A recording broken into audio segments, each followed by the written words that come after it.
Purak tomorrow. Wishing everybody an eternal state of Chardi Kalla. May it actually bring in better times, because we really need a divine intervention for this to change. Absolutely. Two, the sentiment somehow seems to me that this time finally retail investors are realizing that this correction is different than the previous 3 years. Har dip buy nahi hota hai. This is that kind of a dip.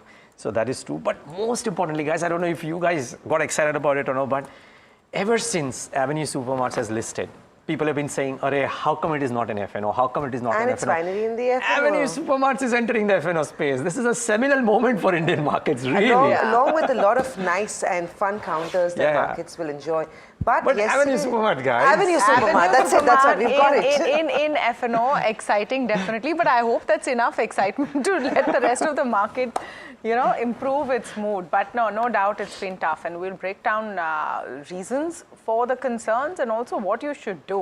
Just on the point of retail investors, they are the shock absorbers, remember, of the Indian market.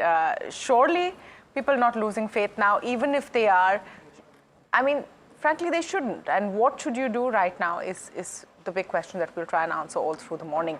But let's start with giving you a recap of what's happened globally. And globally as well, the mood not that great, because the Trump rally seems to be running out of steam. US markets closed completely flat as the post-election rally is seeming to slow down. In fact, let's pull up all the indices and the futures. Not much happening over there. The Nasdaq mildly in the red, Dow futures also mildly in the red. October inflation numbers were out. The annual consumer inflation has increased 2.6%, but for October it was 0.2%, completely in line. Even core inflation, 0.3% for the month, and the annual figure at 3.3%, completely in line. But it's also telling you that the Fed has still not reached its point of 2% inflation, which was its target. So you could possibly have another rate cut in December. All eyes will now be on the producer price index, which is due Thursday. The 10-year was steady after inflation was completely in line at 4.45%, so the 10-year treasury not really moving anywhere. Oil, meanwhile, has continued to see a slide, because remember, OPEC has cut its demand forecast, is saying large economies like China and India are seeming like demand is coming down. So that, I would say, is a bit of a worry. Gold, meanwhile, continues to slide as the dollar has hit a 1-month high. But Bitcoin is in a territory of its own. $93,000 is the level it hit before coming down to $90,000. A week ago, it was about less than $80,000. So that's just on another territory altogether. Asia has opened higher as US inflation has fueled hopes of a December cut. Let's see what the rates are right now. Last I checked, at least Asia was in the green. Yeah, the trend seems to have reversed completely. Hang Seng about 0.75% down, Shanghai down, so is Nikkei. Let's pull up the implied open for the Nifty and see if we're going to get some relief today. Possibly not. 30 points down in the pre-open, as seems at the implied open right now, but we'll wait and see. And what's really hurting truly are fund flows. Continuously, foreign investors are continuously selling 2,500 crores just on November 13th. Domestic investors have come in and bought 6,145 crores. So you're seeing SIP numbers completely, at all-time highs, etc. But the concern is that will that faith continue beyond a point if you have consistent drops in the market? And that's really where the question is. Yeah. Do we want to actually just go to Rana Gupta first, and then we talk about the local markets? He's got a great eye on what India does as well, Managing Director in Manulife Investment Management. Rana, good morning to you as well, and thank you so much for joining in. How are you viewing what's happening to the EM space in India at large in the last 45 odd days? Because it finally seems that, at least in India, that we're seeing a dip which will not necessarily getting bought into, and much like a correction that we've seen in the previous 2 decades. Yes, hi, good morning. Thanks for having me. I think this emerging market, the India correction started somewhere in the beginning of October. Initially, one could attribute it to some of the local reasons. Also, maybe the earnings were a bit below expectation. But if you look from mid-October, the entire emerging market space that's been correcting. In fact, quarter to date, Nifty is down over 9% in US dollar terms. Emerging markets down 6%. So this is to do with FPI or FII outflows, not just from India, but from emerging markets. And they're responding to, in our view, to hardening US yields and rising US dollar. So this is one correction which is happening after a long time. I think after March 2023, and this time around looks like it will take a bit of time to stabilize because locally, in case of India, the policy response that can come, whether in terms of fiscal spending or RBI taking more accommodative stance, we believe that can happen only in the Jan-Feb-March quarter of the next year. And by that time, we should also have a view, or we should know what the Trump administration is actually going to do in terms of tariff and other things that they have promised. So therefore, I think thereafter position can be managed. Position should be, or the market should stabilize accordingly. Mr. Gupta, very good morning. Tamanna here. Just from the Indian market's perspective, do you think that are we now in oversold territory? Will global investors now see valuations looking much more attractive, or there is more pain to go? Sure. In terms of valuation, I think if you look at, let's say, September end, Indian market was trading at about 21 PE when it was trading at 26,000 1 year forward. Right now, it is corrected from 9%. I can attribute 3% correction due to the earning and about 6% PE. Now at 21, the market was trading at about 13% PE premium to its long-term average. You can say half of it's already gone. So if the market corrects another 5-6%, it will go back to where it was the average. So at that point in time, I think the valuation will begin to look interesting. And as far as the FPI is concerned, I think they will also have to be comfortable with the USD and the US yields kind of outlook. That said, I think at mean valuation, which is probably 18.5 times for Indian equities, will begin to look interesting, provided, and we expect that to happen, some policy response comes in the Jan to March quarter next year. Because we must remember that the earnings slowdown that we have seen in India, it has also some correlation with the fiscal spending slowdown and relatively, let's say, monetary policy tighten in the sense credit growth also slowing down. So those two things, I think some response will be required. Rana, hi, it's Amina as well. The start of this year, there was so much of excitement and euphoria around India's bond market. The inclusion in a bunch of indexes helped foreign inflow coming into the bond markets. With the way the things look and with the US being a lot more inflationary in 2025, money is moving back. What is your view on Indian paper? Would you still recommend global investors to invest in Indian debt, or is that an avoid too?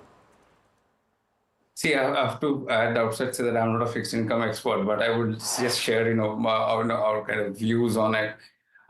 So, right now, as we know that the US 10-year is trading at 4.5, whereas, the Indian government bond, it's seen some rally, came below 7% or 7% thereabouts.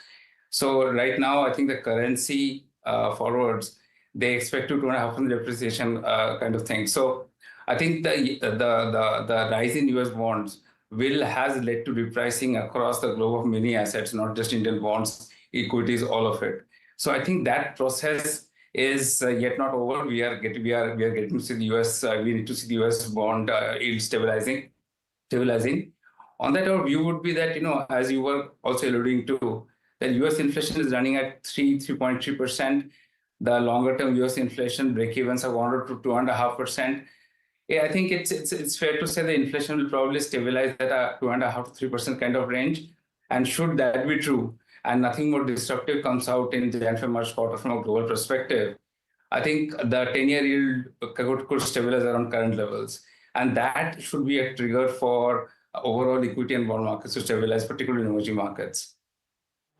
Now, Rana, fair for us to assume that if you see another 8 to 9% slide on Indian equities, our valuations will return back to the long-term average that Indian markets have seen and maintained.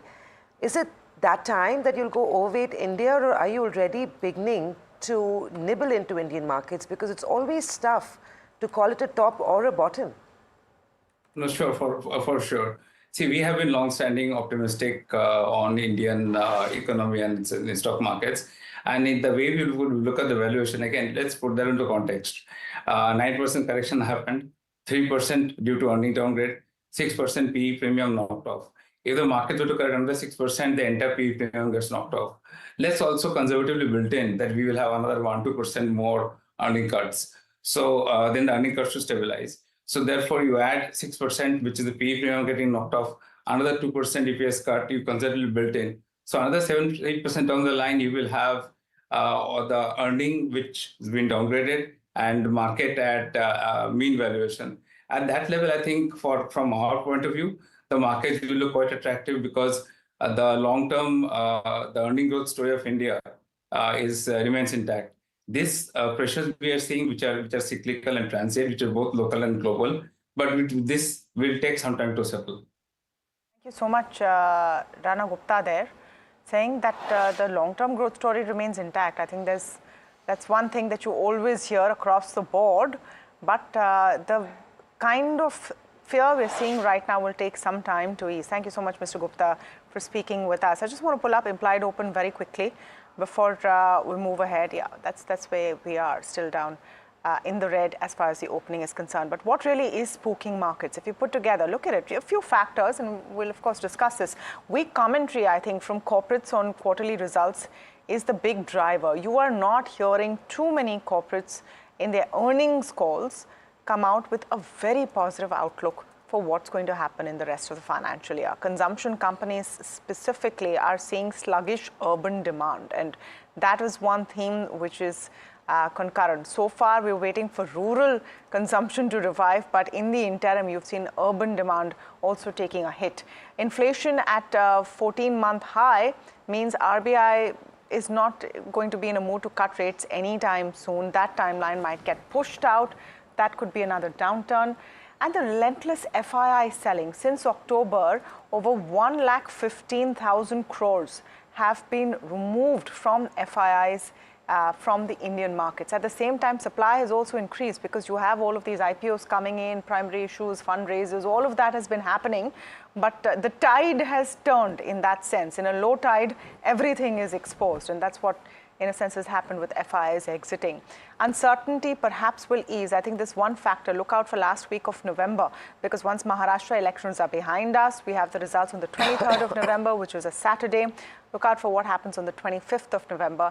And I suppose we'll wait and see how the dust settles on the new F&O regulations, which hit from the 20th as well. Yeah, and yesterday marked an end of an era with the weekly bank Nifty expiry now coming to an end. But I know while it's all difficult and it feels like the world is falling apart, the fact still remains that India has been one of the best performing markets this year. We are up 20%, so while you have seen 10% come off and we might have gone into a correction mode, year to date as well the Nifty remains 9% higher, and in the last 1 year we still trade with a 19% gain. So yes, we are nervous. Yes, this is a correction that was long coming, and in fact slightly delayed in so many ways, right? Because we've been talking about how mutual funds, PMSs and investors have been sitting on cash on the sidelines, hoping for a better opportunity or entry point. You know, one thing that struck me before I do a quick recap is as we go into 2025, the number of IPOs that might hit the markets will also slow down. That's the anticipation. And if that happens, all that money that's been going into the primary markets may find its way back into the secondary markets, which again could mean some good news coming our way. Primary markets came to our rescue in 2024 to avoid a big bubble for Indian markets. But if that trend reverses, 2025 could be home to a lot more money that's been, you know, going into all these new listings. But I'm just being hopeful this morning, as you can tell. Umeed pe duniya kayam exactly, hai. Hope is all we have. But a quick check of what happened yesterday. It was a tough day. No one's taking it away. The bulls had it extremely rough. They failed to find a floor once again in trade. It's been 5 straight days of losses coming in for the Nifty in the last few weeks. The Nifty is down, and I think the big concern which I highlighted yesterday morning as well is that the Nifty has been making lower highs and lower bottoms. Now the problem with that is that the trading range very gradually over the last 4-5 weeks has moved down now, very, very close to 23,500 is what we saw yesterday. Nifty, like I said, is in correction mode. It's down about 10% from its record highs. 20 lakh crores of investor wealth has been erased, to say the least. 96 of 100 stocks in the mid-cap index ended in the red. 96 of the 100 small-cap stocks ended in the red. 46 of the Nifty 50 stocks have ended lower in trade yesterday. The VIX has also spiked, which has made bulls uncomfortable, up 6% yesterday. Bank Nifty, which was struggling to cross 52,000 even on a decent day of trade on Tuesday, sold off quite sharply, now threatening 50,000 on the downside. So 2% off on Bank Nifty, and it was a broad-based selling that Bank Nifty witnessed in trade. 14 Nifty stocks, which is RIL, Tata Steel, Adani, Tata Motors, to name a few, have turned negative year to date. So I think that is something else that seems to be a concern. And this explains why a lot of advisors and fund managers are talking about value being seen in the large cap space.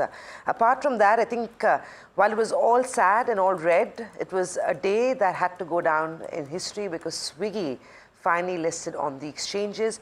And what a listing. This is on a morning, on a day when the markets were rough. Started off the day quiet, gave new retail investors an opportunity to make money, finally going home with a 17% gain. And on that note, Taman, I saw your Instagram. I think that was the cutest thing with Swiggy and Zomato. Did you see? It was a Zomato post. So Zomato, oh my God, it was so heartening.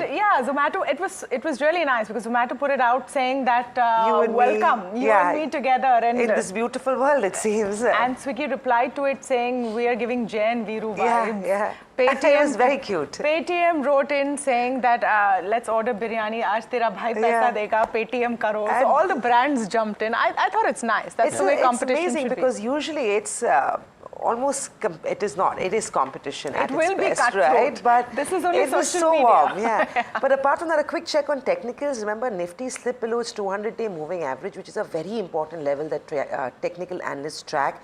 It was brief. It came in at 23,535, but we recovered from that very quickly. We also made a new swing low yesterday in trade, which was at 23,509. So over the next couple of days, those become very important levels to track. If implied Nifty is anything to go by, those may potentially be breached in the first few minutes of trade. Apart from that, on immediate support levels, 23,500 remains sacrosanct. A close above that would be very critical in today's day of trade. On the higher side, 23,750, 800, which has been acting as support yesterday, now becomes, Neeraj, an important resistance that the bulls will try to defend. I don't even think they have it in them to fight anymore. Yeah, I mean, supports, levels, I don't know, just become so difficult. But just a brief mention of the market chatter, which is currently impacting. And I know we'll have to make it quick because we'll actually have somebody address this market chatter in a bit as well. But new SEBI regulations are impacting the chatter is that new SEBI regulations are impacting the ability of the mutual funds to deploy in SMID stocks, because now there are bands, VWAP prices, volumes, and everybody's coming to terms with what the numbers could look like. So that is one thing. And the other small thing, which I think is probably very important to check, because October we didn't see any signs of this in numbers, but apparently small redemptions in DIY portfolios are now starting to come in the SMID funds towards maybe gold funds, debt funds, multi-asset funds, seeing some inflows and switches rather, and you know, maybe advisors holding the hands of their clients, that's a separate bucket altogether. But a lot of DIY investors, and if that is starting to creep in, could that put some redemption pressures? I think it'll be an important thing to monitor in the month of November, and we'll do that starting today, by the way, when we talk to Ashish Somaya of White Oak in moments from now. But that is something you got to watch out for as well. But just one, by DIY investors, you mean those who go on platforms like Grow, Zerodha, etc., and make their own portfolios? So again, all of this is a hypothesis because some DIY investors are very smart. They would have sat on cash also earlier, who knows? But the belief is that in a lot of new investors, advisors can handhold, but if you're not having an advisor, then you are tempted to maybe take some money off because you're seeing losses on the screen. It happens with stocks, it's happened with the mutual funds in the past as well, could be happening right now. But very quickly, the trade setup for the day today, guys. We are running short on time. Sentiment is weak, all supports getting tested and broken, which is why I have no idea about levels, to be honest. And yesterday you saw strong stocks starting to crack and the weakness spreading, because look at that list. You haven't seen a Schneider, Aditya Birla Real Estate, Inox Wind, Motilal Oswal crack. Yesterday was a crack in these stocks on good volumes. So that's to be watched for. But it's not all gloom and doom, because people are saying that the one bucket to watch out for are beneficiaries of the wedding season. So watch out for jewelry companies, watch out for hotel businesses. They might benefit from the wedding season spends. So that's a bucket that people might want to You're fish still in. hopeful, huh? Every morning you come in and you find something to bet on or something that looks constructive. But it has been a tough market. But for whatever it's worth, there have been a handful of companies at least where earnings have been very impressive. Yeah. I have a few on my radar which haven't done too badly. That's the implied Nifty in front of you, and it's not looking good. But nevertheless, today could be a day we are going into a long weekend. There's so much uncertainty around. It could be a day when the Nifty may actually go home flat at best. But any sort of material recovery for now seems ruled out. A quick check on all the stocks that we are tracking this morning, and what a set of earnings coming in from Nalco. I think this one could be a good gainer in today's trade. We saw it with Hindalco, now we see it with Nalco. Numbers were phenomenal. Revenues were up 31%. EBITDA came in at 1,550 crores versus 397 crores. Margins have improved significantly. Now, even I didn't think that that was a real number, but that's truly the improvement that the margins have been seen for Nalco at 38.7 versus 13%. Profits are at 1,046 versus 187 crores. It does come off a low base, and that's why those numbers look as good as they do. But apart from that, commentary has been quite strong. Most attributes of those earnings have largely been better than what the street was expecting. Margins were also aided by lower raw material costs and lower cost of power and fuel. So both those factors contributing 22% to an increase in margins. The company has noted that the domestic environment looks quite positive, on back of which you will see an up move on the counter. Motilal Oswal put out a report. They're constructive on Nalco on the face of it. I'll quickly zoom through the others as well. Torrent Power revenues were up 3%, EBITDA was down 1%, margins were also down, net profit was down 8.5%. So it's not been a good quarter for Torrent Power, very, very muted to say the least. 20% drop in renewable generation and revenue transmission is the verticals that saw a little bit of pressure, on back of which Torrents had it quite muted. Thermax, very strong numbers. Profit has grown 25%, revenues are up 13.5%, EBITDA has jumped 36%, and margins have also expanded. Revenue and PAT favorably have been impacted by an accrual of 66 crores, but out of that as well, operationally a strong quarter. Their order book looks healthy, and commentary as well is seeming pretty promising. So Thermax is a thumbs up, Torrent is a thumbs down, Nalco is a very, very strong thumbs up. Yeah, Nalco, an interesting set of numbers. All right, the three on my list, I'm going to start with Vodafone. And this could, I mean, this is the numbers you could look at either positive or negative. On all things on balance, we've given it a thumbs down because revenue are below estimates, though they've gone up. Margins are in line, but losses have widened. And if you look at the losses for Vodafone Idea for the last 3 quarters, I mean, they raised 18,000 crore rupees, but their losses this quarter are 7,000 crore rupees plus. So that is why revenues have gone up and 10,932, but again, like I said, below estimates.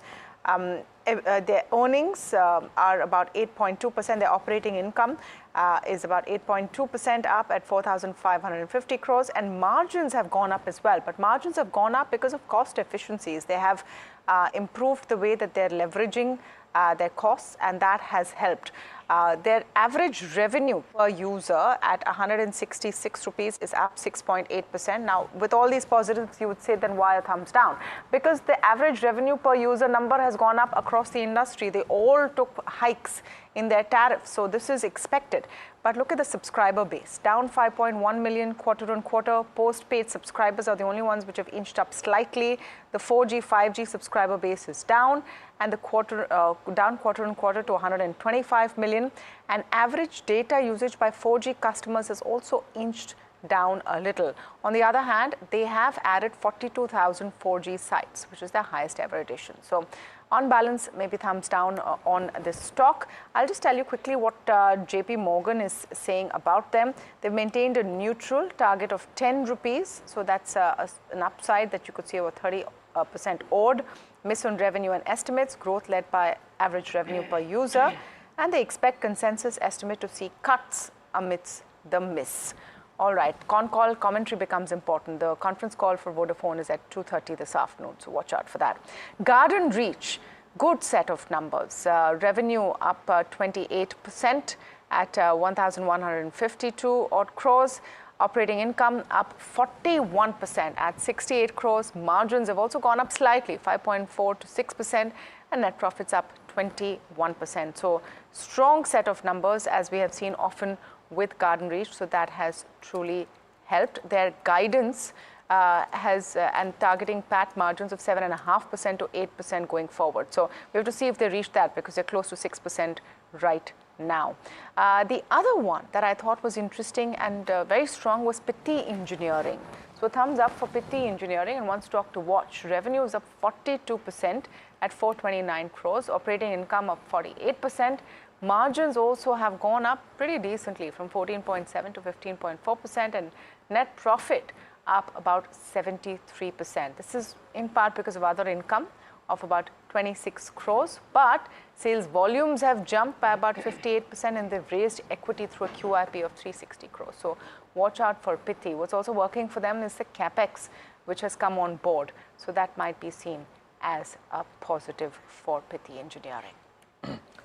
I have 3 thumbs ups on my list today. A lot of very good results today, I must say. Towards the end of the earnings season, you don't usually get that. But VRL Logistics, the first one on my list. Revenue is up 12.7%.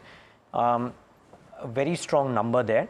EBITDA margins expanded from 13% to 16.6%, as a result of which the profit after tax up 81%. Could very well do strongly in the session today. The stock of the day, to my mind, is Eicher Motors. And ignore the numbers, look at the commentary, and what Eicher Motors has said on the con call is stunning. We'll get Puneet to talk about it in detail, but I'll quickly tell you what MK, for example, says in its notes. So MK has upgraded the stock to a buy. The target price has been raised to 5,300. And all the other notes, by the way, from a Morgan Stanley to what have you, are all constructive here, because Royal Enfield connected initiatives have aided strong festive sales. The management has said that the post-festive momentum has largely sustained and is better than pre-festive. How many companies have you heard say this? A precious few. MK, on its part, raises the FY26 and 27 consol EPS by 10% apiece, led by volume upgrades. Watch out for Eicher. Could well be that lone star or one of the key movers in the green on open today. So this is one stock that you certainly watch out for. And we'll talk about this in detail, by the way. But very quickly, the last one on my list are the jewelry stocks, because the con call takeaways from the jewelry companies were very strong. So Kalyan Jewellers said that they've observed nearly 20% higher, over 20% SSG for the 30-day period up to Diwali. And PN Gadgil said that they saw strong festive season demand with 7 to 8% volume growth and 35% value growth YOY. So very strong October for all of them.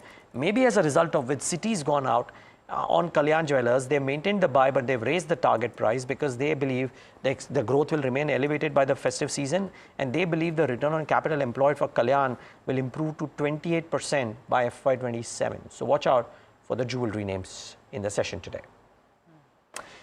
Okay, we'll talk about more stocks in a bit, but as we said, there's something that important to address and get a sense about, and Ashish P. Somaya, who's the Chief Executive Officer at White Oak Capital AMC Johnson, to talk about whether there is a concern of switches or redemptions at the broader end of the spectrum funds, which is the mid-cap and small-cap funds. Now, whether that money is moving into multi-asset funds or gold funds or debt funds is another argument altogether. Ashish, good morning and thank you for agreeing to talk to us today. Whether at White Oak or industry-wide, because I know you have a pulse, which is second to none, are there the first signs of some bit of redemption pressures coming in or not really? No, Neeraj, I have no reason to believe. I mean, we are not even 1% of the industry. We've just started last couple of years as far as our mutual funds are concerned. But for whatever it counts, definitely we haven't seen any redemption pressure. For the last few months, we have definitely been pointing out to people that, look, if you really thought that large cap should be 50-60% of your portfolio, then chances are, with what has happened in last couple of years, chances are that small and mid cap has become a much higher than intended weightage in your portfolio. So we've always been telling people, why you should rebalance or you should put incremental allocations into large cap, get your portfolio more into the center of the field rather than, batting for the fences. So those kinds of cautionary messages, obviously, we have been passing on and we've been cautioning people. But given what's happened in the last few days, I haven't seen any panic, or I haven't heard any, anything about panic or redemptions or massive switches, etc. That's the general advice we give. But in the last 2-3 days, I don't think there is any panic or any massive changes that I have come across. Ashish, if I had to switch this around, it's Samina. Hi. Hi. I do know that a lot of people may be doing a portfolio reallocation in some ways, right?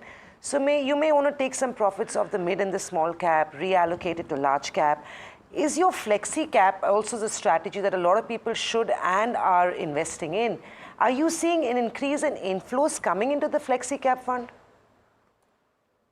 So, look, if I look at October data, and then you look at September data, right? I mean, just compare. And November is 11 months, 11, 12 days, 10, 11 business days. We don't have industry data really to go by. But let's say September and October. What you will find is that till September, large cap was barely like 5-6% of the net inflow of the industry. And when I saw October data, I saw that incrementally large cap got a little bit more money. And it came to, say, take an example, in 2024, there were many months where small cap got some 7,000 crore net inflow kind of number. And I saw months where large cap, which otherwise should be a bigger category, was like 2,000 crore net inflow, right? So large cap was not even on people's radar. But instead of September or whole of 24, just look at October. What you will find is that in the month of October, the net inflow into large cap funds is at least comparable to small cap. If I remember correctly, both were 3,000-4,000 crore net inflow, correct? So that shows that on the margin, people have been taking the cautionary advice and people have been allocating a little bit more to large cap, not by a big mile, but yeah, something has changed October over September. And I suspect that even now, people would be saying that, okay, incrementally, let's put more into large cap rather than, because over the last 3 years, small and mid cap would have become overweight in any case. Until there is a momentum, people don't realize. But when the momentum kind of stops, then people, first, the thing is that fresh allocation goes into large cap. Now, coming to flexi cap funds, what has happened is that, say, for example, we always guide that our flexi cap fund will be 30 to 50% small and mid cap. But within that, we just do bottom up. I don't think at our end in our portfolios, no drastic or dramatic changes. The only thing I can see at an industry level may apply to us also a little bit, which is that incrementally more money going into large cap instead of only, seeing one-way movement into mid cap, small cap kind of stuff. Ashish, hi, morning, Tamanna here. Just trying to, and your point taken completely that there's no panic selling, maybe not in the last couple of days. Are you seeing incremental allocations or lump sum allocations come down to some extent? What are the kind of queries that you're getting? Yes, Tamanna, there's, like I said, when Neeraj asked me, we are not the biggest player in the market as yet. We will be there at some point in time.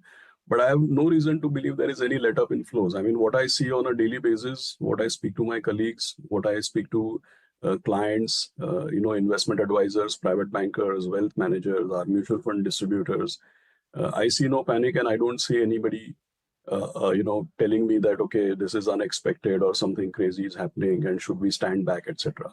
In fact, my impression is that in the last 3 to 6 months, there were people on the sidelines, right?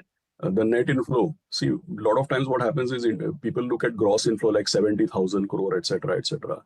But if you see, the net inflow has consistently been 35 to 40,000 crore. And if I see the first 10, 11 days of November, I don't see any major change in how people have been behaving. Not yet, at least. I think everyone has been sitting on cash, right? I mean, dry powder, like you all call it in your industry, and that will find its way into the markets, maybe in a staggered manner over the next couple of months.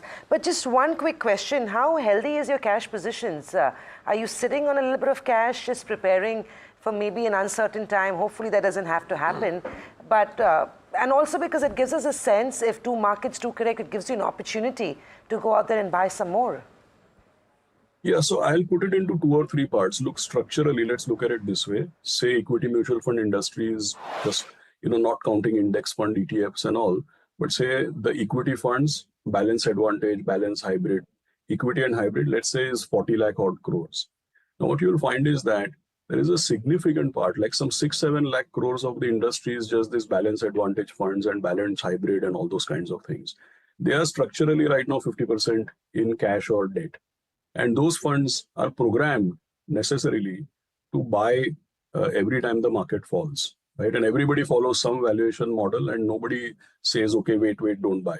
We all are programmed to buy at certain level because, 6-7 lakh crores of the industry is there. And, given market valuations, on an average, all these hybrid funds are around, give or take 50% sitting in cash or, fixed income instruments. So that is 3 lakh crores, which every time the market falls, 10,000, 20,000, it has to keep on moving into equity. Now you look at hardcore equity funds. Not everybody takes cash, but if you take at an industry level, it won't be wrong to say like 5% or 6% cash. But the industry itself is so big that 5-6% cash will be, easily more than a couple of lakh crores. The third thing is that there is a significant base in the industry. Even money lying in liquid funds or ultra short-term funds is programmed to have switches registered in them. What we call systematic transfer, where people are, by and large, they keep money in liquid and ultra short with instructions that in the next 3 to 6 months, keep switching systematically into equity. And then on top of it, there is this SIP flow. So how much cash the industry has, you should not just optically look at somebody's fact sheet and say that as of 31st October, they had XYZ amount of cash. Frankly, that doesn't say much. But the 3 or 4 breakups that I'm giving you, that tells me that there is enough on the sidelines. That's how I would put it. It does happen that, the rate at which the market falls, what's on the sideline, also people kind of wait back and, they want to see the momentum breaking. That's a different story altogether. But the amount of money on the sidelines is, always a significant number given all the breakups that I gave you. Thank you so much, Ashish. Always great to have you on the show, and we hope to talk to you once again soon. Ashish Somaya there, White Oak Capital, saying that at least he hasn't seen any big panic. But having said that, he also talked again and again about how small the market share of his funds are. So on the larger space, you'll have to see. But some news which will definitely be seen as a positive is that the NSE will be introducing 45 new stocks into futures and options from November 29th, which now makes them eligible for inclusion in the Nifty. Agam joining us with more. What's on the list? We know Avenue Supermart is there because everyone's been excited about it since morning. But what else? Yeah, in fact, that's going to be a big one because it's tried to be away from the F&O bit for a very, very long time. It does seem like finally the day has come where it will be a part of it. But yes, so it's something that we've been talking about over the last few months. While they removed the weekly options expiries, they in fact also indicated that there will be a lot more in terms of additions with respect to F&O stocks, and that's come through. So we now do have, in fact, another 45 names being introduced, some of them reintroductions into the futures and options space based on the new criteria with respect to liquidity. And well, the move, of course, will increase market participation, and this naturally also bodes well with respect to price discovery and also deepens our markets by quite a bit. What's really interesting is the kind of names that we're going to get, and do remember that a lot of this could potentially be a precursor to be a part of the Nifty 50 index down the line. And there are a lot of large caps out there with significant amount of, a free float out there, which are now in the F&O markets post 29th of November, which could potentially be candidates for the entrance in the Nifty 50. So some of them, of course, will include actually a whole lot of names from the Adani Group companies, Adani Energy, Adani Green.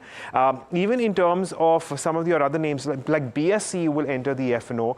Zomato is the other one that stands out. Of course, we've spoken about Avenue Supermarts as well, but delivery, along with something like Geo Financial Services and JSW Energy. Again, two potential candidates that could likely see an entrant in the Nifty 50 somewhere down the line in the future as well. RB Infra as well. Kalyan Jewelers is the other one. Moving on to the next set of names, we also have, among those that stand out for me is, of course, Paytm, KPIT Tech, Nykaa, PB Fintech. So a lot of interesting names. And of course, let's not forget something like a Zomato, Supreme Industries for that matter, Sona, BLW, SJVN, and Tata Elxsi, along with Varun Beverages. These are significantly large cap companies which have a decent amount of free float. So can't rule out further traction with respect to their entry into the indices. But let's move on and talk about how things have fared yesterday. As far as the futures and options market is concerned, it was yet another day of trade where we did see sharper cuts coming in, the Nifty coming off. In fact, the Nifty now closing towards the 23,500 mark. This 200-day simple moving average becomes crucial in this case. Of course, more shorts into the system. The Bank Nifty as well coming up by as much as 2%. To a certain extent, it was the weekly options expiry effect playing out as well. Of course, yesterday was the last weekly options expiry for the Bank Nifty, but very little change in open interest. Today is, of course, the weekly options expiry for the Nifty. So we do take into consideration the levels of 23,600, 700. If we are expecting a little bit of consolidation, those are the levels around which we can expect the Nifty to come through. On the lower end, well, it's anyone's guess, but there is going to be some amount of resistance around 23,500. And moving on to stocks, again, it was a day where we saw further cuts come through. So you do have the likes of GNFC, Ipca Labs, Deepak Nitrite, Metropolis, as well as Cummins looking at shorts. And of course, let's not forget L&T Finance, Berger Paints, and L&T Technologies. But on that note, let's get in an expert opinion as to how and what we can do with respect to these markets and this queue. Well, we have Rahul Ghosh of Hedge.in who joins us on the show. Rahul, good morning and thank you for joining us. How are things looking when it comes to benchmarks at this point in time? I do remember that you had suggested weakness. Weakness is exactly what we've got. And from here on, how do we play these markets? Good morning and thank you for having me. So yes, as you rightly said, the last week we did have and predict that there would be weakness on the indexes. And the structure that we planned last week was exactly to that tune. That structure has actually paid out very, very handsome dividends, if I might say. Beautiful return on capital. Something similar we are creating even this week for our viewers. The structure remains absolutely the same. What we're going to do over here is continuing with our bearish view in December. We're buying the 23,500 PE of 5th December. We're selling 2 lots of 23,000 PE of 5th December. That's the first part. I repeat, we are buying the 23,500 PE of 5th December. We are selling 2 lots of the 23,000 PE. Both are of 5th December expiry. And to hedge the extra sold lot, which is the extra December 5th sold lot of 23,000, we are buying the 22,900 or even the 22,800 can be bought for that matter, December end expiry, which would be the last leg in this trade. I believe that's not been shown on the screen. Yeah, right now it is. So totally 4 legs and 3 strikes. 1 buy 23,500 5th December, 2 sell 23,000 5th December, and 1 buy 22,900 end December. What this structure essentially does is it makes you money if Nifty moves downside. I mean, anytime from 1 point to all the way till 0, this structure would make you money. It makes you money when the market stays sideways as well, which is also a possibility for the next few days. And in case the market does not move as per our view, which is the market moves up, what we need to do in that case is the first 2 legs would expire break even because the complete debit is taken by the credit of the 2 sold legs. We would then use subsequent weekly expiries to get back a little credit for the December end PE that we have bought. So relatively safe strategy, about 2,000 rupees would be the risk in the trade. Does require active modification after the 5th, assuming Nifty does not move down or stay sideways. Rahul, alternatively, if, we do see a sharp rebound in the markets, is there, of course, you mentioned about the risk, but is there any alternative in terms of what we can play out or how we can, work around this particular structure?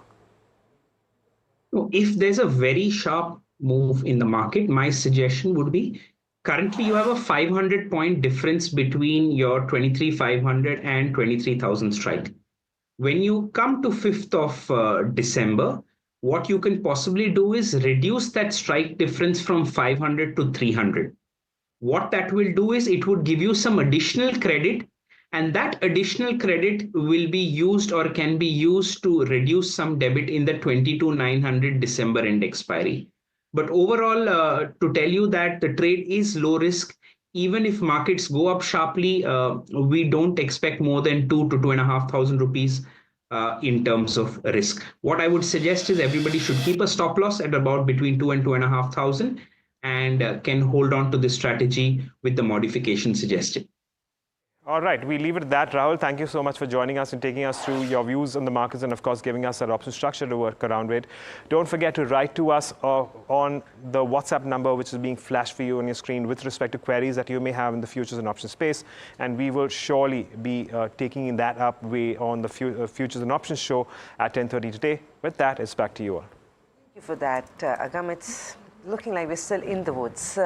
But fortunately, it's the last trading day of the week, and hopefully the markets will find a little bit of a floor in today's day of trade. Pre-op or Nifty implied is indicating to a flat to slightly lower start. But the hope is that if we do start off negative, you may find some semblance coming in the second half or midday trade. Well, Chakri Lokpriya, managing partner of Red Strawberry, joins in now. Chakri, how are you feeling about the markets? Are you buying in this current weakness? Any opportunistic investments happening? Good morning. Thanks for having me. If you see that the market is now down about 10%, earnings are down also about 10%, and some of the sectors down more. And higher valuations are supported by higher growth, and that growth is faltering in India for various reasons. One is interest rates still continue to be very high. They're 250 basis points higher than they were about a year and a half ago. The rest of the world is cutting rates. India has not yet started on that process. And then combined with slowing earnings growth.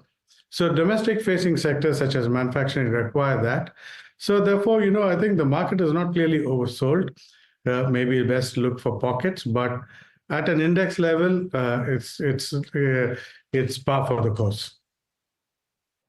Chakri, just the spate of results that have come out, and one set of companies which have delivered decent numbers and given very strong commentary seems to be the jewelry set. Now the question is, would you buy a Titan, Kalyan, Senco, etc. because the wedding season is strong, or would you believe the market will give you better opportunities to buy into almost any name? Good morning. That's an excellent question in terms of it reflects consumer savings and investment habits. Jewelry is a consumption item, but it's also a savings item. So from that perspective, therefore demand will continue, we feel. And if you look at the gold prices have reached an all-time high, but despite that, jewelry sales have held up. So against that background, the growth is clearly there. We are for Titan, for Kalyan, for all the jewelry companies. So where growth is certain, we'll continue to buy. So we'll still buy Titan. Chakri, your voice trailed off there. Can you hear me? Can you hear us? Yes, I can hear you. Can you hear me? So, Tamanna, can you hear me? Yes, we can. Chakri, please carry on. Okay. Yeah, so clearly, Titan I would look at it as an investment play rather than a consumption, and therefore would continue to buy Titan. Well, Chakri, stay on. Let's go across to Mihika, my colleague, who joins in with a list of stocks which could be in focus today, in addition to the ones that we've already spoken about. And Mihika, you have results, plus other things on your list. Good morning. So, up first we have Varun Beverages. Now, they've set the floor price for their 7,500 crore IPO, and this has been set at 594.56 rupees per share. Now, this is the floor price is at a premium of 4.66% to Wednesday's closing price. Now, the company is going to issue 13.27 crore equity shares, which includes a 3.5 crore share green shoe option. And the QIP's aim is basically to implement the company's growth plans, as well as strengthen their balance sheet. Then we have Cipla. The company's received eight observations from the US FDA in regards with its Bangalore manufacturing facility. Now, this facility is an API or active pharmaceutical ingredient facility, but it only contributes 2% to overall revenues. And last year, Apollo Tyres, which came out with its Q2 numbers a week, said while revenue did see an uptick, EBITDA is down 24%. Margins have contracted 480 basis points to 13.6%, and net profit has then fallen to 37%. Now, revenue growth was seen in the AP, MEA and Europe region, so there was a low single-digit revenue growth. However, what impacted the EBITDA margins and profit was the higher raw material costs that we saw during the quarter on an annual basis. A whole bunch of stocks you want to watch. Apollo Tyres, like all other tyre companies, has had it rough. Rubber prices and crude prices have been working against the sector, and that's what's keeping the lid on them. Apart from that, you had a bunch of other earnings like RCF that beat street expectations. Dilip Bilkon had a good quarter too. Chakri, did you subscribe to Swiggy yesterday? And in the Swiggy-Zomato debate, what do you prefer, if you prefer any? Yesterday, we bought into Swiggy, on its IPO listing date. Since we believe that, Swiggy and Zomato, both are market leaders, both have roughly 50% share each. The revenues are very similar. Swiggy is slightly lesser. Swiggy has a slightly lower profit margin than Zomato. So they're largely apples to apples comparisons. But Zomato trades at a far higher premium than to Swiggy. So if you believe that Zomato will grow, then Swiggy would grow too. Therefore, we would clearly buy Swiggy at current levels.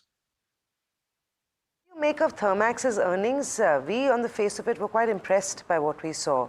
Very solid. And also Nalco. I'm just literally, bunching up all the earnings we saw between yesterday and this morning.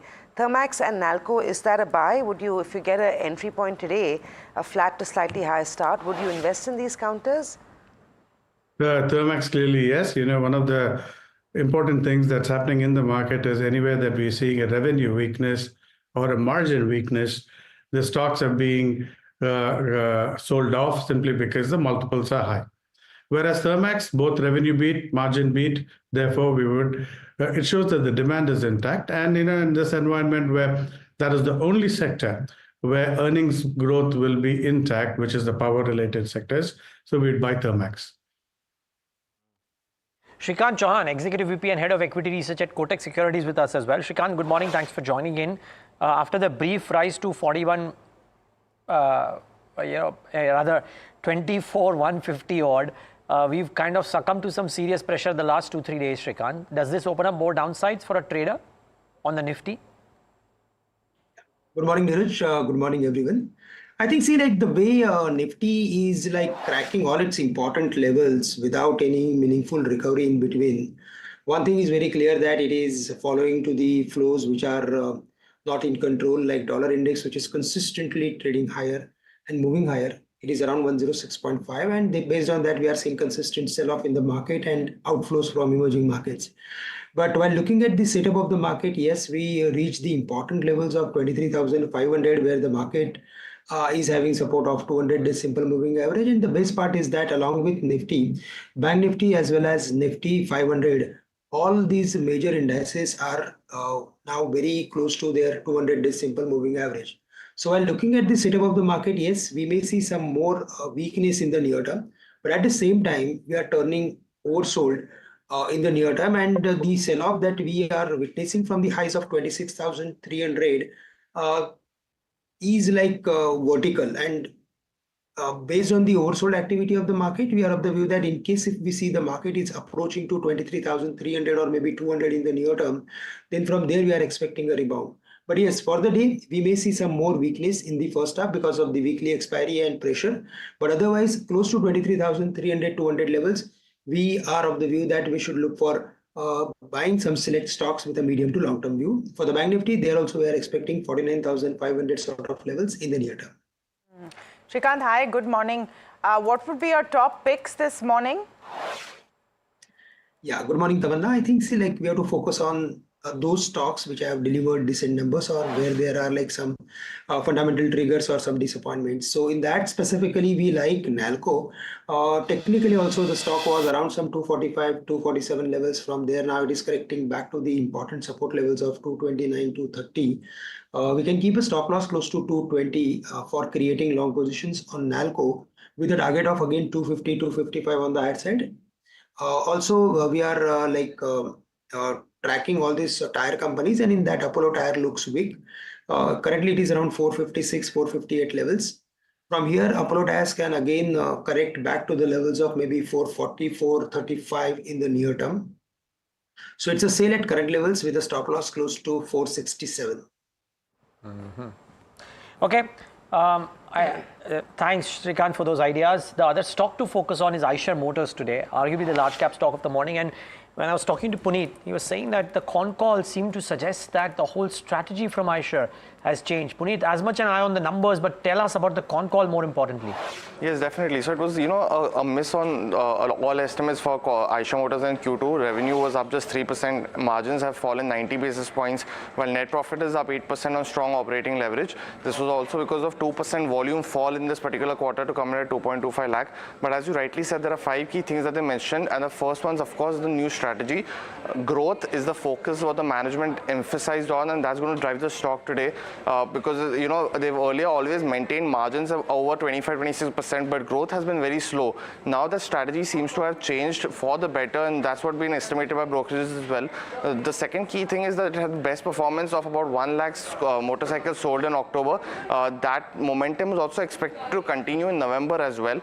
Inventory just stands at 2.5 to 3 weeks. That was the most important statement because they have a replenishment model is what they follow, and the company has said that they're expected to, of course, increase inventory. In markets like Punjab, they have inventory of just about 1 week. So it's going to be really strong momentum going into November and December as well, which was generally a subdued quarter for, post the festive season. The next 2 months is generally subdued, but for Eicher, that's not going to be the case. The fourth is, of course, the marriage season that's happening in November, and a lot of planned purchases around premiumization products. And finally, on new launches, they had 4 new launches in this particular quarter: Classic 350, Bear 6, Classic 650, 350, as well as the Bear 650. And that's one of the things. We've seen multiple brokerage upgrades this morning as well. Just want to cover that also. Jefferies, they maintained a buy target price of 5,500, which is an upside of 20%. Now, one major thing they feel is that last 12 months volumes have been subdued, but they expect it to go better. And one of the main things that they said was that stock is just at a 15% premium to Bajaj as well as Hero versus a 60% premium that it had been over the last 8 years. So that's one of the main things I think for Jefferies. It's an upgrade from Nuvama and Nomura as well, but definitely watch out for this stock on the upside today. Thanks for that. Watch out for this one in today's day of trade. That's the word coming in on a couple of those brokerages on Eicher Motors. We're gearing up for market open. It's expected to be a flat to slightly lower start. We'll take a break. We'll come back, track pre-open, and of course talk to Kalyan Jewellers to get a sense of what the quarter was like, and of course what lies ahead on back of fast festive demand uptick.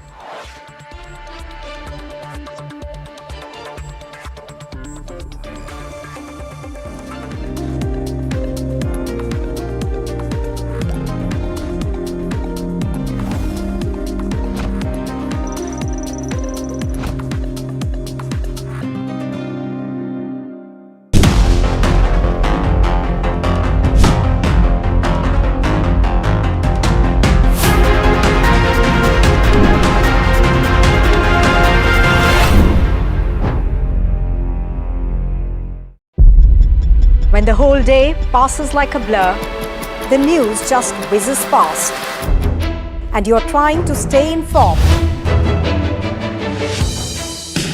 It is our job to bring you news that truly matters. At Profit 360, we cut through the clutter, the Wall Street deals, finance and policy news that could shape your tomorrow. The newsmakers, the trendsetters, and the innovators.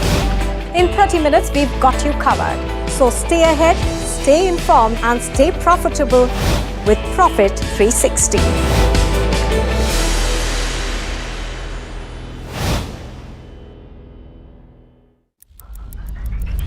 Headlines you start your day with.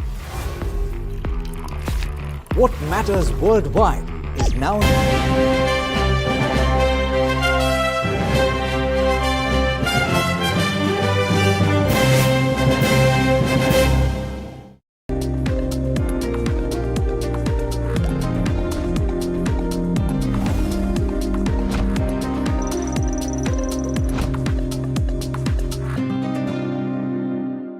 Welcome back. Well, we're just a few seconds away from the pre-open session, and the question is, what is the market going to look like today? Chakri Lokpriya with us. We're talking to Shrikant Chauhan as well.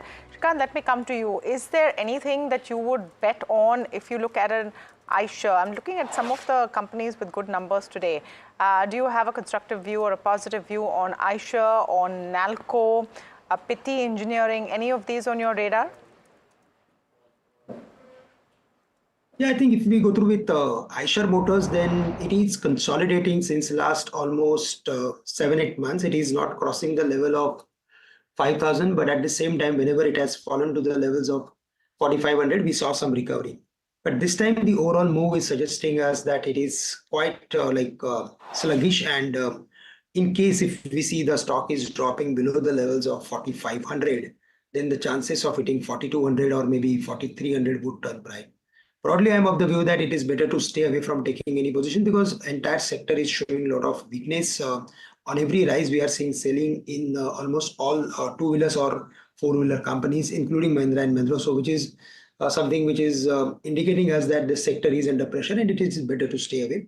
But for other stocks, I think Nalco looks good. Here we are of the view that it is consolidating, it is forming some rising bullish consolidation, and now it is again back to the important support levels of 225 to 30. So from here again the stock can move to the levels of 250, 255 in the near term, and I think at current levels it's a great risk reward ratio for traders to create long positions. Just want to take a quick look at what is moving. Look at Brigade this morning. First, just the first minute, so that in mind. But the reaction, instant reaction to the numbers doesn't seem great. Same from Apollo Tyres, not a great set of numbers. Likewise for Sun TV. So some pain over there as far as numbers are concerned. But Brigade astonishingly weak. Godrej Industries looking strong this morning. Again, good set of numbers over there. Adani Power, Garden Reach, another 4% up in the pre-open session. And Nalco, we just spoke just a second about Nalco. It was one of Shrikant's picks as well. It's on a 10% up move right now. The focus now is on consumption, and where are we seeing those pockets of strength? Kalyan Jewellers is one of those companies. We're speaking with them on their numbers. Their revenue is up 37% this quarter. Operating income up 4%. Margins have decreased slightly, and net profits down 3.3%. There's a one-time loss because of reduction in custom duty, and perhaps that's why. Is that the reason, Mr. Kalyan Raman? Ramesh Kalyan Raman, Executive Director at Kalyan Jewellers, with us this morning. Hi, Ramesh. Great to speak with you as always. Let's talk about your second quarter. Margins hit because of the custom duty changes? Yeah. So if you negate the customs duty margin hit, then the PBT has grown more than revenue. Revenue, you saw very strong 39% India and 37% console. And as we speak, Q3 has also begun really strong. We look at Diwali minus 30 days, and the SSGs are very comparable to Q2. Same store sales growth have been comparable to to Q3 in Q3 already compared to Q2. Ahead of the wedding season, and just one forward-looking question, of course, before we come back to your numbers, what is the kind of expectation you see? Because quite a few factors over here. Gold prices have gone up. Yes, they've eased in the last few days, but generally have gone up a fair bit. Are you seeing that impacting the kind of demand? No, that's what Q3 actually started with a very high gold price, and we were anticipating a very soft festive. But again, customer demand is strong. If you look at SSGs, Diwali minus 30 days, our SSGs are more than 20%, and momentum was very strong. And last weekend also strong, thanks to gold price again coming down for the last 1 week. And we are very optimistic for the wedding season. Ramesh, hi, it's Amina joining in. Adjusted profit before tax has declined 3% due to depreciation and higher interest cost, I believe. Now, is this a one-off, or do you expect depreciation and interest cost to be elevated? And I ask you this in light of the asset-light model that Kalyan Jewellers is talking about. No, so even though it is an asset-light model, the lease is taken in the name of Kalyan Jewellers and we sublease it to the franchisee partner. That is why you see the depreciation going up. And we had two models wherein CapEx was invested by Kalyan Jewellers majorly in H1, and that also increases your depreciation. The actual interest paid has really come down because we are on a debt reduction journey. And this you see is because of that, the Ind AS treatment. So if, Ramesh, looking ahead, I know you have plans to add 50 new stores in the second half of this financial year. What is the strategy here? Is it going to be similar to what you just mentioned, where the lease is taken under Kalyan Jewellers' name, which also then means that if you're adding 50 new stores, margins will again be compromised because depreciation will be higher? Yeah, so our strategy will still continue to take lease in Kalyan Jewellers, and then the fit out will be now on the franchisee in the new model, because we don't want to compromise our shop address. If even the franchisee moves on, we still need the address with us, and that is why we do that. And you should look at the PBT. PBT will surely grow. That has even improved in Q2 if you negate the one-time loss of around 70 crore. It's around 4.6% versus 4.5 in Q2 of last year. Okay.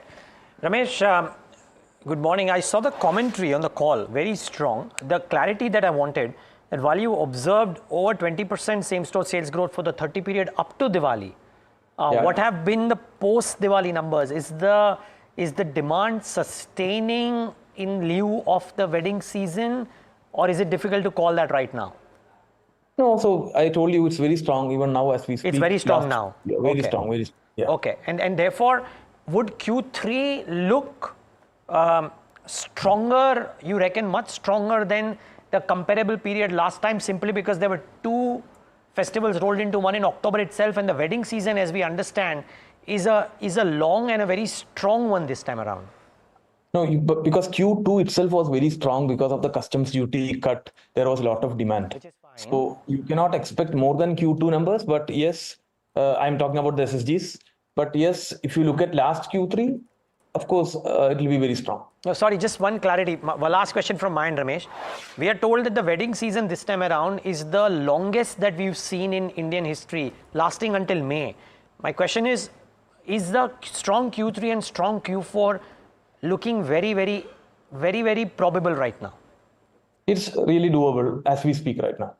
Also, one other vertical that, hasn't been significant in your mix has been the Middle East, but same-store sales have grown quite well there. 9% is from what I understand. Do you feel that going into the next couple of quarters or maybe the next year or two, the contribution of the Middle East market will only go up? And if you're growing at 9% there, I would imagine that becomes an important focus point for Kalyan Jewellers. And if yes, what will that do for your revenue in the next few quarters? No, Middle East, even though it is growing at 9%, India is growing at 23% SSG.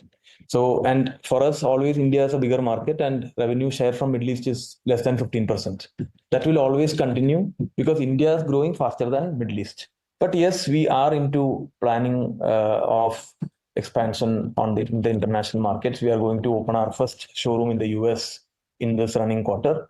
And more international markets are also now considered, like UK, Canada, and Australia, etc. We have high franchisee inquiry also from those markets. We will surely get into those markets, but India will be the major share of revenue. Ramesh, I'm wondering how your e-commerce business is doing with your Candere brand. Are you seeing traction pick up there? Yeah, as we speak, it is not only an e-commerce segment. You know that we are opening physical showrooms. That vertical in India is really growing. Lightweight jewelry, Gen Z, working women, giftable. So that's really growing in India. and we are now targeting to open physical stores in Candere. We have opened we are at 46 showrooms now, and we will continue to expand the physical stores. And post we reach a comfortable number of stores, we start campaigning for the brand. And it is an omni-channel rather than only e-commerce now. You know, Ramesh, one quick question I just want to understand, and I think this is a good sense that we will have from the industry, because what we usually see is gold prices move up, stocks like your company also run up. Little do we know what the connection and the correlation is. One thing I know that there has been higher inventory cost on back of the fluctuation in gold prices. How do you manage this, and does it have an impact on profitability? Does it sort of, disturb the equation that is there?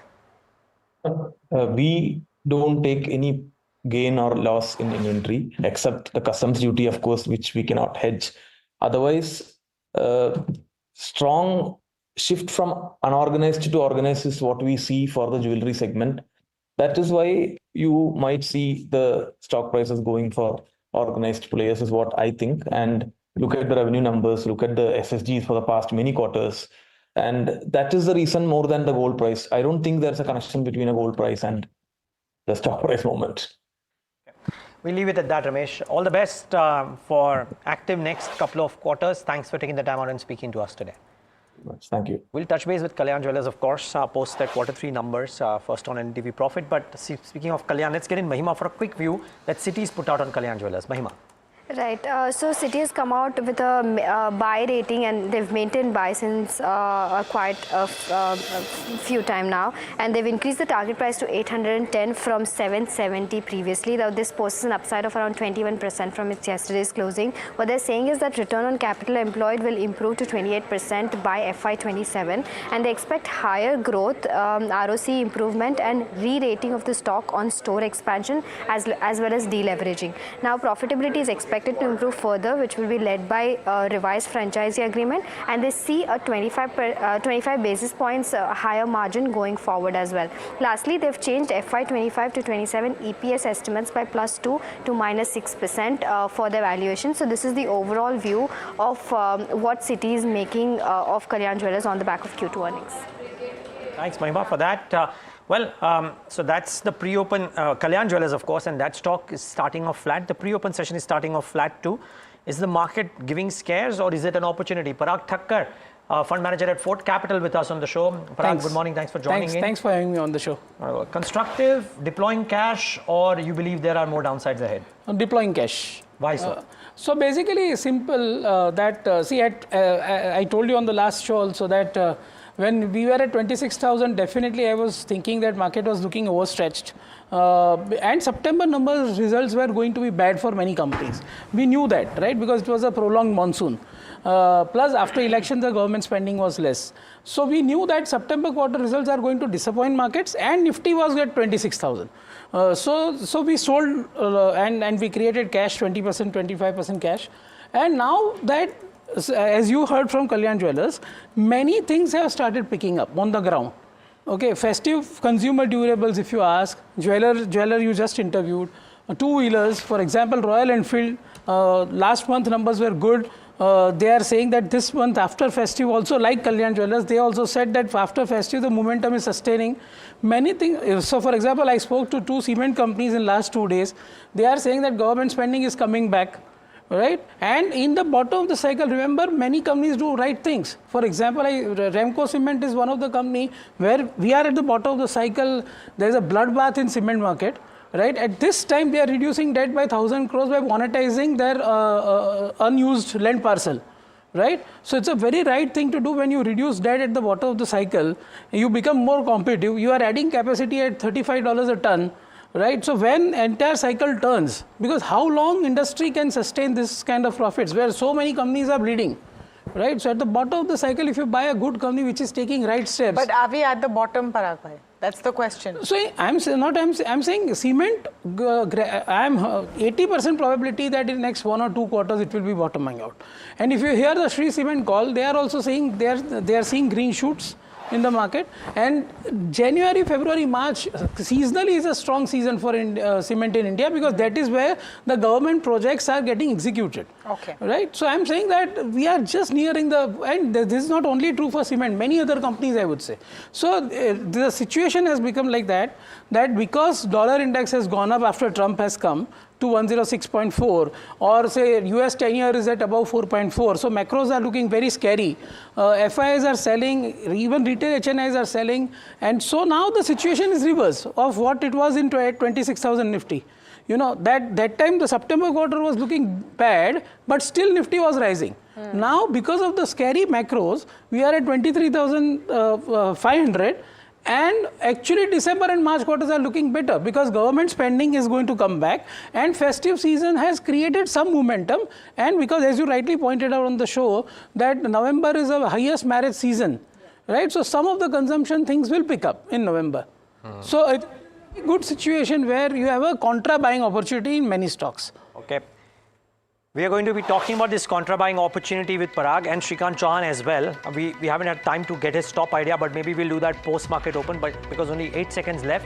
But remember, watch out for the iShares of the world, which might do well, Nalco, which might do well, and a clutch of others on results, which might be reacting. But here come the first trades this Thursday morning. Flat as flat can be, but banks are doing okay. Wonder if it's oil and gas again the culprit, or is it IT? IT is flat too. So maybe it's oil and gas. So no, not doing the oil and gas.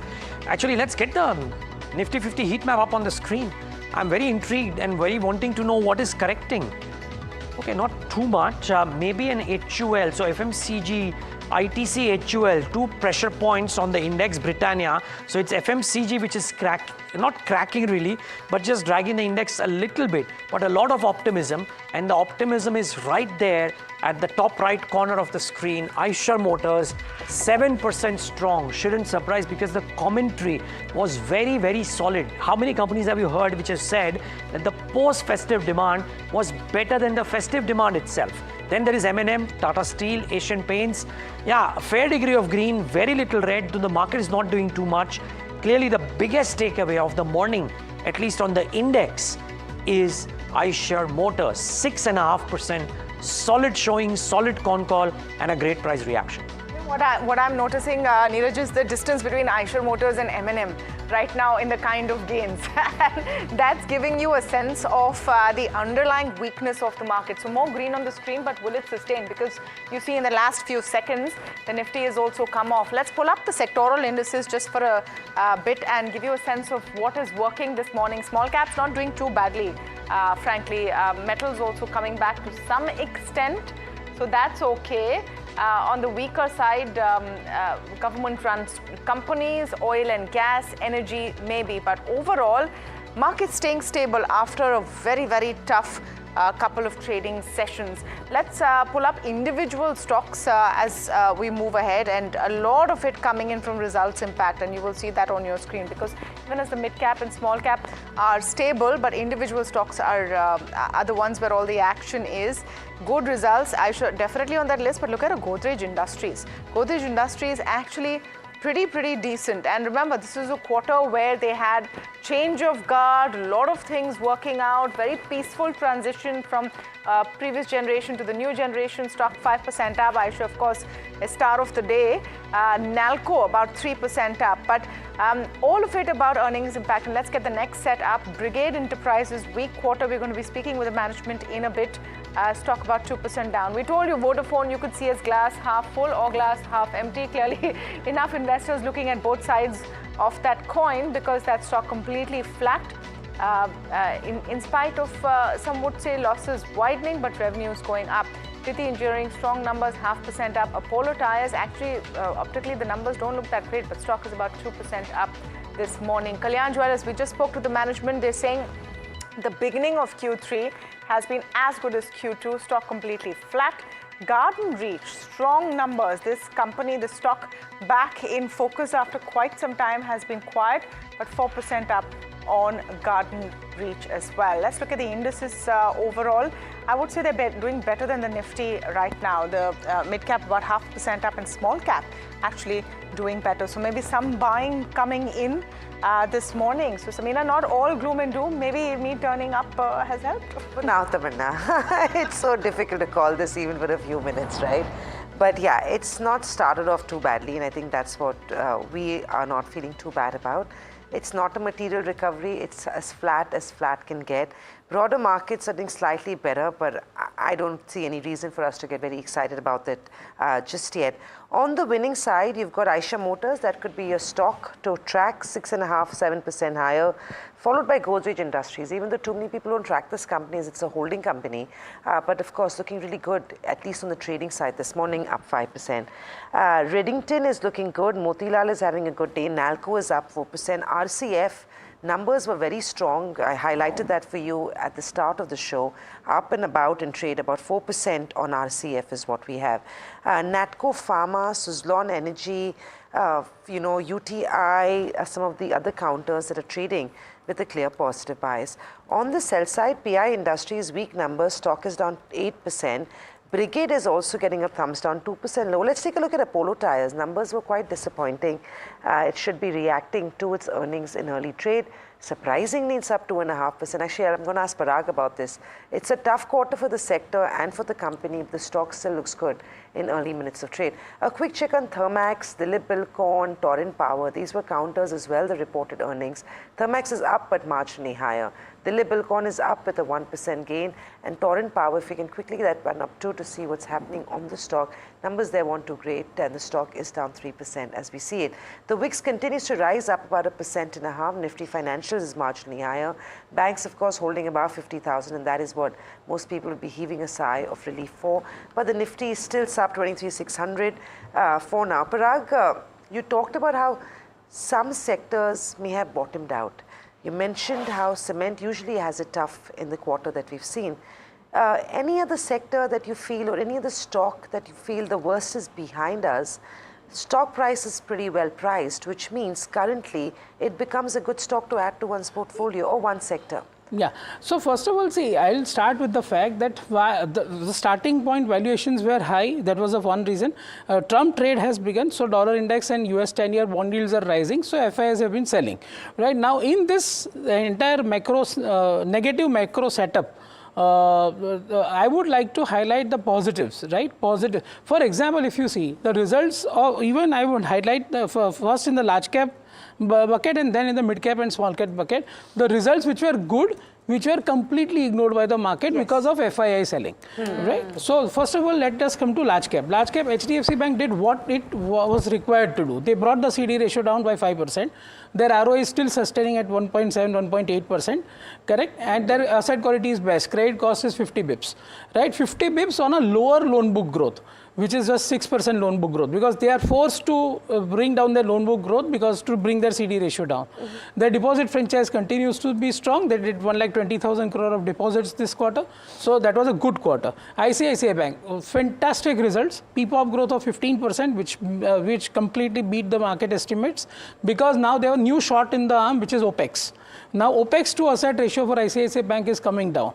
Right. So I think ICICI Bank continues to consistently surprise market on the positive side, and rightfully so. Now it is trading at a significant premium to other banks, and they are sustaining their ROA about 2.2%. SBI, such a large bank and a proxy to Indian economy, credit cost only 50 bips. What more you want, right? No, the deposit growth guidance didn't bother you? No, that's okay. In SBI, you have a CD ratio which is low. So in SBI, you are not required to grow deposits at a rate which you are growing advances, or at a faster rate than your advances, right?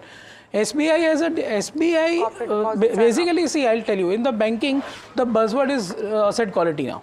Because you have seen the pockets of MFI and various stresses. So if these three large banks of India, HDFC, ICICI and SBI, are showing you a credit cost of 50 bips, it's a big positive, because at least they know their customers, they have lended to their known customers, right? And they have not given some unsecured MFI loans which will go bust. So it's a big positive, and the valuations have become extremely attractive. The ROA divided by price to book, if you do, almost it is 1x. PG, if you see, the growth rates are 12 to 15%, PEs are below that, right? So that is one banking. I'll come to auto, Mahindra and Mahindra, excellent result. again beat market estimates. Tractor is 55% of the profits. Tractor has bottomed out. For example, last month, the estimates were 50,000 tractors. They sold 65,000 tractors, right? And tractor is a very high margin business for them. On November 26, they are going to launch 2 new SUVs, electric SUVs. Yeah. So auto launch cycle is also good. If you remove their net cash in the standalone balance sheet and subsidiary value, the cash flow yield is 6% on their EV of 2,50,000 crore, which is left after reducing this thing, right? I just spoke about Remco, that at 20,000 crore market cap, at the bottom cycle they are making 1,000 crore cash profit, which will only improve because the entire industry is bleeding. Sure. Government spending is back in last 2-3, I would say last 1 month.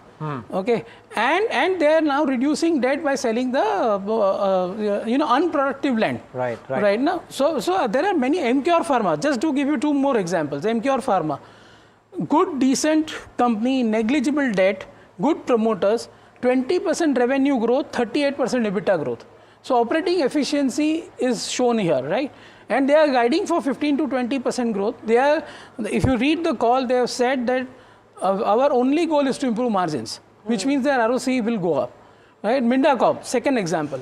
8% revenue growth, 26% PAT growth, 12% EBITDA growth. You've got 7 solid companies. Again operating efficiency. This is amazing. See, I think corporate India has realized everybody is looking to deleverage. The other thing which I want to bring down on the day, because today we have 30 seconds. 30 seconds for this. Everybody is negative, right? What I trying to point out is where in the world you have a debt to GDP of 83%, where in the world you have a corporate India completely under leveraged. Banks are sitting on good amount of tier 1, strong balance sheet, and I would say the most strongest regulator. So there is no chance of any financial scams or anything going ahead because our regulator is so sharp. They spotted this MFI stress much earlier. They spotted this unsecured personal loan stress much earlier. So we are not a euphoric economy. Got it. We are a strong, solid, stable economy. Got it. Thanks for these things, Parag. By the way, viewers, don't construe these as buy or sell recommendations. Yeah, sure. Please do your own due diligence. But very quickly, we have Mr. Jalan of RK Forgings joining us in a moment. But Shrikant Chauhan, take a moment with you. Quick, Shrikant, 60 seconds. We have a guest waiting. Opening thoughts and a view on PI Industries, which is down 9% because they've withdrawn their guidance. Yeah, Neeraj, yes, it is down and it is like forming some lower top formation. It's like a distribution sort of formation that we can see. But at the same time, the stock has fallen drastically from the highs and now it is very close to 200-day simple moving average. And whenever it has fallen to 200-day simple moving average, we saw some buying interest in the stock. So I am of the view that if there is a long-term view, medium-term view, we should look for adding this stock at current levels instead of selling at these levels. It is better to stay away from taking any short positions. But yes, if there is any further more correction, look for adding this stock. So much for that, Shrikant Chauhan there.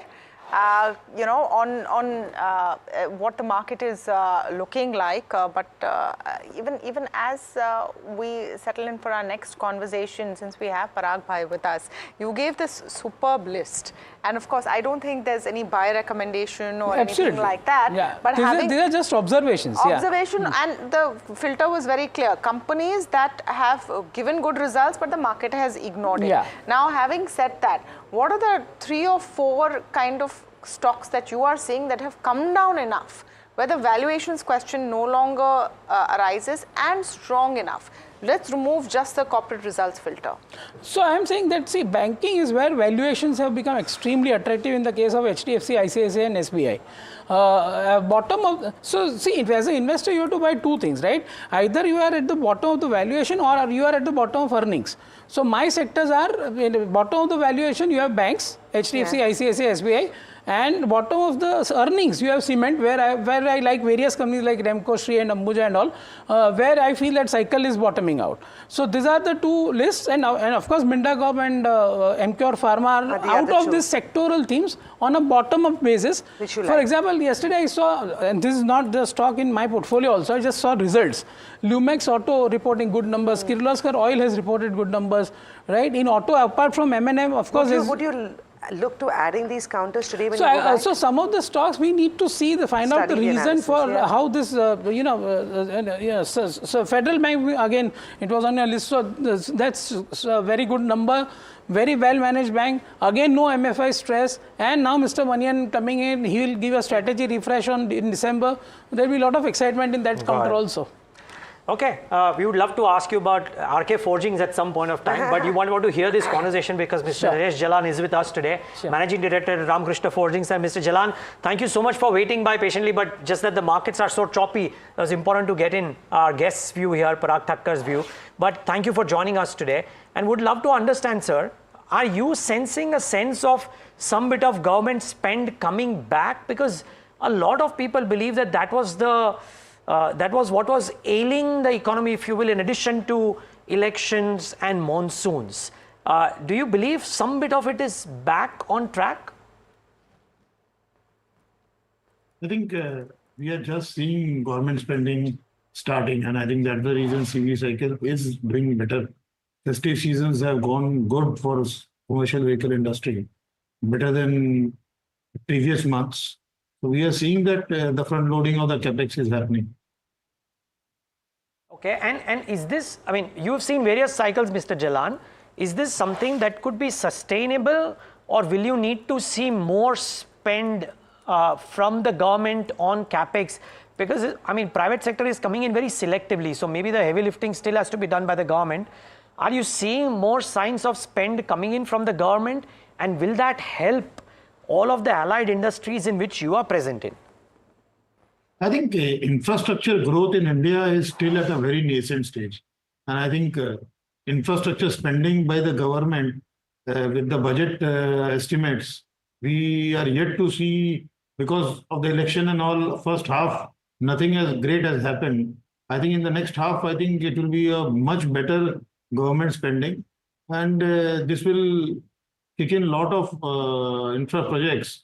And with that strong CV cycle, we are expecting to have that to happen. As well as I think private capex cycle also had started, but selectively. But I think with the capacity right now planned out, everybody will need to continue, be now on to add capacities.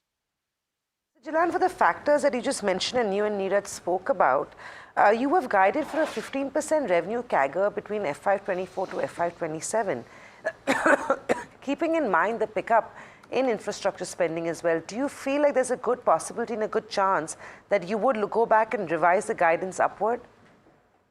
No, we stick to our 15 to 20% growth guidance, I think.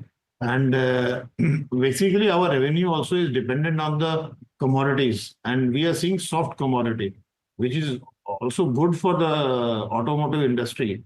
But with the soft, I think the top line, we may have a softer top line. So we stick to the guidance of 15 to 20% growth.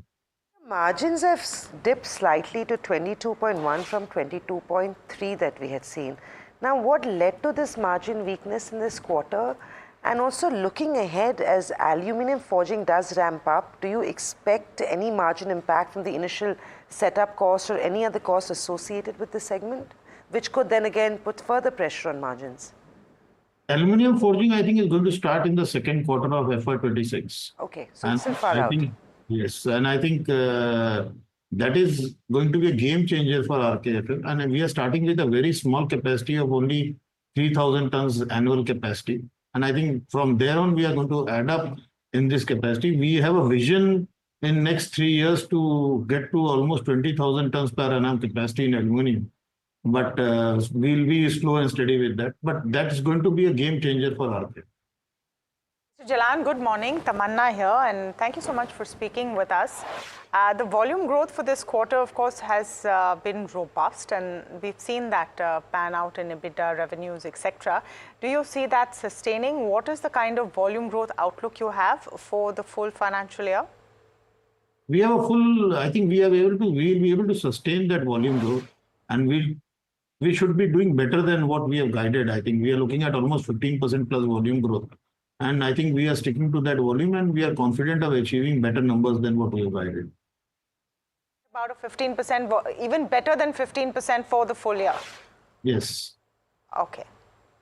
In terms of, the kind of tie-up you've had recently, and I think this was very interesting, the JV with Titagarh and the LOA you have received. Can you give us some idea of when those revenues will come on board? What is the outlook on that JV? So I think the plant is being set up in Chennai, and it's a greenfield project. And we are going to start rolling first set of wheels for Indian Railways, I think in December 2025. So we are well on track for last quarter of FY26 to start revenue with Indian Railways in wheel project. Oh, lovely. So 2026, we see those revenues coming in. What is the quantum? So we have a tie-up with Indian Railways for minimum offtake of 80,000 pieces per annum. And we are setting up a manufacturing capability of close to 200,000 wheels a year. So we are looking at almost by 2028 to get to full production. Okay, and this segment, what would be its share in revenue? How do you see this growing, this tie-up with the Indian Railways? Do you see this as a business that will continue to grow? We have a 25-year take-or-pay agreement with the Indian Railways. So I think for 25 years, we don't need to worry in terms of offtake from this plant. So till 2050, we have a confirmed order book of 80,000 wheel sets every year. Mr. Jalan, I'm just trying to recollect and rack my brains. This from a 3,000 crore to 5,000 crore revenue run rate was the target till FY25, if I'm not wrong, right? Or was it FY26?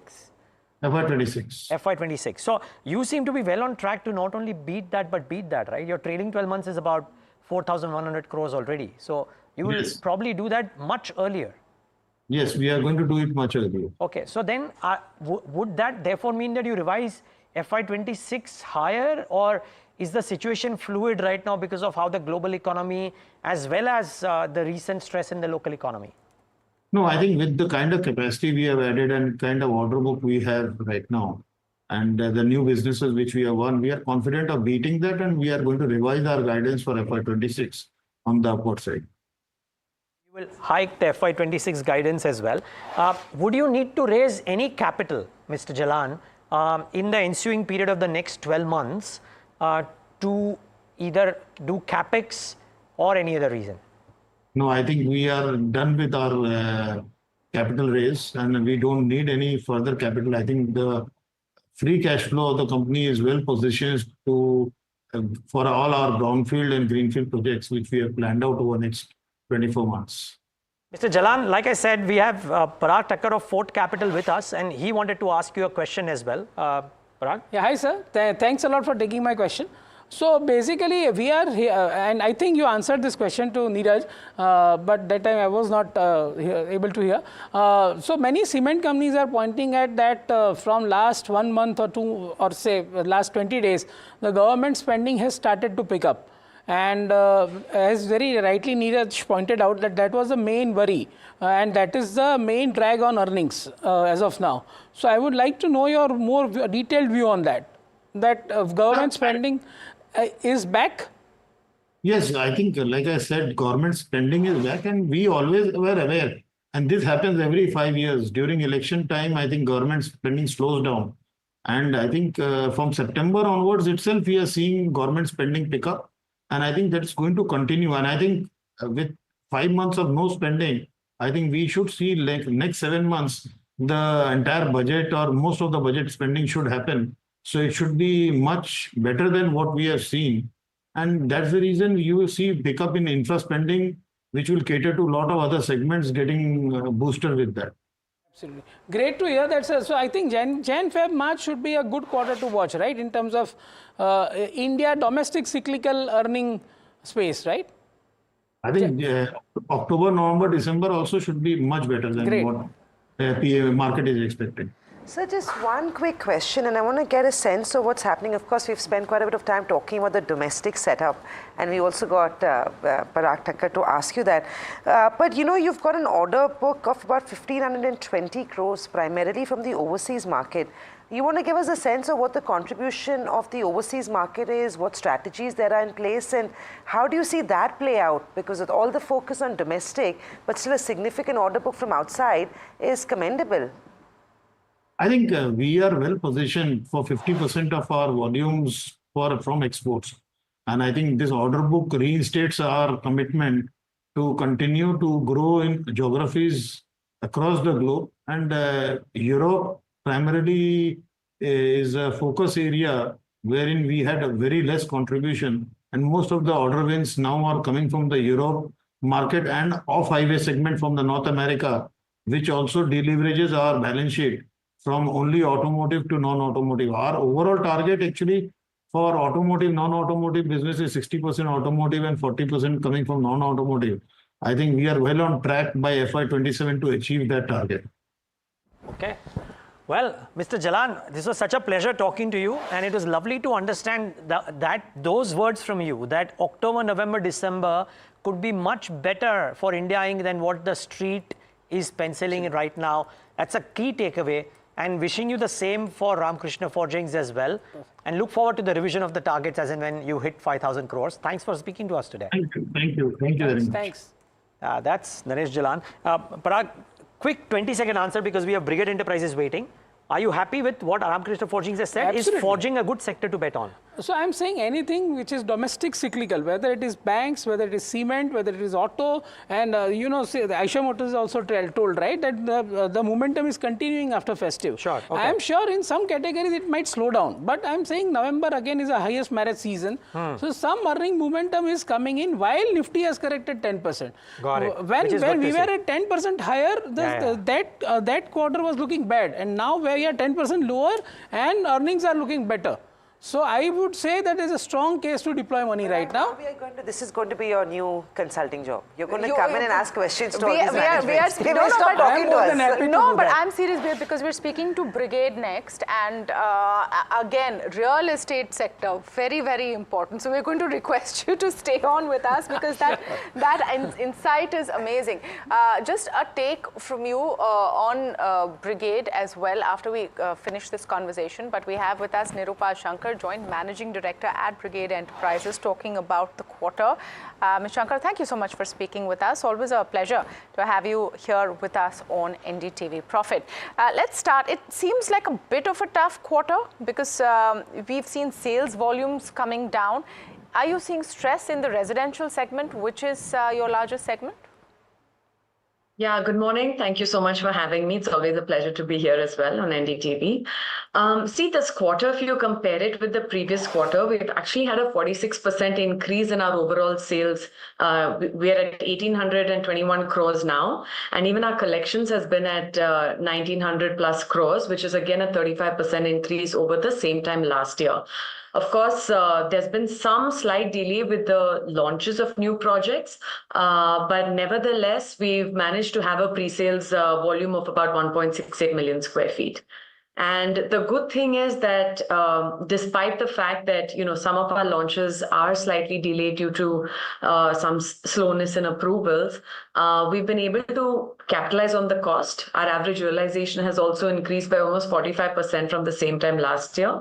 And so overall, we are fairly bullish, and generally the second half of the year is definitely... No, absolutely, agreed. But having said that, in all of H1, your sales volumes are down 10%. You have seen a drop in revenues of 22% this quarter. So just trying to understand, Nirupa, where that pressure is coming from. Is this because of launch delays? Or are you seeing demand peter off in the last quarter and maybe it will pick up in the second half? Oh, I think demand is fairly strong. I just think it's a matter of us, not launching projects soon enough. And main reason for that is there's been a bit of slowness in getting projects approved. So anyway, we are fairly still bullish about the coming next 2 quarters. And as long as we're able to launch, I think the coming year will be very good. Nirupa, a couple of other things that have stood out. Your margins have actually expanded quite well, and you alluded to that a few minutes ago. Is this margin expansion, one, sustainable in the second half of the year, or would it improve further, which would be a good thing? And also, okay, maybe you answer this and we talk about the leasing revenue, because that's actually seen a good uptick. So just a quick word on margins, and where do you see that play out? So margins have been good for multiple reasons. One is because we have launched some very premium projects, especially in Chennai. We've launched Brigade Icon, where the average price per square foot is around 30,000 rupees per square foot. We've re-entered the premium market in a fairly big way, where ticket sizes above 3 crores, 4 crores, and those units also have an average price per square foot of 12,000, 13,000 square feet.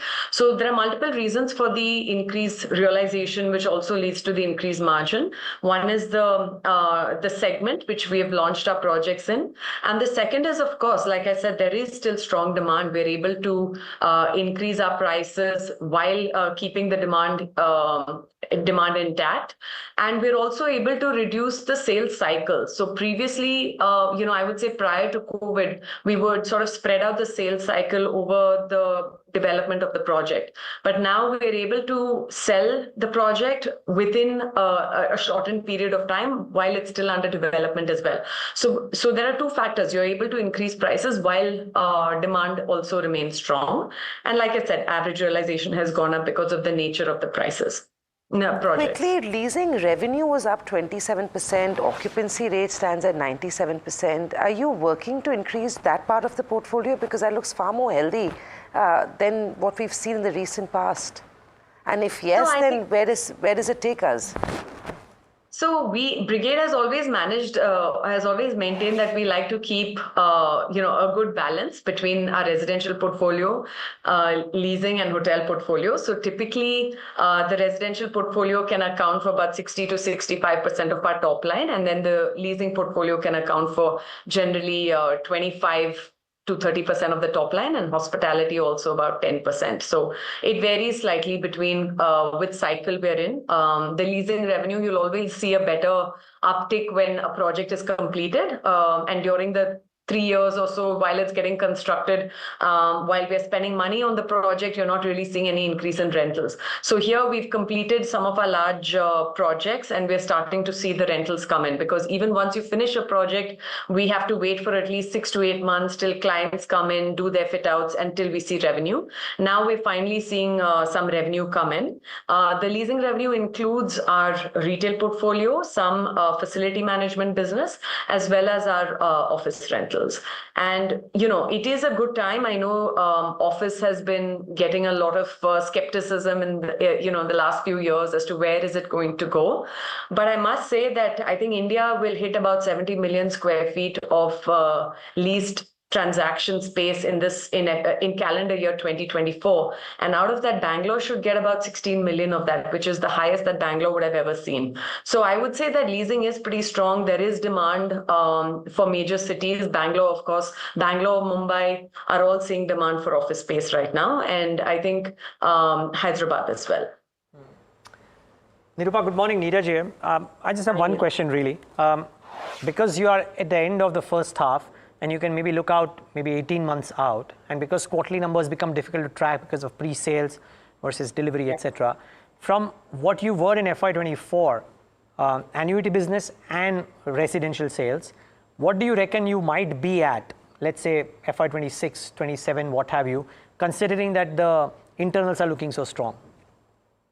You mean in terms of top line, or in terms of or volume growth, volumes, growth factors, what have you?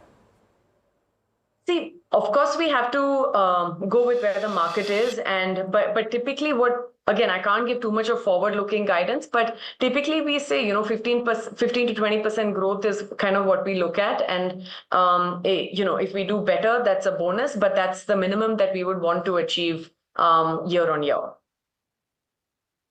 Just one very quick one, Nirupa. You've managed to reduce your debt quite significantly by about 2,656 crores to down to about 850. Now a very healthy net debt equity ratio.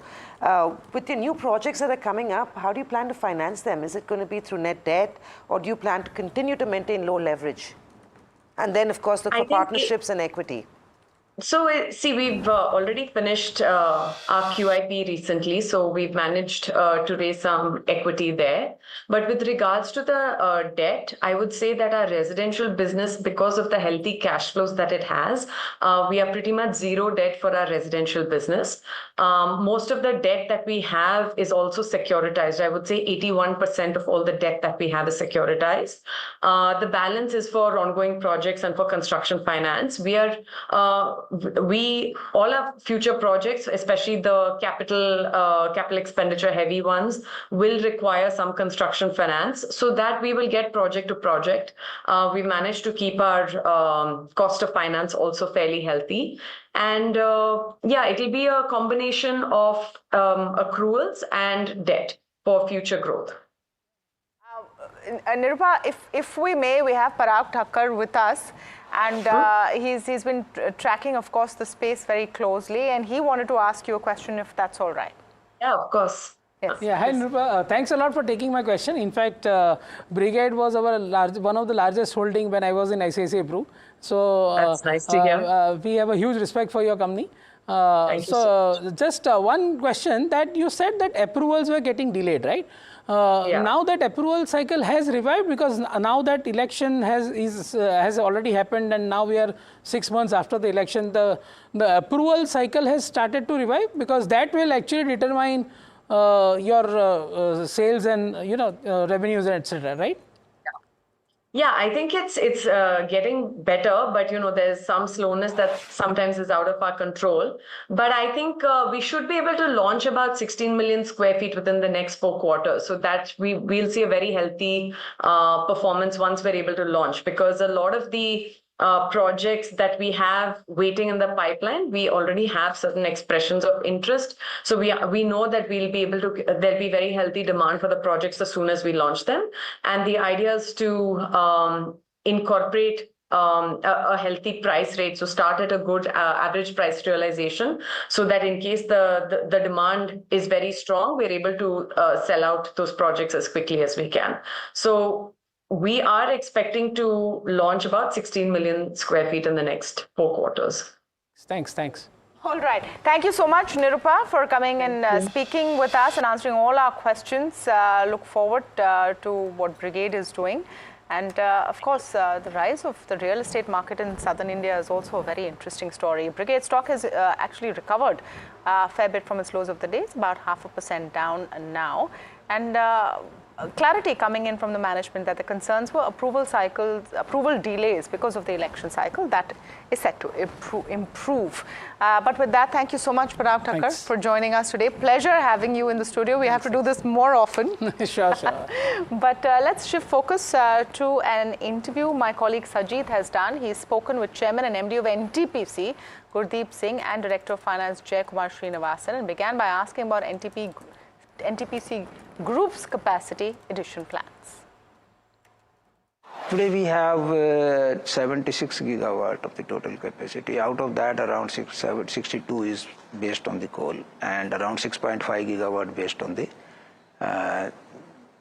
gas based. Another 3.8, 3.7 is on the hydro, and this again. So as far as the coal is concerned, there is no gas-based plant which is under construction, but the coal-based plants which are under construction, either we have awarded the contract or we are going to award, well, it's kind of already in the developed stages, around 26 gigawatt. So we should, by 2032, we should be around 88 gigawatt of this coal capacity. This is, of course, NTPC and joint ventures put together. It's the combination of that.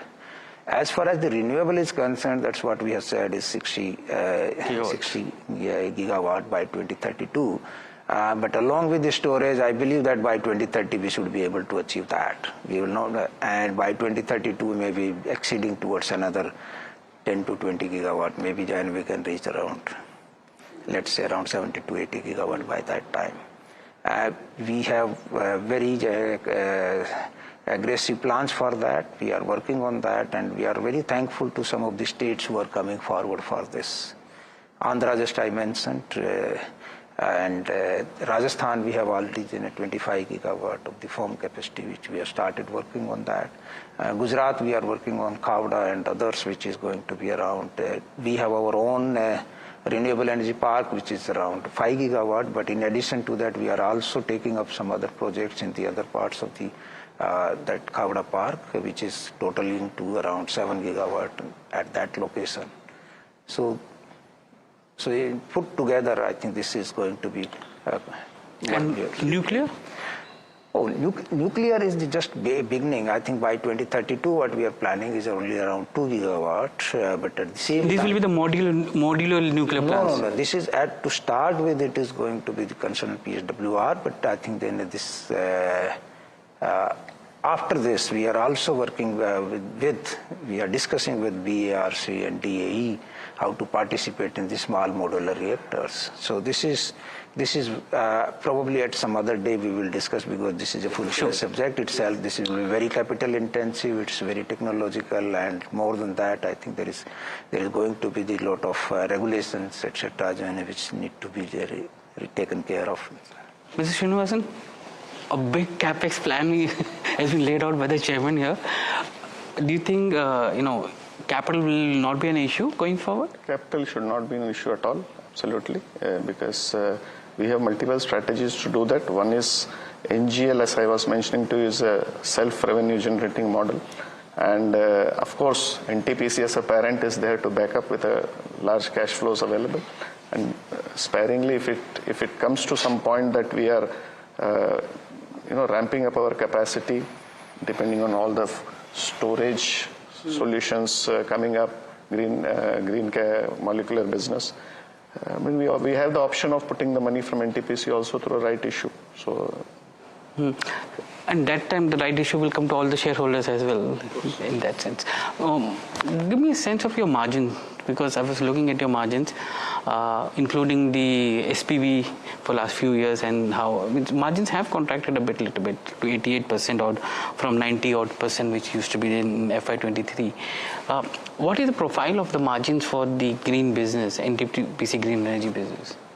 NTPC Green, your EBITDA margin is going to be around 86%, and 86 to 90% it would remain. It's a competitive thing compared to your earlier regime of cost plus. Definitely the pressure will be on the margins. But our strategy would be to not only participate in the tariff-based competitive bidding, we also have the model for your joint ventures with other PSUs, where the offtake has a color of a agreed cost plus arrangement. Okay. So this will ensure that we maintain our margins.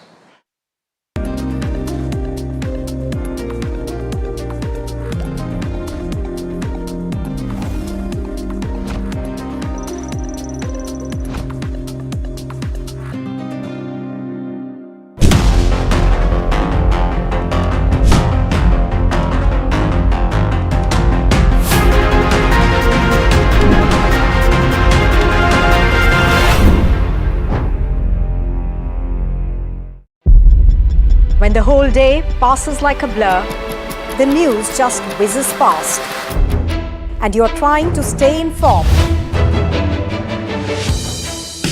It is our job to bring you news that truly matters. At Profit 360, we cut through the clutter. The Wall Street deals, finance and policy news that could shape your tomorrow. The newsmakers, the trendsetters, and the innovators. In 30 minutes, we've got you covered. So stay ahead, stay informed, and stay profitable with Profit 360.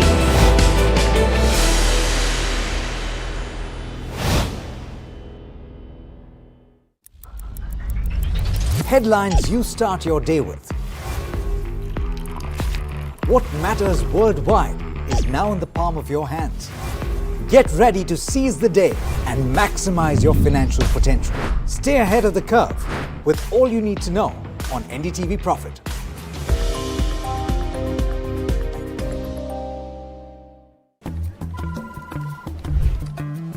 Bro, what are you doing?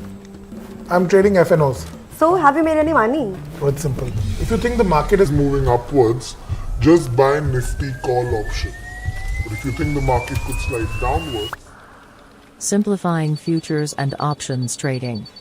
Don't worry about the future. We've got your options covered. Futures and options strategy that will help you move with the tide. An unmissable trade. If you want to be in the money.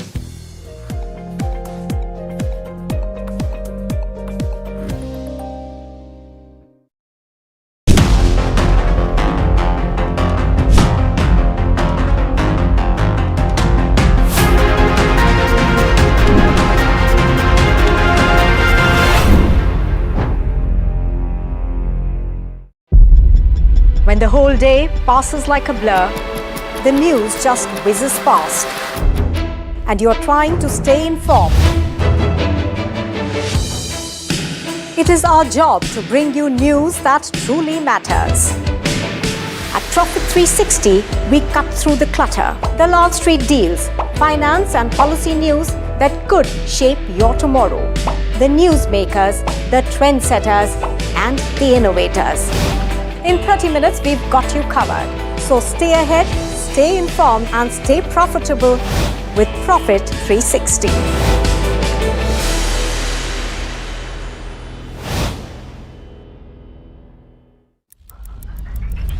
Headlines you start your day with.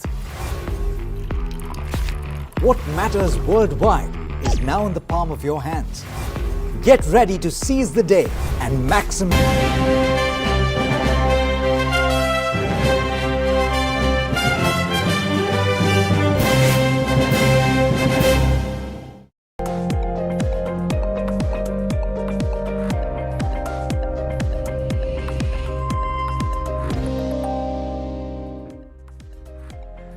Thanks so much for tuning in to Talking Point. I'm your host, Neeraj Shah, and Niva Bupa to be listed in moments from now.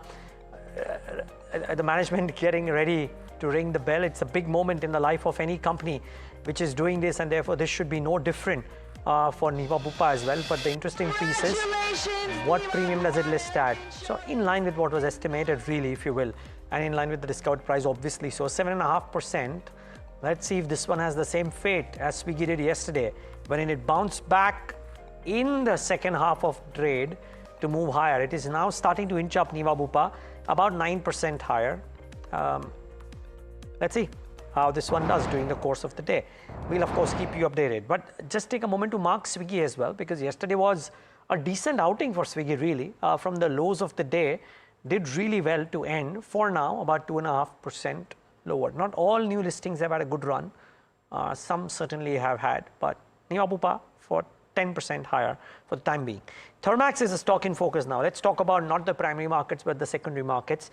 And the numbers, revenues, margins, and net profits, all of them beat estimates. The order booking was higher.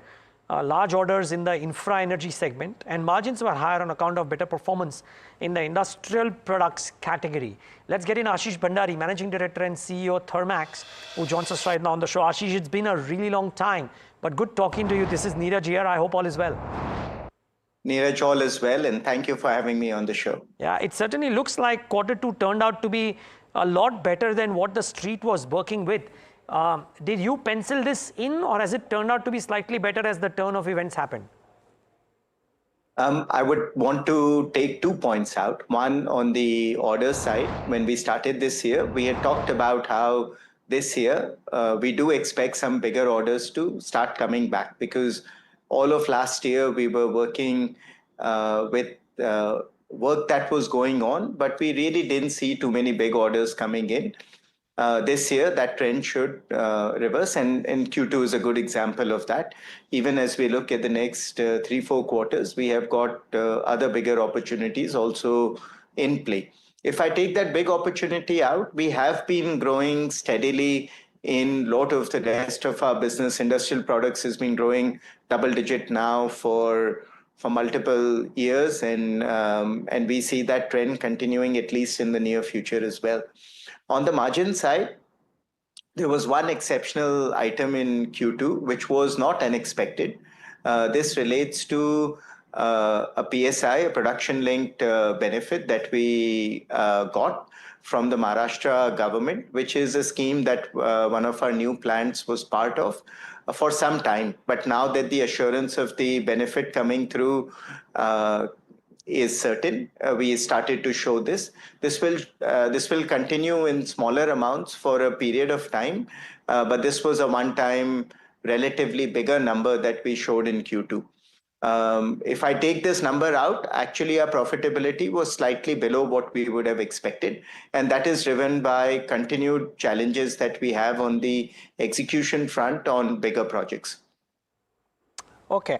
Can I, before I get into internals, Ashish, and some of these is really good to know, is this being led by global orders per se, or is domestic order flow looking good? The reason I ask this is because every single company that I've spoken to has said that because of government spending not being up to the mark, things are looking iffy or have looked iffy in the first half, and they'll improve once government spend comes back. I would be in that similar bucket. The Indian spending is, and we are not directly driven by government spending, but we are driven in some ways by push through of government policies as such. And in that sense, the India numbers have been flatter in a way than international. International, after quite a bit of relative lull in the first 2 quarters of this year, has outperformed our India business. And even in Q2, the big order that we got was actually from an international project. If I look at India, we are not dependent, as I said, on government infrastructure specifically, but the one big segment where growth has been relative to last year, particularly muted, is in what is called as the 1G, the ethanol industry, which is derived from government policies and marketing agreements that the government hands out for a lot of what is called as this blending program for ethanol. Yeah, which is the projects are set up by various different players in the sugar industry and distilleries, etc. Many of those projects are on the anvil. Handshake has happened, but the financial closure and their agreements with the government oil marketing companies, etc., have been delayed. So I do see some amount of flattening on the India numbers, but when I talk to customers, I see a lot of positivity and optimism. So I expect the second half to be better. But so far, I'm in the same bucket that you talked. Many others are looking at. So you may not be connected, Ashish, but some of your clients might be. So I'm just trying to understand, are you sensing some uptick in government spend? I mean, we were talking to a forging company which said that some of that has happened. Couple of cement companies mentioned that some of that is starting to happen. Do you sense that or not as yet? Not as yet directly, but I'm not seeing particular scenes of any major slowdown or anything. Our distributors, our channel networks, every time I speak with them, they are still bullish on the outlook. They say their customers are looking to spend. And so I'm seeing reasonable amounts. Yeah, I'm just saying there's a flattening relative to what we have been going through for the last couple of years. And even there, most customers, as I speak with, indicate that the second half should be better. I'll caveat that by saying that, yes, I agree, the first half has been flatter on the India front, clearly. So let's assume that India front also improves and some of the other things also go as per plan. How do you foresee the second half for yourself, both on order inflow and revenues, and two, also on profitability? Because I'm guessing it's a very volatile environment to manage cost pressures.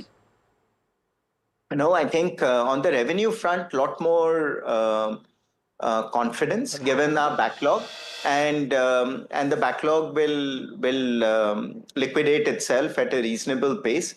There's some amount of slowdown, as I said, relating to project execution that affects profitability to a little extent, but that should be manageable for a company of our size. Overall, from a profitability perspective as well, we are in a fortunate environment, in my opinion, where commodity prices have been stable. There's some amount of inflation on the labor end, but in general, steel prices and variety of other commodity prices have been stable. Yeah, despite the war and everything, oil prices, etc., haven't really gone up. So I wouldn't blame the environment at all. The project delays and the execution challenges are more related to labor, construction challenges.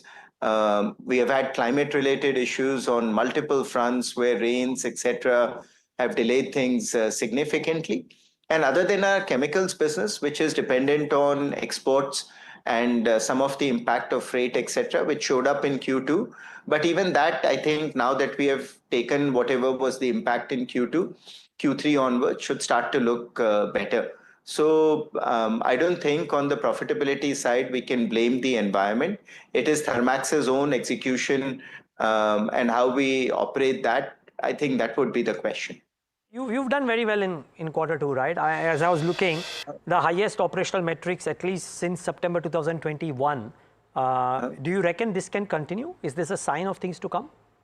Look, I don't think, to me, the Q2 was a okay quarter, wasn't an exceptional quarter. And the reason is that on the margins, sorry, go ahead. Sorry. I meant on the margins. I mean, it was... I meant on the margins, yeah, because we had that one-time PSI impact that we had, which was 60 odd crores. Last year also we had a 12 crore positive. But even if I take that net of the two and say, look, we had a 50 crore good guy this quarter. If I take that 50 crore good guy out, the numbers were below my personal expectations, yeah. And the place where we underperformed was first primarily on large projects and large government projects, which we are going through on the execution front. And second, little bit on our chemicals business. On the chemicals business was driven, as I said, by some of our export-related issues relating to freight. That we will recover in Q3 and Q4. Executing large projects better continues to be one of the things Thermax has to do better on. Okay. Just very quickly, Ashish. So you sounding very confident about a strong second half. Was there a formal guidance given, and do you think you will beat that? No, we haven't given a formal guidance, and I don't want to come across as bullish on the second half. I think on revenues and general profitability, I think we will continue to improve year on year. I think that's largely driven by a backlog. On orders, I would be in the wait and watch category because especially on the India side, we have seen, as I said, some flattening. It's not a dip by any means, but some flattening of the growth. And I would like to see that come back in Q3 and Q4, which means that the order inquiry that we have, we would like to see those translate into orders, customers paying advances, LCs being opened, so that you can formally get started on that. Okay. Ashish, maybe what we'll do is, while we have to wrap up right now, maybe if time permits you, we'll talk closer to the end of the calendar to try and gauge how is the scene shaped up. It will be really informative at that point of time. I think that would be a discussion I look forward to as well. Great. Thank you. Thank you so much, Ashish. And congratulations on a good quarter. All the best for the quarters ahead. That's Thermax. Again, in his words, not sounding overly bullish, but certainly sounding confident in tonality and in terms of the numbers. Now, the stock is doing well. We shift focus back to Niva Bupa. My colleague Shubhana talked to the MD and CEO, Krishnan Ramachandran. And here's what he had to say on the company's prospects ahead. Insurance is a long-term business, and our parent shareholder Bupa has been around for 80 years. So timing, to be honest, really doesn't matter. What matters is we're solving for the capital structure of the company, we're solving for permanency, and we are a long-term player, so I'm not worried about timing. Sir, wanted your glide path towards profitability. You have a lower market share as compared to your peer, Star Health Insurance, and they have had they have a larger market share and a consistent, performance in terms of profitability. So, what is your glide path towards that going forward, given that there was a drag, in the latest earnings. So, what's your view on that? Sure. No, I think 2 points. We have been in significant investment mode in the last 4 years. That has meant that we've been growing a lot faster than any of our peers. Our growth CAGR in the last 4 years has been 41% plus. Having said that, when you look at our profit last year and the year before, we have been profitable, both on an Indian GAAP and IFRS basis. For Q1, because of the way our accounting works and the seasonality of our business, on an Indian GAAP basis, we had a small loss. Improvement over last year, but the right way to look at our financials is on an IFRS basis, which smoothens out some of these earnings fluctuations. And on that basis, we are profitable, so very much on a profit trajectory, Sohana. Okay. And so, what about combined ratios? You're raising funds, to meet your long-term objectives, funding objectives. But also, you said that you want to improve your combined ratio, which is slightly lower than the industry average, and which is also impacting your expense ratio. So, how do you plan to take that forward? Sure. Look, our combined ratio is sub 100 as of last year, sub 100 the year before as well. And when you look at industry, if you include non-life companies, we are one of the few players which have a sub 100 combined ratio. In terms of your question on expense ratio, the reason is because we've been in investment mode. We've grown in employee strength, close to 9,000 employees. We have increased our number of offices, our distribution partners, launched a number of products, technology investments. So for all of those reasons, our expense ratio has been heightened. Of course, it shows up in our above industry growth number. But we are now, as of last financial, we were 5,600 plus crores. So we are gaining scale, and as we gain scale, our expense ratios will come down. And we are confident that we will comply with IRDA's requirement of, being 35% plus allowances for a standalone player by FY26. Any number that you can help us with in terms of combined ratio for the current financial year? Because you have, as compared to other peers, ICICI Lombard, HDFC Ergo, they have a larger chain of network and, hospital chains. So as compared to that, how do you plan to improve? And, the number, if you could help us provide more. So our combined ratio would be lower, than most general insurance companies. Last year, our combined ratio was 98% odd, and the objective is clearly to improve on that as we move along. Okay. Yeah. And so retail health has been the major focus for the company. That's correct. I wanted to understand if you could help us with the split of retail health insurance as compared to group, and going forward, if you would plan to diversify more this split of yours, and if you would going forward, where do you see this split going? Because the DRHP said that you're also planning to tap the SME space for this. Yeah. No, look, in terms of our split as of last financial, retail was about 70% and the balance was group. We are focused on retail because we believe it is a very attractive opportunity. It has lifetime value. It is difficult to execute. It is a talent and execution intensive business. So doing retail well means that you have some inherent moats, to use that language. In moving forward, look, we want to make sure that we grow our business with opportunities that are sustainable across the board. We believe our proportion will broadly stay the same, but on group, if the pricing environment improves, we are certainly very, very happy to participate in more of that business. Yes, our focus there is small and medium enterprises. But we're certainly very happy to look at additional opportunities, depending on the pricing environment. And so on the distribution network, your online sales have been, slightly lower, and while there are individual agents and, marketing firms that is contributing to, as a percentage of your overall gross written premium. But bank assurance is also lower as compared to those networks. Do you plan to increase, reliance on bank assurance? Are there any partnerships in the pipeline that we can see in the coming financial year? No, see, look, our channel mix, if you look at it, I want to make 2 points.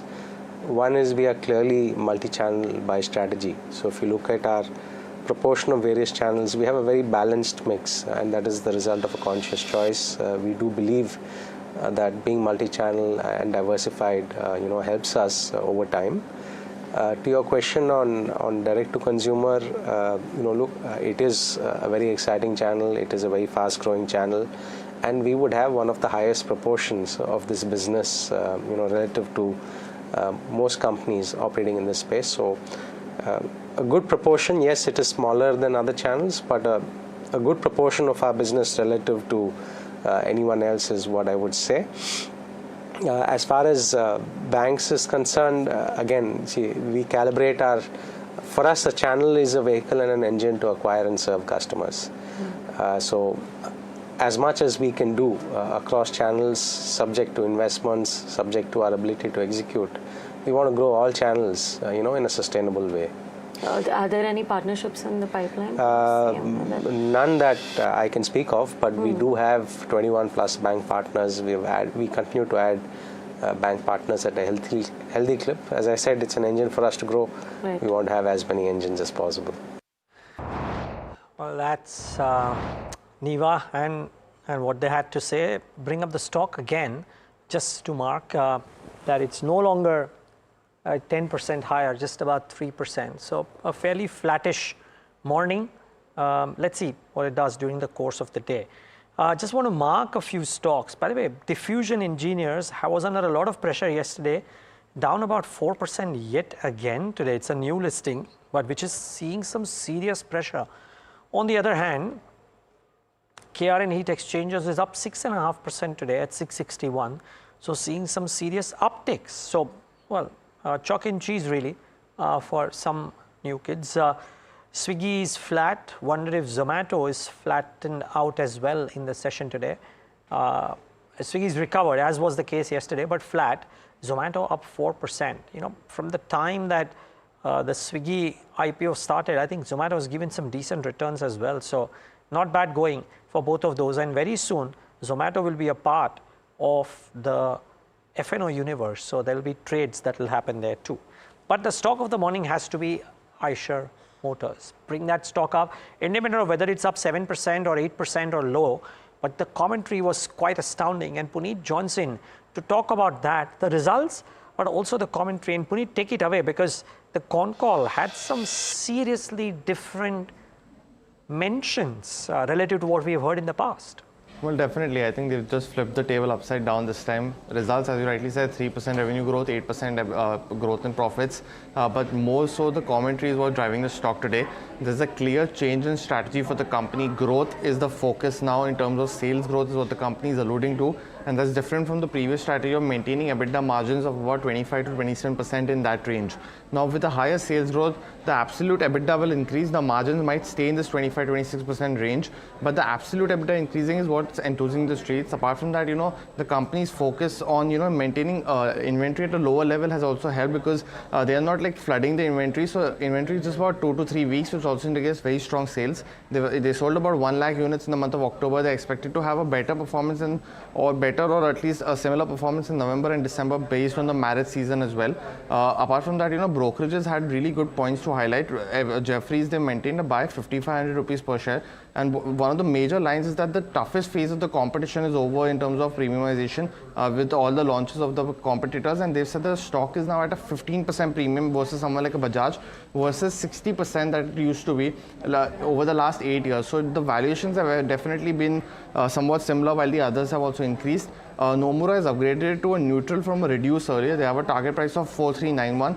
And one of the major things they highlighted was the new strategy addresses one of the key concerns of lower volume growth. So that's why the upgrade coming in from them. And just finally on MK, they have upgraded to a buy from a sell rating earlier. Target price of 5,300 now for MK versus 3,750 earlier. So it's a double upgrade of sorts from MK. One of the major things is, of course, the new strategy that they talk about, but they've also mentioned that they believe the near-term margin pressure would be addressed once operating leverage kicks in. So overall, it's a big thumbs up on Eicher Motors from brokerages, management, of course, very enthusiast, and now, of course, from the investors as well.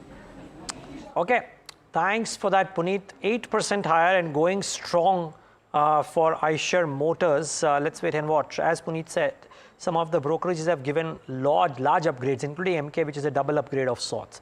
Another stock in focus is Nalco. Can we pull that stock up? Because it was doing really well when it started off, still about a couple of percentage points higher. Mihika Johnson, to put those numbers into perspective, Mihika, is it some one-offs or effectively quarterly aspects which help the numbers and the margins, and will they change in Q3? Because the reaction is relative to the numbers fairly muted. When you talk about what drove it, it was aluminium pricing. It was better aluminium pricing during the quarter on an average basis. And when we spoke to experts, it's a little hard to see how Q3 prices will pan out. The China stimulus does take into place, but when you talk about National Aluminium's Q2 numbers, revenues were up 31%. EBITDA saw a 290% uptick. Margin expansion that stands out, 2,567 basis points at 38.7% this quarter versus 13% a year ago, and net profit is up 458% to just about 1,000 crores. Now, when you talk about what led to revenue growth, higher aluminium prices, like I said, the aluminium EBIT was up 4.2 times year on year to over 8,563 rupees versus just over 2,000 crores a year ago. Margins were also aided by the cost optimization efforts. We had raw material expenses go down 32%, power and fuel costs go down 22% during the quarter on an annual basis, and the company has noted a positive domestic business environment in terms of demand. And when you look at the cumulative domestic sales numbers also for for the first half of FY25, it stands at 2.21 lakh MT. We also had Motilal Oswal. It's maintained its neutral rating on the company, but it's raised the target to 420 rupees. Q2 results were broadly a beat on their estimates because of the favorable pricing, and they've raised the FY25 revenue, EBITDA as well as net profit estimates by 9%, 27% and 32%. And even when you talk about the second half of FY25, the outlook is positive. They expect EBITDA and net profit to grow between 24 to 30% on a year-on-year basis. So the expectations going in the second half of FY25 is also positive. And Nalco actually recently entered an exploration and lithium mining deal, and this could also help diversify its product portfolio and enhance its supply chain, giving more terms of benefits from the cost side. But however, when you talk about the next growth phase, well, as per Motilal Oswal, the next growth phase will only come once the 1 million ton alumina refinery capacity gets added and comes on stream, which will happen by May of 2025. Okay. So must say relatively muted, like I said, for this one in the session. Thanks, Mihika, for that. I'll tell you what's catapulted Eicher to become the top gainer on the Nifty 500. That's DCM Shriram, up about 8.5% today. Geo Financial and Network 18 are doing well, but Suzlon is the other big one because it's really shot up in trade today, 5% higher after cracking for the last many days. Suzlon was at 54 after clocking in highs of 86, and this is a sector which has got some very strong revenue tailwinds to itself. So steep correction coming back. A lot of the FNO entrants are doing well. Angel One is up 4%. Paytm is up about 4.5%. We already marked Zomato, and I think which is why Geo Financial is up about 5% as well. Everything coming into the this FNO universe seems to be doing okay. Deepak Nitrite after a okay quarter is up about 4% as well. So that's not doing too badly. I think capital market stocks by and large seem to be bouncing back. So watch out for a Nuvama, CDSL, Motilal Oswal, UTI AMC. Some of these are having a good day in trade. But with that, it's a wrap on this leg of Talking Point, excuse me. Thanks so much for tuning in, and at the FNO show takes for the action on the other side.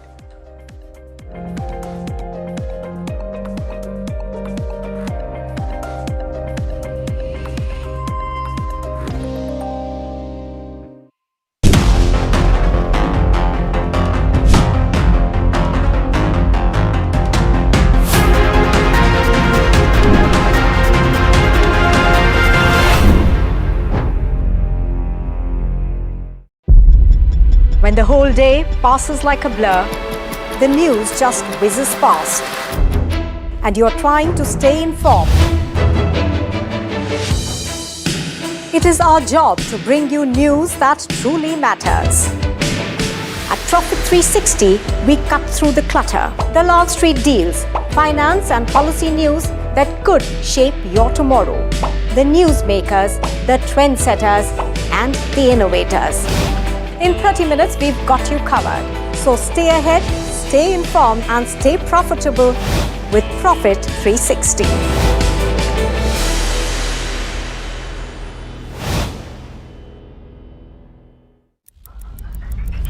Headlines you start your day with. What matters worldwide is now in the palm of your hands. Get ready to seize the day and maximize your financial potential. Stay ahead of the curve with all you need to know on NDTV Profit.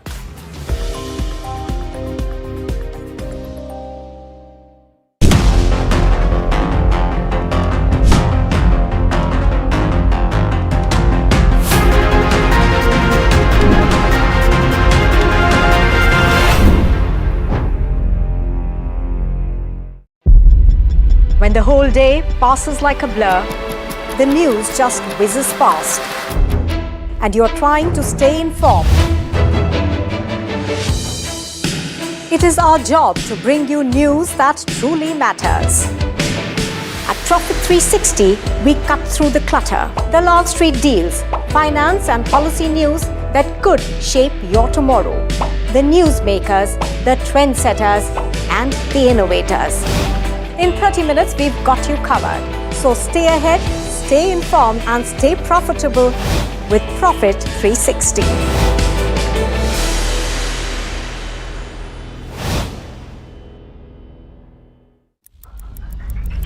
Headlines you start your day with. What matters worldwide is now in the palm of your hands. Get ready to seize the day and maximize your financial potential. Stay ahead of the curve with all you need to know on NDTV Profit.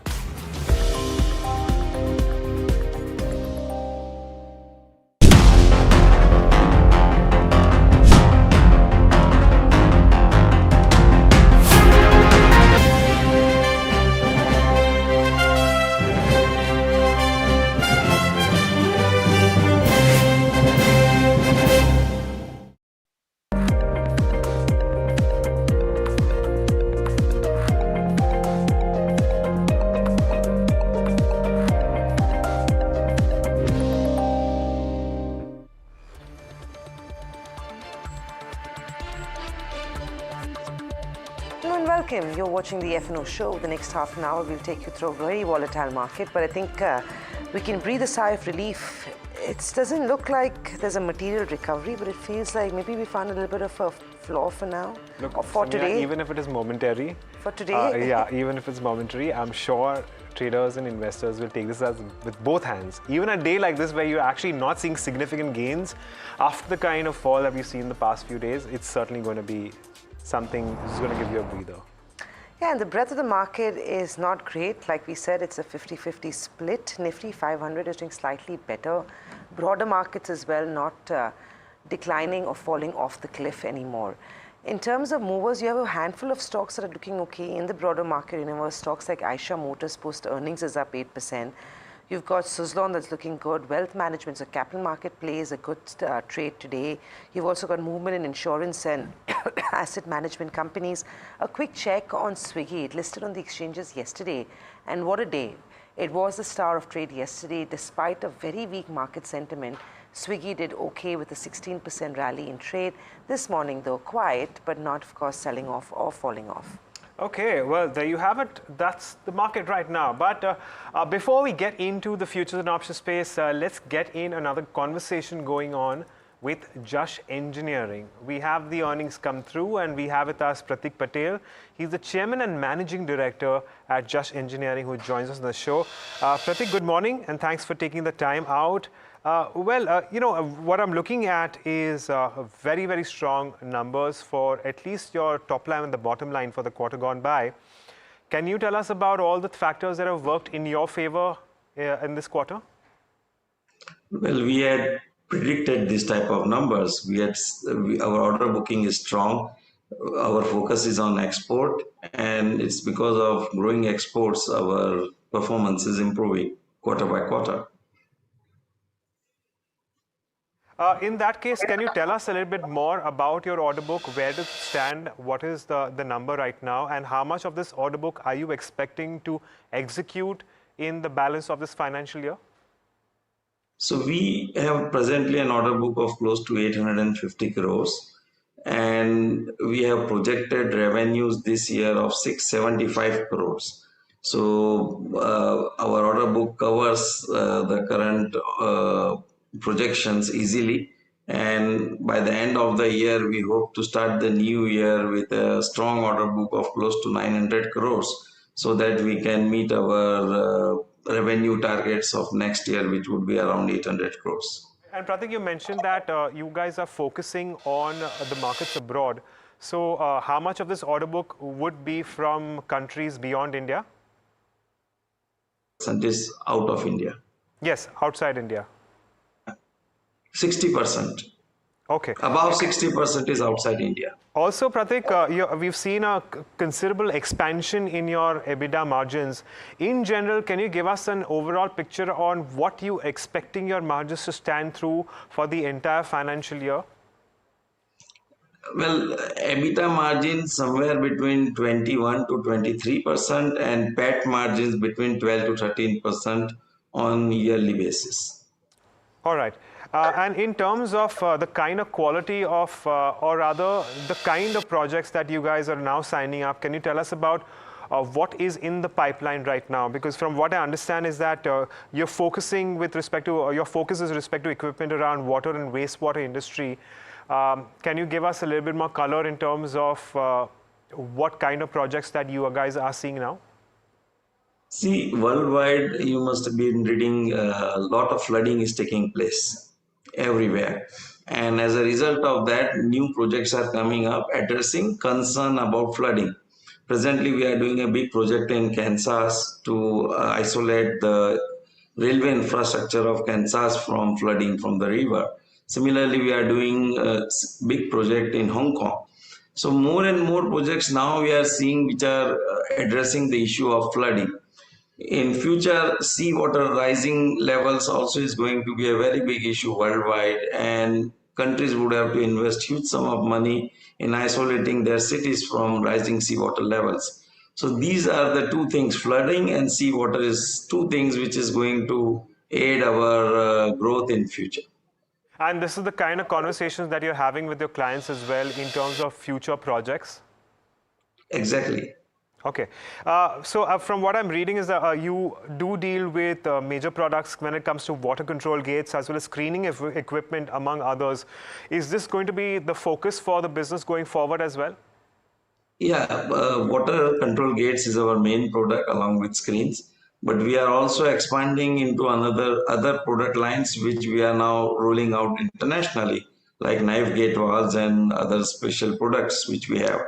So eventually these two products will be supplemented by two more products so that we can have a robust export driven business. Right.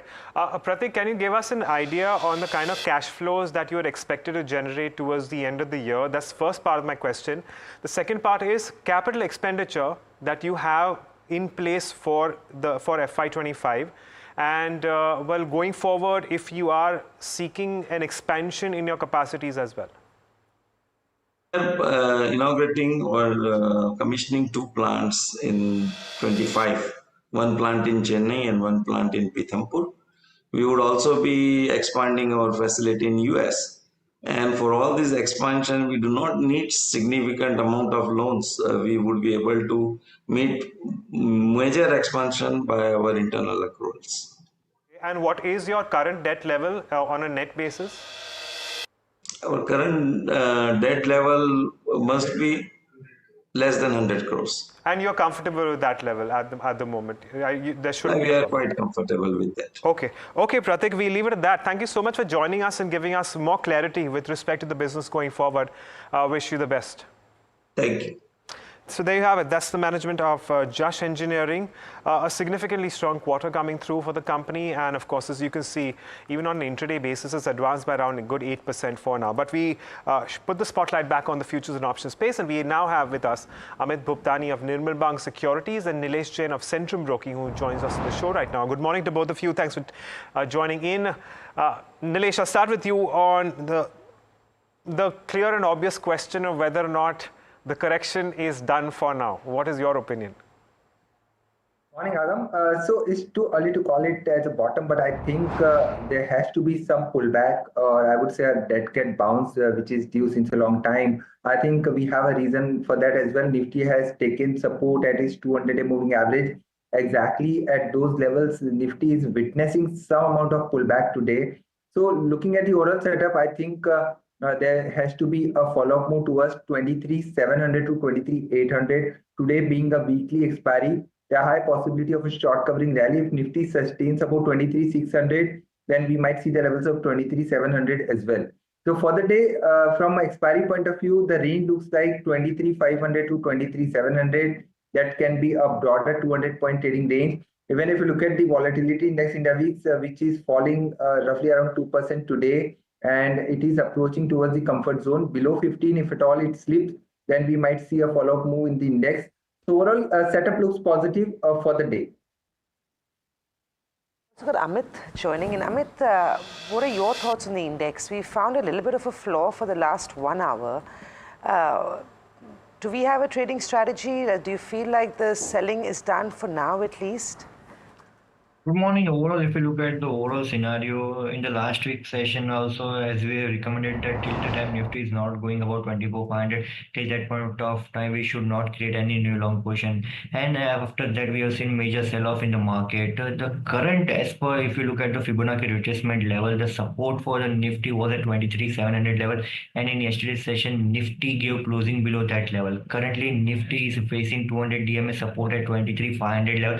So due to that, we are seeing some bounce back in the market, but overall scenario seems to be on the cautious front, and I'm expecting more selling can be witnessed in coming days of trading session. Below 23,700 directly, the retracement level comes near 23,300 to 22,800 level. So anytime Nifty goes below 23,500 level on the stable zone, we expect next leg of selling will be witnessed in the market. If any approach is coming in the market on the buying front on upside level toward 23,700, 750 level, I will recommend to sell on rise strategy in the market, because current situation, if you look at the overall sector like Nifty Pharma, Nifty Auto, Nifty Bank, on Nifty IT, all seems to be on negative front. IT is little bit of supporting right now, but overall major indexes we are seeing on the negative trend, and we are expecting more selling can be witnessed in coming days of trading session. So once if Nifty goes below 23,500 level on the stable zone, after that we expect more selling will be seen toward 23,300 level. All right, so there you have it. Those are the views coming in when it comes to, well, your key benchmarks. I'm going to pull up the list of stocks which are seeing a change in open interest today in their respective futures. Do want to remind our viewers once again that we're going to have 45 new entrants in the F&O space come 29th of November. So, well, we're going to have a lot more tables in the casino available for placing bets as far as, I would say at least our traders are concerned. But overall, I'm talking about just today, we have, PI Industries, Dalmia Bharat and Manappuram Finance looking at shorts coming in, Aisha Motors and Epka Laboratories looking at longs. And among stocks which are seeing unwinding, do we have significant amount of unwinding? Do we have short covering? Let's pull that list up as well. All five top losers in terms of open interest are towards short covering. So GNFC, Sun TV, Samvardhan all stand out in trade. A lot of lists, rather a lot of names on that list, and some very prominent ones too. Something like an Avenue Supermart, something like a Zomato, PB Fintech, even something like a Nykaa. They're all going to enter the futures and options space will come December, which probably could see active trading return. And of course, a whole host of Adani Group companies too coming through. So we'll be watching out for that. But let's talk about well, all the stocks which are on our experts radar. So Amit, back to you on stocks that you like this morning. My first recommendation will be from the IT front. As I have said, that the overall major index seems to be the negative front. But if you look at the overall setup, Nifty Realty we are seeing that is having support at 920 level, and I am expecting some bounce back from the realty front towards 975 to 1000 level on the index front. So my first recommendation will be from realty front will be DLF. In DLF we are seeing that the counter has seen some major setbacks in the recent days of trading session, and we are seeing that the counter has taken the monthly support, and I am expecting some bounce back in the counter towards 780 to 785 levels in coming day of trading session or next in 1 to 2 days of trading session. So new long can be created in DLF with the target of 778 with the stop loss of 760. And my second recommendation will be Laurus Lab. If we look at the overall setup on the Laurus Lab, the fall which have came in the market in last 1 month of trading session, we have seen that Laurus Lab is not much that affected in this fall, and I'm expecting some pullback in discount as we are seeing that the stock is continuously taking the support of 50 DMA level, and with that support I will recommend new long position in the Laurus Lab for the target of 494 and with the stop loss of 478 level. My both the recommendation are buy front, because till that time Nifty is not going below 23,500 level. After till that point of time we will take some opportunity for the pullback layer targets in the market. That's the view coming from Amit. Nilesh, what about you? What is it that you're constructive on? Any trading strategies and ideas for our viewers? Absolutely, Samina. So I have two by recommendation. First of all, if you look at the consumption space as a whole, we have seen a decent correction. I think more sort of correction seems to be over. Now it's time to pick up the quality stock. So United Spirit, this particular stock is looking attractive at current level. After a recent correction, it seems like it is forming a nice base formation. And today we also witnessing some bit of build up on the long side as well. So United Spirit, one can go long, keeping a stop loss below 1422 and target on the upside would be 1500. And another stock that is on my recommendation list is again on the long side is the Indian Hotel. So if you look at this particular stock, the structure is looking very strong. In spite of the weakness in the market, this particular stock did not participate, and it looks like it is heading towards a new record high from here. So Indian Hotel futures can be bought, keeping a stop loss below 718 and target would be 765. Right, we've also got queries now coming in from our viewers. So Shankar from Chennai writes in and he's holding NTPC 390 calls at a premium of 12. Amit, you want to have a go at this? What do you recommend he should do? Let's take a look at how the 390 calls of NTPC are doing as we see. Shankar, of course, has them at 12, so it's deeply out of the money. Amit, any recommendations here? Would you recommend holding? Would you recommend cutting your losses as much as you can and running away in some ways? Should hold the long positions, as we have seen that the major nervousness has been seen in the counter and the stock is almost trading near 200 DMA support of 374. So if now it goes below 374 level on the stock specific front, after that only we will see second leg of selling. Till that point of time we might witness some sort of pullback in the counter towards the 385 390 level. At that point of time we can initiate a exit position in the NTPC. Currently the option is trading at 3.7. Once this option comes near 6.5 to 7 level, at that point of time we should create an exit position. Okay, well, we move on and take the next query which is on our radar, and this one is on PNB. I will take this up with Nilesh. So Amjad from Mumbai says that he has the Punjab National Bank 95 call and he's paid a premium of 5. What's the outlook here? That's what he wants to know. So let's pull up the particular option. There you have it. So PNB firstly has gone in the money, and naturally this also means that Amjad is sitting on a little bit of a profit right now because he's paid a premium of 5 and the premium now stands at 7.55. Nilesh, what's your view here? Should he book profit here or should he hold on? Well, Agam, looking at today's reversal candle, I think that there will be a follow-up move in this particular stock, but the upside again might get arrested somewhere around 104. So I don't see any major up move, but yes, we can see a pullback towards 104. So first of all, I would advise to keep a stick stop loss below 7 rupees. The option is currently trading around 7.55. So in order to protect the gain, I would advise to keep a stop loss, stick stop loss. And on the upside, we might see a pullback towards 8.5. I think that could be a good exit point. So overall, in the PSU banks, today is a good day of reversal. We might see a follow-up move, and to play that pullback, one can stay put. The query coming from Divya, who writes in from Hyderabad. Dia is holding Sun Pharma 1800 calls at a premium of 29. Let's quickly take a look at DV's Sun Pharma and then see what the calls are doing. Actually, not too bad. It is out of the money, and it seems like it's at 15.90 from the look of it. Today doesn't seem to be too bad a day. Nilesh, you want to have a go at this one? What does one do with Sun Pharma calls of 1800? Well, Samina, the structure is not looking that promising, and given the kind of structure we have seen in the Nifty Pharma Index, it looks like it is heading towards 21,500 to 21,200 kind of levels on the lower side. So Sun Pharma being one of the heavyweight here as well, we might see a follow-up move on the lower side towards 1750 as well. But if somebody has already bought the call option, I think one should keep a stick stop loss below 13. And currently the option is trading somewhere around 16 rupees, and today it made a low of 13. So that should be the stop loss. And if at all we see any pullback in this particular counter, then we might see this option moving towards 22 to 25. That could be a good exit point.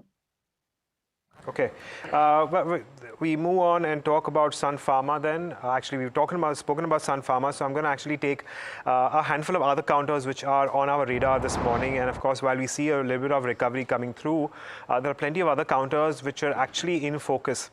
Well, one of them being Apollo Tyres. What we are actually seeing here as well is an interesting bullish candle of sorts, if I can call it that.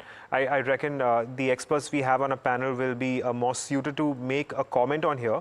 But Nilesh, look at Apollo Tyres, and I'm looking at the futures here. It does seem like today's low is lower than yesterday's, and today's high is higher than yesterday's. Does this mean we can expect more strength in Apollo Tyres here on? Absolutely. Agam, if you see the structure, technically this formation is called as a bullish engulfing candlestick formation, which is considered as a bullish reversal pattern. So looking at today's bullish candle, also we have seen higher than average volume so far in this particular stock. And even if you look at the derivative data, we are witnessing a build-up on the long side as well. So multiple, cluster of indication here that this stock is poised for a rally towards 490 to 500. And on the lower side, today's low seems to have formed a multi-month low, and it's acting as a strong support as well. So yes, one can go long on dips, and upside target would be somewhere around 490 to 500.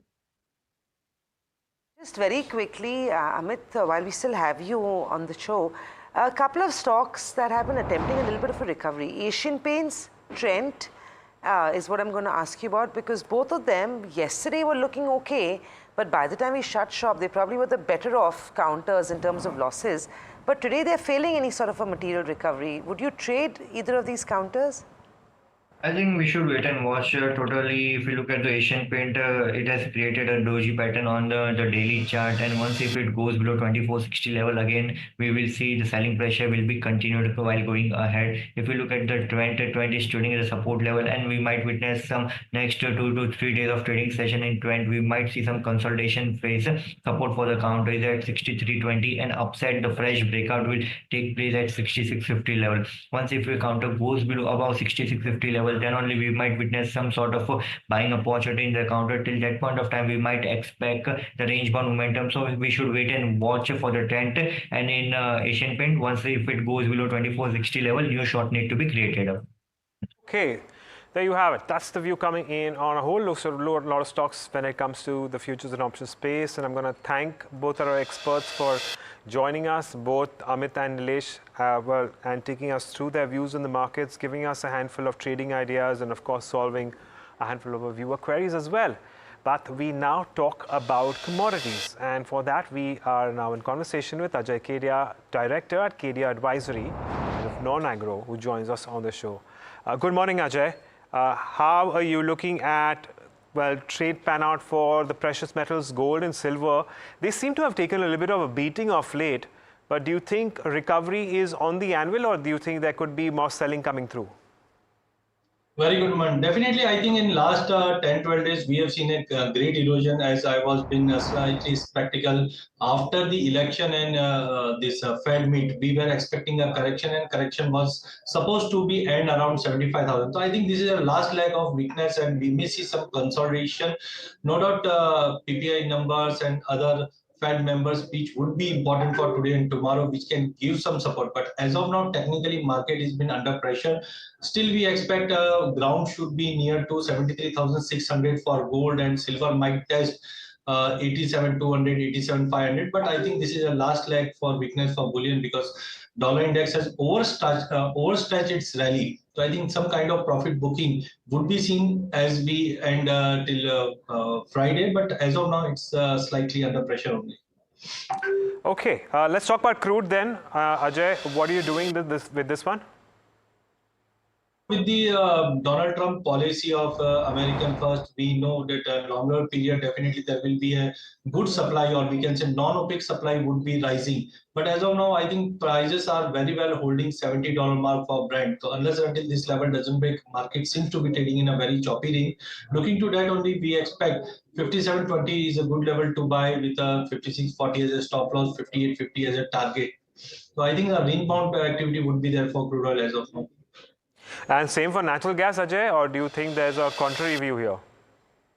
See, I think natural gas has already rallied. We generally see whenever there is a hurricane, generally the demand drops, and then all of a sudden supply side concerns comes, and that is why we have seen a great rally of almost 9 to 10% in last 3-4 sessions. Right now, we expect 250, 252 will be acting as a strong resistance. And looking to the evening inventory storage data, which is showing a little bit built up, we may see a technical profit booking could possible in natural gas for a target of 240 to 244. One can take a intraday shot. You know, Ajay, you did talk about gold, but I think we also need a view on silver, because that's the other very, very active precious metal that came through, but it does seem like this one is also under pressure. So are you also bearish on this one? Not so much bearish, because still the gold silver ratio suggests silver will be outperforming. Take an example of yesterday, where we have seen a 0.25% fall in gold, but silver was slightly down. No doubt some pressure has been there because of weakness in base metal due to Chinese demand concern. But I think small weakness could be possible to the level of $30 in international and 87,200, 87,500 for domestic side. But it should be a long-term buy opportunity at this current level. And base metals, Ajay, anything that stands out for you here? See, I think base metal is totally dependent on the Chinese news, and we have seen in last 3-4 months, China market is continuously under pressure despite of stimulus update and all.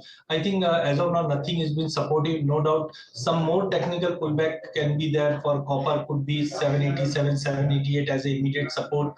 Whereas zinc and aluminum also facing some kind of pressure, where target could be 272 for zinc, and aluminum could be 232. But be cautious, because tomorrow morning market will be on holiday mode on domestic market, whereas evening market might be more crucial because of key data point which will be releasing today from US side. Okay. All right. So, well, Ajay, we leave it at that. Thank you for joining us and taking us through your views on those very actively traded commodities. We've actually spoken about a whole entire gamut of commodities out there, including being, well, slightly negative, at least with the negative bias when it comes to precious metals like gold and silver specifically. But on the other hand, we're also likely to see some gains coming through when it comes to, well, crude going forward. And of course, notwithstanding the kind of pressure that OPEC could bring. But let's shift focus back to the markets and equity markets by that I mean. So we've actually seen the Nifty give up a lot of the gains, a lot of the early morning gains to a certain extent. And the Bank Nifty, again, hanging at around 50,000. We've actually also seen the Bank Nifty come off. In fact, if I'm not mistaken, after the open at the trading at the lowest point in the day. And this is always going to be a challenge when it comes to markets, because especially when you have a fall, and a sharper fall as we have seen, the selling is always going to come through at lower levels. But we'll continue to give you an update on these. For now, it's a wrap on this edition of the FNO show. But on the other side, we give you the small and the mid-cap show. Stay tuned in, and we'll be back in just a bit.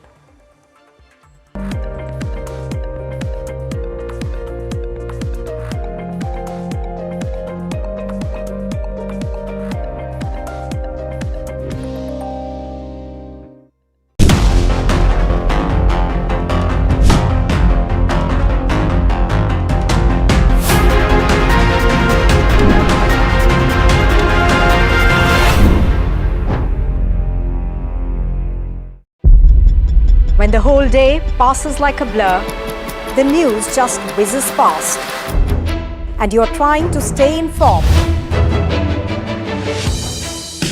It is our job to bring you news that truly matters. At Profit 360, we cut through the clutter. The Wall Street deals, finance and policy news that could shape your tomorrow. The newsmakers, the trendsetters, and the innovators. In 30 minutes, we've got you covered. So stay ahead, stay informed, and stay profitable with Profit 360.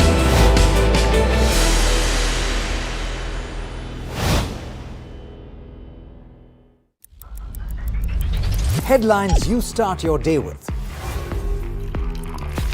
What matters worldwide is now in the palm of your hands.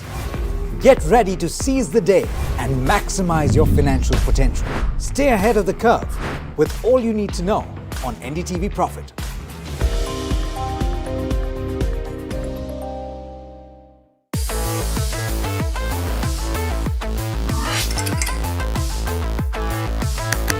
Listen to the voices of reason as they talk about corporate health and investing principles with me, Neeraj Shah, on my show, Talking Point.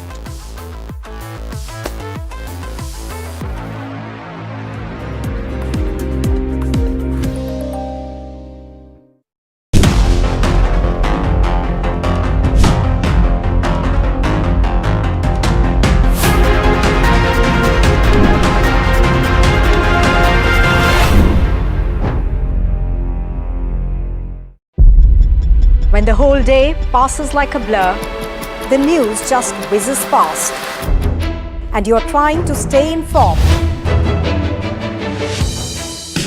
It is our job to bring you news that truly matters. At Profit 360, we cut through the clutter. The Wall Street deals, finance and policy news that could shape your tomorrow. The newsmakers, the trendsetters, and the innovators. In 30 minutes, we've got you covered. So stay ahead, stay informed, and stay profitable with Profit 360.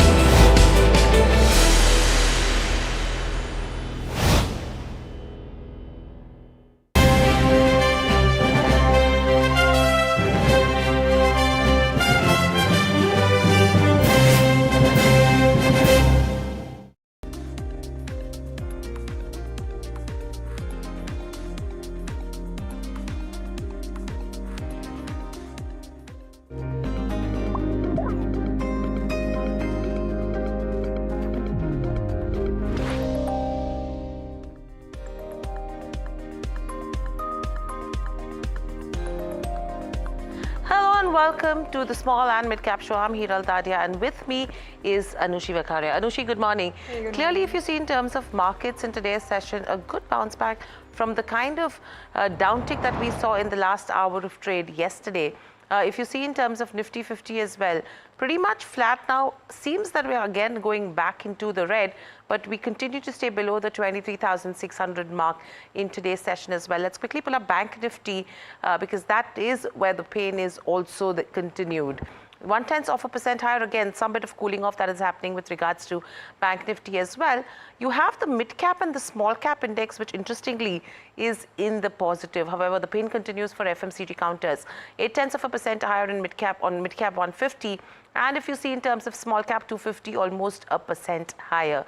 Let's quickly look at the top gainers as well as the top losers. From a sectoral perspective, you had the real estate pack, which was the top losing sector yesterday.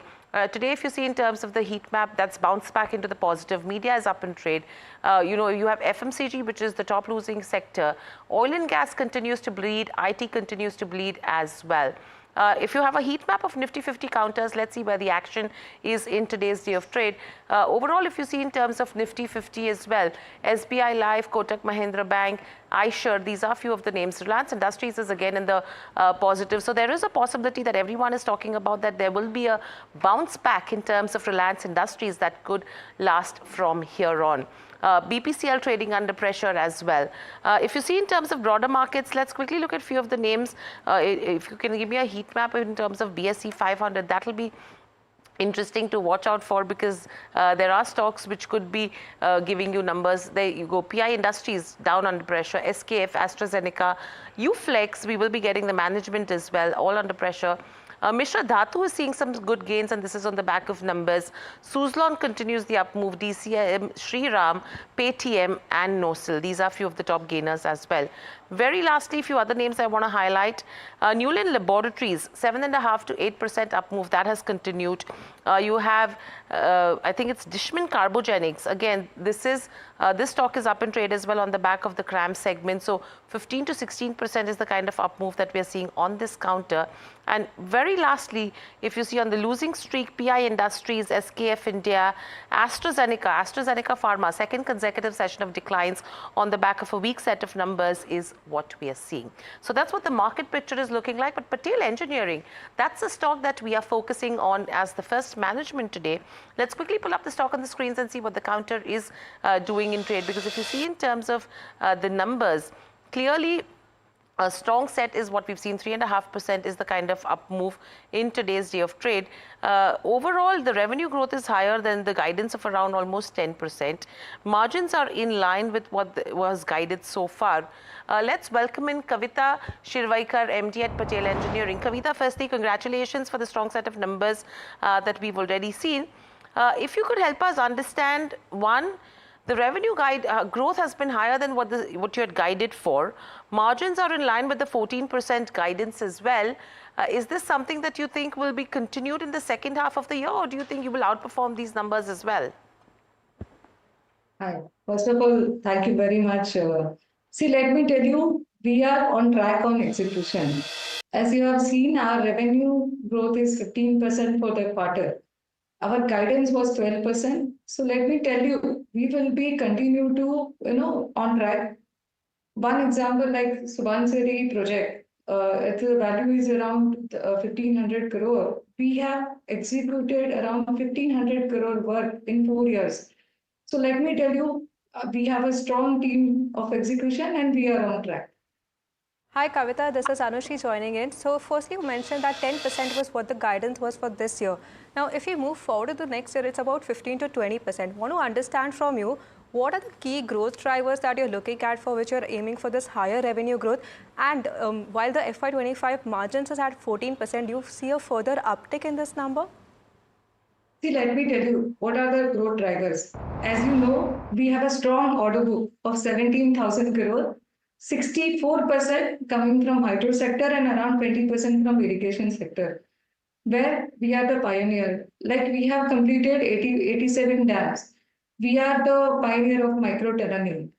So all put together, execution at the ground level, strong execution team, and our vision. So that is the growth drivers for us. And over and above, as you know, we are consistently reducing the debt.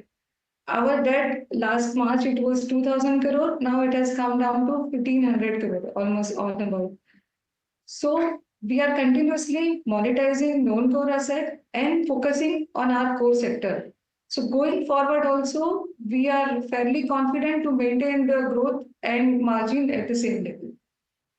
Right. Kavita, a follow-up that I have on this is you mentioned about the debt reduction. What's the plan from here on? We are at almost 1,438 crores. Where would it be by FY25? And what's the target in terms of next year as well? And what is the monetization plan from here on, taking into consideration that you've already monetized around 330 crores worth of your non-core assets? So this year our plan was around 150 to 200 crore, but we have already achieved around 330 crores. Next half also we are expecting to around 100 to 150 crore.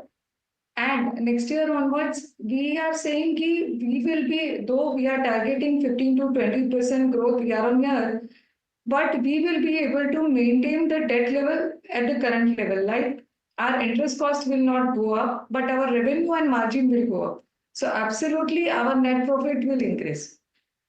Okay, so the debt levels will stay at similar levels as that. Is that what you're implying? Yeah. Okay. Overall, over and above growth, our debt will remain at the same level. All right, and now coming to the order book, now you've mentioned about your order book which stood at about 17,000 crore. I want to understand, of this 17,000 crore, how much do you plan to execute in this next half itself, and what is the kind of pipeline that you're currently looking at? See, we have, first half, we have already achieved 2,200 crore. Our target for this year is 10% growth over last year. So balance also, we see around 2,500 crore next 2 quarters we are expecting to achieve. And next year, our target is to 15% year on year. Okay. And as regards order book, we have already started submitting the bids because projects, as expected last year, because of election year, order book was subdued. Now, post Q2, orders started coming for bidding. Bids are under evaluation already under 10,000 crore. And over and above, we have shortlisted around 40,000 crore of worth of projects which will be bidding in near future. So we are targeting in next year from now onwards around 10,000 crore, considering our ratio 20%. So around 10 to 12,000 crore order book we are targeting in next 1 year. Okay. Taking the order book that you are targeting into consideration, would you still maintain your growth guidance of 15 to 20%, or do you think you will be able to surpass that? And an added question to that is, what are the kind of high value projects that you're expected to take to expand your portfolio?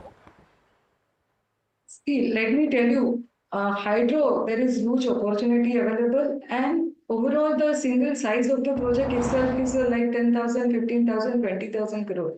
So let me tell you, we have signed MOU with RVNL and IRCON, to such large, bid for such large value projects, which will give us, another milestone going forward. Now, as regards target 15 to 20%, it is on a concern. We are fairly confident we will be able to maintain that target. Kavita, I want to come back to the pump storage projects more. I want to understand what is the current opportunities that we are looking at in this space, because this is an area where a lot of development is happening. 60 gigawatts is under survey, as you've mentioned. Want to understand what is Patel Engineering's role going to be in this, and of this 15 to 20%, I understand that this is a huge contributor to your business. Have the bids already started for this, or it's after the next 1 to 2 years that there would be a ramp up that we'll seeing the order inflows from this side? So as you rightly say, government focus is on pump storage. Last budget also we have seen there is huge focus on pump storage projects. So like 60 gigawatt, which is under survey and investigation, let me tell you, some of the projects already started coming for bidding, and which I said around 10,000 crore, which bids under evaluation. Out of that, pump storage also we have started targeting. We have started bidding for the projects. So our target, let me tell you, currently around 4 to 5 projects under execution. We are already doing one project for the government. So we are quite hopeful and target ki around we will continue to maintain our share of revenue. Considering the pump storage projects that you've mentioned, another one I wanted to mention, what is our capex plans going to be? Because if you look at in the first half and compare it with the last 3 years, the capex was comparatively softer. So are we looking to ramp up our capex for the next half, and for even if you can give us an outlook on the next 2 to 3 years, what the capex number is going to be? See, capex is based on the new order book.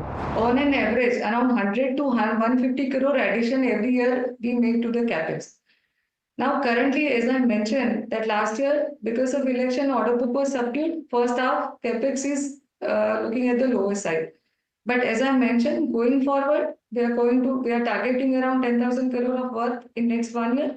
Accordingly, capex also will from Q2, Q3 onwards, and next year it will be in the same range. From the hydropower space and the 10,000, 12,000 crore of opportunities that you're looking at, another kind of an update which was there from NHPC. You've been declared as the lowest bidder for this 240 crore of project. What is the development happening here? What's the progress here? When do you plan to add this to your order book? If you can give more clarity on this one.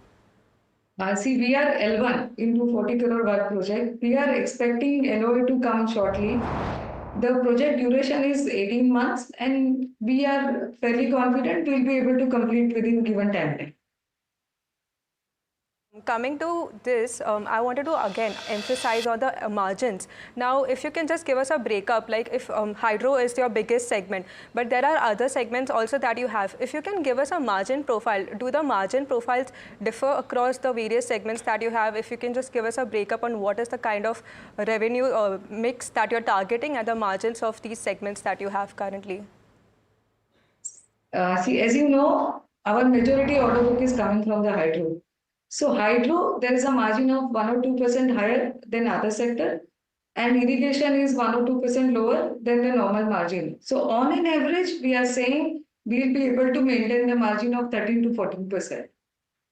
So 13 to 14% is the margin that we are looking for this year.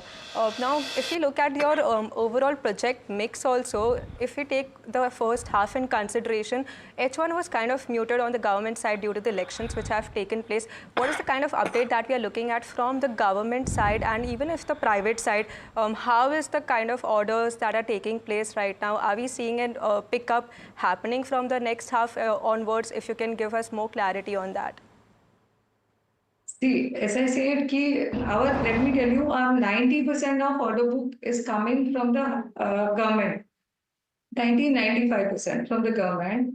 Now, PSP more focus on PSPs. PSP, there are some of the private players also started taking up the project, like Adani, Tata, JSW.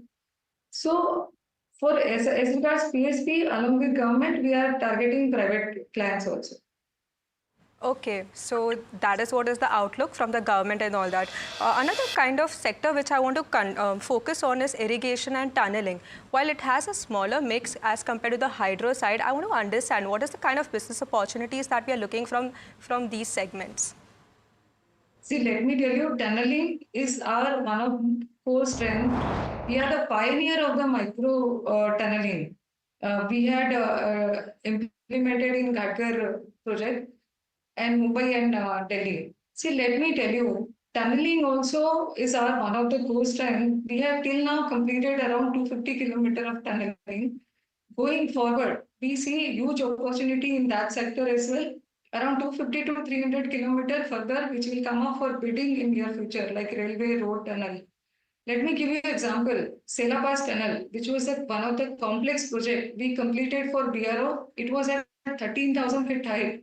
And we completed within given timeline, successfully completed, where Prime Minister inaugurated. So we are targeting such strategic project. Recently, we substantially completed a tunnel for the IRCON railway tunnel, T15 and JNK. So we are targeting one of our major sector, like along with hydro, tunneling sector also we are targeting. Right. Very quickly, a last question I have, Kavita, is specifically from a government spending perspective, what is the outlook looking like? Because the spends or the capex in the first half of the year has been slightly lower as compared to the guidance that the government has laid out for the full financial year. Are you expecting that cover up to happen, and hence the quantum of government projects that could flow in the coming quarters in financial year will be higher? Yeah, I expect the same, because as large projects are coming up bidding for in near future, so Q3, Q4 or next half year, we will see a lot of projects coming for bidding. Right. So again, government projects is going to be of one focus area as well. Thank you, Kavita, so much for joining us on the show and sharing the views. But clearly, that's the management of Patel Engineering. If you see a long-term chart as well, right, some bit of cooling off is happening right now as we speak, but still continues to gain around nearly 3% as we speak. 12 months, 9.5% is the kind of up move. You can see the kind of volatility that we've seen in this stock as well. It's hit a high of almost 76 and then cooled off to now levels of almost 45, 50 at the lows. So that's what is the range that we've seen with regards to where Patel Engineering goes. But moving on. KRBL, that's another stock to focus on. Let's quickly pull up the counter on the screens and see what the stock is doing in trade. 2.3% is the kind of up move that we've seen. Overall, you know, there has been some bit of an impact with regards to where gross margins are concerned, and that's mainly on the back of the input costs that have been higher in the Basmati segment. Your branded Basmati volumes have grown by around 10%. Overall, inflation carrying cost and volume of rice is one of the reasons for higher inventory. Let's welcome in our guest Ashish Jain, who is the CFO at KRBL, to understand more. Ashish, good morning and welcome to the show. Yeah, thank you. Good morning to you as well. Ashish, my first question coming to you is impact coming in with regards to where gross margins are concerned. Profitability has been slightly lower as well, around 32% is a downtick that we've seen. How are you looking at this quarter, and do you think we'll see some bit of a reversal in the second half of the year? Yeah, so you're right. We've seen some impact on the margins. I think that's really driven by a couple of factors. One is we, given our business, we buy raw material in bulk in the harvesting season, which is typically from October to December.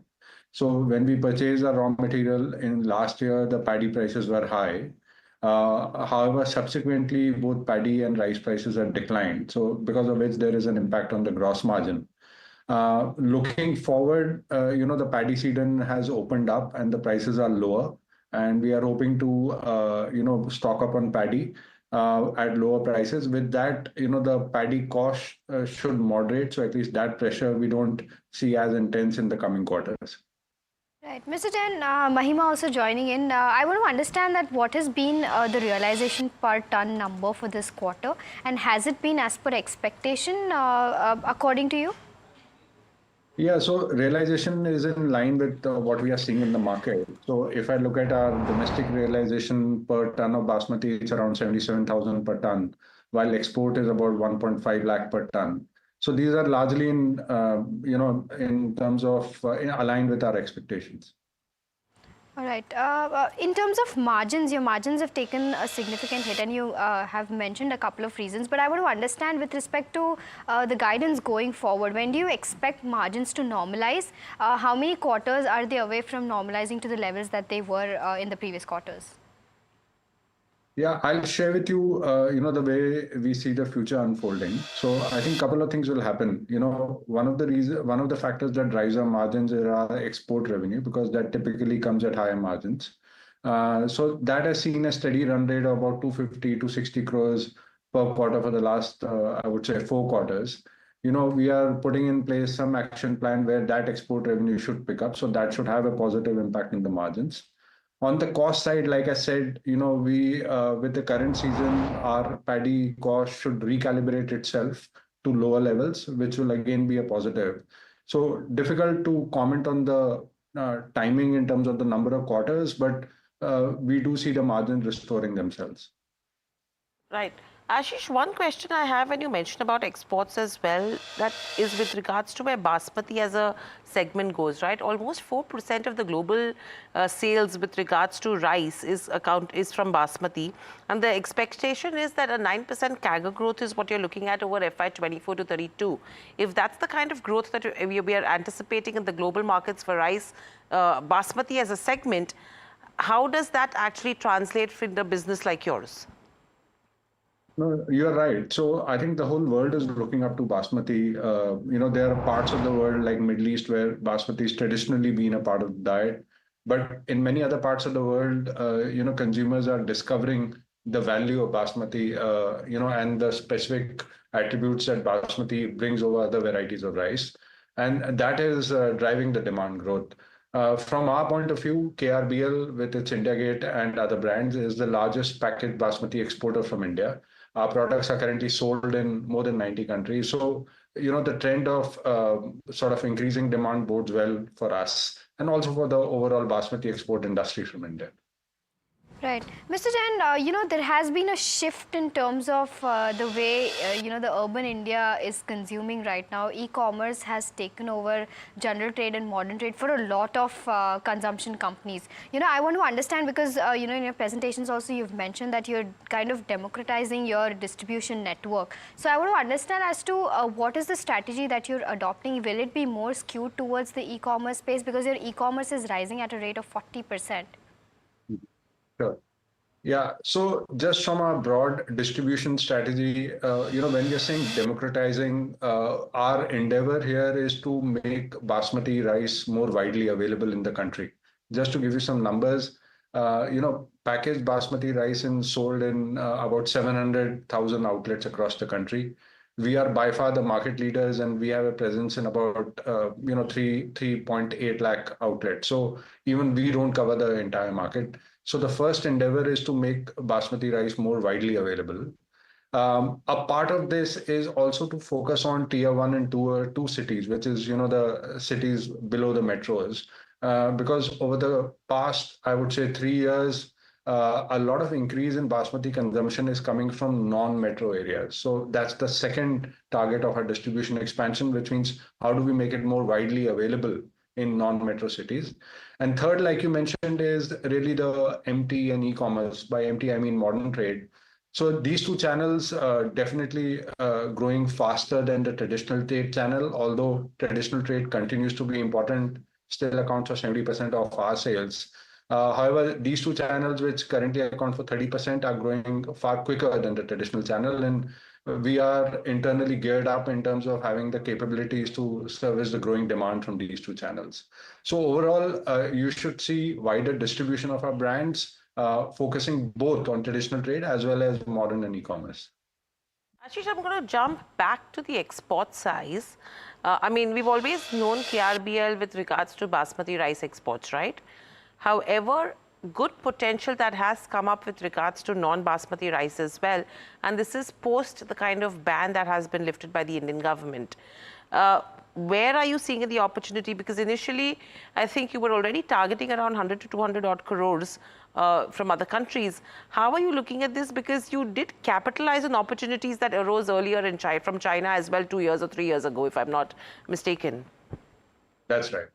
So non-basmati, typically accounts for around 5% of our revenue. Our focus is really on basmati.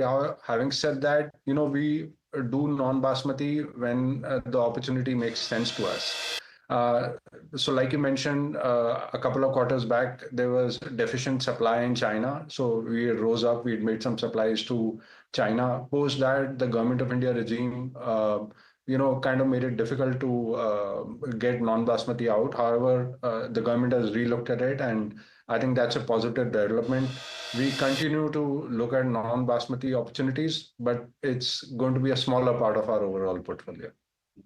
Mr. Jain, you've also said that you're foraying into new products and categories. Can you give us more details as to what products and categories these will be? And, going forward, how do you expect the mix to be like? Because, since you said that non-basmati exports will be a smaller share, but still I want to understand the mix in terms of basmati, non-basmati and other products.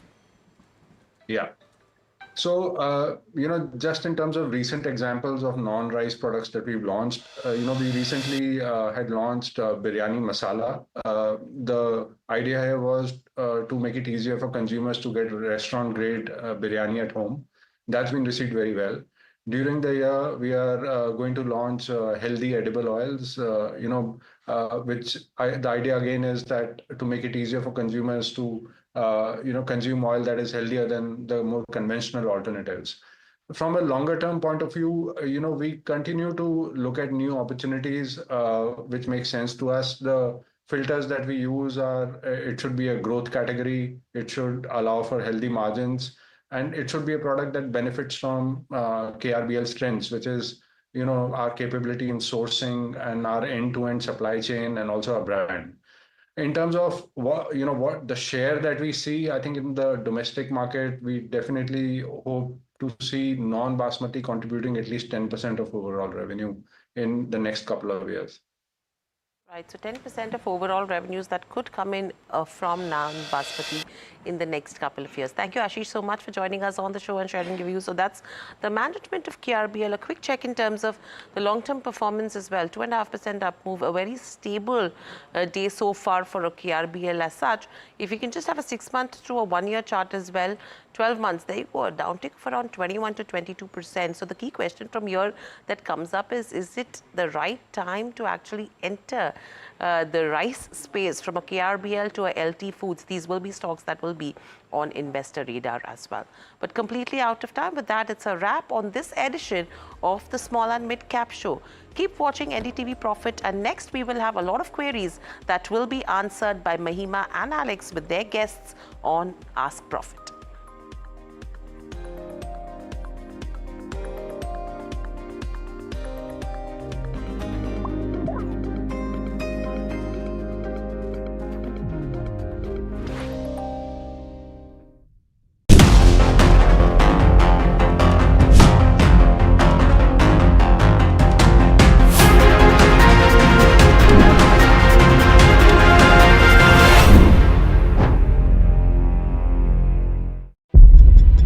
When the whole day passes like a blur, the news just whizzes past, and you're trying to stay informed.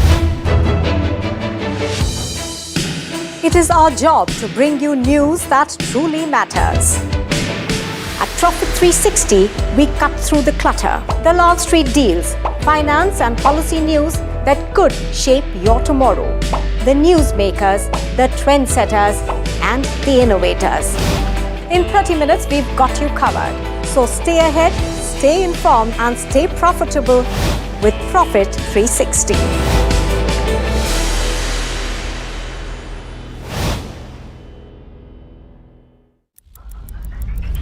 Headlines you start your day with. What matters worldwide is now in the palm of your hands.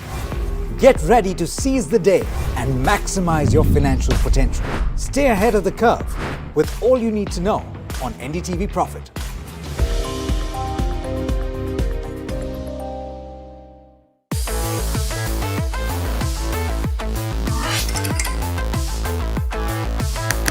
Listen to the voices of reason as they talk about corporate health and investing principles with me, Neeraj Shah, on my show, Talking Point.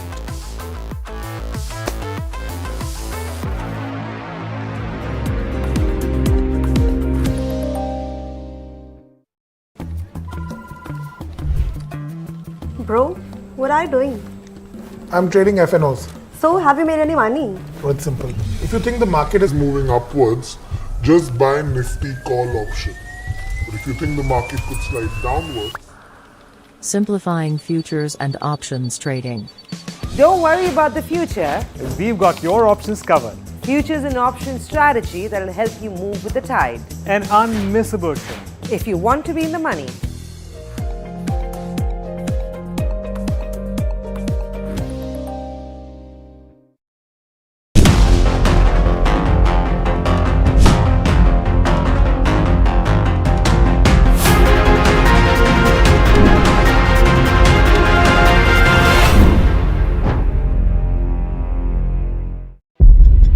When the whole day passes like a blur, the news just whizzes past, and you're trying to stay informed.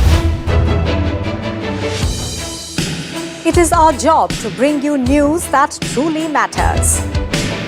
At Profit 360, we cut through the clutter, the Wall Street deals, finance and...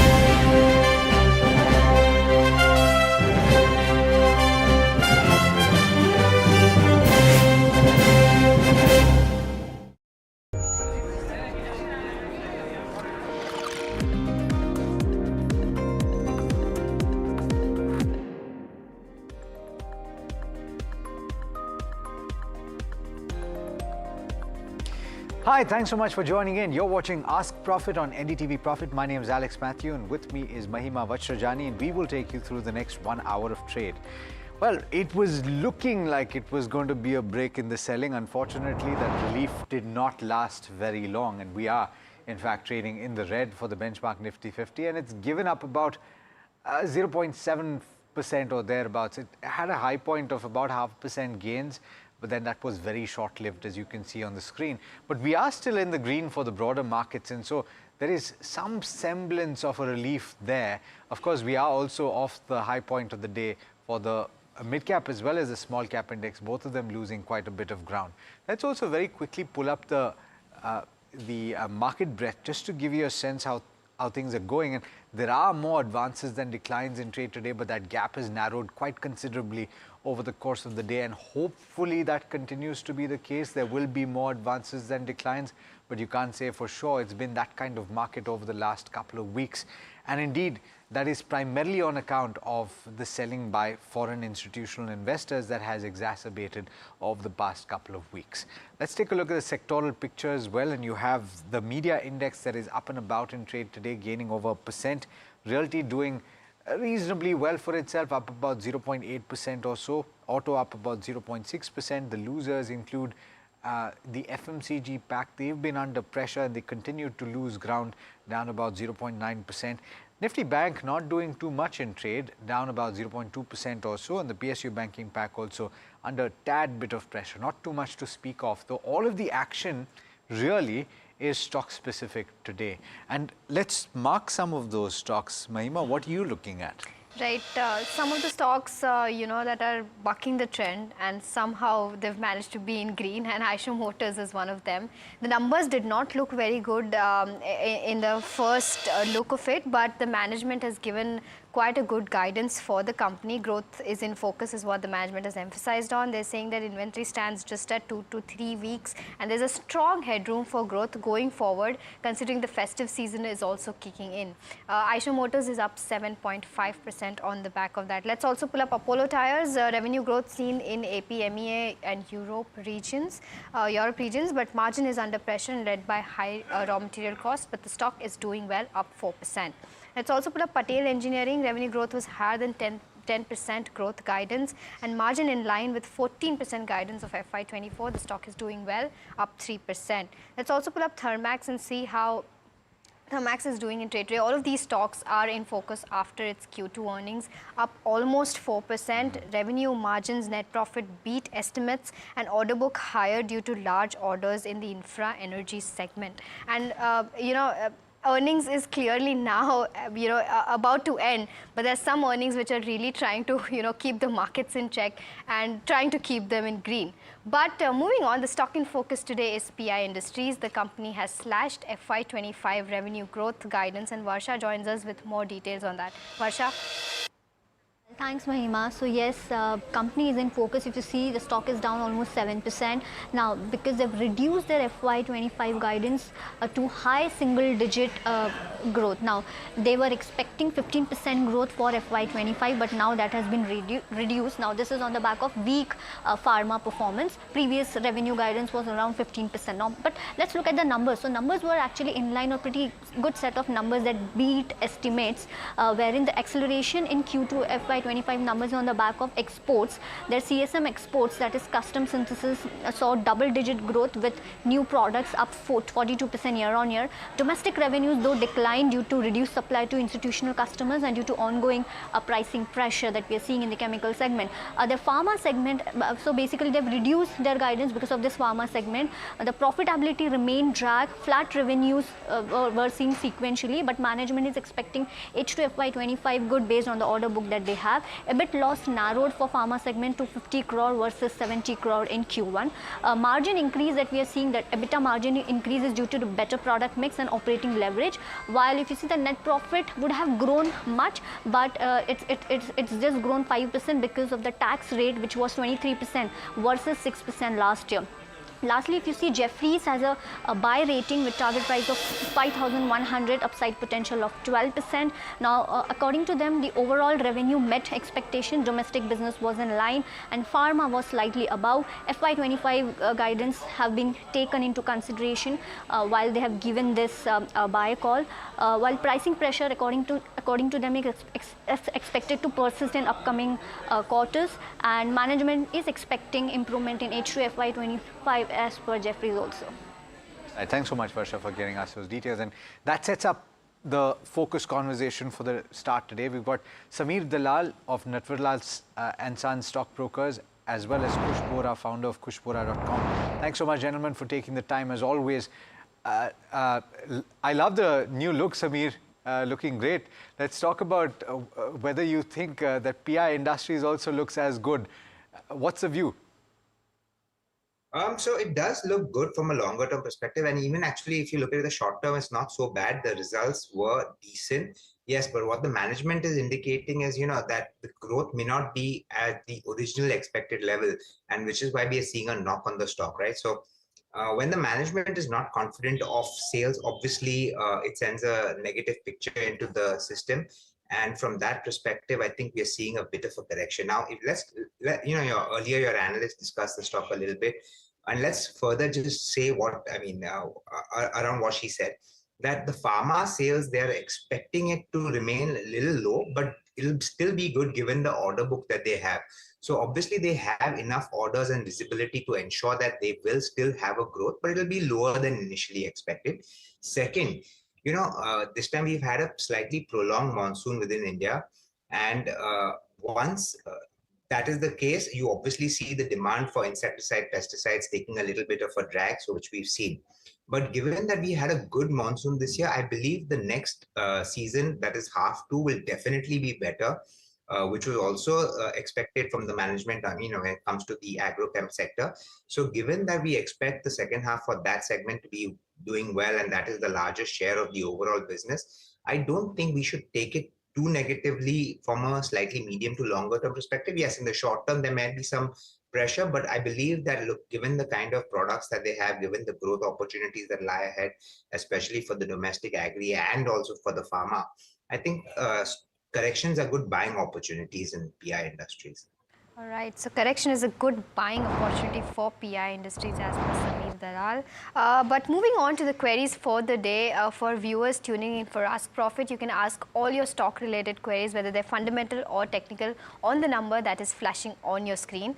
The first query of the day is from Ray, who's from Bangalore. He's holding 100 shares of HDFC Life at 745 per share, and he's also given a target that he wants to achieve. It's 800 rupees. Now he's asking whether does this look achievable in the near term from a 6 months perspective. The current loss that he has is around 5,000 rupees, and the stock currently is trading at 691. Kush, according to you, do you think that the stock will reach the target of 800 in 6 months? Hi, first up, a very good morning. Well, in 6 months, there is a possibility that the stock might actually reach, the target of 800. However, it may not be as smooth a sailing as one would like. The reason being, I'll first attribute the positive factors. In a market like this, if you see the stock is actually consolidating with a mild bit of negative bias, I agree, but it's still consolidating. Only when the markets have broken below the 200-day moving average has the stock broken the support zone of 700.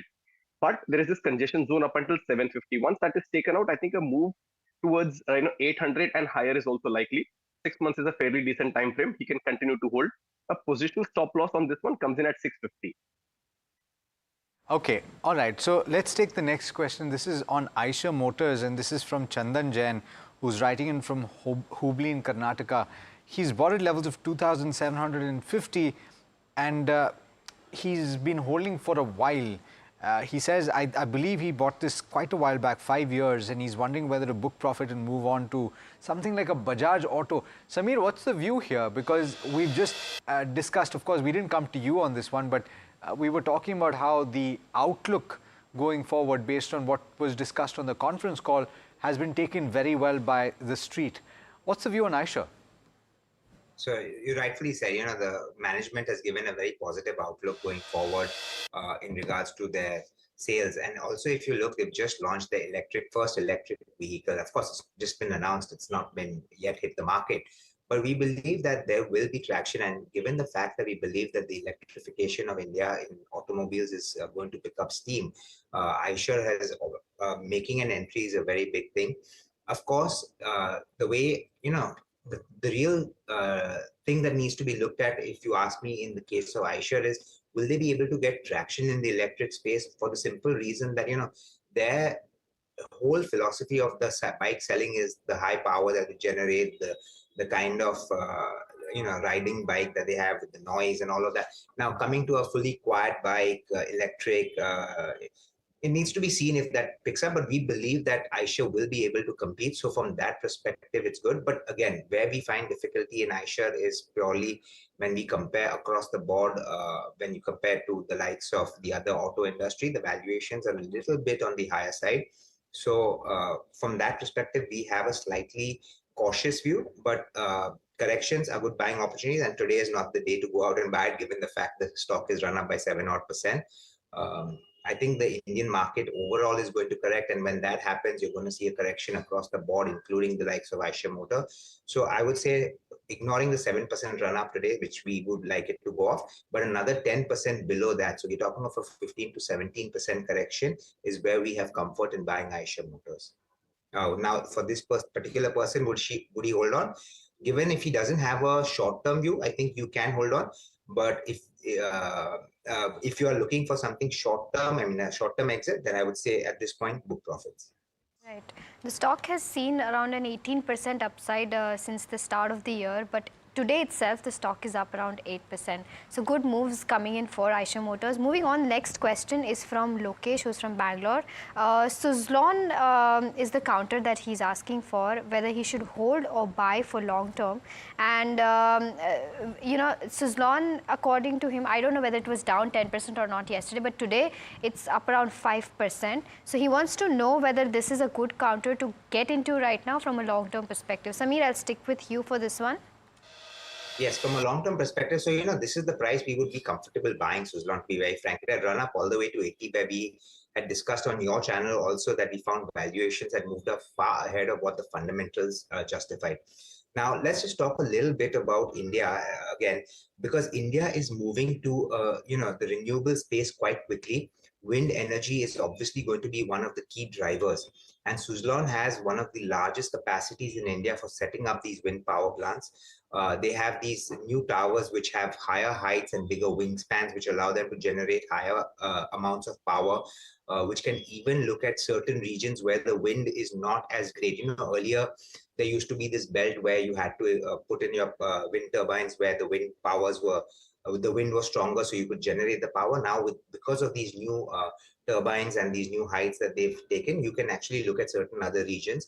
And if you look at it on a on the power generation front, wind power is starting to look quite attractive when it comes to setting up, and the ROEs and ROCs are quite attractive. So we believe the order flow for them will continue to grow. They are also expanding this capacity. They have a strong order backlog. Their execution is improving every quarter, and we believe that will continue to improve. Their operations can scale up all the way to 75-80% utilization, which they're running at about 30-35% right now. So operating leverages will kick through. Profitability will continue to increase. The companies become debt free. So from all those angles, it's a buy. But like you said, it's a long-term buy. I think it's an investment for 2 years and not less than that. Ideally, I would say a 5-year would be a great investment horizon, but minimum of 2 years. It's already looking significantly more attractive than it did even a month back, because it's dropped quite a bit, as you can see from the charts. Let's talk about the next question. I'm going to split it into two. Sagar is asking a question on Colgate Palmolive. So it's not an F&O question per se, but he says that he shorted from 3,660 levels. Is there a good time to book profits, or would you sense another leg of correction is the view? So technical view on Colgate Palmolive first. How does it look, Kush, on the charts? Well, first up, congratulations on this massive short trade. I mean, he's making truckloads of money in a market like this. It'll not be a bad idea if he's got multiple positions, then to book at least partly, at least 50%. A couple of factors for that are that there is a good support zone around the 2650, 2700 zone, so that might kick in. Also, the stock has gone into deep oversold territory, so you could expect any kind of a rebound on this one. But that would most likely just be a rebound trade. So if he's got multiple positions, then you're better off booking partly and holding on the rest. If you've got just one lot per se, then not a bad idea to book right now and sell again when the stock rebounds close to 3000 odd levels or 2950 odd levels. Fair point. The second part of the question is actually a fundamental question, and this one's a bit of a nuanced question, right? Samir, I'm going to add some aspects of it to what he's saying. First, I'll read what he's saying. He's saying the India consumption story seems to have gone awry due to inflation and low demand, with urban and metro spending less and tepid rural demand. Where do you see the moderation coming, or do you see this as a seasonal impact? Now, it has been suggested to a certain extent, Samir, that the preferences in urban India have changed. And so with FMCG companies saying that the middle class has shrunk, perhaps that's not an accurate representation. Perhaps it's that people are choosing better options, people are choosing to live healthier, and that is impacting certain pockets in the FMCG space. Nobody is denying that there's a slowdown in consumption, but how do you read that, and where would you play the consumption theme? So yes, very clearly there is a slowdown in consumption, and you can see that across the board when you look at the results, right?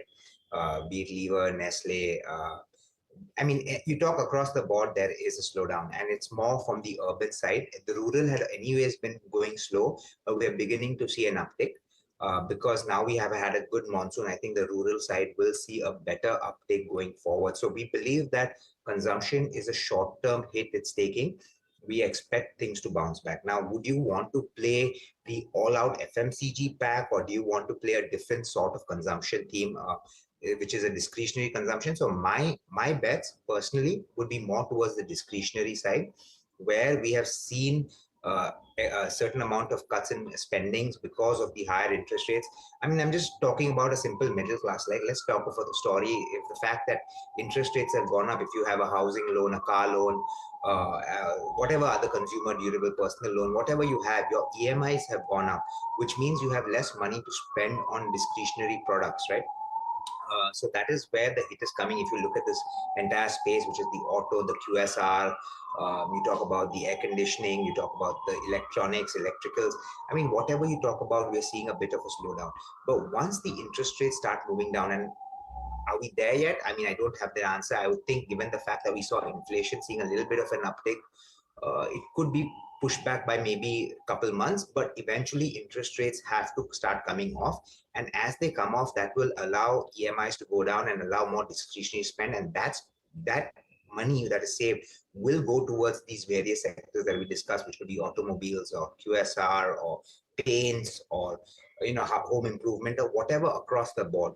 So Right. we believe the discretionary spend is a better way to play it, and not necessarily FMCG Right. where valuations are high. Right. I mean, that sums it all up, right, Alex? But moving on, the next question is on HAL. Now, Harsh from Indore is asking that he has 20 shares of HAL bought at 4,445 a piece. And he wants to understand whether buying more will average out the price, and does that strategy make sense right now? Kush, I'll come to you for this one. Does buying or entering HAL right now make sense? So first up, let me reiterate what I've said a couple of times on the show, which is I'm not a big fan of averaging. I don't think I'll ever be. Not a good idea to average, just yet. I mean, the only case when averaging makes sense is on the way up. Right now, the stock's broken below the 200-day moving average. Hasn't really found any kind of meaningful support zone. It might look attractive because it's fallen off the cliff by quite a few percentage points, but you might want to hold on. It's a good idea to perhaps average it when the stock rebounds and comes closer to, let's say, 4200, 4250, where the 200-day moving average lies. And the rationale that is that once you've seen some kind of base formation in the stock on the way up, there could be further momentum that takes the stock higher, rather than buying it at 4,000 and perhaps seeing 3,800 on the downside. Who knows? So don't average. Wait for a rebound on this one. That's when you might want to consider buying some more. It's still up 43% despite the kind of fall that it has had. And that's quite an achievement. Let's talk about Equitas Small Finance Bank next. And this is Abhinay's question. He's bought at an average price of 94. He's holding 900 shares. Let's see where the stock is currently trading. And he's looking for a view. Hasn't specified what his time frame is. So, Kush, I'm going to come across to you on this one. He's losing ground. It's currently trading at very close to 62. And it's not done too well this year. What would you suggest that he do? As painful as it might be, not a bad idea to book, some losses here. The stock's actually been in a downtrend even before, the market sort of turned around. And if you recall, about 110 odd levels were, from where the stock started reversing around, end of June. And that was, as I said, way before what the rest of the market was doing, suggesting that there was already inherent, weakness in the stock, exaggerated by the fall in the market. My suggestion would be to move out of Equitas Small Finance Bank and move to something like a Federal Bank, where there has been relative strength.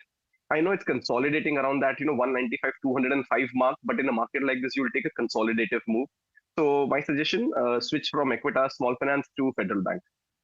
Right. The next question is from Vino, and his question is on Spandana Spurti. Now, he's holding 573 shares at 657 a piece. The current market price is at 365 right now, and he's incurred a total loss of around 1.7 lakh rupees. Now, he's asking whether there is any chances of recovering these losses. If yes, how much of an upside can we expect going forward? And should he sell after a point of time is his question. Kush, I'll stick with you for this one. How does Spandana Spurti look on charts? you might as well play my previous answer on rewind and give it to him. But the only small difference here is that this stock has actually now gone into oversold territories. You might see a bit of a rebound close to about 390, and once that is taken out 410 kind of levels, and I understand that will be still substantially below his buying price.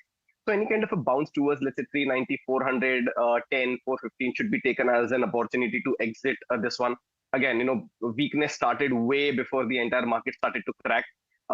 Buy Federal Bank instead, consolidating, and I've already given the rationale for that. So sell it on bounce and switch to Federal Bank. All right, Vedanta is the next counter that we're talking about. Bought at levels of 310. This is a question from RP Singh, who's writing in from Vadodara. He's got 350 shares, and it's a simple question of whether he should hold or exit. He's making profits here, Samir. What should he do based on the fundamentals? We've been saying that commodities is very dependent on China, and the stimulus packages that have come from China have not been that attractive. So the probability is that the entire commodity space may not do as well as probably initially expected. Secondly, I'm not a big fan of the management. They've always taken steps which are more favorable for the management rather than for the shareholders. So unfortunately, as much as, given the fact that the price is corrected and maybe Vedanta is not too expensive, just given the fact that I'm not expecting a big rebound from China and I'm not happy with the management, I'll go ahead and say book profit. If you want to play the metals theme, I think the better way to play it would be a Hindalco, where we also have seen a correction. We believe the aluminum and copper space will do well going forward, given the fact that they are used for more industrial purposes rather than just pure infrastructure. But Vedanta is not the way to play it. At least that's not the way I would like to play it. All right, that's a clear view coming in on Vedanta from Samir. The next question is from Manu, who's from Bangalore. He wants to understand whether he can buy L&T Finance for next 3 to 5 years. And if not L&T Finance, would you suggest any other peers of L&T Finance? Samir, I'll stick with you for this one. Your view on L&T Finance, if not that, then which counter? So L&T Finance, I'm very positive on. I think you can stay holding on to it. We believe that the opportunity for growth for them is quite good. Actually, we like the entire NBFC space. L&T Finance, though, has given a good correction. So I would say hold on. And if you want, you can add some more. But yes, in the NBFC space, there are a lot of other companies which we like. Samman Capital is something that we've discussed on your show before, which is into the housing finance space. Similar, LIC Housing Finance has seen a good correction. That also looks attractive. If you ask me, Bajaj Finance has also recently seen a decent correction. Its growth numbers have been quite strong, so that is something that can be looked at. And last, I would like to put in one which is catering to a slightly different segment, which is the MSME business segment, which is Ugro Capital, growing their loan book at 30+%, top line and bottom line at 35 and 47% respectively. We believe the opportunity there also is quite strong, but L&T Finance is a great hold. So I would hold on to that. And if you want to diversify, these are the others I would look at. Coming back to you on a quick view on KPIT, and this is a question coming from Hema Bisht. She's writing in from Abu Dhabi. She's bought at price of 1800 and she's wondering whether to hold or to add more at this point. She's making considerable losses at this juncture. Alex, sadly, she's bought it at a very high price. The company is doing extremely well, and we believe the opportunity for them is extremely good, given the fact that automation in cars, given the digitization of cars, in the sense the kind of systems that they're putting in, KPIT caters to that. But given she bought it at extremely elevated levels is why she's losing money now. Should you average at this point? I think you can average it at this point. You can probably expect a price of about 1500 to 1600 in the next 1 year. So at that point, then of course you have to review it again. But if she averages at this point and it reaches what we are talking about, then she will be at least in nothing else in the break-even levels. All right. Well, Samir and Khush and our viewers, it's time for a short break, but more stock queries will be taken on the other side, so stay tuned.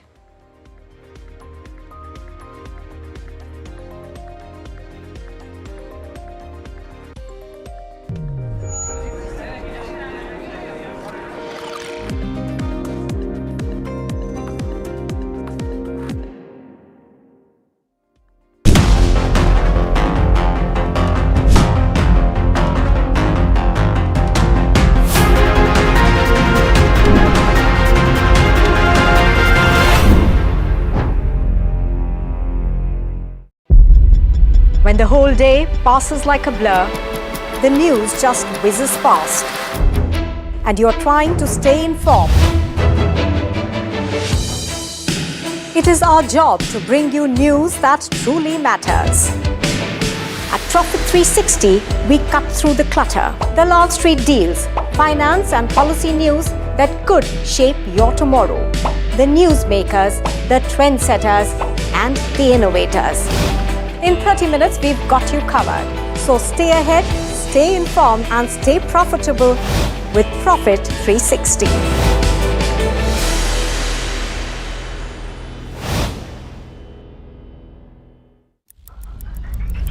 Headlines you start your day with. What matters worldwide is now in the palm of your hands. Get ready to seize the day and maximize your financial potential. Stay ahead of the curve with all you need to know on NDTV Profit.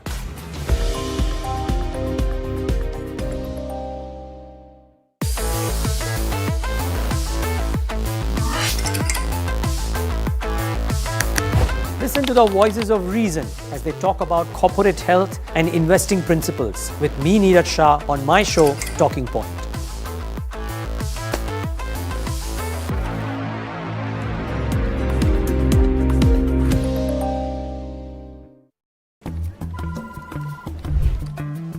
Bro, what are you doing? I'm trading FNOs. So, have you made any money? So it's simple. If you think the market is moving upwards, just buy Nifty call option. But if you think the market could slide downwards, Simplifying futures and options trading. Don't worry about the future. We've got your options covered. Futures and options strategy that'll help you move with the tide. An unmissable show. If you want to be in the money.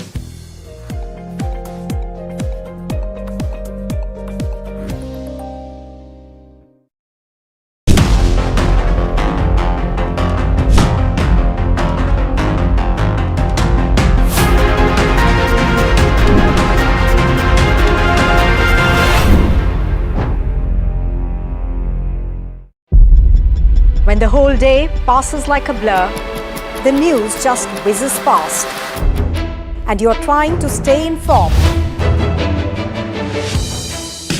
It is our job to bring you news that truly matters.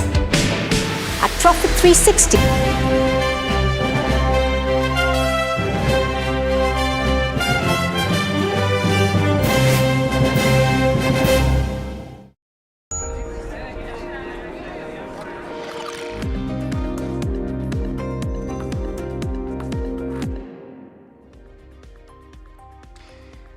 Welcome back. You're watching Ask Profit on NDTV Profit. This is where we get all of your questions, either short-term or long-term in nature. We get all of them answered.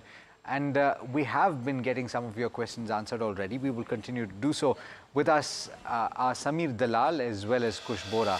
Samir, the first question I'll come to you on Zen Technologies. If you bought at levels of,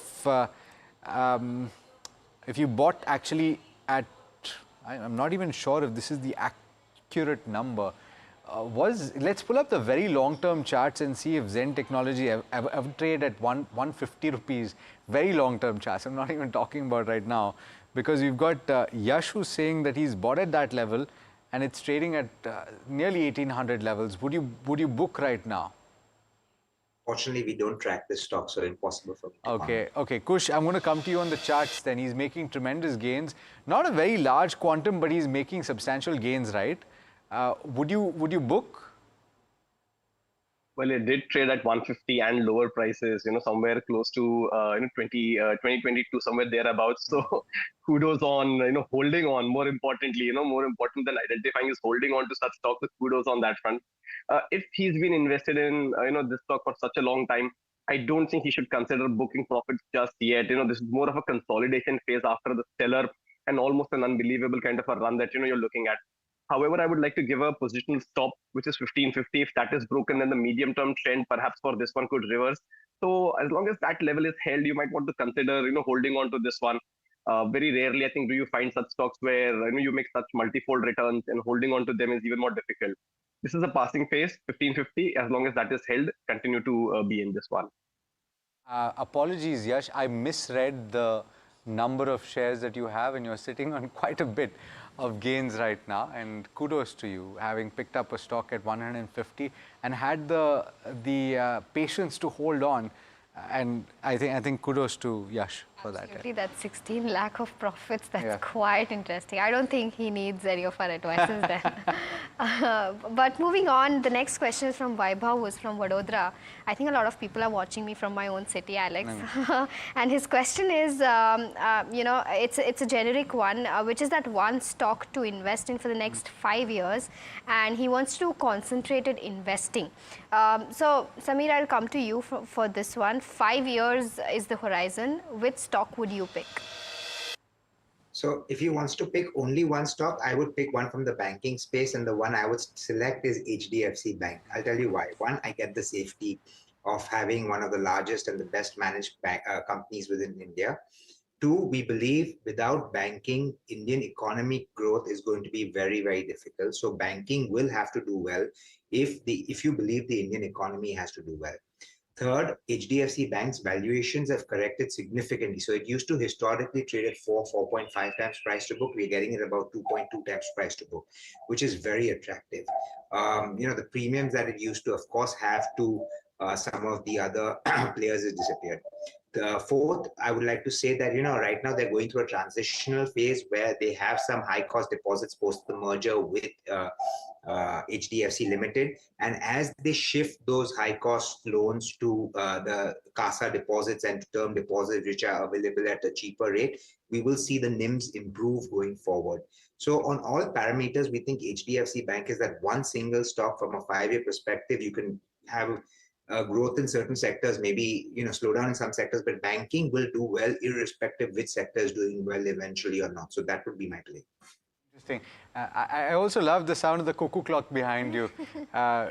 So that marks the midpoint of the day. Let's talk about HDFC Bank though, because you've got Ayappan, who's bought, or rather who's thinking of buying.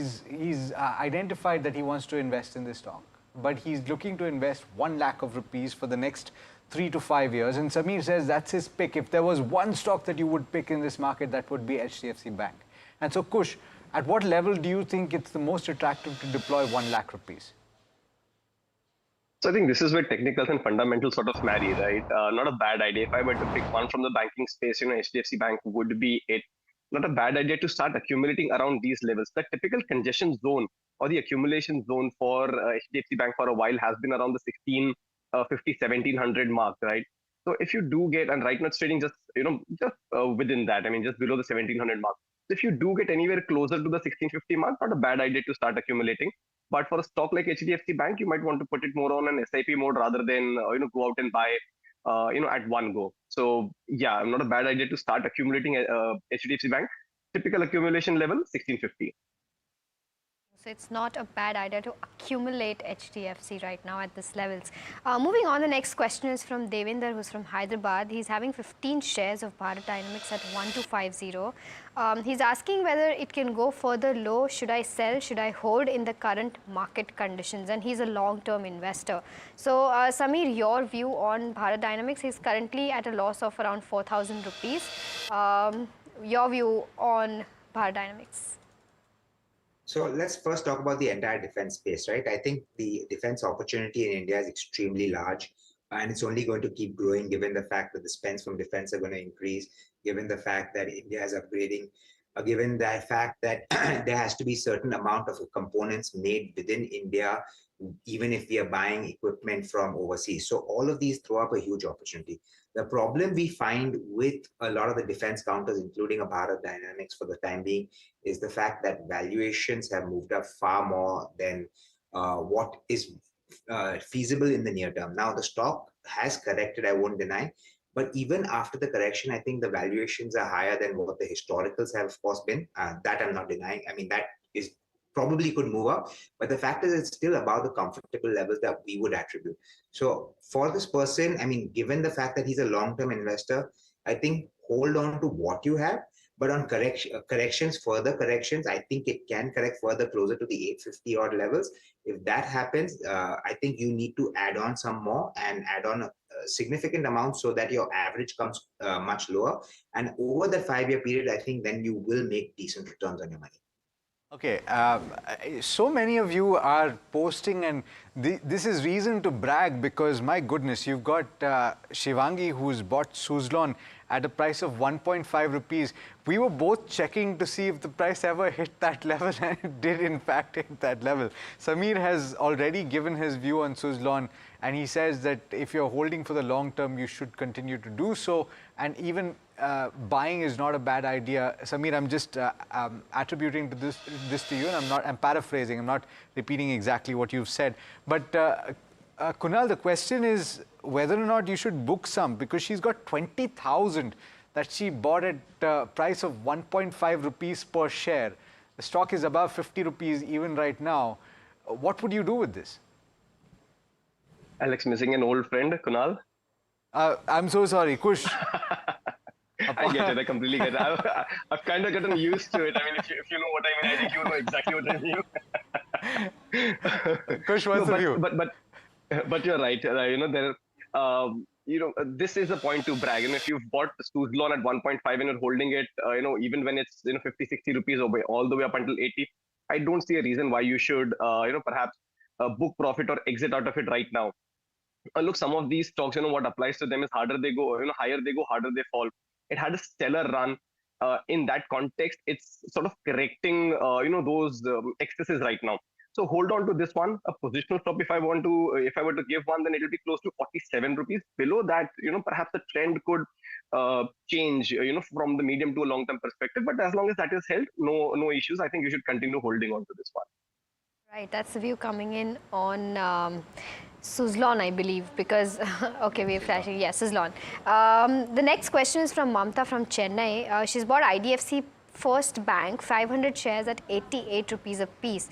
And, okay, her question is also on whether it's a good idea to average now or wait for the next few years. The stock is moving down from the last 1 year. If you can see, the stock is down around 28% in the last 1 year. Kush, I know, doesn't like averaging out, but Samir, I'll come to you for this one because, it's from a long-term perspective as well. Your view on IDFC First Bank? So in the mid-cap banking or the smaller banking stocks, IDFC First Bank is my top pick, right? So HDFC we already discussed. Now IDFC First Bank, I'll tell you again 3-4 reasons that I really like it. One, they've been able to garner savings deposits in this situation where banking industry as an overall is struggling for savings. They've been growing their savings CASA much more than the rest of them. In fact, they also have a similar story. They merged with Capital First merged with IDFC, the erstwhile IDFC, which was infra financing, because of which they have some high cost bonds, which will get repaid over a period of time, replaced by these low cost savings deposits. So that will lead to NIM spreads automatically.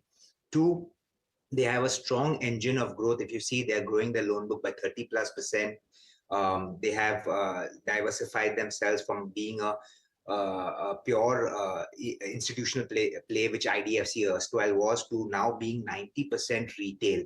And that is going to keep growing. Now, they have gone through a little bit of a tough period, given the fact that the microfinance and the credit card business has faced slightly higher NPAs. But we believe that is short-lived and that will recover. And we believe that growth, like I said, will take care of a lot of the other problems that they have. They've provided far ahead of what is required. I think they've taken on their microfinance 90% provision versus what may have been required at close to 15 or 20%. So provisions going forward will also not be very high. So I would say go ahead and average, go ahead and buy. I think this stock will give good returns over the next few years. Our 2 to 3 year target is closer to 150 rupees. So. Wow, 2 to 3 years, more than double in 2 to 3 years is the view on IDFC First Bank.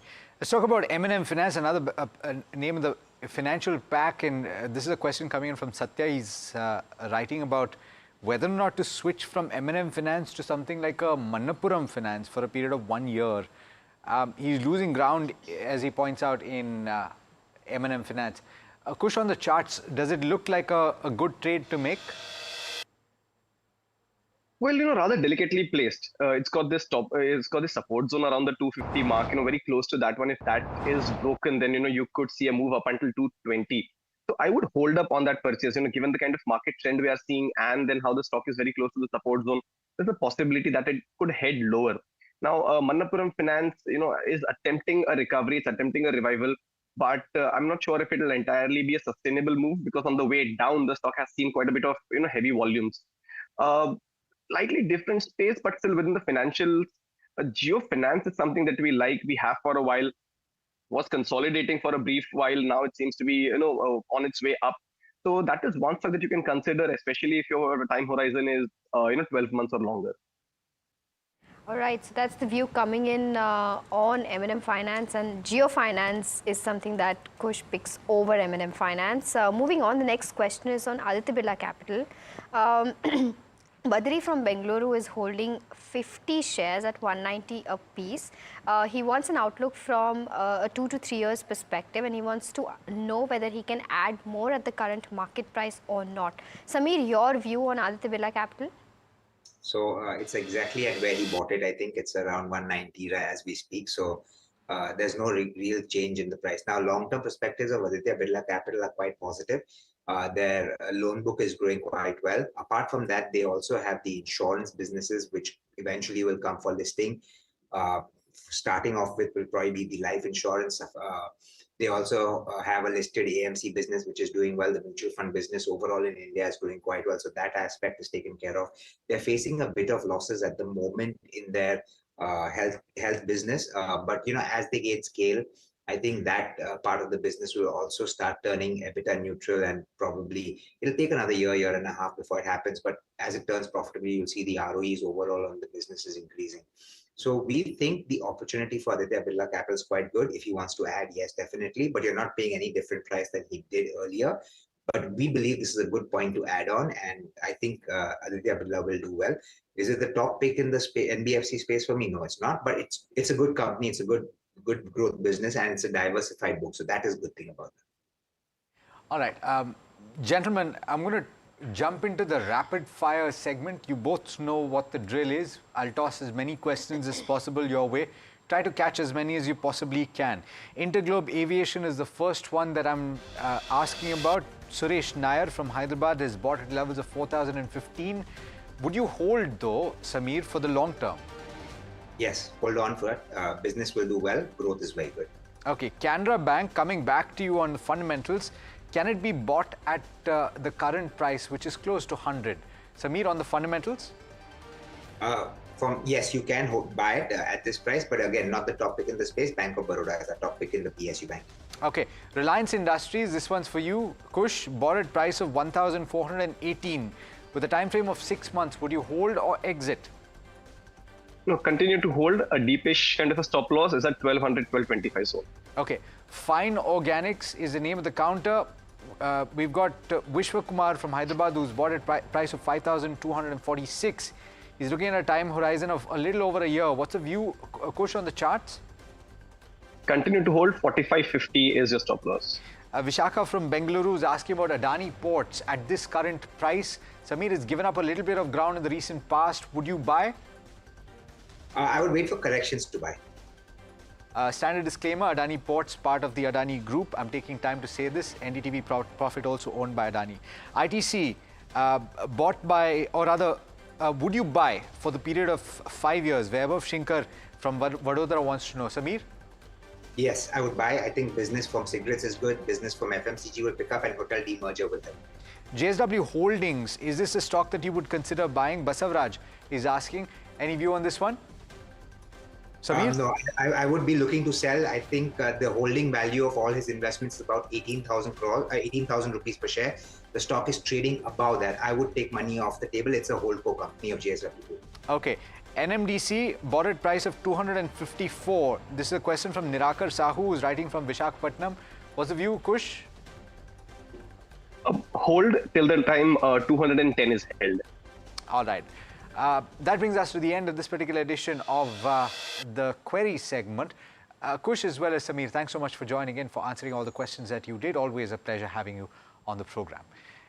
It is now time to turn to earnings, and in fact, we've got the management of Century Plyboards joining in to talk about the quarter gone by and the outlook going forward. We've got Keshav Bhajanka, who is the executive director of the company. Keshav, thanks so much for taking the time. Would you be able to tell us about the volume growth and the value growth and take us through the trends that you've been witnessing in the quarter gone by and the outlook in the remainder of the year? Hi, good morning. I'll take this segment by segment. So, if you look at plywood, I think that we have done exceptionally well on volume growth. We have been close to 20% in terms of volume growth, which is something that we have achieved after quite some time. I think in the second half of the year, this is likely to temper a little bit, but we'll be looking at a value growth of at least 12%. And in terms of EBITDA guidance, we would still be at 12 to 14%, which is what we had guided for the entire year. As far as laminates is concerned, we have missed our growth targets in H1 and in Q2 in particular. But I think second half of the year, we'll see a rebound in the laminate segment. So I'm looking at a 10% plus value growth in laminates. And alongside that, a margin recovery to 10 to 12%, which is what we had guided for the year. When it comes to MDF, we've had a very strong quarter in terms of volume growth, but there has been price correction from the last year, and that has impacted us. Now, in Q3, with the new capacity fully functional, with volume gains, operating leverage, and a product mix that includes more premium products, aided by a price increase that we have taken in November, I'm seeing that we'll have a 40% plus value growth, and the volume growth, of course, will be higher in the MDF segment. In particle board, there is raw material pricing pressure, as similar to what is in MDF. And I think there we'll be looking at a flattish growth with 10% plus EBITDA margin for H2. Mr. Bhajanka, good afternoon, sir, and thank you so much for joining today. It's Puneet this side as well. Now, I guess, your EBITDA margins profits have also declined, a similar trend to the previous quarter. Now, correct me if I'm wrong, this is largely due to the timber prices as well. Just wanted to understand, where does the current environment stand? I think in the previous quarter we spoke, you mentioned that in the north it's about 6.5 to 7 rupees per kg for pricing for timber current in Q1. While it was around 5.5 in the south, blended was coming around the 6.5 rupees. Is it still at that price, or have you seen any kind of reduction which will benefit you as well going forward? We all hope that we would see some reduction, but in fact, the prices have jumped up further. So I think that in MDF, there is no sign of prices abating. It is not, a scenario where we are very hopeful that in the short to medium term, prices are going to correct substantially. But having said that, now, finally, the market has moved back into a cycle where we can pass on the price increases to the market. You'll be happy to know that we have gone in for price increase in November itself, which will be blended between north and south, close to 3% or 3% plus. And I think this is the start of perhaps more price increases in the near future. So even with elevated timber prices, I think we'll be able to maintain our guidance of 15% EBITDA on standalone basis. And even on a console basis, considering that the new investment is going to start to pay dividends and it is going to start benefiting from operating leverage, we will definitely be at 10% plus EBITDA margins. This is for the rest of the financial year? Yes, for H2. H2, got it. Does that metric change heading into next year at all, or are you anticipating that the raw material prices that you've seen, and of course you can't look that far forward, but assuming that we continue to see pressure on raw materials, and also when you're saying that price increases could take place, Keshav, could you give me a sense as to how much you'll be able to pass through and what kind of price increases you're anticipating in the second half? So, like I said, in November itself, we have taken a blended increase of more than 3%. And, it is difficult to comment on future price increases and how much that will be. But I think we will take more price increases during the course of the current financial year. Next year, I think we will see a higher EBITDA margin, but I don't want to comment too much on that at this point in time. Mr. Bhajanka, just wanted to deep dive into this pricing part, because in Q1 you had mentioned that there was a price hike of about 2% you had taken for the plywood segment, as well as for the laminate segment about 3% in August. But MDF you weren't able to take a price hike, which was the pain point. Now you are saying that you'll be able to take some in November. Did I hear you correctly? And is that the blended 3% as you're saying? Is that also for the MDF segment? I'm talking about only MDF right now. Okay, so a 3% price hike, you see it for MDF specifically in the month of November, you've already taken that? Yes, blended meaning that for north and south, for the existing as well as for the new capacity. Now, Mr. Vajanka, I just want to, ask you on, the new facility as well. Your new MDF facility was ramping up and was expected to turn EBITDA positive in Q3 of FY25. Does that guidance still stand? Yes, very much. And yeah, please go ahead, sir. We're very happy to state that Q3 will definitely be EBITDA positive, and we already have the data in from October, so we are more than confident. And just wanted to, talk to you about your guidance because, in this particular quarter, like in every quarter, you do give a guidance for the particular segments. Now, laminate segment, you have cut the guidance in this particular quarter for the full fiscal year. Talk to us why this particular guidance has been cut and about the segment as well. If you could give us some light for Century, what's the reason behind the same? So I think we have invested in a lot of fronts in laminates, but the fruits of the same are yet to come.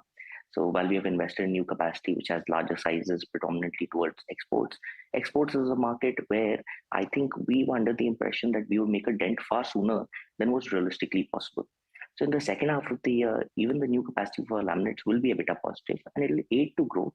But I think that we are being conservative in saying at H2 we should look at 10% plus growth, and the rebound or the additional growth that should come in will be next year. In terms of EBITDA guidance, for H2 we'll be at 10 to 12%, which we had said earlier as well. Across segments, plywood we are consistent. MDF for standalone we'll be at 15% EBITDA guidance with 40% value growth. And for particle board, like we had said, the margins could be slightly lower due to timber prices, but we'll be flattish overall because the new capacity is likely to come in only towards the end of Q4. Okay. So quite a bit of capacity coming on stream in your various categories. I'm just trying to understand, would that mean that a large part of the capex that you had planned is underway and nearly done? And what is anticipated heading to next year? So you're absolutely right. Most of the capex is practically done, and the only large capex that is yet to come on stream is the particle board plant in Chennai. That is likely to come on stream within next quarter itself. So overall, I think we're in a position where, most of the capex is done, and now we shall start seeing the benefit out of the same from the second half of this year and from the next year for particle board. Just a question on your capacity utilization in Andhra Pradesh currently. Where does that stand as of now? Currently, I would say that we are at a sub 50% capacity utilization. Going forward, within H2, I think we'll definitely be at 50% plus capacity utilization. And just one on realization quickly. Your laminate, as you mentioned, the guidance has been cut. So where does the current realization stand? I think in the previous quarter, it was around about 880 odd rupees per sheet. Is that still the level that it is at? In the current realization, due to an adverse product mix, the overall realization has fallen. But like I said, we've already taken a price increase. So like for like, the prices have actually moved up. For the second half of the year, considering that in the Andhra unit, we'll be making compact boards, which, as you know, are far higher priced items, the overall realization is likely to improve. Keshav, thanks so much for joining in and for speaking to us. Pleasure speaking with you, and wish you all the best in the second half. Thank you so much. All right, let's talk about one of the stocks that has been in focus today. By the way, the benchmark Nifty 50 coming back, I believe, while we were talking to Keshav, back to pretty much a flat line, very close to that point. This is the VIX, of course, but then, okay, very close to the flat line that you're seeing there and some recovery. Let's see the broader markets as well while we're at it to see where they're at and whether there's some recovery in that space as well. And there you go. So just a little bit of a pop taking place for both the mid-cap as well as the small-cap index as well. Let's hope that pans out towards the end of the session. But one stock I'd like to talk to you about, Puneet, and we have mentioned it on the program already, but since you're here, let's talk about what exactly Eicher management said that the street took so positively. Yeah, I mean, the Q2 results were largely flat, so it wasn't about the results, but the commentary that they gave, and it's a strategy change in terms of Royal Enfield. So they've largely said that they'll focus on sales growth instead of margins right now. While margins are very high, 25 to 26% highest among two-wheelers, the sales growth target is something that the street was betting on. It has reported lower sales in the last 12 months. So that's a fundamental change for the company, and brokerages have just lapped up that commentary going forward. So I just want to highlight on Jefferies. They have a target price of 5,500 on the brokerage. And one of the most important things that they said, according to me, that the stock is just at a 15% premium to its peers like Bajaj and Hero. This used to be 60% earlier. So the premium has definitely fallen compared to someone like a Bajaj. And that's one of the key things for MK. It's a double upgrade. From a sell, they've changed it to a buy. They have a target price of about 5,300 now versus 3,750 per share previously. So it's a very strong upside. And going forward as well, the marriage season as well as the highest sales that they reported in October should aid well for the company, Alex. Yeah, and there's also a 40% increase in the price of Bajaj over the course of this year. So that is also aided in that change in the premium. But good talking on Eicher Motors. In fact, that brings us to the end of this particular edition of Ask Profit. It has been an absolute pleasure bringing it to you. From the team who put the show together, thank you so much for watching. Do stay tuned. There's lots more coming up on NDTV Profit.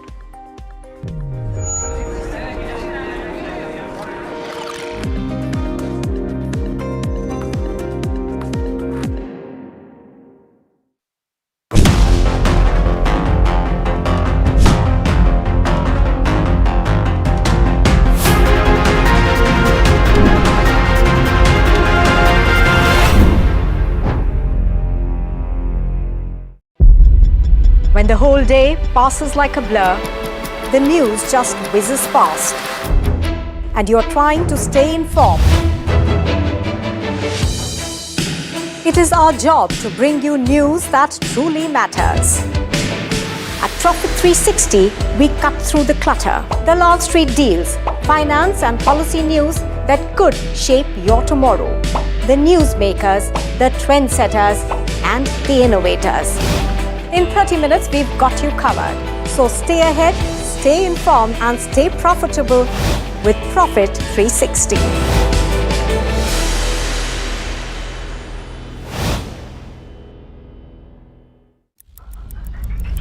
Headlines you start your day with. What matters worldwide is now in the palm of your hands. Get ready to seize the day and maximize your financial potential. Stay ahead of the curve with all you need to know on NDTV Profit.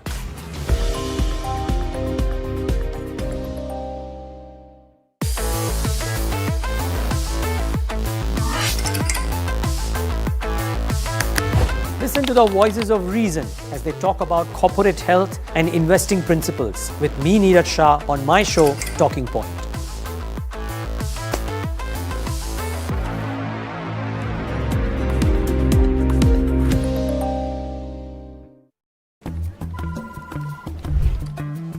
Bro, what are you doing?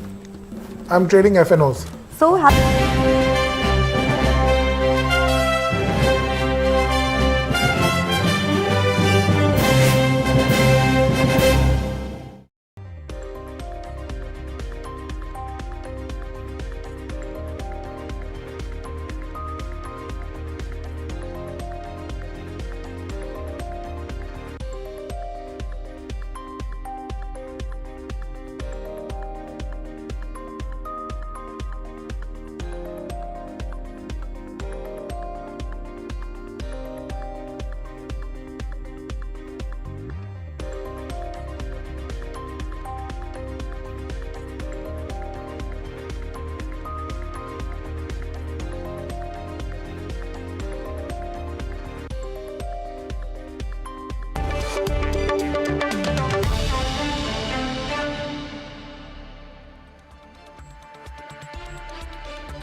Hello and welcome to Hot Money. A very good afternoon to all the viewers. I am Hiral Dadia and with me is Mahima.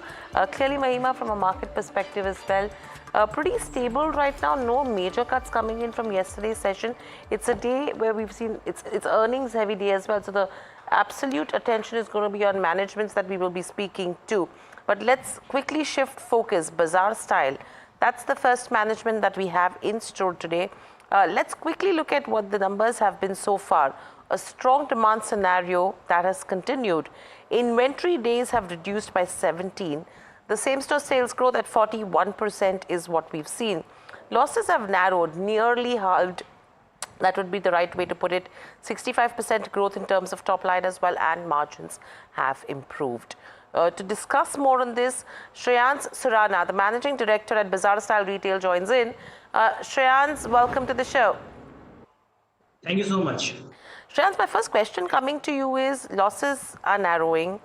Operationally, we are becoming pretty strong. From here on, what's the trajectory looking like, and is this year going to be back in the black? Yeah, I think we have seen a good, as you said, rightly said, witnessing a strong demand from tier 2, tier 3 cities, and it is showing in our September numbers also, quarter also. And the same momentum has been carried from September to October. And the second half has always been good for us in terms of profitability. Last year also we did 31 crores in PAT in the second half, and looking for a stronger second half this year also. Mr. Surana, for this particular quarter, I want to understand what is the volume versus value growth been like, because a lot of retailers are seeing pressure in terms of demand, but you've managed to see a strong demand. So overall, I want to understand whether it was on account of price hikes or your volumes have actually gone up. And secondly, I want to understand that when retailers are actually facing pressure, how have you managed to see demand and uptake? Is it the rural play that is playing out for you? Yeah, so rural play is a very important part for us because we are majorly in tier 2, tier 3 cities, and it's a festive-driven economy, you can say that way. And as you rightly said, the major part of growth for us has been through volume growth. So we are able to increase the basket size for every consumer that we are working on.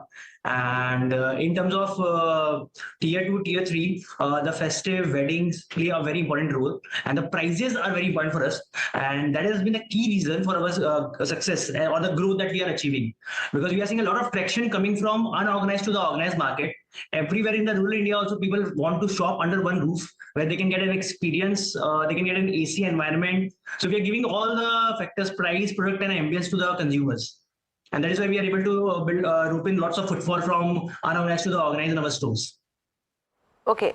One question I have, Shreyans, for you is, between urban and rural, what's your revenue divide looking like? Because clearly, across managements, we've seen a common commentary that has come in that urban markets have been facing a challenge. Probably rural could come to the rescue. How is it looking like for yours? So for us, if I say urban is the metro cities and tier 1, tier 2, there is the rural cities. So rural will be more than 90% in our scenario in terms of revenue contribution. Right. Mr. Surana, you talked about the ambience and the feel of, coming to a shop and shopping. But, the trend, the way the urban is consuming is shifting towards e-commerce and quick commerce more now. And I believe that right now, I don't know if you're doing online sales or not, but I want to understand that with respect to strategy, is there any shift towards the online presence moving from stores going forward? So right now we are developing the entire ecosystem around online because the online is doing good, but in our scenario, because the price is very attractive and we are just dealing in 33-34% margin. So at that price point with the logistic cost, even the onlines are not able to compete with the value fashion retailers.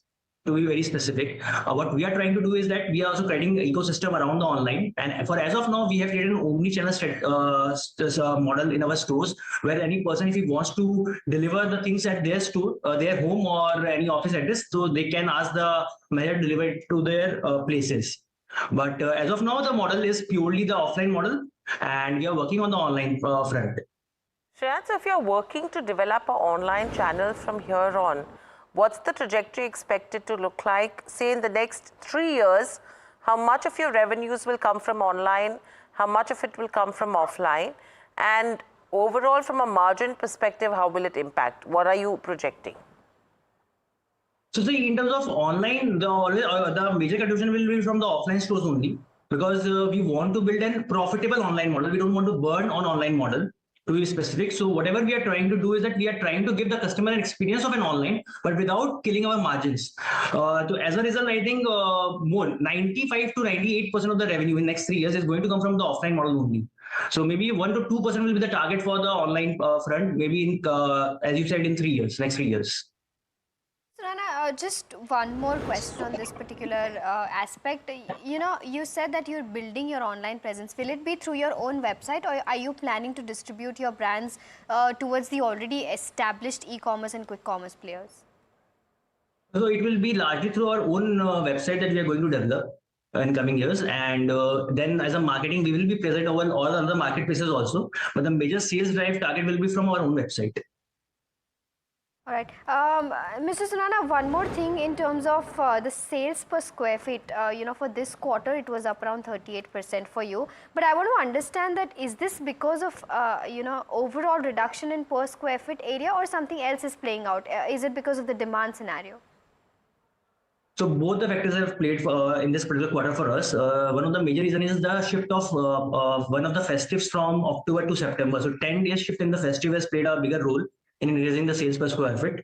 Apart from that, if you see the entire half yearly also, so we have grown in the older stores, L2S stores, at a rate of 21%, like growth in the same stores. So I think both the factors have played an important role in increasing the sales per square feet for us. Okay. So from here on, you know, if you're talking about same store sales growth as well, and if you have to look at the third quarter, you have the wedding season which is ongoing, right? If the second quarter has been so good so far, do you think the third will be stronger than this? And if so, what is your FY25 expected to close with? So for the first half, we have done a growth of around 21% like-to-like growth, and the guidance for the entire will be between 9 to 10%. Right.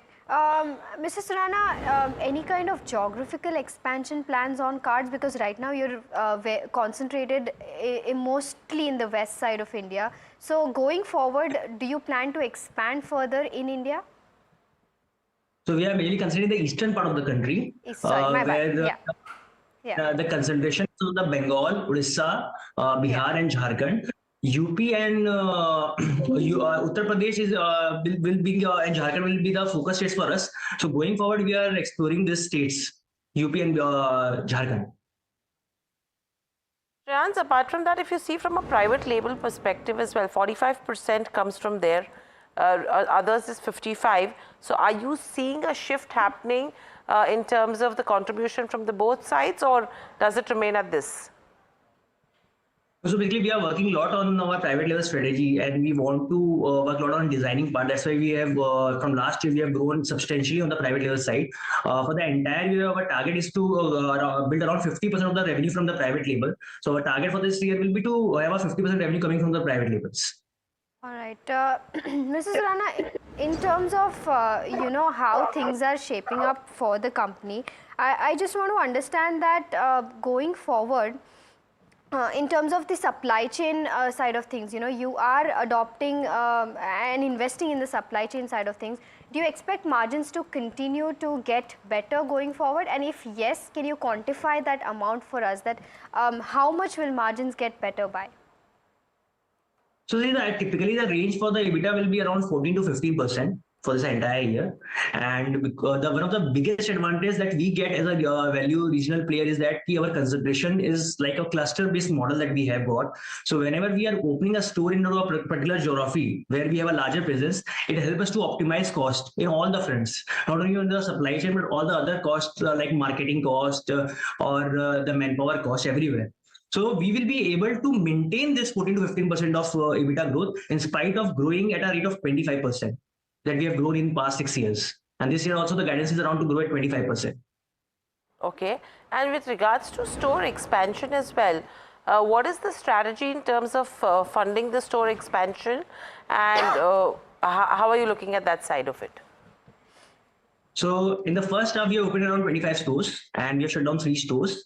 And the guidance for the second half will be also to open around 20 to 25 stores. For the entire year, we will be opening around 45 to 50 stores. And all the stores opening will be funded from the internal accrual itself. Okay, so store expansion is expected to be from internal accruals. Apart from this, any shift in strategy that you're seeing so far, taking into consideration, you know, how the markets are panning out, any shift from what you had actually planned? So we are sticking to our strategy because in terms of numbers, that the way that we are targeting, they are getting that results. So we'll be shifting to the original plans only to open stores in the core geographies that where we are present and to explore the nearby territories only. For example, as I said, the core geography for this is Odisha, Assam, Bengal, and Bihar. So we will be opening around 70 stores, 70% stores of the total stores that we have targeted in this geography only, and 30% will be open in the focus geographies like Uttar Pradesh and Jharkhand. So strategy will be similar. Right, so strategy continues to remain the same going ahead as well. And interestingly, 14 to 15% is the kind of margin that continues to remain as a guidance for FY25. 10% growth is what the company is targeting as well. Thank you, Shreyan, so much for joining us on the show and sharing the views. So that's the management of Bazaar Style. But moving on, let's look at Eicher Motors, an interesting one to watch out for in today's session with the kind of gains that we are seeing on the counter. 7.5% to 8% is the kind of up move on the back of the earnings that have been reported. Puneet joins us to get us more in terms of what has worked this time around, Puneet.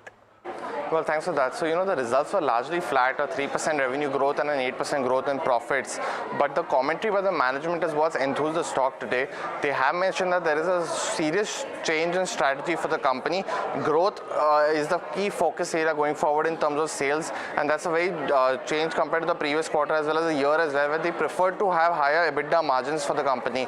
Now, with higher, growth in sales, it will, of course, increase the absolute EBITDA margins. But the margin itself, the absolute EBITDA will be increased with higher sales, but the EBITDA margin might, get lower to around the 25% range. It'll still be the highest in the two-wheeler industry, and that's the strategy that the management has taken. Street has been worried about the sales growth because it's been the lowest, around 7 to 8% in the last year, while the likes of, TVS and Bajaj have been higher by roughly around 12 to 13%. So that's a big differential coming in for most players, and going forward as well with the change in strategy, it should work. In October, they reported roughly 1 lakh sales in a particular month, the highest ever since listing.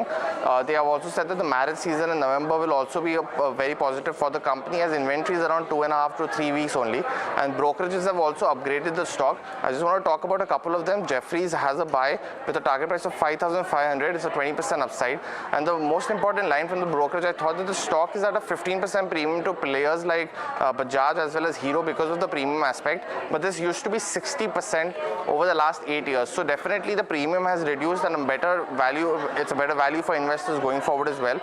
The other ones, of course, Nomura, they've upgraded to a neutral from a reduced earlier. Target price is 4,300, a little lower than the current market price, but they mentioned that the new strategy addresses the long-term concern of sales growth. So overall, we have seen multiple upgrades. MK has also upgraded from a sell to a buy. They have a target price of 5,300 versus 3,750 earlier, and most have taken up this new strategy very positively. The current strategy seems to be positive. Thank you, Puneet, for getting us the numbers. Puneet, I'm going to come back to you as well with a Bharat Forge, but let's quickly pull up that stock on the screen. The company has just reported numbers. If you see the margins, 17.5 versus a 16.5, 100 basis point improvement on a year-on-year basis. With regards to the revenue as well, a mild growth, so a mild downtick coming in there, so a pretty flattish number in terms of where the revenues are concerned. And in terms of profitability, a 13 to 13.5% kind of up move is what we've seen in terms of Bharat Forge as we speak. A slight uptick coming in from the day's low. 1300 was the day's low. As of now, the stock is trading at around 1327. 0.5% up move coming in terms of Bharat Forge. Puneet, if you have looked at the numbers, I know I'm just putting you on the spot right now, but from the numbers that I have told you so far, I'll just repeat it for you. 17.5% on the margin front, a 3,689 crore revenue number, and a profit number of 243 versus what the street was estimating. What do you have to say about it? Definitely the revenue number is something that's a little bit of a worry, because analysts had estimated it to be somewhere around the 4,000 to 4,100 crore range. Now it's coming around 36 to 3,700 odd crores, so that's clearly a concern. We will deep dive into the numbers, but it looks like the foreign subsidiary is something where they might have reported lower growth, so we'll deep dive into what led to this revenue fall, but that's definitely one of the concerns. On EBITDA as well, is reported around 647 odd crores. It was expected to have about 748 crores, so it's a roughly about 100 crore miss on its EBITDA as well. Margins were expected to come in at roughly about 18.2%. They've come in at roughly 17.5%, so not too big of a miss, but a 70 basis point miss on that as well. While profits were expected to be around 378 crores, while it's come in at 337 odd crores, while it's come in at roughly about as you rightly mentioned, 243 crores. So a slight miss. Actually, it's a very big miss on the margins as well. But we'll deep dive into the numbers. It seems like the profits might be impacted because the foreign subsidiaries, they had been undertaking operations to reduce the losses in the foreign subsidiaries as well. It could have been one of the major reasons for, because the domestic business has been growing very steadily as well. It'll be interesting to see what happens with the foreign subsidiaries, and also North American truck orders. They have been stagnating, but a slightly better outcome in H2 versus H1 is what the analysts had expected. Overall, in the long term, we know that by 2027, we are expecting new norms to come in the US, which will trigger a pre-buy in FY26. So some commentary in that will be one of the key things to watch out for. But overall, results look like slightly of a miss. Absolutely. In fact, the investments and the subsidiaries that you're talking about as well, Bharat Forge Global Holding, Bharat Forge America, as well as Kanyali Powertrain, they've approved an investment of almost 1,122 odd crores. That's equity investment in the three group entities. We will get Puneet once again later on during the day to get us more details. But moving on, Adishman Carbogen, a spectacular set of numbers that have been reported. The stock has been on a high since the day today. 16% up move coming in there. Varsha joins in with more. Varsha, what's worked? Well, yes, Hiral, so pretty good numbers actually, and CRAMS segment is the only reason that we are seeing good numbers. Now, CRAMS is Contract Research and Management Organization, wherein an entity research about a drug, develops a drug and manufactures it for innovator company. So over here, if you see, CRAMS revenue increased almost 52%, primarily due to higher commercial sales and also rollover of certain shipments which got pushed to Q2 from Q1. If you see that APIs and intermediaries revenue was increased almost 37% due to increase in the commercial sales, but the generics revenue decreased by almost 21% due to slowdown in the agrochemical sector that we are seeing. EBITDA margin increases due to, of course, CRAMS segment, because it's a high margin segment, from 12.2% to 19% due to higher volume of commercial sales, and company did almost capex of $15.9 million in H1 FY25. Going ahead, company has a strong basket of about 16 APIs, which are the main salt which we use in a drug in phase 3 development, and the company is focused in improving its capacity utilization and has set up a small scale manufacturing facilities in Switzerland and injectable manufacturing facility in France for future growth. All right, Varsha, thank you so much for breaking that down for us. Moving on, another company that is in focus is Uflex on the back of its Q2 earnings. In terms of how the quarter has gone by, it's a mixed quarter. There has been some pressure on the profitability side of things. There has been a double-digit revenue growth, but margins have contracted. And to discuss as to how the quarter has gone by and how things are shaping up for FY25, we're joined by Mr. Rajesh Bhatia, the Group President of Finance and Accounts and Chief Financial Officer at Uflex, who joins us now. Welcome to the show, Mr. Bhatia. My first question to you is that overall, how have things shaped up for Uflex in this quarter? I understand that there is some pressure on margins, and losses, net losses overall have also widened, and this is on account of an exceptional loss, I believe. Give us some more details as to how you are interpreting this quarter and how are things shaping up in second half. So interpretation of this quarter, I think we take it as a continuance of the strong growth, that we had in the Q1. Revival in the packaging films market, which continues its momentum in the Q2 as well. So just to give you, while the revenue and the EBITDA numbers are all before you, I think we have to take it at we have to look at it as normalized revenue, because, that is what is without any exceptional items and all that. Yes, the packaging films prices in India in the PET segment rose by more than 200% in Q2 versus Q1. And in the BOPP film segment, they rose by about 36% as compared to Q1. So, and the same momentum in the BOPET prices continue even in the current quarter. So that's been the strong story since the Q1, which is which has sort of multiplied in Q2, and the same momentum continues in the current quarter as well. So the margins are a little bit impacted on an overall basis from a 12% to about 11.4% on a normalized EBITDA basis, simply because of one thing that, when there is such a sharp increase in the raw material prices, the packaging segment, the flexible packaging segment has to bear the burn because there is always a lag impact in that. And I'm happy to state that, the current quarter, when these prices with the lag impact is removed, so their performance will also show up along with the packaging films production, the business showing up in Q2. And we should look at a healthy about 13% EBITDA margins in H2 on that basis. Okay, so you're saying a 30% EBITDA margin in H2. Does that mean that the second half, 13, right? Okay, so 13% EBITDA margin. And when do you see the company back in the black? Because last couple of quarters, we have been seeing losses. I'm sure it's because of exceptional items, but when do you see the company back in the black? I think we more or less now done with the exchange losses. Current quarter, we've not seen any much impact of any exchange losses. So it should normalize from here on now, and the dollar interest rates are already starting to lower. So that should impact the currencies in those emerging markets, especially Nigeria and Egypt. So hopefully, that event is behind us. But we have to understand that in greater detail because there we do the business in the local currencies, which is Naira and Egyptian pound. And when you transact in those currencies and those currencies, reporting currency is rupee currency, so there are bound to be a translation losses impact due to when you consolidate that into an INR currency.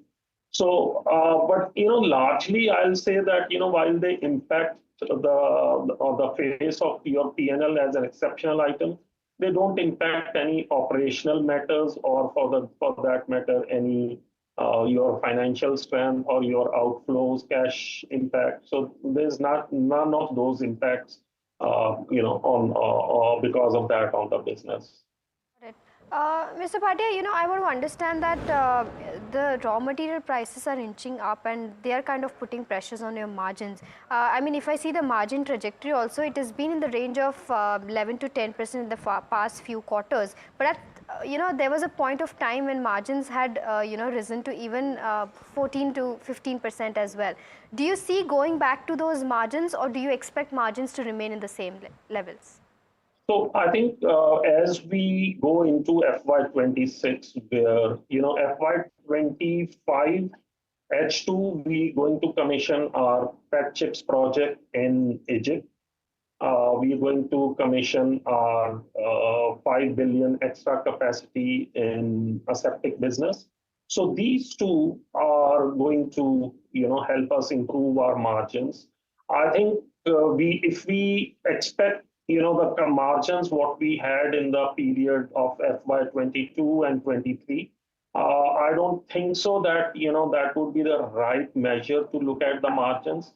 But with the profile, with the aseptic packaging business, volumes going up with the increased capacity in India, and then later next year, the aseptic packaging of 12 billion packs coming on stream in Egypt, which has a higher margin profile as compared to your packaging films or packaging business. I think we can look at, on a full operational scale for those projects, we will surely target overall blended margin of about 15% for sure. If you have to look at domestic versus international, your domestic business contribution has risen to 45 versus 41 earlier. Where do you look at it, where do you see that settling? Is it going to be where domestic is expected to increase from here on and you're going to reduce international, or the reverse? So I think as we go in the years FY26 and beyond, we will see our international operations, becoming more dominant. They are already dominant as compared to the Indian balance sheet. Because the extra new capacities, whether it is PET chips or aseptic, they are coming in the offshore markets, and we had only till date only one product, which was the packaging films, which we had taken from India to the global markets, and we are there and present in about 9 countries in that particular business segment. So the endeavor is now, riding on the success of our aseptic packaging story in India. We are confident that we'll replicate that success in the overseas markets as well. The same way what we did in a packaging films business. Our packaging business per se, because of the conflict with our customers who buy the packaging film from us, I think that will remain largely domestic business for us. But these two businesses, while India will have also its due share in the growth of these, but if you look at the international markets, I think the horizon is much, much bigger. And over the years, when we took our packaging films business overseas and we see what are the capacities in India versus the capacities in the global consolidated level, we get our answers, and we are much bigger in the overseas markets in that particular business segment as compared to what we had in India, though we started in India.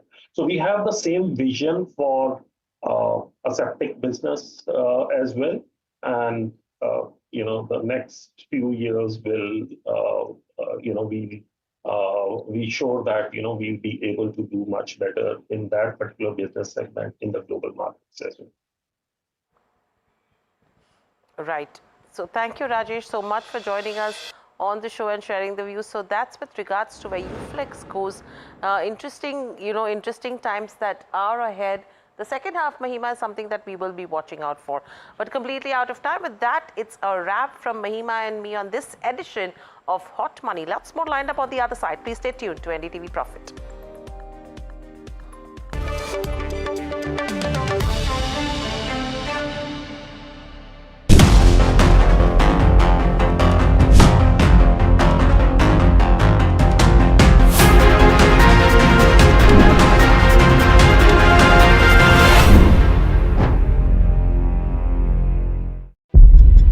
When the whole day passes like a blur, the news just whizzes past, and you're trying to stay informed.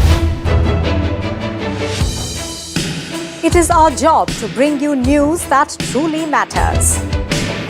At Profit 360, we cut through the clutter. The Long Street deals, finance and policy news that could shape your tomorrow. The newsmakers, the trendsetters, and the innovators. In 30 minutes, we've got you covered. So stay ahead, stay informed, and stay profitable with Profit 360.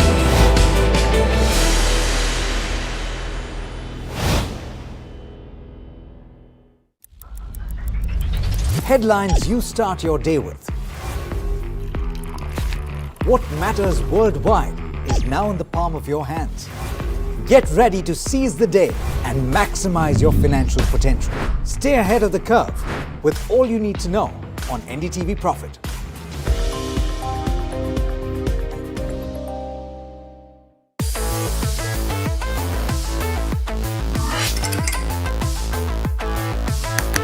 Listen to the voices of reason as they talk about corporate health and investing principles with me, Neeraj Shah, on my show, Talking Point.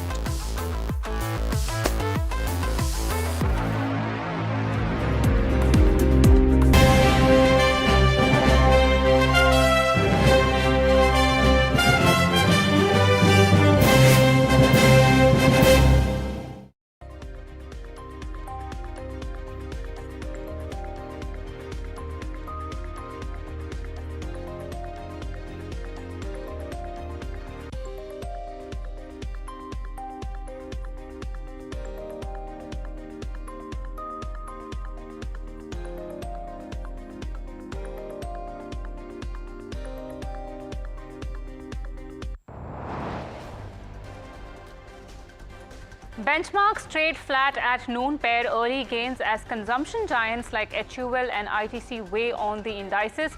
The Nifty is above 23,500, whereas Sensex is above 77,500. Broader markets outperform.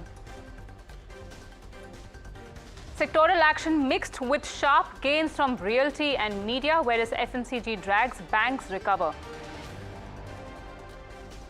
Niva Bupa debuts with muted gains, lists at 6% premium over the issue price. Prime Minister Modi will hold a rally in Mumbai's Shivaji Park as a part of the Mahayuti Alliance's campaign ahead of assembly elections in Maharashtra. Chief Minister Eknath Shinde and Deputy CM Devendra Fadnavis and others to be among the attendees.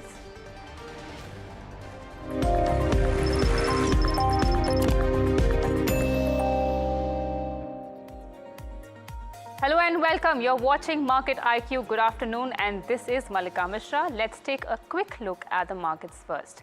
The benchmarks, both NSE Nifty 50 and BSE Sensex at this point of the day are around 0.8% low, where Nifty 50 is trading around 23,500 levels, and the Sensex, on the other hand, is around 73,500 levels, around 0.06% less. Speaking of the broader markets, we'll pull up that as well. Nifty Mid-Cap 150 is over 0.7% up, and Nifty Small Cap 250 is over 1% up, clearly outperforming the benchmarks. Now remember, the day at present does not look as volatile as yesterday, because the last two trading sessions were extremely volatile, totally bearish. But right now the market seems to be more on a muted note, but with a bias towards the negative zone. Now let's take a quick look at the Nifty 50 contributors. Stocks like ITC, HUL, L&T, Bharti and NTPC are significantly dragging down the street. These are, remember, heavyweight consumption stocks. On the other hand, there are also stocks like HSBC Bank, RIL, Eicher, Kotak Mahindra, which are providing some relief to the market at this given point of time.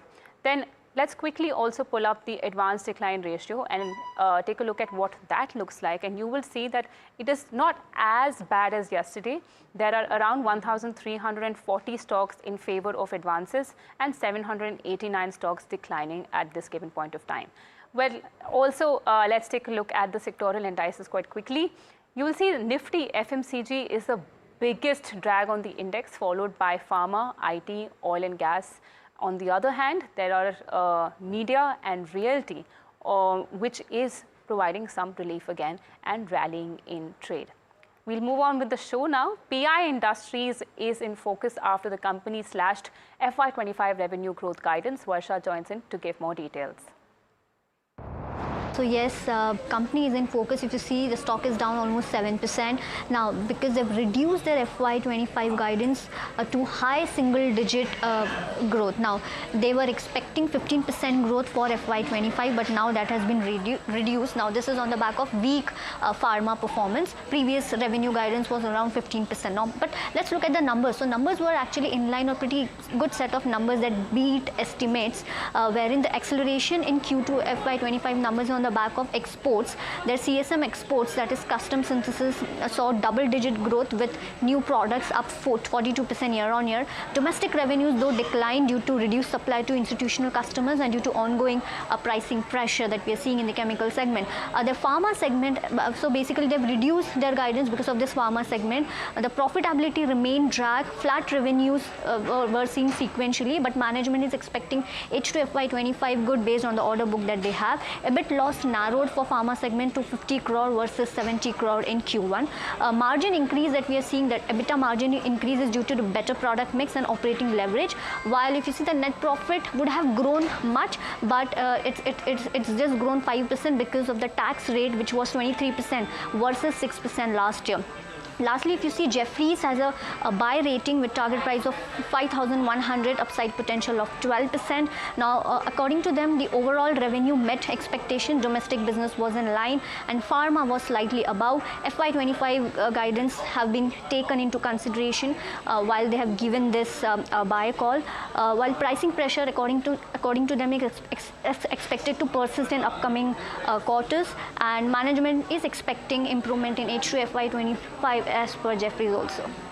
Right, Varsha, thanks for that update. Now let's shift focus to Eicher Motors. The stock is buzzing on the back of Q2 earnings and a series of brokerages offering a positive outlook. The stock is also about 7.5% up in trade. Puneet joins in to tell us more.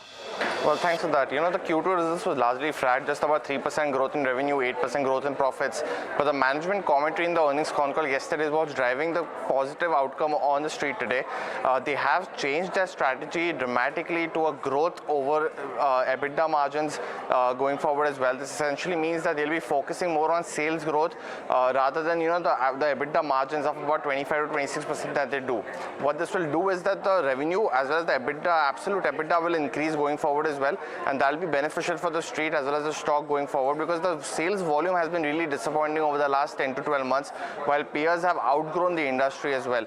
Apart from that, a very strong festive season in the month of October. They crossed the 1 lakh sales mark in the month of October for the first time in its history. They have also mentioned that this will continue in November as well because of the marriage season. So a lot of planned purchases around the auspicious period. That's another key positive for the stock as well. And because of that, the inventory level has reduced dramatically to about 2.5 to 3 weeks itself. So replenishment of the same over the next 6 weeks will benefit the wholesale volumes of the company. Apart from that, that's the basic on the Eicher Motors. They have also this has been taken by brokerages in a very positive way. Jeffries maintains a buy at 5,500 is the target, which was a 20% upside from the previous close, roughly about 12 to 13% now. They mentioned that the last 12 months volumes have been subdued, but one of the main things that they've said is the toughest phase in the competitive intensity is over, and they now see that the stock is trading at a 15% premium to Bajaj Auto versus 60% that it did over the last 8 years. So definitely valuation is also better for the company. Nomura has upgraded it from a reduced rating to a neutral now. They have a target price of 4,391, and they mentioned that the company's new strategy addresses one of the key concerns of lower sales volume in this particular quarter. Last one, I just want to talk about Nuvama. They've upgraded to a buy from a hold earlier. They have a target price of 5,500 again, and they mentioned that this should aid sales growth of about 12 to 13% over the next 5 months for the company, and that should benefit their earnings estimate of about 9 to 11% that they're estimating over the next 2 to 3 years. So overall, a big thumbs up on the management commentary and the new strategy going forward. Stock is rewarding what the management has thought about. Right, Puneet, thank you so much for that update. Now, Nalco reported a multi-fold rise in its profit, while Torrent Power's shares cracked after its profit declined by over 8%. Let's go across to Mihika for more on both the results.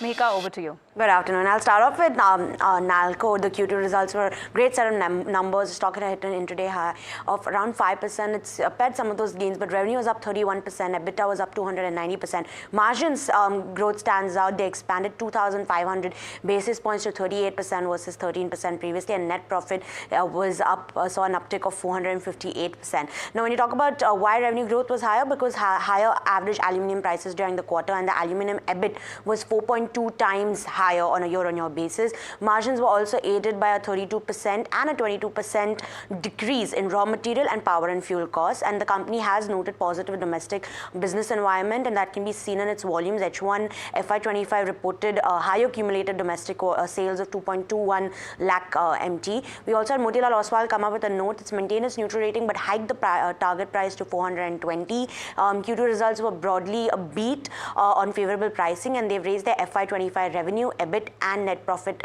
estimates by 9%, 27% and 32%. They also expect the second half of FY25 to be better. EBITDA and net profit could grow in the range of 24 to 30% on a year-on-year basis as per Motilal Oswal. The brokerage also highlighted the exploration and lithium mining deal, which will help diversify Nalco's product portfolio and enhance supply chain, and they expect the next growth of phase only to come in after the 1 million ton aluminium Alumina refinery capacity does get added by May of 2025. Then we have Torrent Power, not a very good quarter. Revenue was up 3%, but EBITDA margins and net profits did see a decline. The muted revenue growth was because of lower renewables and generation segment revenues, which fell 20 and 6% respectively. Now, thermal contribution during the quarter took a hit because of lower merchant sales, and this was because of low electricity demand. While on the renewables side, there was lower plant load factor, which is basically a capacity utilization on account of weather conditions and partial commissioning of solar projects that hadn't stabilized yet. Margins were impacted by the muted top line, like I mentioned right now, and a 7% higher electrical energy purchases,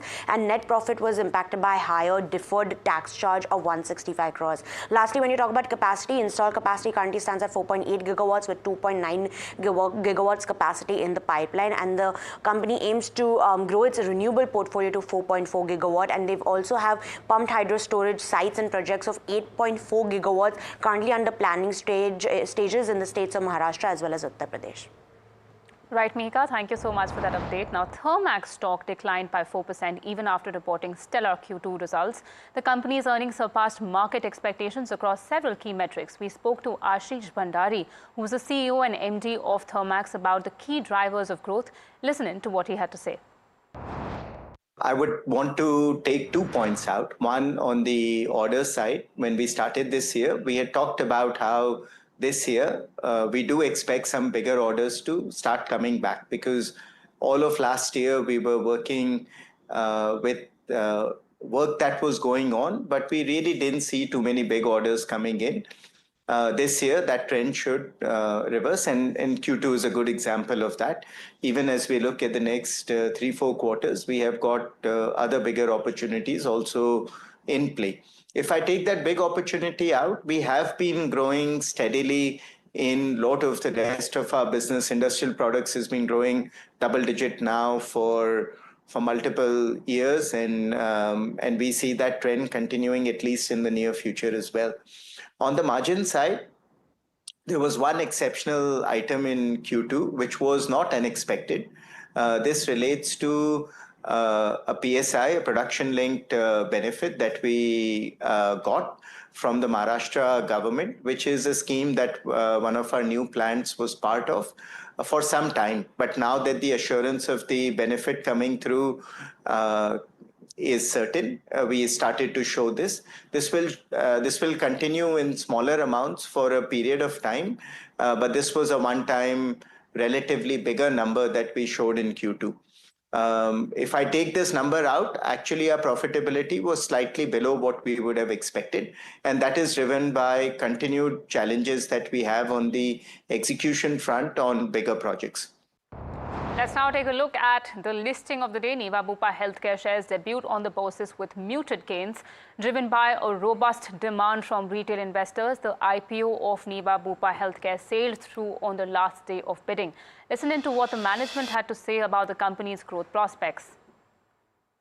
Insurance is a long-term business, and our parent shareholder Bupa has been around for 80 years. So timing, to be honest, really doesn't matter. What matters is we're solving for the capital structure of the company, we're solving for permanency, and we are a long-term player, so I'm not worried about timing. From markets to macro data, the wholesale price inflation for October has jumped to a 4-month high. The core inflation came in at 0.3% versus 0.1% in September. Speaking of subsections, manufactured products inflation at 1.5% versus 1% in September. Fuel and power inflation came in lower at 5.79% versus 4.05% fall in September. Food articles, a major basket, was up to 13.5% in October versus 11.5% in September, whereas wholesale prices rose to 2.36% versus 1.84% in September.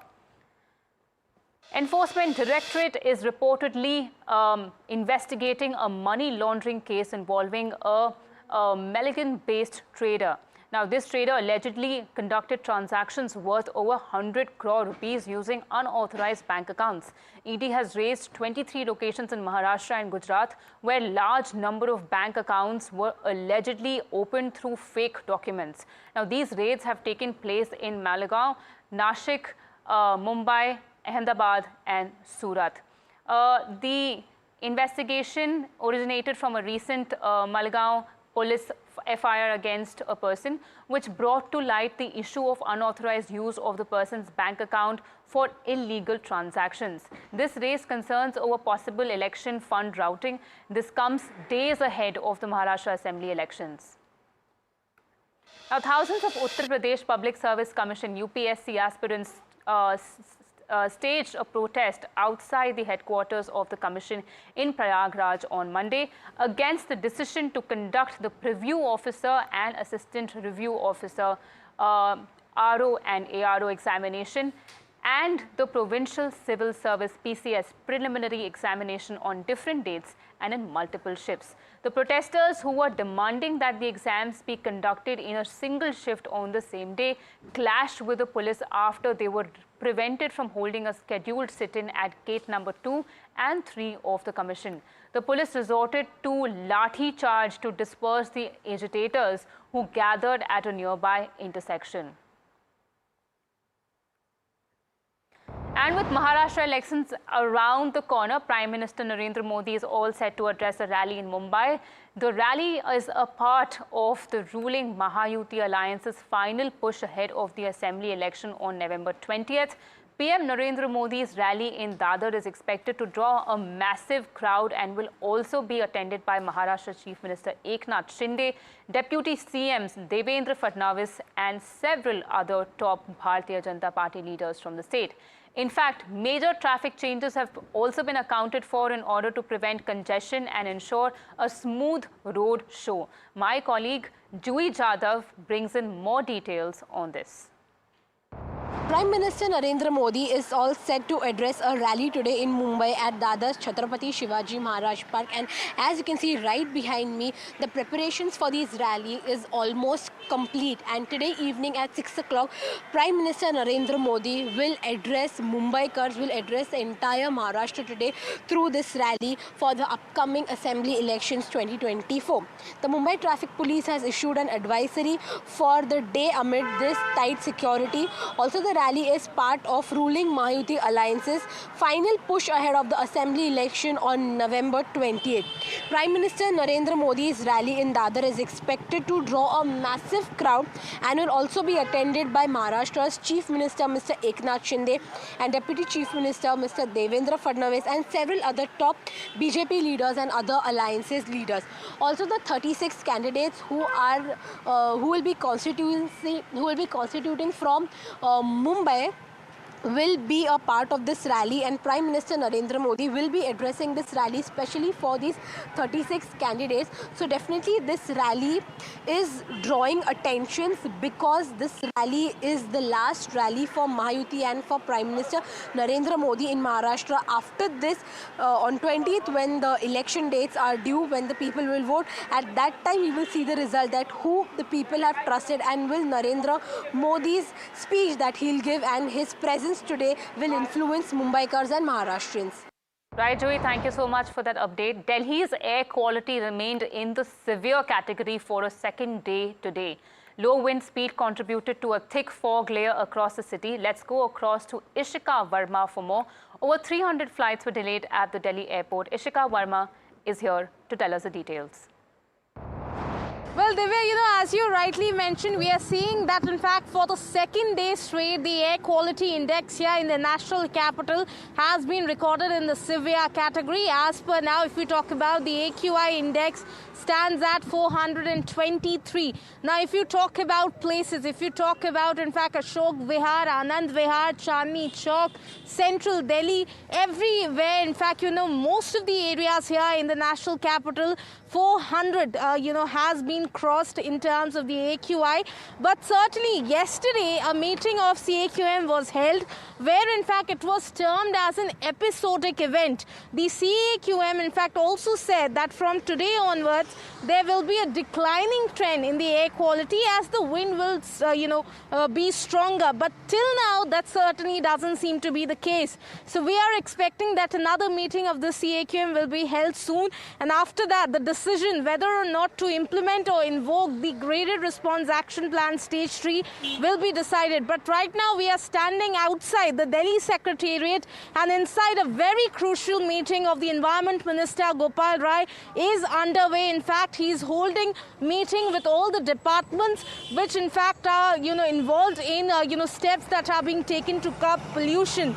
But as of now, the big question remains that currently the review meeting that is going on, so far we have seen that the top court also has questioned the implementations of all the restrictions that are already in place. So that is also the concern that is being raised by the residents, because after all, they are not seeing any impact and they are not getting any relief till now. Over to you. Right, thank you for that update. Now, viewers, IPCA Lab has reported Q2 results, and I'm going to quickly read out the key numbers for you. Net profit is at 58%, around 229 crore versus 145 crore year on year. Then we go to revenue, 15.8% at 2,355 crore versus 2,034 crore. So that's up again. Consolidated. These are all consolidated numbers year on year. Then we go to EBITDA, that's at 22.8%, around 442 crore versus 360 crores, so again up. And finally, we have margin at 18.8%, quite healthy, around 19%, that is, versus 17.7% year-on-year consolidated numbers. Moving on with the show, we'll go to the next story, and what we have in line for you is HAL earnings. Even HAL has come out with its numbers. HAL is reporting a net profit of 22% at 1,510 crore versus 1,237 crore. That's again up. These are again consolidated numbers YOY, and as you can see, HAL is down in trade today. Revenue again 6% at 5,976 crore versus 5,636 crore.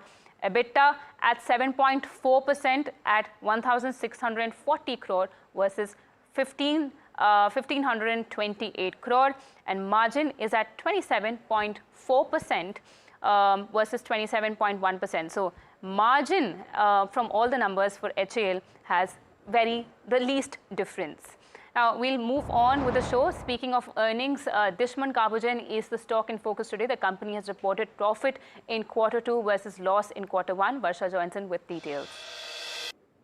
So pretty good set of numbers. Now this is on the back of CRAMS, that is contract research and or management organizations. Now this what CRAMS means is that you research about a product, you develop a product, and then you manufacture it. So over here, CRAMS is the segment which has led to this growth for the business. CRAMS has increased 52% for the company, primarily due to higher commercial sales, and also rollover of certain shipment got pushed into Q2 from Q1. If you see that API and intermediates revenue increased almost 37% year on year due to increase in the commercial sales, and the generics revenue actually decreased 20% due to slowdown in the agrochemical sector that we are seeing. The EBITDA margin increase is due to increase in the CRAMS segment from 12% to 19% due to higher volume of commercial sales. Now if you see the capital expenditure in H1 FY25 was around $15.9 million, and the company has a strong basket of 16 APIs, that is the main salt that is used in a medicine. So they've got 16 APIs in late phase 3 development, and the company has set up a small scale manufacturing facilities in Switzerland and new injectable manufacturing plant in France for future growth. Right, Varsha, thank you for that update. Now with that, viewers, it's a wrap on this edition of Market IQ. Sorry that I fumbled, but as we do that, we leave you with some market opinion from Parag Thakur of Fort Capital, who's betting big on stocks like ICICI Bank and Emcure Pharma. Listen into why. So first of all, see, I'll start with the fact that the starting point valuations were high. That was the one reason. Trump trade has begun, so dollar index and US 10-year bond yields are rising, so FIs have been selling. Right now, in this entire negative macro setup, I would like to highlight the positives, right? Positive. For example, if you see the results, even I would highlight first in the large cap bucket and then in the mid cap and small cap bucket, the results which were good, which were completely ignored by the market because of FII selling, right? So first of all, let us come to large cap. Large cap, HDFC Bank did what it was required to do. They brought the CD ratio down by 5%. Their ROE is still sustaining at 1.7, 1.8%, correct? And their asset quality is best. Credit cost is 50 bips, right? 50 bips on a lower loan book growth, which is just 6% loan book growth, because they are forced to bring down their loan book growth because to bring their CD ratio down. Their deposit franchise continues to be strong. They did 1,20,000 crore of deposits this quarter, so that was a good quarter. ICICI Bank, fantastic results. PPOP growth of 15%, which completely beat the market estimates, because now they have a new shot in the arm, which is OPEX. Now OPEX to asset ratio for ICICI Bank is coming down.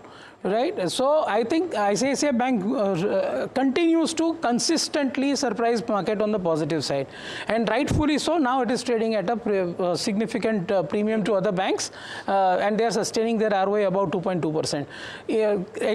SBI, such a large bank and a proxy to Indian economy, credit cost only 50 bips.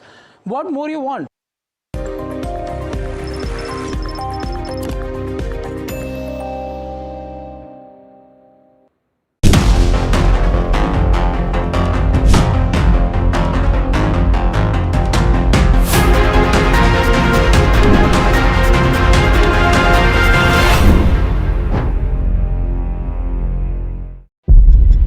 When the whole day passes like a blur, the news just whizzes past, and you're trying to stay informed.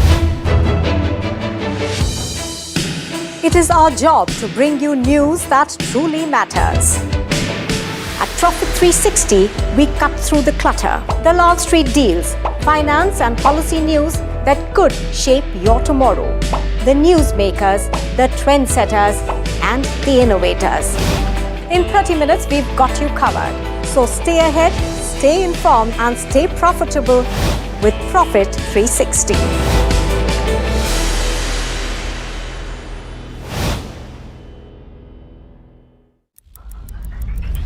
Headlines you start your day with.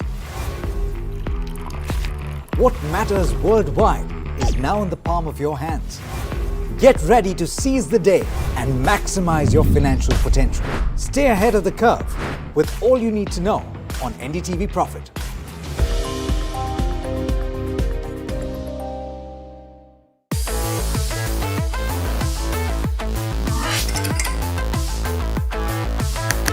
Listen to the voices of reason as they talk about corporate health and investing principles with me, Neeraj Shah, on my show, Talking Point.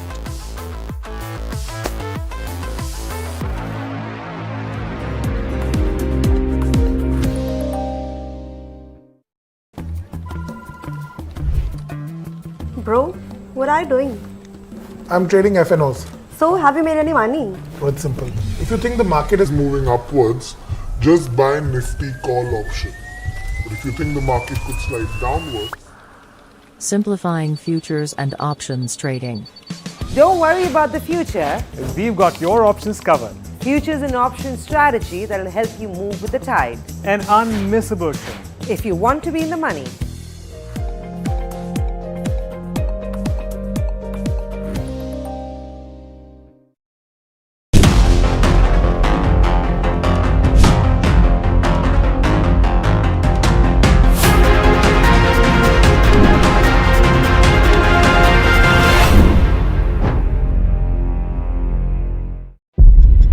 When the whole day passes like a blur, the news just whizzes past, and you're trying to stay informed.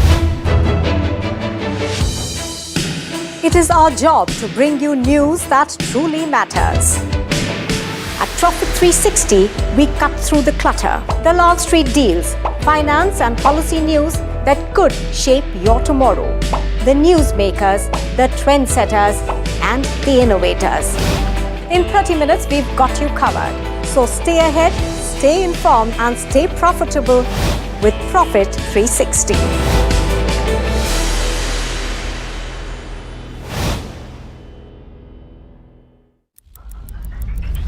Headlines you start your day with. What matters worldwide is now in the palm of your hands. Get ready to seize the day and maximize your financial potential.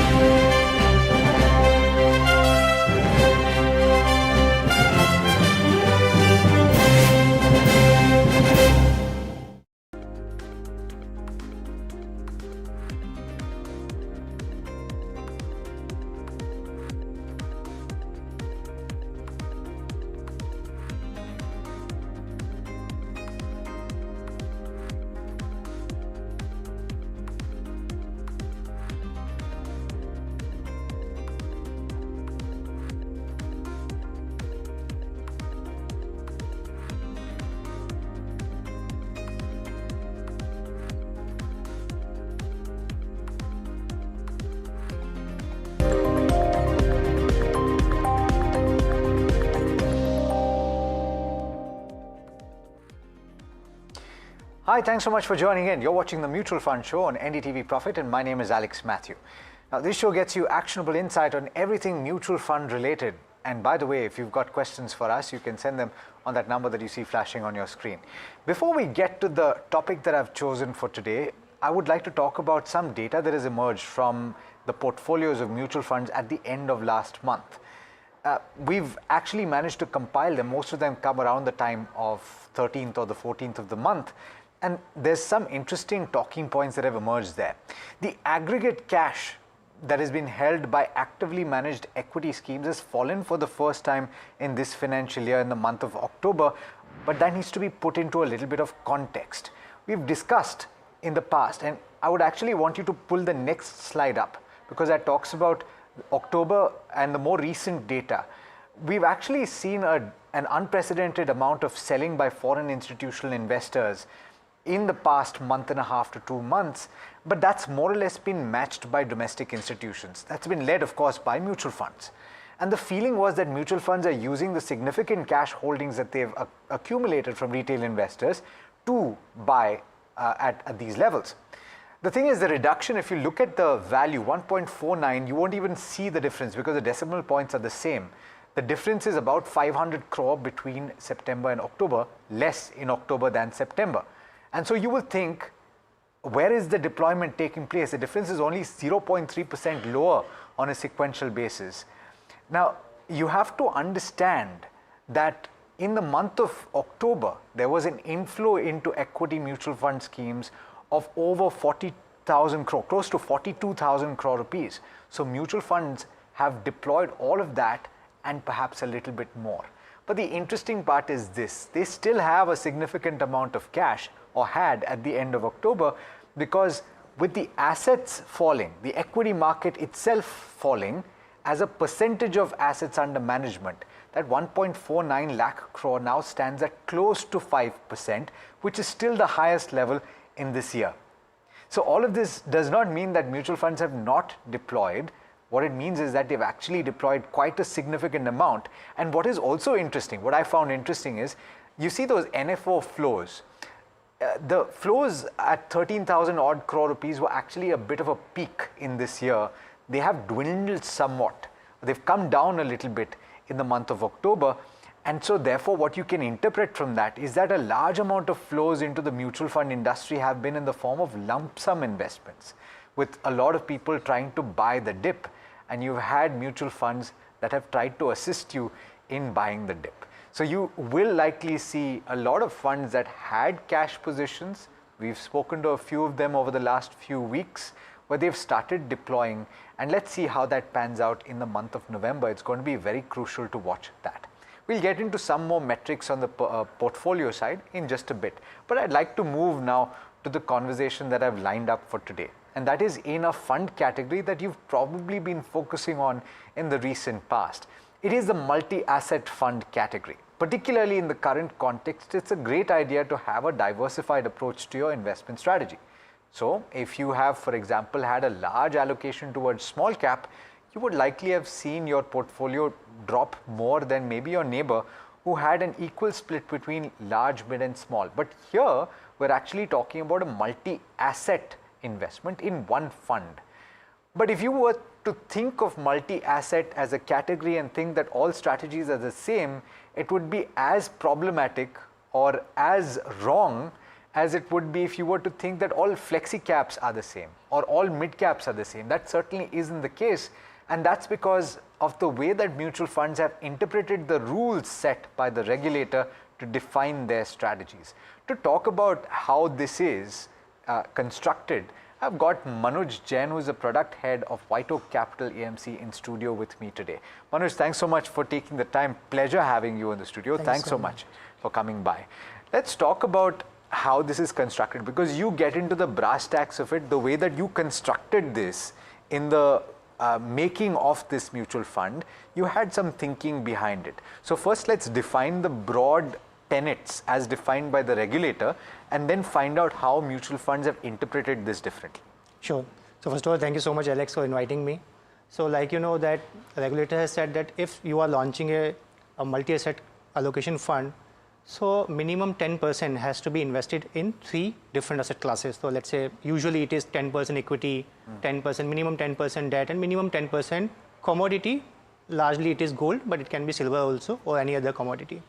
So this is the guideline given by regulator, which means equity can be 10 to 80%, gold can be 10 to 80%, debt can also be 10 to 80%. Within that, you have the flexibility of buying 0 to 10% REIT in InvIT also. Yes. So that flexibility also with all the asset management companies to pick and choose. And you also know, Alex, that as per the current taxation laws, if a mutual fund manager investing more than 65% in equity and equity related instrument, this scheme will be qualified as a equities oriented scheme, which means after 1 year of holding period, you will get long-term capital gain tax. Yeah. But if you are allocating, let's say, more than 35% but less than 65%, then again you will get taxation benefit. You are still eligible for long-term capital gain tax, but after 2 years. So many combination can be created depending on what is your objective. Okay, so let's talk about some of those objectives. And while we're at it, and I know that you're not going to specifically speak about your competition, but I want to pull that graphic up if we have it. I'd asked for us to pull this up because the way that, for example, an ICICI Pru multi-asset fund operates is that at the end of last month, they had equity allocation of over 70%. They didn't have gold and silver, and they actually had debt of about 13%. Let's see how that pans out for SBI multi-asset fund as well. They had 53.36% in equity, and they actually had about 37% in debt. Edelweiss had 28%, much lower and much more towards debt. In fact, that last value is how Manoj's product is also defined. So let's talk about why that is. You've got a much lower equity allocation than quite a few of your peers. What is the thinking behind that? So see, as I said, it all depends what is your objective and what kind of investor class you are targeting. So we have a view that if somebody is investing in hybrid category and not equity, that means that person is looking for slightly lower volatility. Otherwise, you know that over the long term, equity is a fantastic asset class, should generate better return, but it is very volatile. So you are dealing with an investor who is not okay with pure equity volatility. But then why that investor is not investing in debt? Because debt is more stable, but debt can generate only very moderate return. So our understanding is that if somebody is looking for hybrid category, those investors are basically worried about too much volatility. At the same time, they want a reasonable return, and obviously they want tax efficiency. Everybody likes tax efficient return. So this is our approach. Our approach is that we are targeting a certain level of volatility, that it should be closer to gilt, okay, over the 1 year period. Government bonds. Government bond over the 1 year period. Within that volatility range, within that targeted volatility range, what best we can do, how we can optimize return in most tax efficient manner. So basically, we strongly believe that various asset classes have a various degree of correlation with each other. Like you know, gold has negative correlation with most of the asset classes. Debt and equity has low correlation. Within equity, domestic equity versus US equity has positive correlation but low correlation. So we can use this correlation to achieve this objective of minimizing asset allocation. Now, if we start with this precondition that our fund should have equity taxation, which means we are saying that at all point of time, come what may, whether it is recession or boom or whatever it is, we will invest minimum 65% in equity because that is what we have promised.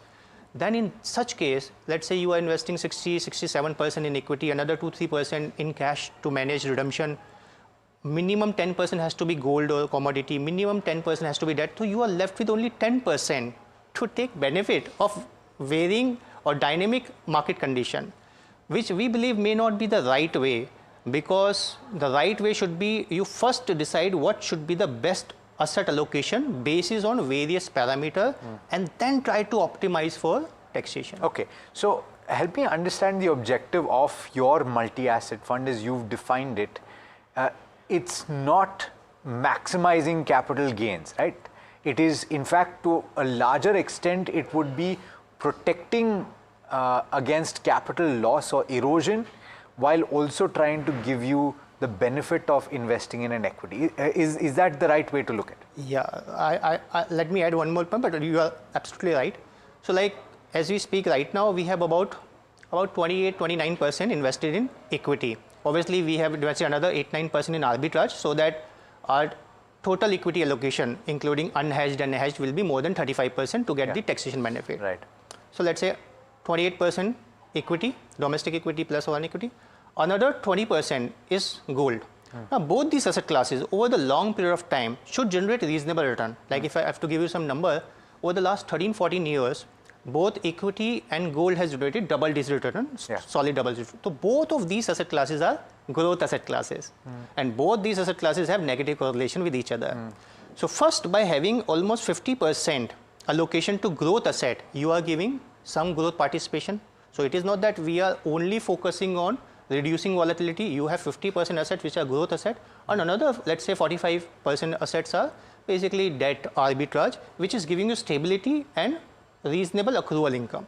So this combination, yes, you are right, will give you reasonable return, may not give you the highest possible return. I am of the strong opinion over the long term, equity is one of the best asset class, should give the highest possible return, but with lot of volatility, like the kind of volatility we are seeing from the last 20 years. So therefore, to drive home the point, your multi-asset fund should not be compared to an equity mutual fund. In fact, if anything, it should be looked at not as an alternative necessarily, but a lot of people have moved away from the traditional fixed income. Correct. And so therefore you're more tilted towards fixed income than equity. Correct. Okay, so but let's talk about that fixed income component of the multi-asset fund that you operate as well. And in fact, what I've noticed is that the duration of the paper that you hold is actually on the lower end of the tenure. And so as a result of which, the potential for capital gains is not as significant as it would be if you were on the longer end of the spectrum. Why is that? Sure. So the debt portion, how we designed our product, we want to keep duration between 1 to 5 years, which means we want to run it as a short to medium term bond fund at most point of time. To your question, why not, let's say 10 years duration? Because again, it will add to volatility. As I said, our preference of between volatility, return and taxation is that first we want to target the volatility. Because our preference is volatility first, that we want to reduce volatility, hence we will keep duration under check. Because yes, sometimes we will take right call, sometimes we will take wrong call in duration. Let's say over the time we will take more right call and less wrong call. It will add to alpha, it will add to some return, maybe 0.25% higher return, but there will be years it will add to a lot of volatility. So again, because our objective is to reduce volatility, so we will keep it short duration, 2 to 3 years most of the time, sometimes 4 to 5 years, but definitely not 10 years. Lastly, within the credit quality also, we want to target very high end of the credit quality, which means sovereign bonds, government bonds, AAA, very, very high quality AA papers only. Again, because the objective is first reduce volatility, then see how best you can optimize return, and obviously in tax efficient manner. Okay, and one of the final points that I want to raise is how is it envisaged, or how is it planned for this type of fund to react to a change in the interest rate cycle, if at all?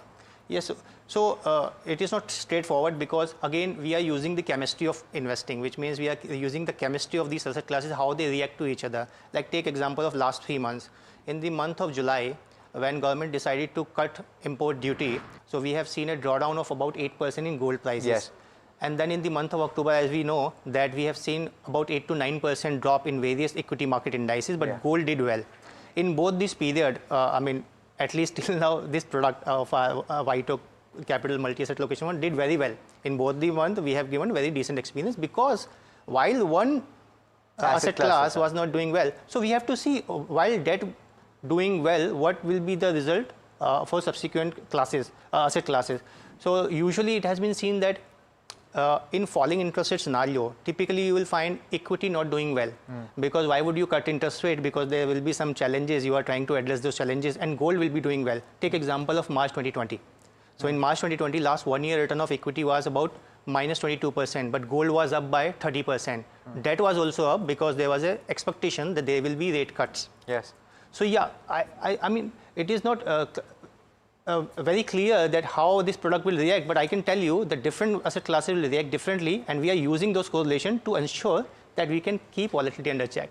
Fantastic. Last question has to do with the international equity that you hold. I saw in your presentation there's an asterisk that says that there's not going to be incrementally more investments. Is that a conscious call, and why is that being done? Because currently RBI doesn't allow us to. Sure. But as and when they allow us, we can buy up to 10%.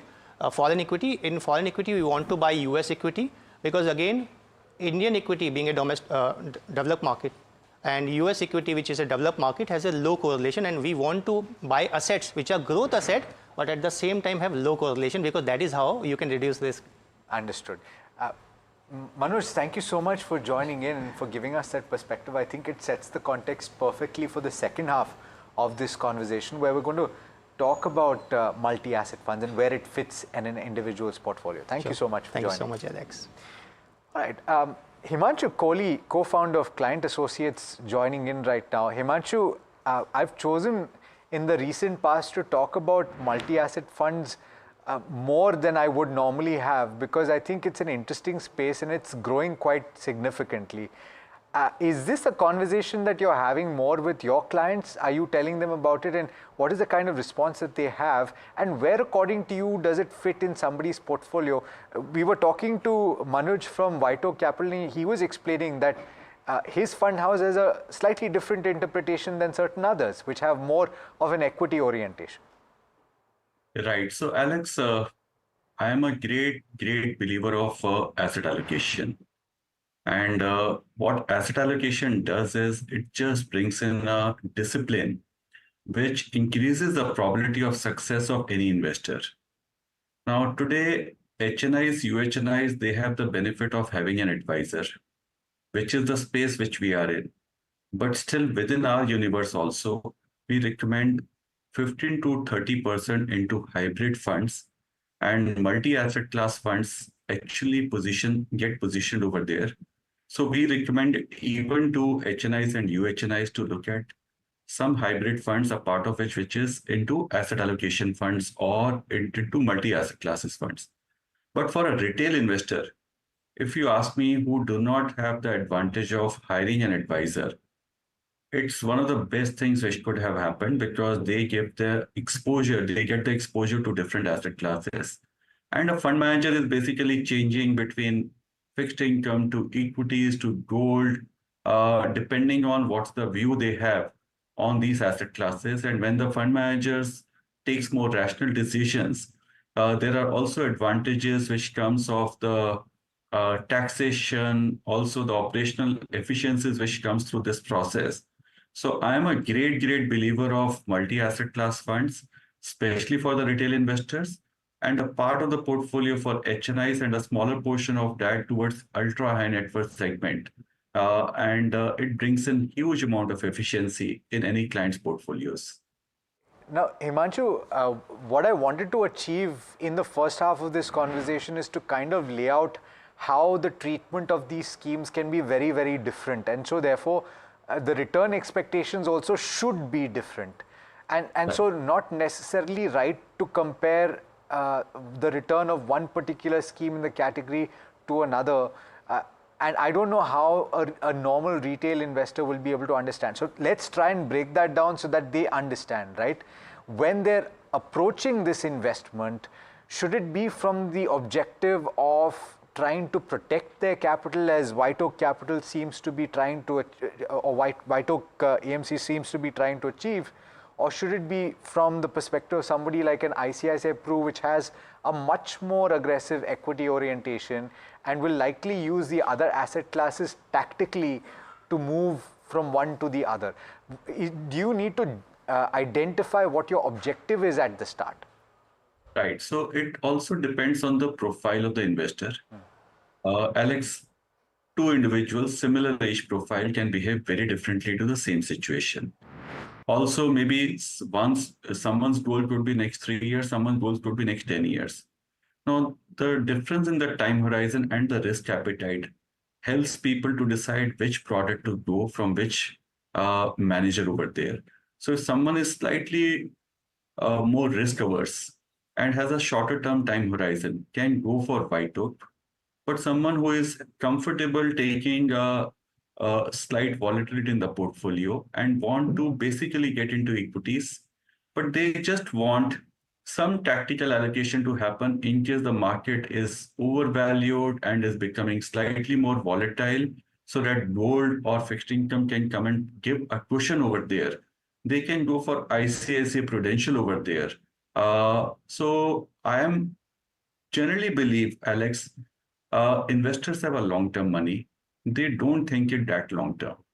But if they start thinking with the right time horizon, they can actually go more towards equity-oriented products over there, where gold and fixed income or arbitrage is coming to build the cushion over there and really compound their money at a better rate over a long-term period.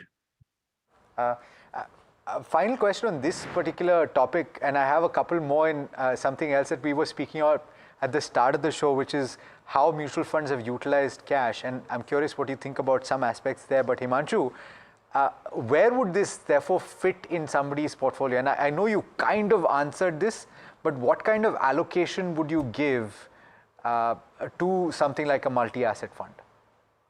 So let's say if I talk about HNI, which has a 10 crores kind of a portfolio, I would say if the profile is moderate, maybe 20% goes towards hybrid kind of schemes, which is, let's say, roughly about 2 crore rupees.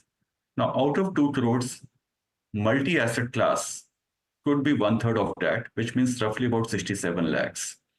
Suppose someone is not a HNI and has only a 1 crore portfolio, and they do not have the advisor to themselves. Maybe they can have 50% towards hybrid, and out of 50%, they can have 1/3 towards multi-asset class over there. So which could be roughly about 1 crore, 50 lakhs is hybrid, and 1/3 of that, which is 16-17 lakhs. So 16% of their overall asset allocation is multi-asset class. That's the way I define it. Similarly, for UHNIs, it will be a smaller percentage, but it will certainly be a part of the UHNI also. Thanks so much for laying that out.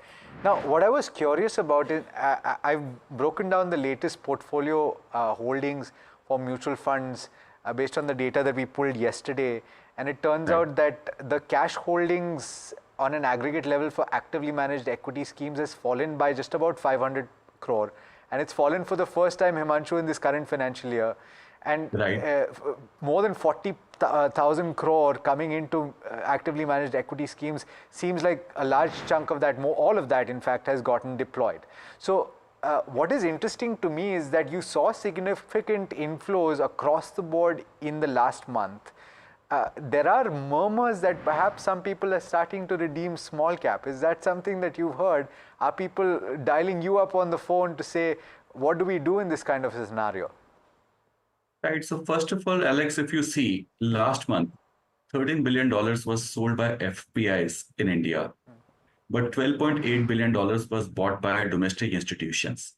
So whatever money is coming in, domestic market is actually very, very active, and whatever FIIs are selling, domestic market is buying through mutual funds. And that's the reason we have seen for the first time cash allocation has come down because markets fell between 5 to 7% last month. Similarly, this month, FPIs are selling and domestic institutions are coming and buying it. Yes, on the second part, small cap is relatively overvalued compared to large cap today. And people have made phenomenally good returns in small caps in last 5 years. And today, since it's overvalued and it has gone up quite a bit, it does make sense to maybe reallocate a part of your small cap portfolio towards large caps. Or if your fresh money is coming in, do not invest into small caps. Maybe look at investing more towards large cap, or maybe right now going through hybrid funds, maybe some of these asset allocation funds or multi-asset class funds also, because still market is overvalued, more towards the small cap, and also it's becoming quite volatile. So I would say, yes, it makes sense to rebalance your portfolio, not within different asset classes, but within an asset class also. Maybe reallocate from small cap to large cap, or fresh inflows can go towards large cap today. Himanshu, I do want to take a couple of questions with you. We have a couple of minutes left. Devamita Banerjee, who's 23 years old, has asked a very interesting question, I think. What is the ideal fund that can capture India's long-term consumption story? So I would say you can create a portfolio of 3 to 5 managers. 3 to 5 managers, don't go with one particular fund. Try and build this through a systematic plan. You can also say, if I'm building up 5 funds, maybe 3 can come, 1 from large cap, 1 from multi cap, 1 from mid or small cap, and 2 could be from thematic. And right now I would say technology and financial services or banking financial services could be added as a part of your satellite portfolio. Do long-term systematic investment plans in mid cap, medium term in large cap and multi cap, but in financial services or technology, maybe do a short-term 3 to 6 month systematic investment plan to build up these portfolios. But try and be more with diversified funds, and maybe a bit of satellite you can capture through sectoral funds like technology or financial services at this point in time. One quick... So I would not like to name any one particular fund. Yeah. It's always a combination of funds.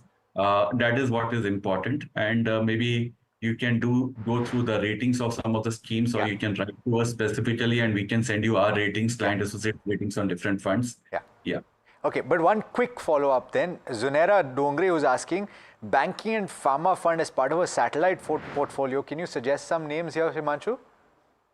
So Nippon runs a fairly decent banking fund. You can also go through a index fund also over here, because the idea of a satellite is just to get overexposure towards that particular asset class for the time being, because they are right now satellite in nature. So I would say in a mutual fund, Nippon is fairly decent. And in a pharma space, maybe go through a index fund. That is what I would recommend. Okay. Himanshu, thanks so much for joining in. Pleasure having you on the show. Insightful conversation as always. Yeah. Thank you. Thank you so much, Alex. All right. That brings us to the end of this particular edition of the Mutual Fund Show. Thanks so much for watching. Do stay tuned. This is NDTV Profit.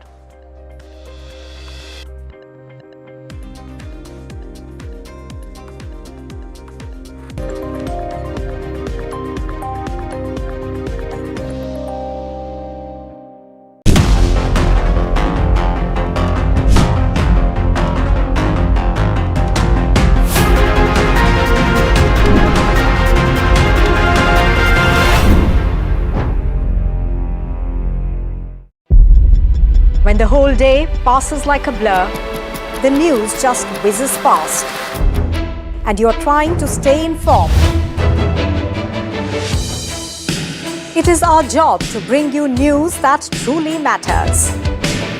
At Profit 360, we cut through the clutter. The Wall Street deals, finance and policy news that could shape your tomorrow. The newsmakers, the trendsetters, and the innovators. In 30 minutes, we've got you covered. So stay ahead, stay informed, and stay profitable with Profit 360.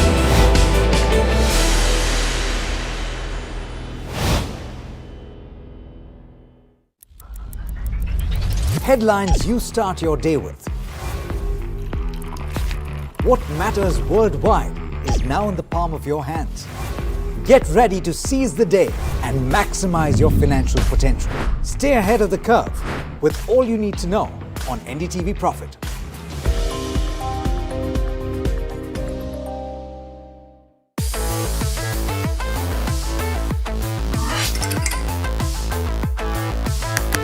Listen to the voices of reason as they talk about corporate health and investing principles with me, Neeraj Shah, on my show, Talking Point.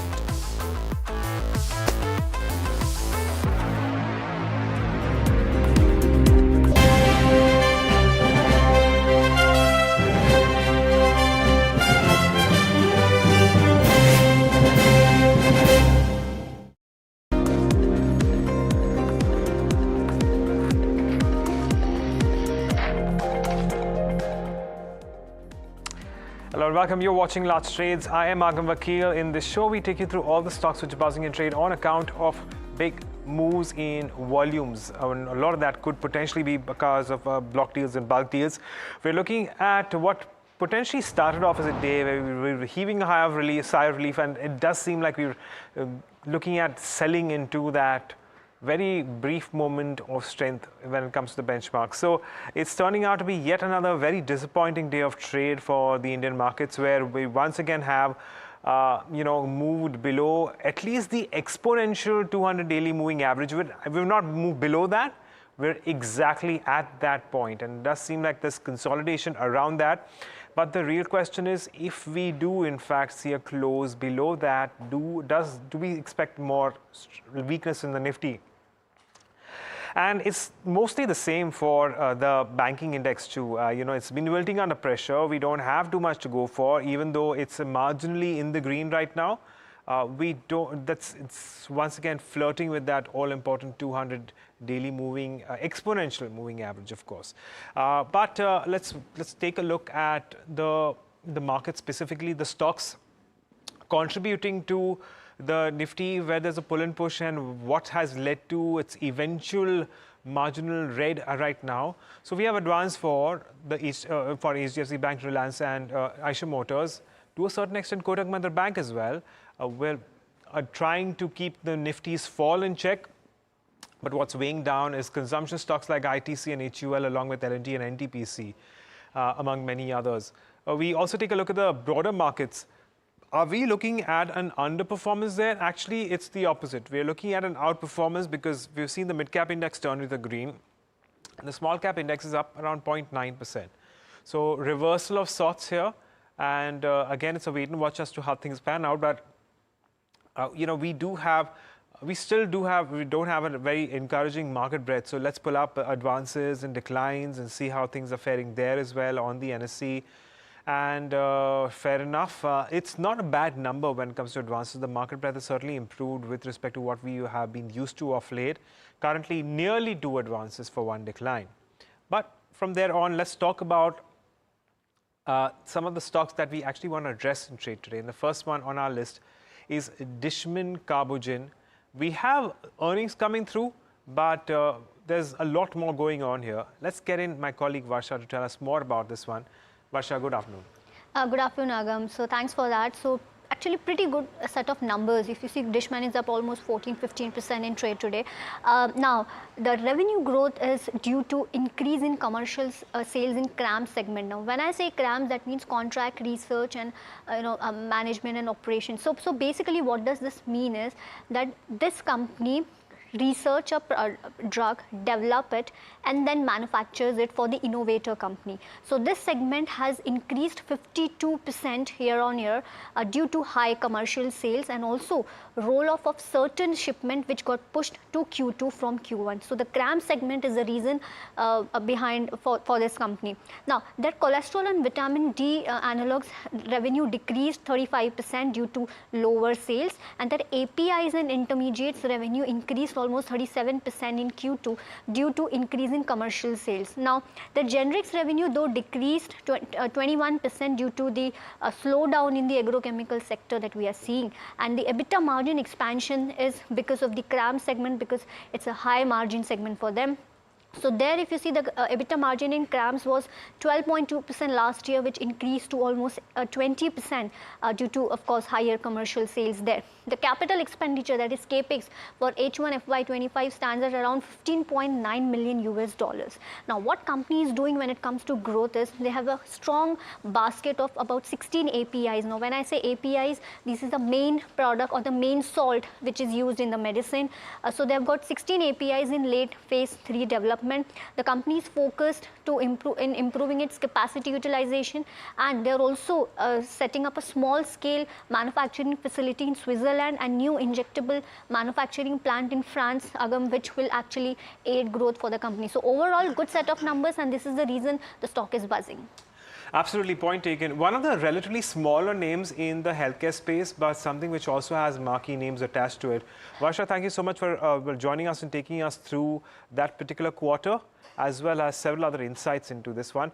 But we move on and talk about yet another very interesting company from the small cap universe, that's Banco Products. We now have Anushi telling us about why this one is locked in an upper circuit of 20%. Anushi, over to you.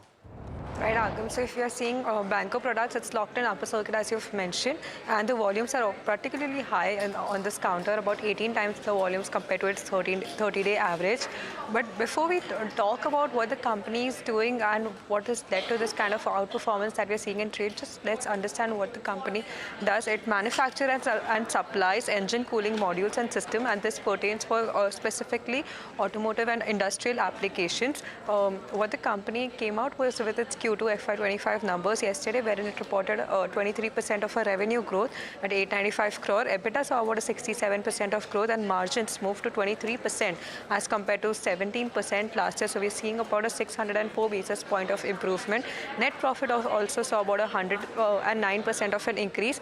But what led to this higher profitability, the number that we're looking is change in inventories was one of the major factors why we are looking at such a big jump in the EBITDA margins.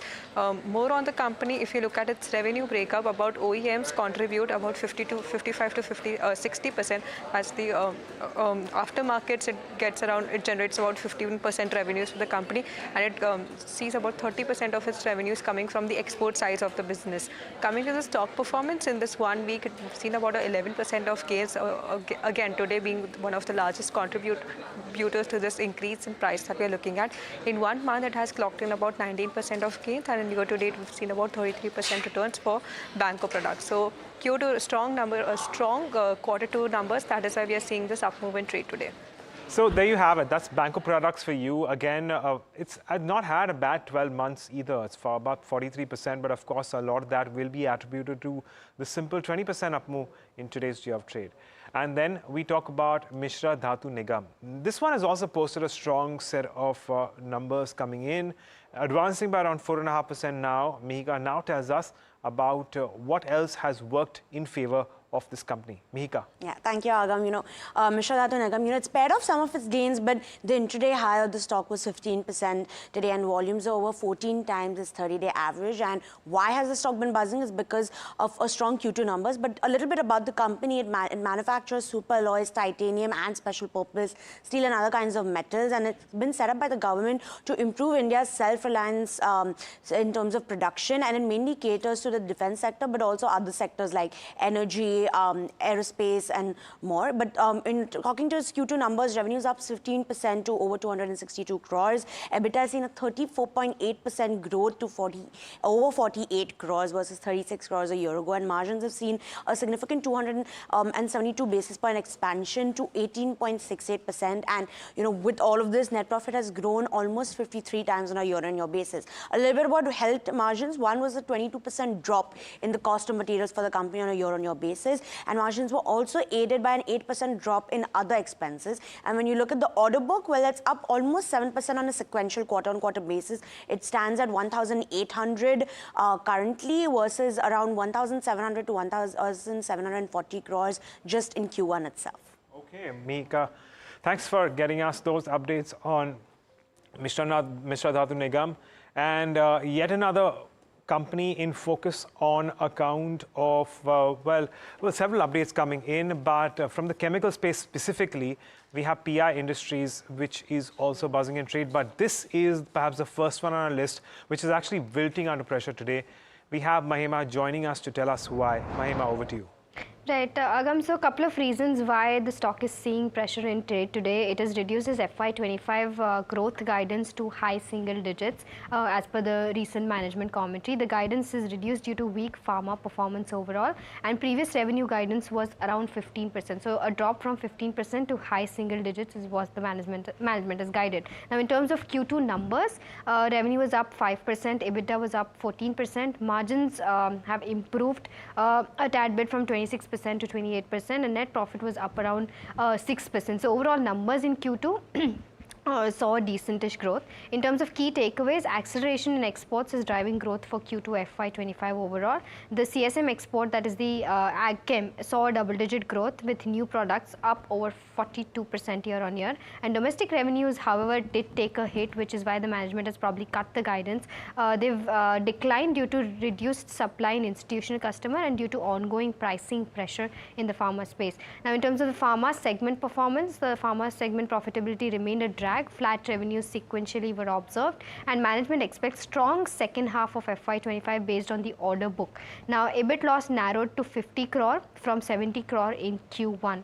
So that's on the positive side of things, but margins have increased due to a better product mix as well as a good operating leverage. The tax rate stood at 23% versus that of 6% last year. Lastly, Jefferies has come out with a note on PI Industries. They've rated buy with a target price of 5,100, which is an upside potential of 12% from its yesterday's closing, but the stock has tanked quite a bit in trade today, so the upside now becomes more than that 12%. But overall, revenue meet expectations. Domestic was in line with the pharma and slightly above is what Jefferies is saying, and FY25 revenue growth guidance reduced as per the management, and what they're saying is that pricing pressure is expected to persist in the coming quarters, and management has also expected improvement in pharma in second half based on the current book as per Jefferies. So this is the overall view on the stock and why it's in pressure today. Mahima, thank you so much for getting us all those updates with respect to PI Industries. Pardon me. But let's talk about Eicher Motors then. Of course, clearly the biggest gainer on the Nifty 50 today, and for good reason. Again, this one has also given up some of its gains on an intraday basis, but it's still up around 6% right now. We have Puneet joining us to tell us why and what's the reason behind this sharp up move today. Puneet. Q2 results was largely flat, just about 3% growth in revenue, 8% growth in profits. But the management commentary in the earnings con call yesterday was driving the positive outcome on the street today. They have changed their strategy dramatically to a growth over EBITDA margins going forward as well. This essentially means that they'll be focusing more on sales growth rather than the EBITDA margins of about 25 to 26% that they do. What this will do is that the revenue as well as the EBITDA, absolute EBITDA, will increase going forward as well, and that'll be beneficial for the street as well as the stock going forward, because the sales volume has been really disappointing over the last 10 to 12 months, while peers have outgrown the industry as well. Apart from that, a very strong festive season in the month of October. They crossed the 1 lakh sales mark in the month of October for the first time in its history. They have also mentioned that this will continue in November as well because of the marriage season. So a lot of planned purchases around the auspicious period. That's another key positive for the stock as well. And because of that, the inventory level has reduced dramatically to about 2.5 to 3 weeks itself. So replenishment of the same over the next 6 weeks will benefit the wholesale volumes of the company. Apart from that, that's the basic on the Eicher Motors. They have also this has been taken by brokerages in a very positive way. Jefferies maintains a buy at 5,500 as the target, which was a 20% upside from the previous close, roughly about 12 to 13% now. They mentioned that the last 12 months volumes has been subdued, but one of the main things that they've said is the toughest phase in the competitive intensity is over, and they now see that the stock is trading at a 15% premium to Bajaj Auto versus 60% that it did over the last 8 years. So definitely valuation is also better for the company. Nomura has upgraded it from a reduced rating to a neutral now. They have a target price of 4,391, and they mentioned that the company's new strategy addresses one of the key concerns of lower sales volume in this particular quarter. Last one, I just want to talk about Nuvama. They've upgraded to a buy from a hold earlier. They have a target price of 5,500 again, and they mentioned that this should aid sales growth of about 12 to 13% 15% over the next 5 months for the company, and that should benefit their earnings estimate of about 9 to 11% that they're estimating over the next 2 to 3 years. So overall, a big thumbs up on the management commentary and the new strategy going forward. Stock is rewarding what the management has thought about. Okay, Puneet, thank you for getting us all those updates with respect to Eicher Motors. But from there on, we talk about the IT sector, specifically Happiest Minds Technologies, which has posted a 3% sequential fall in its net profit to 50 crores in the second quarter. And we spoke to Venkatraman Narayan, MD and CFO, and Joseph Anant Raju. He's the Executive Vice Chairman and CEO of Happiest Minds Technologies about the quarter gone by, as well as their outlook going forward. Listen in. If you look at our results, I think it was another quarter of strong performance, building on top of the performance we had in Q1. Our revenues, if you look at it, constant currency was at $64.33 million. And as you mentioned, we did a growth of 12.7% at constant currency. And the EBITDA margin, which is what we track, we had given a guidance of 20 to 22%, and we've been able to stay ahead of that guidance at 22.7%. And this is in spite of a couple of, I would say, steps that we took, which had an impact on margin. First is, unlike many of the other companies, we've gone ahead and given good increments to our people, especially at the junior to mid level, and we'll do the rest in October, which has had an impact of around 2.3% or so on our margin. And at this same time, as we had mentioned earlier, we had created a new generative AI business unit, and this is a unit that is still in an investment stage because we started the unit just a year back, and we've invested around $2 million so far in the first 6 months. So both of these have had an impact on our EBITDA, but in spite of that, we've been able to maintain our EBITDA ahead of the guidance we had given of 20 to 22%. Right, thanks for that. But to you, Mr. Narayanan, what kind of margin impact would happen in the second half of FY25 because of the wage hikes that you have given, number one? And also, do you aim to sustain such kind of margin levels or to increase? I reckon that you have reported numbers almost in line with the guidance. So from here on, do you seek to upgrade these guidance or, maintain at the current levels? So talking about margins, I think Joseph did refer that we did 22.7% for the half year. And just to put that in perspective, if you take 16 crores impact on account of investments into generative AI, about 13 crores on account of wage increase, and we have also got a new sales engine because we have hired a very senior gentleman as our Chief Growth Officer, and he's setting up a team, and a part of that cost is also baked in. Despite all of those, we have done this margins of 22.7%, and which is ahead of the 20 to 22% that we had given for the year. So from here onwards, the investments that we have made will start paying dividends or should start paying dividends. You will see contribution coming in from generative AI. That business is currently running at a utilization of anywhere between 20 to 25%. So that will start picking up, and that will, the active conversations which are at the POC stage, once they become real revenues, you will start seeing improvement in margins. And the similar thing with the wage increase, I gave you the impact of the last quarter and the half year, which is 2.3%. We'll have a slight small impact on account of seniors, the senior Happiest Minds that we have. That will also happen in Q3 or Q4 of this year. So with that, I think you will see the margins in the same range where it is 22.7%, and then we'll have to build on that and improve it from there on. So yeah, 20 to 22%. Right now we are beating it, and the idea is to continue doing that for the rest of the year as well.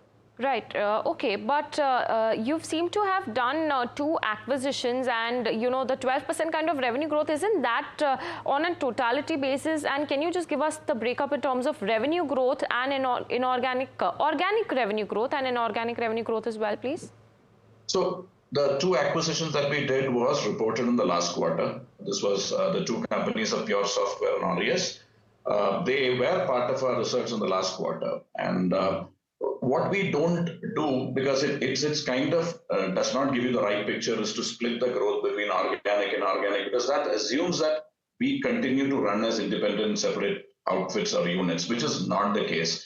From the word go, we are integrating our business, delivery, sales, support, and all of the functions. So today we have 281 active customers, out of which about 40, 45 coming from these two new companies. And if you look at it, that's what has led to the significant growth in BFSI and healthcare, percentage of revenues this quarter and last quarter over the last year.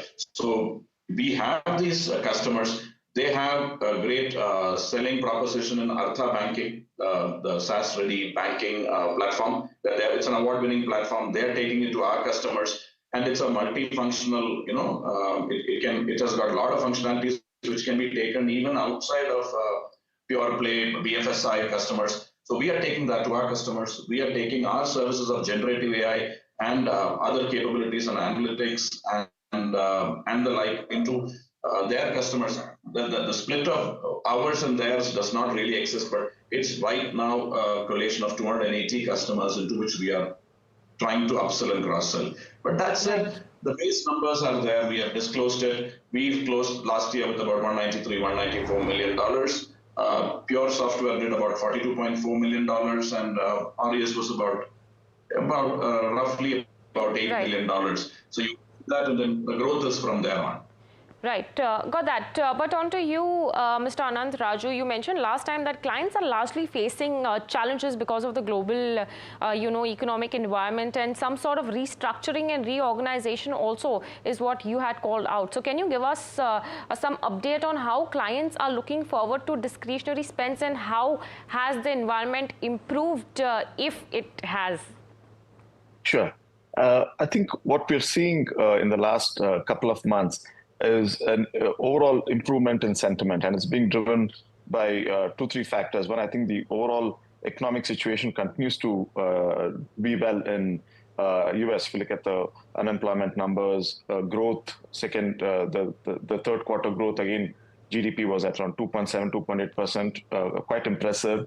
And inflation is ticking down. So that is one. Second is the interest rate having come down, that the Fed announced, has improved overall sentiment and ability to invest. And the most important factor that we're seeing is that the election is over now. There's certainty in terms of result, and it's a pretty decisive victory. So there's no quibbling out there. I think all of this is adding to a sense of optimism.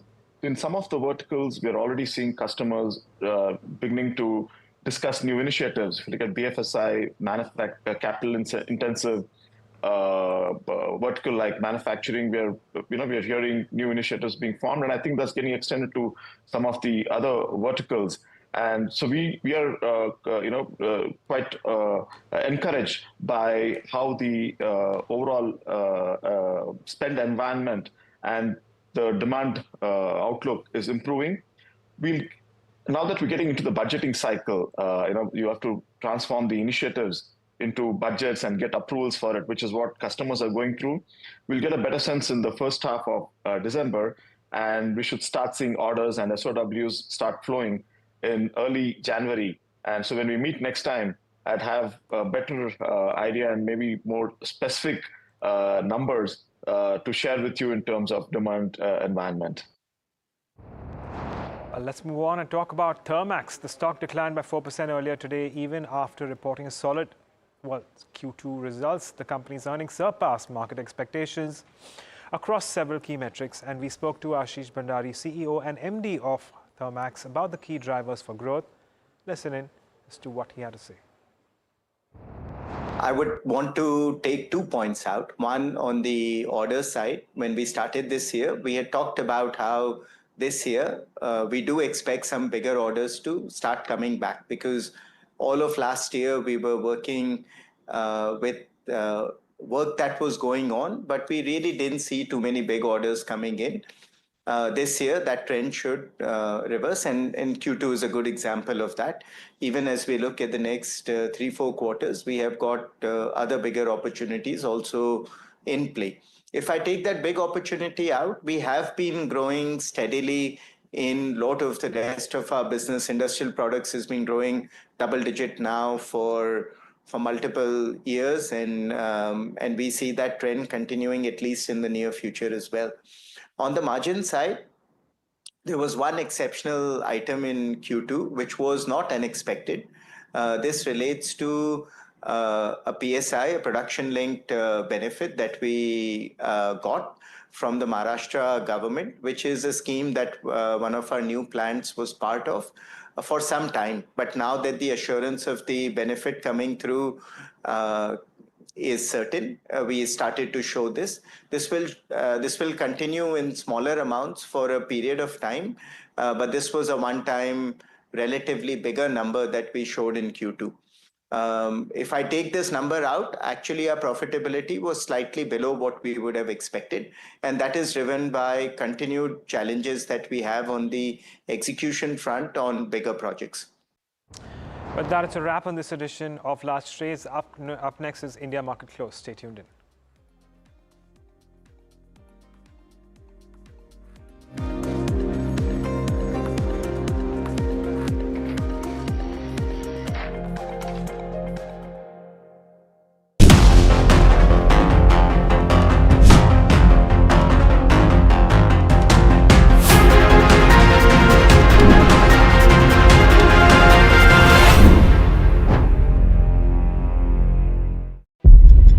When the whole day passes like a blur, the news just whizzes past, and you're trying to stay informed. It is our job to bring you news that truly matters. At Profit 360, we cut through the clutter, the large street deals, finance and policy news that could shape your tomorrow. The newsmakers, the trendsetters, and the innovators. In 30 minutes, we've got you covered. So stay ahead, stay informed, and stay profitable with Profit 360.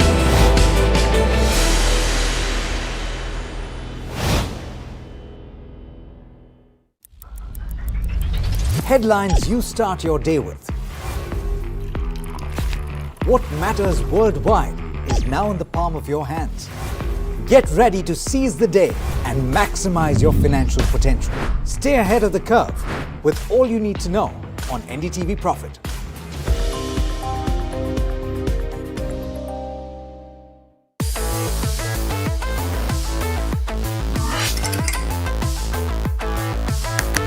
Listen to the voices of reason as they talk about corporate health and investing principles with me, Neeraj Shah, on my show, Talking Point.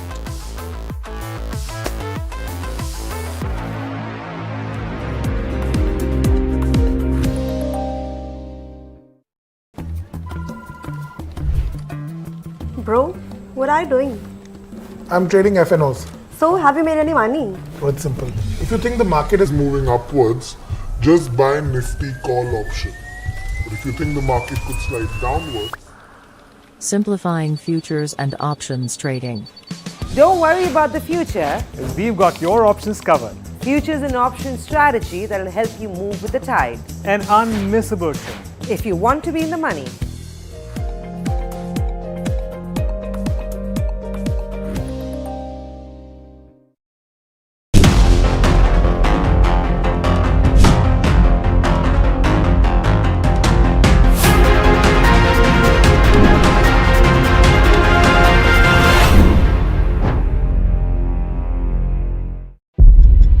When the whole day passes like a blur, the news just whizzes past, and you're trying to stay informed. It is our job to bring you news that truly matters. At Profit 360, we cut through the clutter, the large street deals, finance and policy news that could shape your tomorrow. The newsmakers, the trendsetters, and the innovators.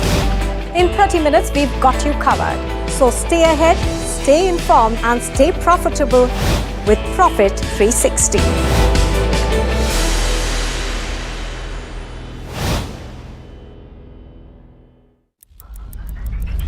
Headlines you start your day with.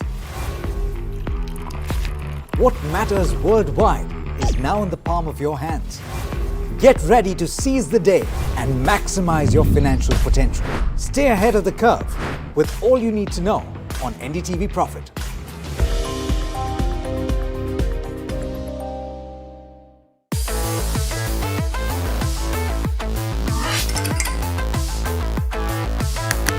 Listen to the voices of reason as they talk about corporate health and investing principles with me, Neeraj Shah, on my show, Talking Point.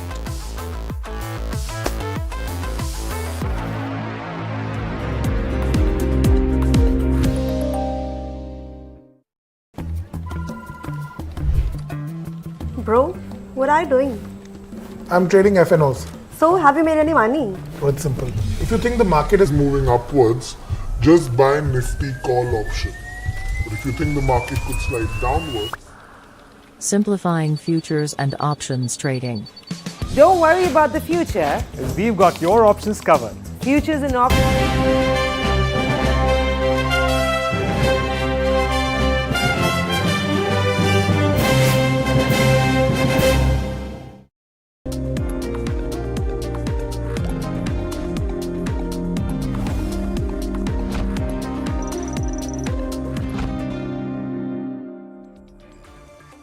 Good afternoon, and thanks so much for tuning into India Market Close. It's a different last one hour of trade in that we're not seeing carnage on the street or correction on the street or red on the screen. Yes, there is red, but precious little. I mean, banks marginal in the green, and if you look at the small cap index, it's about 0.7 or 0.8%, the small cap 250. So therefore, it is a lot better than what the last 1 hours have been in the last few days, which is actually a good thing. Wonder what the breadth is. Just pull up that breadth before we get to the heat map for the Nifty 50. The market breadth has been in positive throughout the day. Yes, it is narrowing right now. You can argue that, but that's okay because largely there has been optimism, which is actually a really good sign. Bring up the heat map up on the screen, and Aisha still dominates, not as much as 8%, but not bad. There is strength in Hero MotoCorp. Reliance is giving a bit of support, and life insurance. So Reliance and HDFC holding the markets higher, along with some support from select auto names. What is countering that? FMCG throughout the day today. Tata Consumer, HUL, and some of these FMCG heavyweights have looked wobbly. BPCL is the top loser, of course, but it is these which are actually putting the maximum pressure on the index. There is weakness in Power Grid, Shriram Finance, Adani Ports, and IndusInd Bank. But look at FMCG, and that tells you a story that there is something around consumption with ITC, Britannia, HUL, Tata Consumer, all of them looking weak. But if that's the large cap arena, mid caps and small caps, Tamanna, have at least the small caps have had a really good run today relative to what they have in the recent past. Oh, absolutely, Neeraj. And that's relief because you don't want people's portfolios beyond a point to get hammered.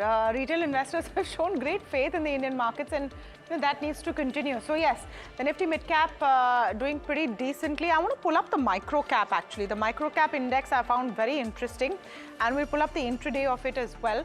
Also about 1% up. The small cap even higher. Let's pull up the intraday for the small cap if we can very quickly before we go to the advanced decline ratio for the day to give you a sense of the market breadth. So it's been in this range, actually off its highs, which it hit in the morning. Let's show you the market breadth just for a second to give you a sense of what the mood is. And the good thing is that the gap is narrowing, but the bulls are still dominating as of now.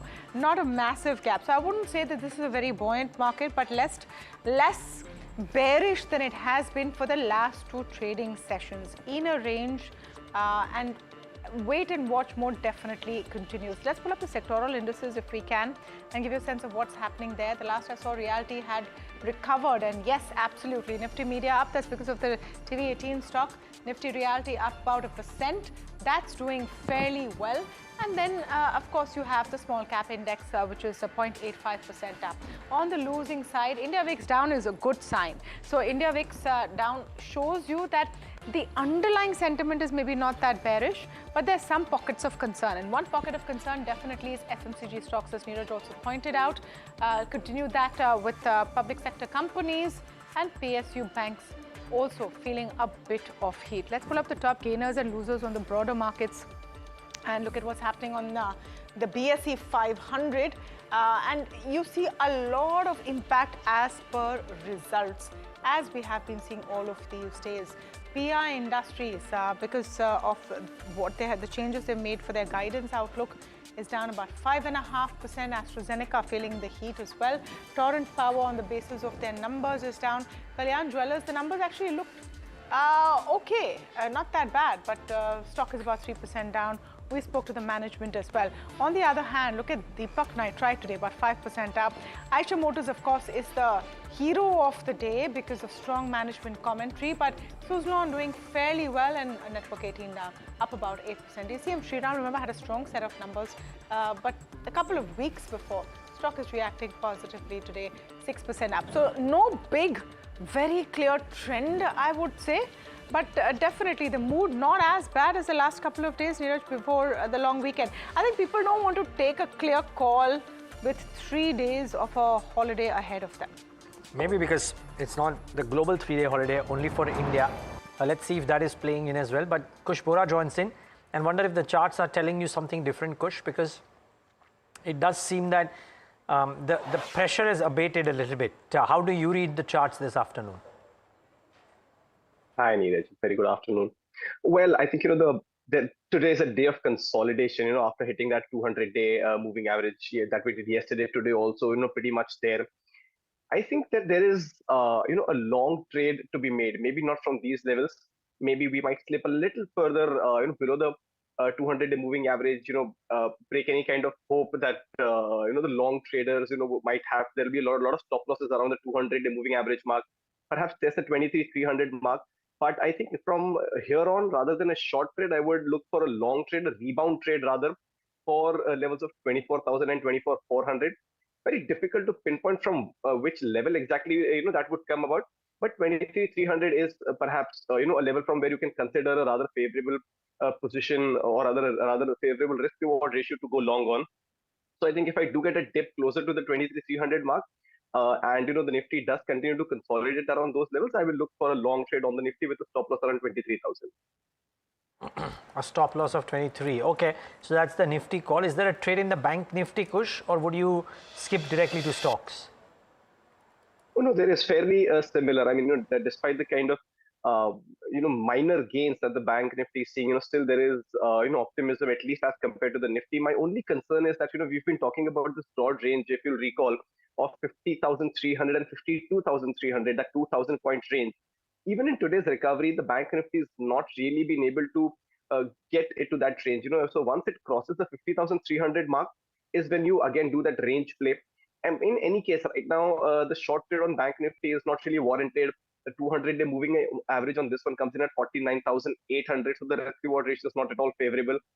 So here too, I'm looking for a long trade, but on the way up. So once you've got a closing above the 50,300 mark, you play for 51 and 51,500. But mind you, these would perhaps be rebound trades and not, any kind of reversals. I mean, we'll see as we get to those levels. But right now, they would seem like a rebound trade. Okay, so rebound trade not quite in place, complete consolidation there. What would be your buys at this point, Kush? I mean, before you give me your top picks, what about Eicher Motors? Are you seeing more steam there?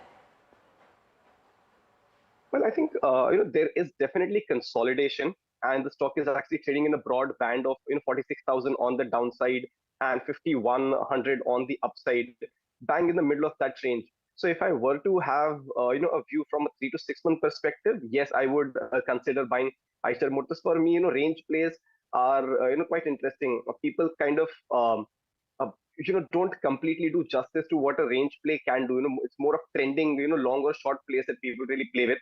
For me, Eicher Motors with a stop loss of 5,600 and in the first target of 5,100. And once that is taken out, I think the momentum will take it to 5,300 levels as well. So yes, there is steam on in Eicher Motors, and as long as I have that clear range to play with, why not? I mean, a long trade on Eicher Motors is still very much on. A long trade on Eicher Motors is very much on, but what are the top picks? A long and a short, still going with that mix. Mastek, has had a good run. You're seeing some profit taking in the last 3 sessions from the highs of the day. Same is the case today as well, but a strength like this in a market like this, I would take it. Momentum will pick up once the 3050 mark is taken out. But even then, if you see, on the back of good volumes, the stock is trending higher. So from a near-term perspective, 3150, 3300 are your targets. 2850 is where you place that stop loss. On the short side, I've got IndiaMart Intermesh. Again, the stock's got nothing going for it. It's been reeling under the 200-day moving average for some time now, almost over a month now, and making new lows practically every day. So this trend could very well continue for targets of 2250 and 2200, and your stop loss comes in at 2340. Okay, time to talk about the stock of the day, and that's iShares. It's in focus on the back of very strong earnings off the highs of the day, but doing well. And Puneet, we've dissected what the numbers were like, but you've already spoken about the commentary, and that seems to be the key thing for iShares. Well, definitely, it's the Royal Enfield division that's driving the growth in this particular quarter. Is actually the commentary of the same, and what the company is going to do is something which is positive, and the street has taken it with both hands. So revenue was about 3% growth, profits was about 8% growth in Q2, but the commentary and a very big strategy change by the company, which is essentially growth at all costs and the key focus going forward as well. It's different from the previous focus on EBITDA margins as well, and that used to be around 26 to 27%. So management has maintained that they are okay to let go of the margin a bit in the near term and medium term as well, but growth is the key focus. If you look at, apart from that, the 2 to 3 other factors that they mentioned, as you mentioned, growth is the focus now going forward. It also reported the best ever sales in the particular month of October, about crossing the 1 lakh mark. And what's encouraging is that they're expecting this to continue as well. With that, the last 2 months has been really strong on the sales side. The inventory is now down to about 2 to 3 weeks only. So inventory replenishment will also show sales growth in the next couple of months. Marriage season, another big trigger for for most people planning their purchase around the auspicious period as well. So another trigger as well. And finally, we have seen 4 launches in this particular quarter. That's expected to drive the growth. We're expecting another launch in the last week at Motorverse in Goa as well. So another launch would just be very, timely for the company as well. So when you look at the brokerages as well, what they've been saying at this particular point of time has been very positive. So Jefferies has a buy of 5,500, and while they have been mentioning that it is a very serious strategy change for the company, the one thing which I wanted to highlight about the company was that they said that the stock is trading at just about a 15% premium versus a 60% premium that it used to trade at versus peers like Bajaj and Hero. That's another positive. Apart from that, I want to move on to the next brokerage as well. MK, a big upgrade from sell to buy. Target price has been raised to roughly about 5,500 now. They have 5,300 now, and they mentioned that the renewed focus strategy about the company is a key positive as well. They have mentioned that going forward, the post-festive demand momentum will sustain, and this new strategy is very, very uplifted. Now, just want to talk about the next brokerage as well quickly. We have Nuvama as well. They have a target price of 5,500. Nomura at upgrading from a neutral right now. Upgrading from a downgrade to a neutral right now, target price of 4,391. But overall, just like valuations have now consolidated as well. It's around 26 times FY26 versus Bajaj at 24 times. So the differential is surely there. And going forward, they're expecting to have roughly about a capacity of 14 lakhs as well. Another key pivot, they sold about 9 lakh 50. So going forward, a big thumbs up. So overall, a very good quarter for the company, and it sets them for the next 4 to 6 quarters with already the new launches as well. All right, so iShares, though the numbers on the face of it not great, but the commentary is what has got the stock up and going. Sudeep Bandyopadhyay also with us, Group Chairman at IndiTrade Capital. Sudeep, great to have you on the show, and hopefully the mood is turning. But since we've been talking about iShares, let's get your view on iShares as well as Hero. Hero doing fairly well ahead of its numbers. Do you think, at least for autos in select pockets, tide is turning? Well, I won't, say auto, Tamanna. I will say two-wheelers. Festive season has been reasonably good, and the Hero numbers which came for the last month were impressive. So yes, expectations are that the commentary of Hero also should be robust. We understand that the festival season as well as the forthcoming marriage season should be good for them. We know Hero has a much larger market share in rural India, and we know the rural consumption has picked up. There are challenges in the urban and semi-urban part, but rural is doing good. So Hero should have a good time going forward. As far as iShare is concerned, the numbers were not at all impressive, but the commentary has been pretty robust, and the pipeline which they are talking about should take them forward. The change in strategy as far as margin vis-a-vis numbers, I think market likes that, and there has been all these brokerage upgrades, which I think is working its wonder in the market as far as today's trading is concerned. The other point I will say that the valuation of iShare at this stage is reasonable vis-a-vis its peers. So that also is another added factor. And at this stage, if somebody has a slightly longish view, both Hero as well as iShare is okay. Okay, so another stock in focus is Vodafone. Numbers out today, and we should just look at how the stock is doing, down about less than 0.5% now, so pretty much flat. But let's listen in to what the management is saying in their conference call post earnings. Digital solutions including payment solutions, customized offers engine, buy now, pay later options, and seamless WhatsApp integration are offered. We also entered into a partnership with US-based Genesis to transform contact center operations and strengthen customer engagement and services. This collaboration marks We Business's entry into contact center as a service, that is the CCaaS sector. We have built a strategic partnership with Infinity Labs Limited to introduce a Make in India SD-WAN solution as part of hybrid SD-WAN portfolio. The collaboration enhances the existing SD-WAN portfolio by integrating advanced AI-based security features, offering Indian enterprises a robust defense against the growing threat of cyber attacks, and demonstrating our commitment to offer indigenous technology and nurture. On the IoT front, all our enterprise IoT customers have been migrated to IoT Smart Central, a comprehensive connectivity management platform that manages SIM life cycles, diagnostics, and billing needs, all from a single interface addressing the evolving demands of the IoT market. Additionally, our IoT Labs, which serves as an ecosystem orchestrator aimed at creating an interoperable and standard IoT environment in the country, saw a lot of traction in the market with around 20 certificates issued to various IoT partners. We Business is also at the forefront of building cybersecurity, empowering organizations to thrive with confidence. This service gives access to robust threat detection measures like proactive monitoring and rapid response capabilities to identify and mitigate risks before they escalate. End-to-end protection through a holistic approach that secures infrastructure, applications, and user data access across platforms. Expert guidance by a team of cybersecurity specialists who tailor solutions that meet unique demands, ensuring compliance and resilience. The next strategic initiative is driving partnerships and digital revenue streams.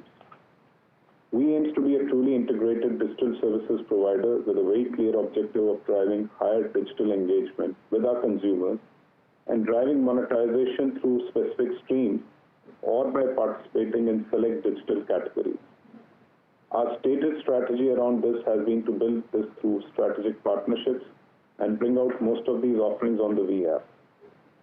Vi app is a multi-utility app that offers not just end-to-end telco account management, but also allows consumers to play over 100 games, participate in esports tournaments, pay utility bills, shop across categories like entertainment, food, shopping and travel, or buy almost any OTT subscription, watch over 350 channels and more.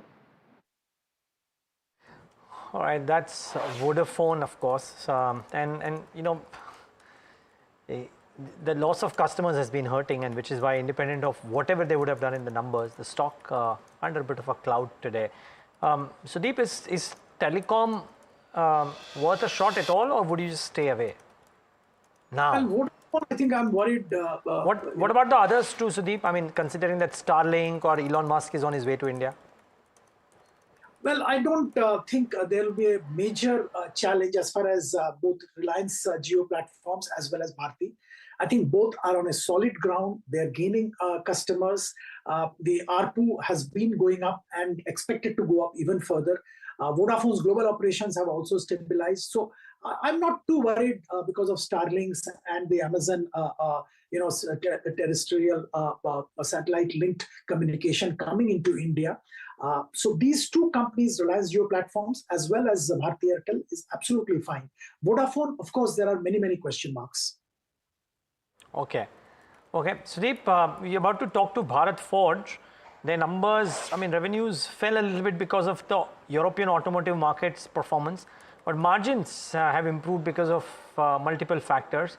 What do you think of some of these auto anchors which are, global in nature, have some other businesses too? Because there are a few of them now. I'm extremely positive. In fact, if you ask me between auto and I think I will vote for auto ancillaries. I think these are some of these, as you rightly said, have become global companies with global businesses. So when you may be having challenges in Europe, but US is doing well, India is doing well, some other geographies are doing well. So they have a hedging mechanism of one business not doing well, one geography not doing well, other geographies doing well. Bharat Forge in particular has also defense related capabilities, and they're expanding that rapidly. So let's see how far they can scale up defense, with defense make in India becoming the buzzword and defense companies getting significant higher valuation. We'll wait and watch how far and how fast Bharat Forge can scale up their defense capabilities in India. Of course, US large trucks, class 4 trucks, that determines Bharat Forge's performance to a great extent, and we'll have to see what their comments are on that. Overall, I'm positive on Bharat Forge. I think there is, for a medium to long term, there's nothing to worry. These kind of challenges come in some geography or the other intermittently, but that's nothing to get worried about as far as Bharat Forge is concerned. Okay, well, let's ask Amit Kalyani about what went in the quarter, because it was a flat quarter on the revenue front. EBITDA was down about 4%, but margins improved from 16.4 to 18.6%. Amit, good having you. Thanks for joining in. From that quarter wherein there was this small warning given, Amit, things have changed a bit, but I would love to understand how you thought about the business momentum in the quarter, because for almost the entire part of this quarter, thus far, we've heard management cite challenges in the environment, except for the last 2 days when people have said that now the government is starting to spend a little bit and things seem to be turning around. Yeah, Neeraj, it's you're completely right. With the overhang of the central elections, there was, let's say, slowdown in capex spending and payments in many of the infrastructure sectors, which had its cascading effect on the CV sector and overall capital formation in India. Hopefully, we expect that now that all that is behind us, and hopefully in less than a month, Maharashtra elections will also be done. A large part of the electoral stuff is behind us, and we can get back to business at hand. The good news is that in spite of the overall weakness, or let's say uncertainty in many parts of the world, due to our diversity and new businesses, both defense, castings, and also our forging business have performed well. We have won more than 2,200 crores of new orders in the first half, out of which defense is about almost 1,400 crores, and then aerospace is a large amount. Then in the casting and forging, we see business momentum will keep growing. We lost your audio just for a bit there, Amit. Sure. Yeah. So what I was saying is that we have won almost 2,200 crores of business in the first half, out of which about 1,400 crores is defense, and about 300 crores is aerospace, and then the rest is between our casting and forging business.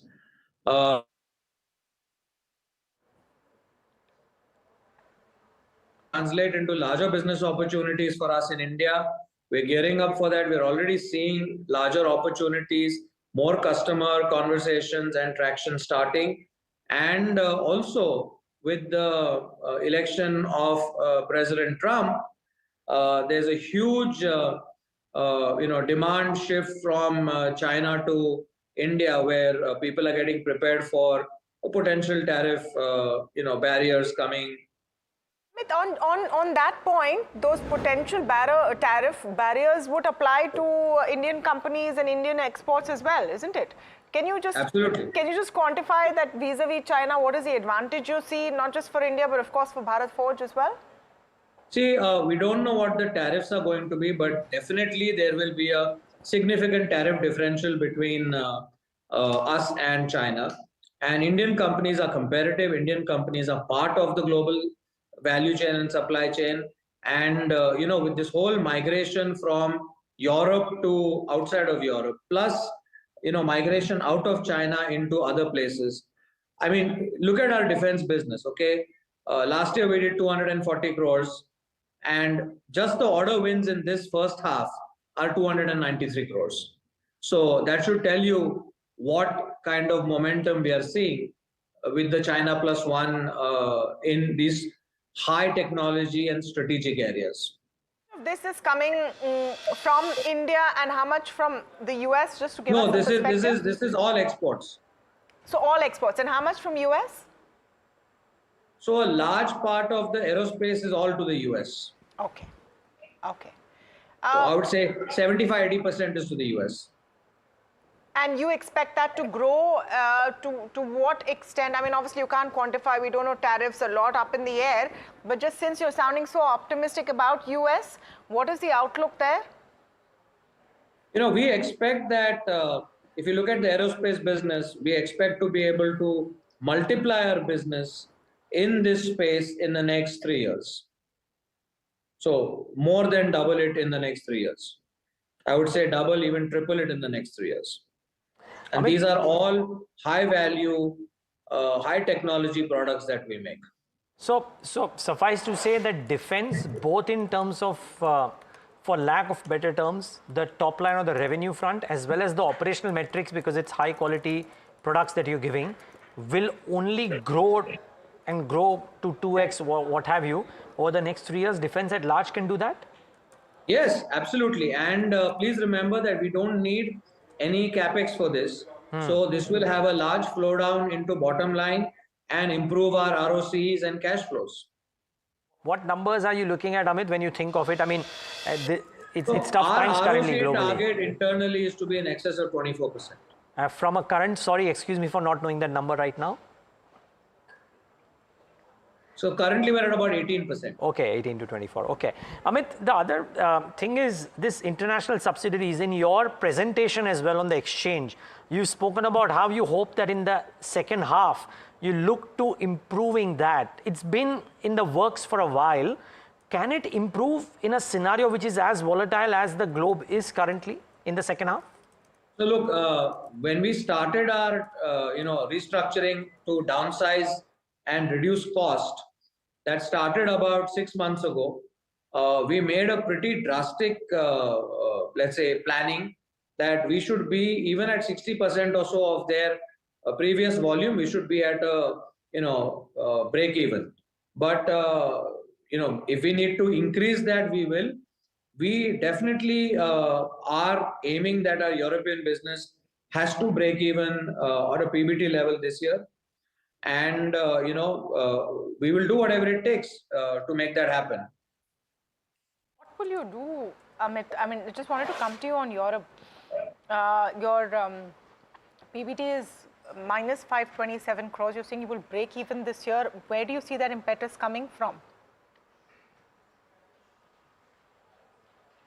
So look, there are three things that we are doing. One is we're going to reduce our overheads and our operating cost. Second is we're going to increase our revenue, and we are also going to reduce our interest and other costs. Okay. I don't know where you got this 527 number. I'm sorry, that is incorrect. Okay. The number for Europe is 527 million. That's 52 crores. Okay. Okay, 52 million. Yeah, 52 crores. Okay. Yeah, 527 million. Okay. Yeah. I was wondering where you got that figure from otherwise. No problem. Amit, one quick update on forgings business as well. After 3 very strong years, again, as your presentation said, there's a bit of a cool off there. But I'm just trying to correlate this with how North America Class 8 truck sales impact would be, because there the recent numbers that came out were very strong too. So would you expect some optimism from that geography?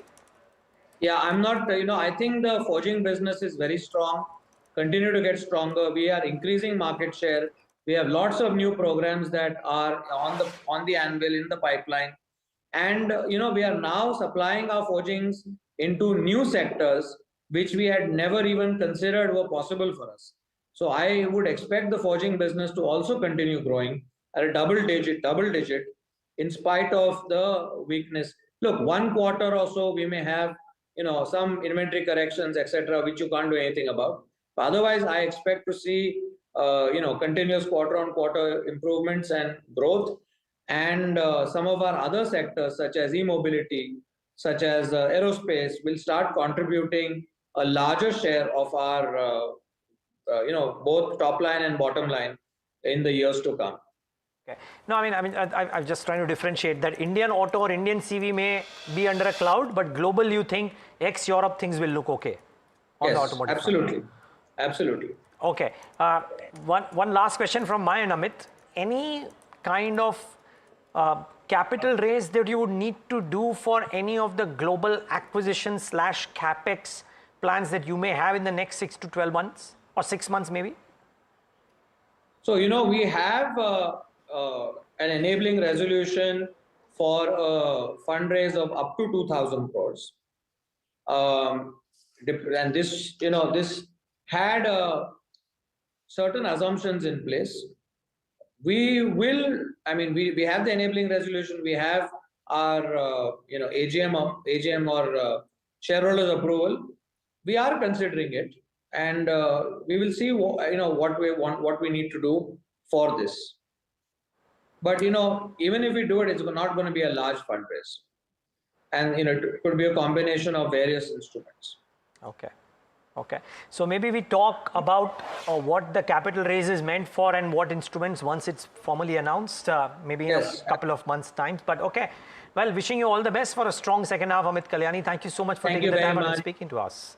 That's Bharat. Thank you. That's Bharat Forge, and very constructive on defense, of course. Automotive India may see a bit of a lackluster thing. Ex-Europe, global may look okay. Just didn't get that exact clarity on whether the government spend has come back in India and whether they are seeing that. A couple of companies have said that.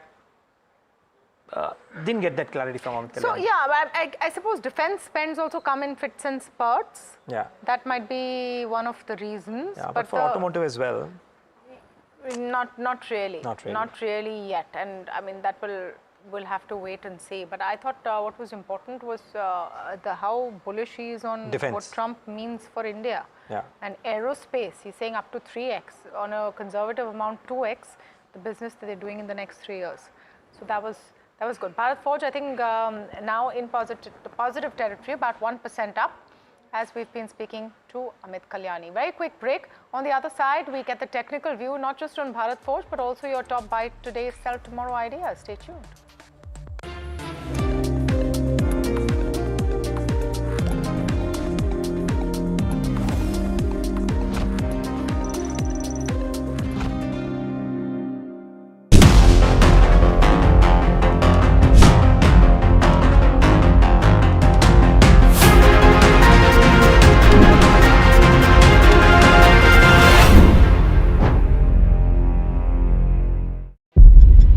When the whole day passes like a blur, the news just whizzes past, and you're trying to stay informed.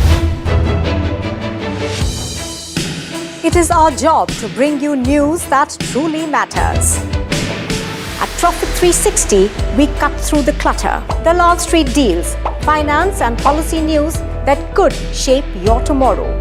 The newsmakers, the trendsetters, and the innovators.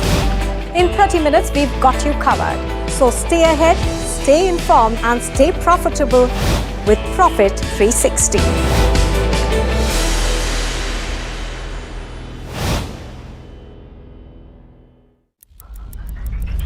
Headlines you start your day with. What matters worldwide is now in the palm of your hands. Get ready to seize the day and maximize your financial potential. Stay ahead of the curve with all you need to know on NDTV Profit.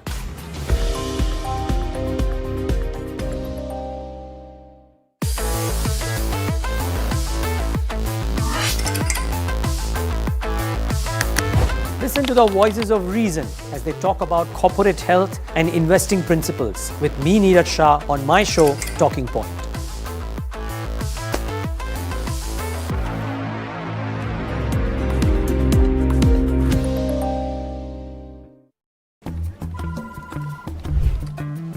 Bro, what are you doing? I'm trading FNOs.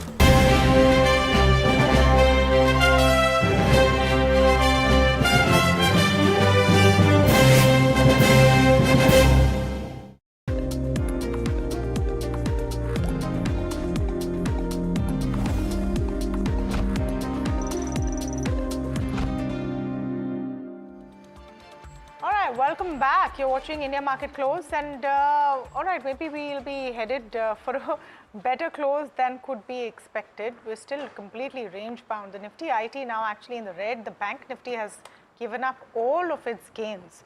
Coach, I just want to quickly come to you on Bharat Forge, if you have a view, and what would be your BTST call, if any?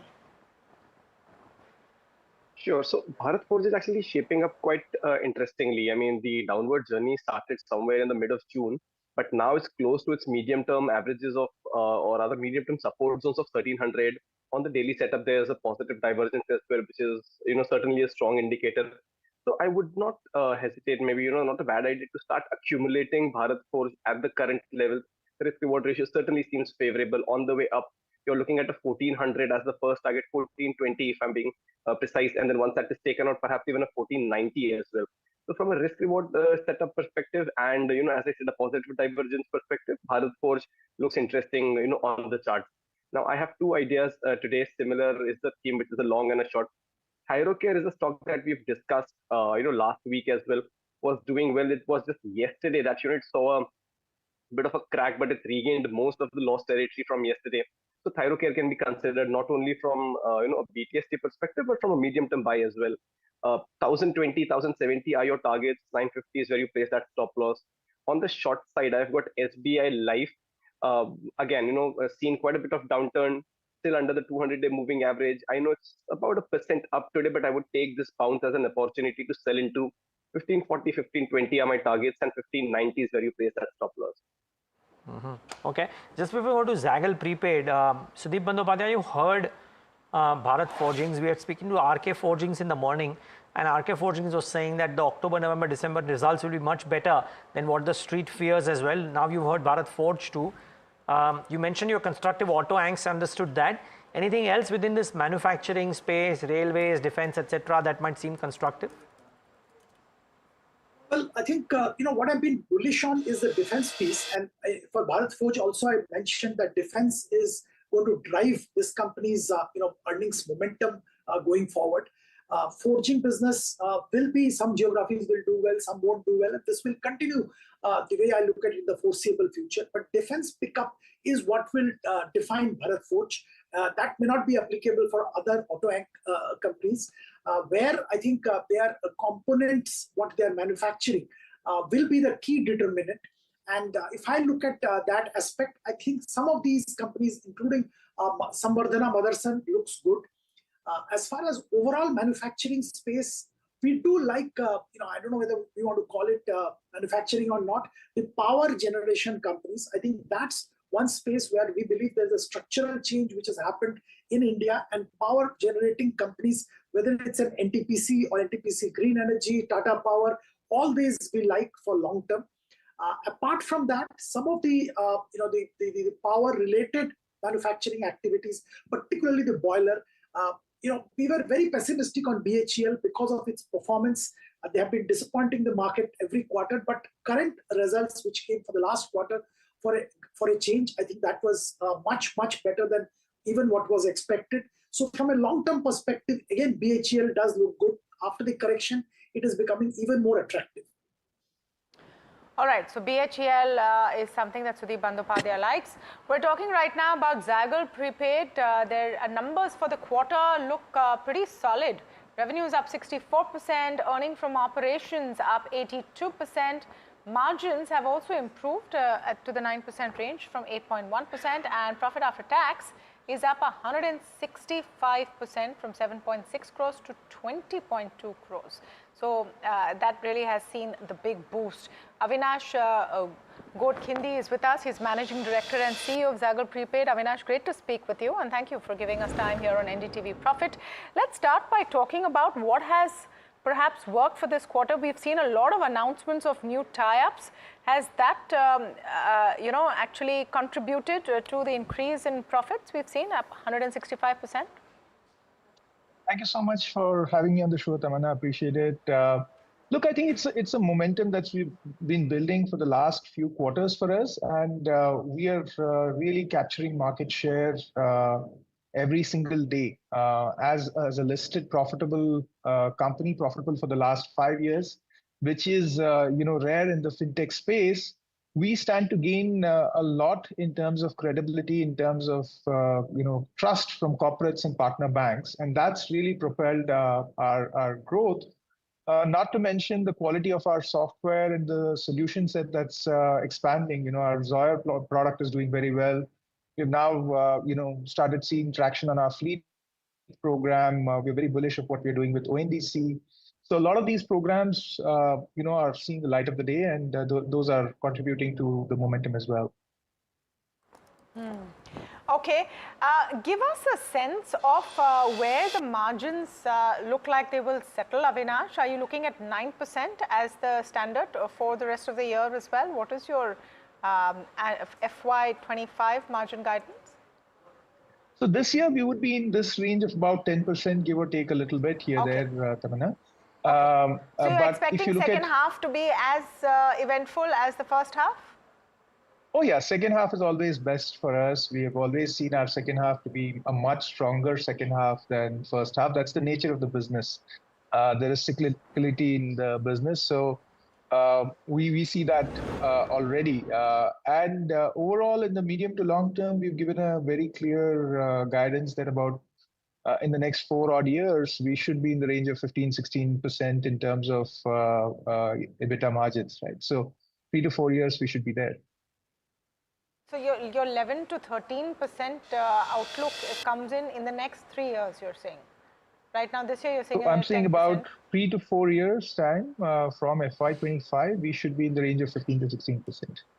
15 to 16%. Okay. Yes. Okay. What are the kind of clients you're looking at now? You've had a lot of financial clients coming in as well in the first half. Are you widening that base? What is the kind of client pipeline that you're seeing? So we are looking at large enterprise accounts. We are seeing a lot of use cases emerge around petty cash. So these are companies which are retail stores. It could be, your NBFCs, it could be AMCs. We are seeing tremendous traction there because petty cash is a problem that's almost universal. Anybody who has stores or has branches, their petty cash never reconciles, right? So that's one case. BBPS, which is the Bharat Bill Payment System, is something that goes very well with the petty cash solution, because if you have a distributed workforce sitting across multiple locations, and if you have a petty cash problem, you definitely are likely to have a utility bill payment problem. So those are kind of solutions which we are easily able to execute through Zoyer, which is our accounts payable platform. It's working beautifully for our customers. Avinash, good afternoon, and congrats on a good quarter. I was looking at the statements that have come in your earnings release, and your chairman has said that you are upping your guidance to 55% growth for FY25 and doubling FY24 revenues in next 2 years, which means that in FY26 you would reach from what, 776 to 1,500 odd crores FY26? Yeah. Definitely. 1,500 crores. And 1,550 crores. 1,550 crores. Easily, and if that is accompanied by an expansion of margins from 9% to what? Did you say 16%? Not so soon, Neeraj. Not in FY25. In the next 4 Not in years. FY20. Okay, in 4 years. Okay. I wish your words are true, but we need to be realistic as well. But so, right. But so till FY26, what number do you reach? Because then I'm thinking that you're not only doubling your top line, but you're doing even more on the bottom line, right? Because you are also benefiting with the margin expansion. Yeah. So, the way we see is, first of all, our guidance was 45 to 55% for the beginning of the year. We've upped it to 50 to 55% because we're clearly seeing the tailwinds for the growth. Margin expansion typically, in our experience, follows top line expansion and then gross margin expansion, because there's a lot of operating leverage in this business. Once you got entry into a corporate, you're able to cross-sell, upsell, you're able to get more usage, more spends from corporates. So that's the nature of fintech, a tech business. So I wouldn't want to really place a finger and put a certain number on the margin on 26, how that pans out between 26, 27, 28 and beyond. 29 is something that we'll have to see, but we are fairly confident that in the next 3 to 4 years we will be in that range of 15 to 16% EBITDA. It's a fundraise. You just came out with an issue, isn't it? So too soon to do a fundraise, or is it business looking that strong? It's and what quantum of dilution would this mean? 900 crores that you're planning to raise? So, Neeraj, this is an enabling resolution. We've got the board approval for up to 950 crores. Shareholder approval is yet to come through, which is likely or supposed to come in whatever the result by 2nd or 3rd of December. And that enabling provision then is valid for a year, assuming the shareholder approval comes in, right? So, the opportunities are there to grow organically, opportunities are there to grow inorganically. And we are always on the lookout for good quality, high quality businesses. One of the things that's happened over time is, a lot of interesting companies in the SaaS fintech space have gone through a little bit of a funding winter and challenges. And those could be good opportunities for us to look at. Okay. Avinash, we wish you all the best for that and more. Thanks so much for taking the time out and being with us, and congrats on a good quarter. Thank you so much for having me. Appreciate it. That's Zaggle, and well, good quarter indeed. It's a differentiated model, Sudeep. Have you had the chance to look at this one? Did you like what they've said? They're doubling, they're 55, upping the guidance and talking of doubling revenues from 24 to 26. Margins nearly doubling over 4 years. Absolutely, Neeraj, I do like the model. It's a differentiated model. And what I more like is what they're now saying. They're taking the enabling resolution for fundraise. And this very clearly, when he was talking, it was coming out that this is going to be used for acquisitions. These opportunistic acquisitions which they're looking at will fill up a lot of product gaps and make their product suite complete. And this is a perfect time. This is absolutely right that there are a lot of funding challenges in the entire ecosystem. And if appropriate products, companies with appropriate products are acquired at this stage, that will take Zaggle forward pretty faster. And his goal of doubling the margin over a period of 4 or 5 years, instead of that, he probably will be able to do it much, much faster. So I will keep watching this company as to what they do going forward. Sudeep, we had a guest today in the morning who spoke about having spoken to cement companies who are saying that there is some bit of spend happening and therefore the volume growth numbers might start looking a bit better. The industry has largely been bombed out in the quarter 2. Can there be a change happen in quarter 3 itself? And are you constructive stroke bullish, or would you look for better areas, better sectors? No, Neeraj, I definitely believe that Q3, Q4 will be much better compared to Q2.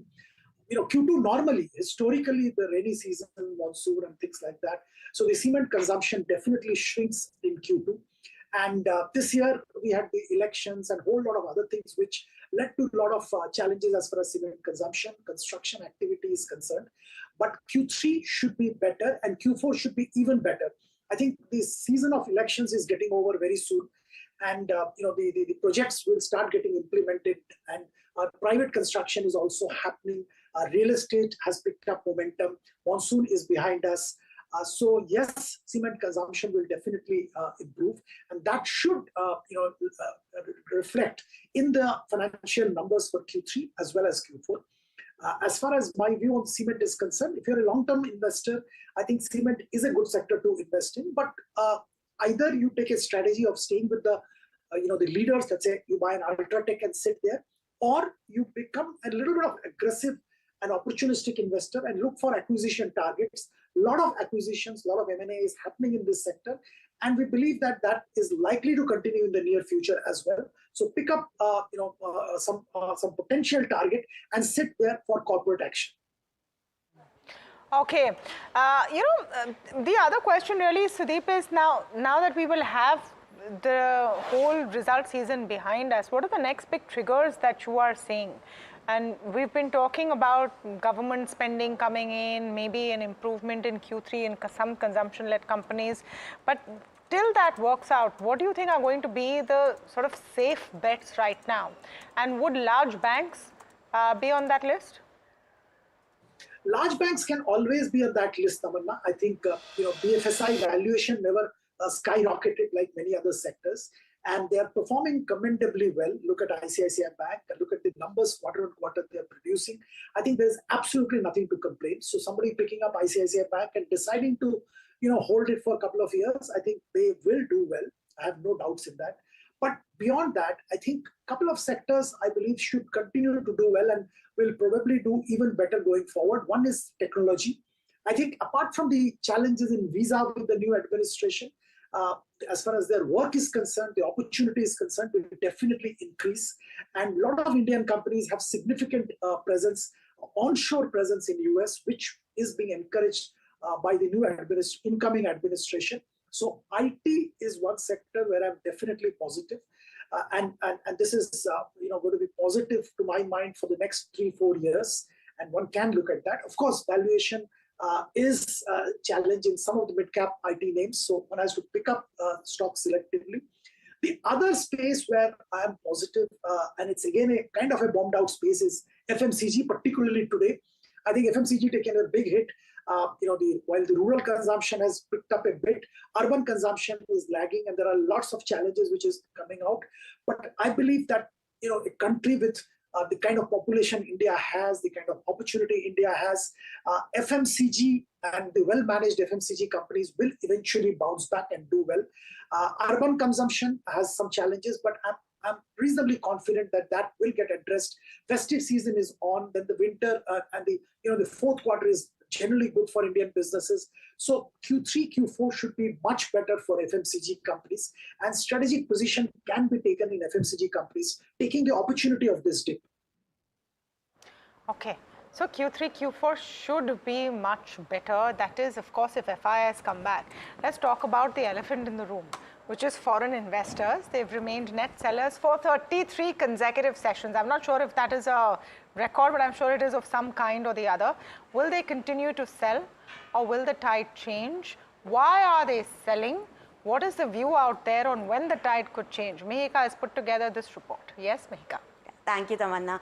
Something that's been adding pressure to our markets amid a very weak Q2 season across many sectors has been foreign portfolio investors, and they have remained net sellers, like you said, for 33 consecutive sessions. Now, this has led to a total outflow of 1.5 lakh crores from Indian equity markets. Now, 2 months of consecutive selling, when we see November 2024, we've seen 21,000 crores worth of outflows so far, and in October, we saw 94,000 crores of outflows from foreign portfolio investors. Now, why are FPIs selling? Well, 2 reasons. First is the China stimulus package, which triggered a tactical outflow from India, according to experts. And now, because of a fund reallocation, these funds are now being allocated to China from India. The second factor is the impact of the US elections. Now, the Republican win has led to rising US bond yields and the dollar, and better US market performance have been leading to emerging markets outflow.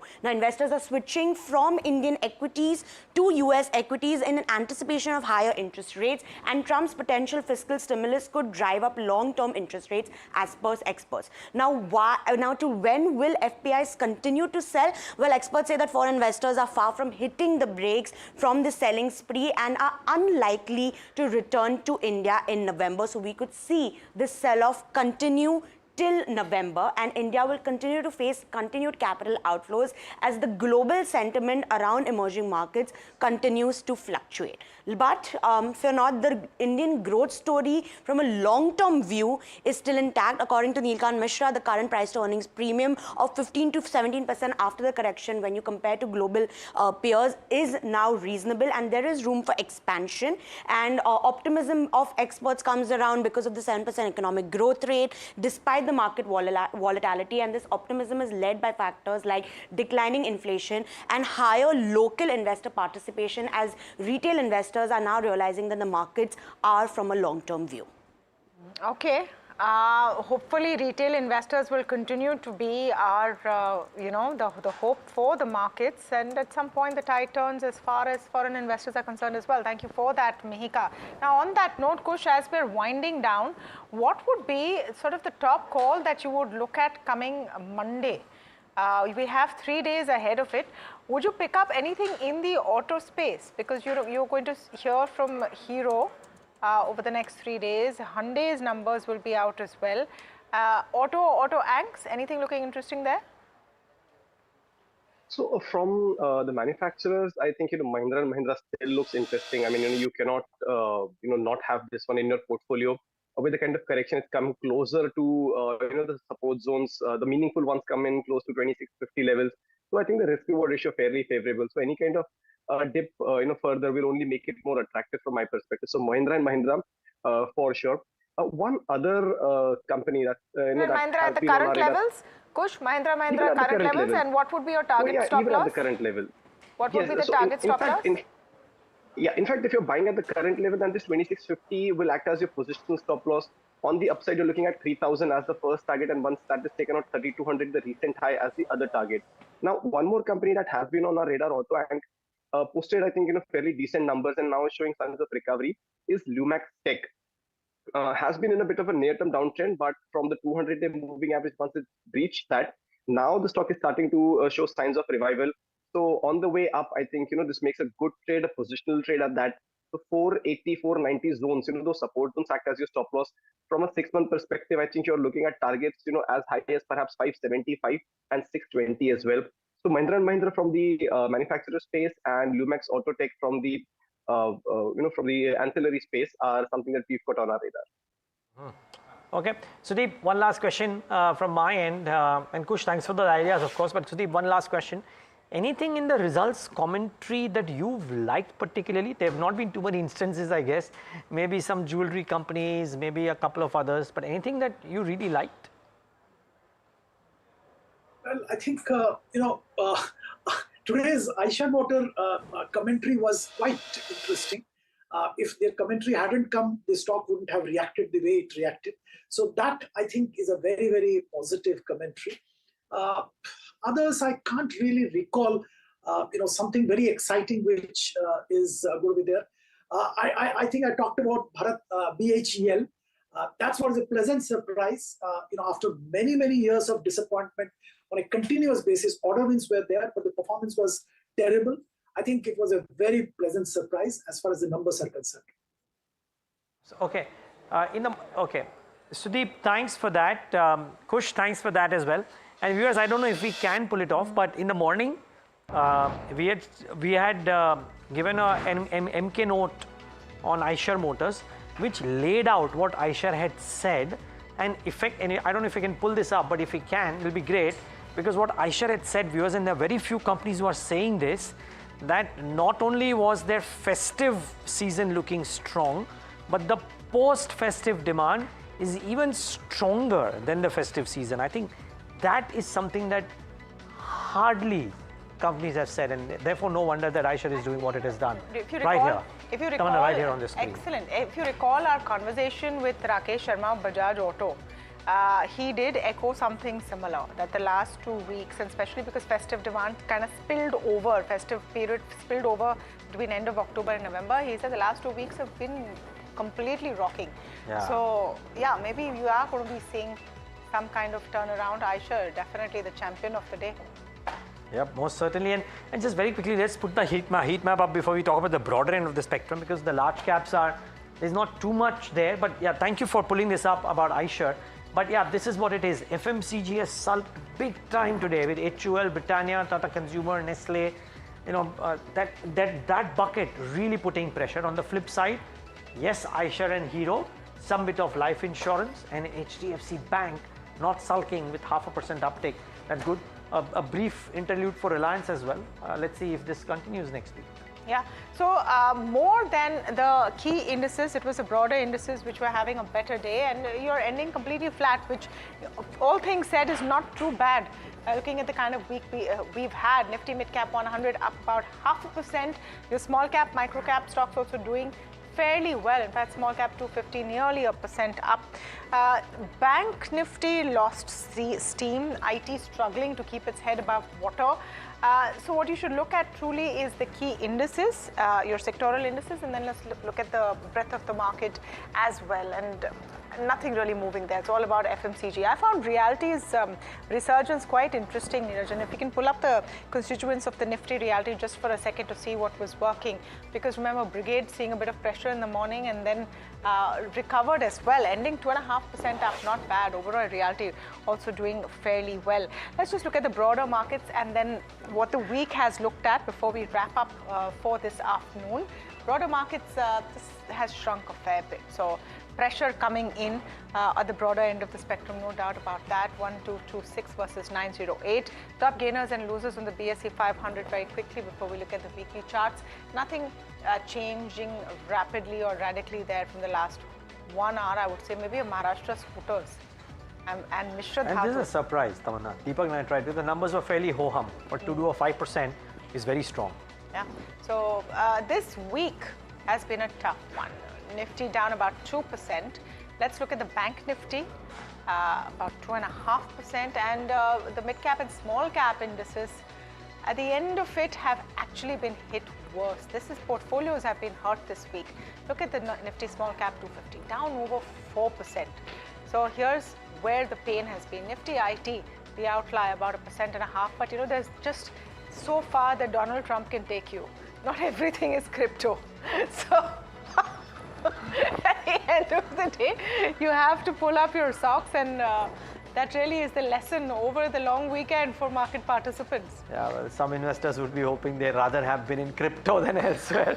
But on that note, yes, indeed. On that note, though, from Tamanna and me and the team that has put this show together, thanks so much for watching. And to all of us celebrating Guru Nanak Ji Jayanti tomorrow, happy Guru Purva.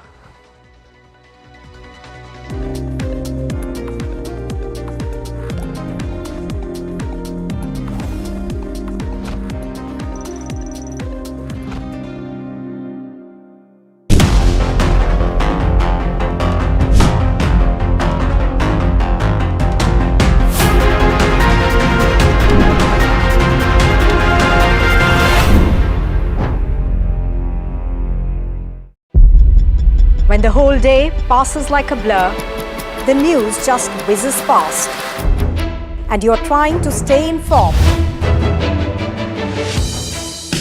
It is our job to bring you news that truly matters. At Profit 360, we cut through the clutter, the large street deals, finance and policy news that could shape your tomorrow. The newsmakers, the trendsetters, and the innovators. In 30 minutes, we've got you covered. So stay ahead, stay informed, and stay profitable with Profit 360.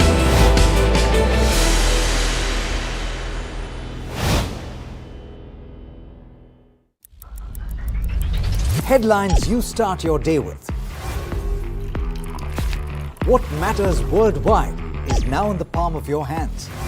Get ready to seize the day and and maximize your financial potential. Stay ahead of the curve with all you need to know on NDTV Profit.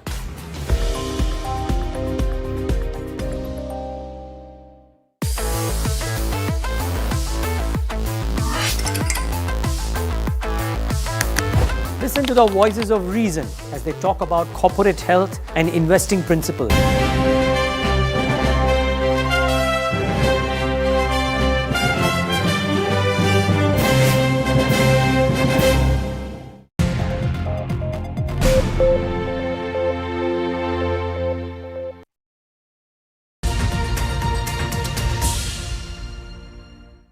From Nasik town are massive sprawling fields of grapes. Nashik, remember, is called the grapes capital of India. It's almost like the grape city. But this entire region of North Maharashtra is known for grapes, onions and also sugarcane. Let's try and speak to some farmers who are involved in the grapes cultivation. So, आपके क्या-क्या issues हैं इस चुनाव में? इस चुनाव में grapes के लिए जो जैसे अभी गन्ने के लिए जो कारखानदार है वो उनका यूनिटी रहता है और उनके मिनिस्टर भी रहते हैं वो पॉलिटिकल में मतलब सरकार में, तो उनके जो क्वेश्चन है वो इमीडिएट सॉल्व हो जाते हैं, लेकिन शुगर केन वाले का। लेकिन ग्रेप्स के लिए इतना तकलीफ है 4 साल से, लेकिन अभी तक उसको कोई भी जैसे होना चाहिए था वैसा कोई भी अभी तक मदद सरकार से मिली नहीं है। 4 साल से अनइवन रेन आने से किसान मतलब अभी जो ग्रेप्स के गार्डन है वो कट कर रहा है, खेती बेचने को आया है, लोन बहुत हो गया उसके ऊपर, ऐसी परिस्थिति है। तो गवर्नमेंट को हमने दिया है अभी हमारा जो डिटेल कि क्रॉप कवर का कितना खर्चा आता है, कौन सा पेपर है, कैसा होना चाहिए, उसमें तुम 50% सब्सिडी दो। अभी गवर्नमेंट ने अभी ट्रायल बेसिस पे 100 हेक्टर पे उसका ये मंजूर किया है। तो चुनाव में इस बार क्या होने वाला है? चुनाव के अंदर है ना, कोई भी आए उसको शेतकरी जो फार्मर है उसके लिए कोई चिंता नहीं रहती। अभी देखो ये ग्रेप्स का जो रीजन है वो इधर अभी अनइवन सीजनल रेन अभी गिरा है, तो उसकी वजह से बहुत सारी दिक्कतें आ गई। जो प्लॉट प्रूनिंग हुए थे सितंबर के अंदर में, वो प्लॉट के अंदर बहुत सारे नुकसान है। समझ लो कि मेरे हिसाब से 80 to 90% जो सितंबर में प्रूनिंग है उसका नुकसान हो गया है। अभी अक्टूबर में भी जो प्रूनिंग हो रहा है अंगूर का, उसमें के अंदर है ना थोड़ा कम ज़्यादा माल है, और ज़्यादा माल अभी वो दऊ की वजह से बहुत माल की गलकुज हो रही है। तो समझो कि इतना बड़ा नुकसान होके भी अभी इलेक्शन का माहौल चल रहा है, तो इलेक्शन के माहौल में खेती वालों के या शेतकरी के लिए सरकार का कोई लेना देना नहीं है। अभी जो गारंटीज है उसमें तो काफी किसानों के लिए अनाउंस किया है दोनों तरफ ने से, महाविकास आघाड़ी ने भी किया और महायुति ने भी किया है। मैडम ये सिर्फ अभी क्या है, चुनाव के बारे में सब लोगों को गाजर दिखाया जा रहा है। चुनाव होने के बाद कुछ भी ये लोग करने वाले नहीं है। किसान को तो क्या चाहिए, उसको हमी भाव चाहिए। सपोज हमी भाव तो कोई भी सरकार आएगी, सेंट्रल गवर्नमेंट में कोई मोदी सरकार आए या सेंट्रल अभी इधर स्टेट गवर्नमेंट में कोई भी अपनी पावर की सरकार आए, शिंदे के आए, ठाकरे को, उसके वो सिर्फ अभी चुनाव के बुलबुले चल रहे।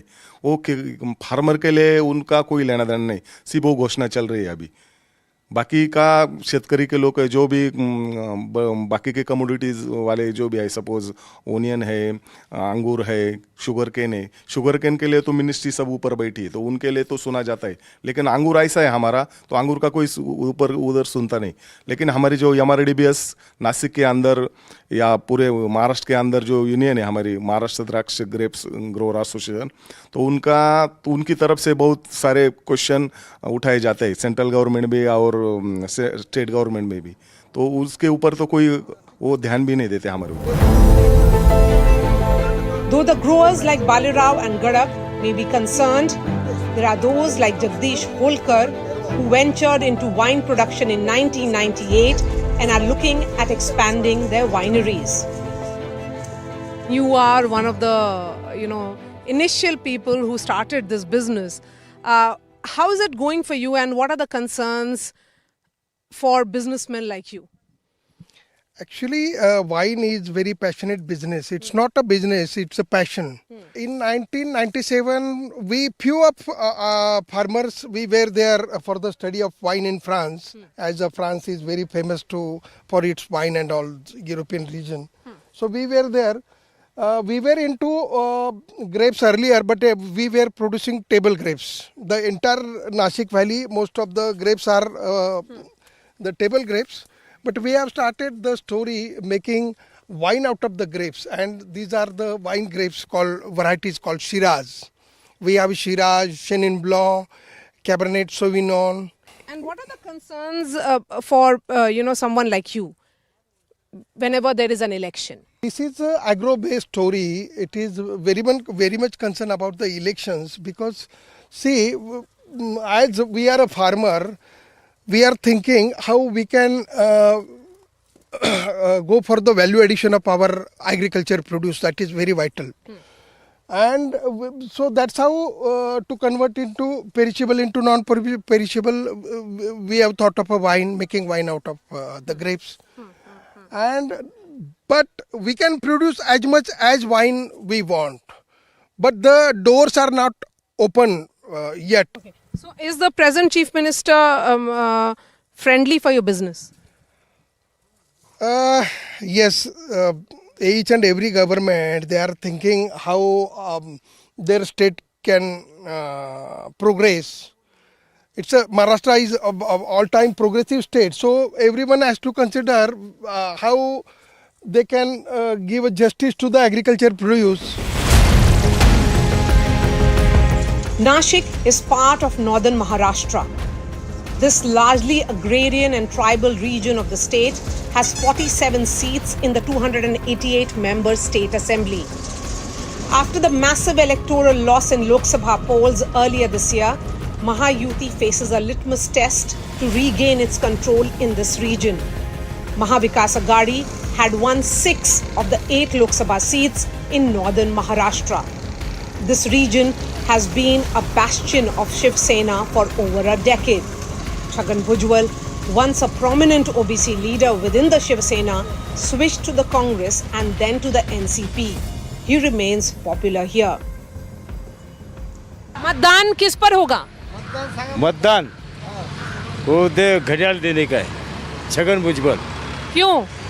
वो बहुत अच्छा आदमी है, वो गरीब आदमी को उसने काम किया है, वो खेती वाले दिन ना उसको मदद करता है। आप तो वोट देंगे ना जाके? हाँ देंगे। मन बना लिए किसको? भुजबल देंगे अभी। भुजबल देंगे, क्यों? वो अच्छा आदमी है। This election has 2 from the family in fray. While Bhujbal Senior is contesting from Yola constituency for the 5th time, his nephew Sameer is an independent candidate from Nandgaon seat. Chhagan Bhujbal's son Pankaj had won the assembly polls from Nandgaon in 2009 and 2014 from the undivided NCP. He also secured victory in the 2009 Lok Sabha polls. In Maharashtra, we see a lot of politics which is about uncles and nephews. So dynastic politics, we are seeing a lot of it at play in these elections. So there might be this kind of instances happen in other constituencies also, but here I have come specifically because of public demand. From last 1 year, all people from this constituency are persuading me that I should come and stand for the election, just because the harassment of this person here, not only for the leaders but all in general people also. They could not even get the ration card also. That kind of terror he has been doing here. But why are you contesting as an independent? See, because we were in alliance with BJP, Shiv Sena, Eknath Shindeghat and NCP. So when we were in alliance, he's the sitting MLAs from the Shindeghat. So, but naturally the preference was given to him. We, our people and everybody had asked for the ticket. Then unfortunately the ticket went to the Shindeghat. And then from all the people said that now we don't have any option but to contest as an independent. There was an option that I could have joined another party, but I didn't do that because my aim and motto was very clear that I want that this should be free from all the disturbance, and whatever happening here, that should not be happening again. So that's why I have come here. But as a rebel, don't you think you're damaging Mahayuti more? No, I don't think so. Otherwise, I would have been also got a lot of pressure from the party that I should withdraw. But everybody knows this candidate how he is, and he has not only troubled the public at large, but also the officers of government, revenue officers or department, or everybody is has been threatened by him. When I resigned, and that day only I gave that this should be a Bhaimukta Nandgaon, and we will take this Nandgaon in the way of development. After 2 days when I was filing my nomination, and one of my colleagues was speaking on the stage. Just after he finishes his speech, he comes and sits next to me, and the MLA directly calls him on his phone and thrashes him and abuses him. And the same thing I did a speaker call, on the speaker and placed in front of the mic, and everybody will listen to him that how he was abusing him. So are you banking on your uncle's goodwill? No. See, my goodwill as an MP, I had done a lot of work like airport and all, lot of development I did. Then in Yeola is next door only here. There also I have done a lot of work too. So since he was an MLA minister there also, here also I have done a lot of work as an MP also I have done a lot of work, and my brother was MLA here. So whatever big infrastructure, architectural work, ideas was given by me. So the strong base I was having here. So I have. हम किसी के साथ नहीं है, लेकिन किसान के हित में जो सरकार निर्णय लेंगी उसके साथ हम लोग हैं। लेकिन आज तक बीजेपी ने किसान के लिए जो कुछ डिसीजन लिया है सबसे गलत लिया है। आज भी निर्यात, प्याज का जो निर्यात है वो दिखाने को चालू है, लेकिन उसके ऊपर 20% ड्यूटी लगा है। मतलब 1 किलो प्याज बाहर देश भेजना है तो उसको 9 रुपया केंद्र सरकार के कस्टम डिपार्टमेंट को भर के वो प्याज बाहर भेजना पड़ता है। किसान रात दिन मेहनत करता है और उसके जो प्रोडक्ट है उसके ऊपर गवर्नमेंट टैक्स लगाती है। मतलब हमारे पैसे से गवर्नमेंट चलाती है, ऐसे हमको बोलना पड़ेगा। तो हमारा क्या है, कोई सरकार आए तो हमारा कोई लेना देना नहीं है, लेकिन ये जो सरकार आए इसने ज़्यादा किसान के बारे में गलत नीति बना के रखा है। क्योंकि जो किसान को प्रोडक्ट लगता है, फर्टिलाइज़र लगता है, दवा लगता है, इसके ऊपर इतना प्राइस है तो उसको कोई बचाने को कोई आता नहीं सरकार। क्योंकि जो कंपनी है उनके मन माने जो रेट है वो तय करती है और किसान से उतना वसूल करता है। उसके ऊपर 18 से 28% तक GST है। तो हमारा किसान का कोई सरकार देखने वाला नहीं है। और ये बीजेपी को, मतलब कांग्रेस को हमने वोट क्यों नहीं दिया था कि बीजेपी अच्छा किसान का काम करेगी, किसान के हित में काम करेगी, लेकिन आज तक बीजेपी से हमको कोई राहत नहीं मिली। तकरीबन वही बात है मैम। अभी आज जो बात चल रही है तो किसान तकरीबन भाजपा से नाराज ही है, और उसके बहुत से मुद्दे हैं जिसमें प्याज का भी मुद्दा बहुत है।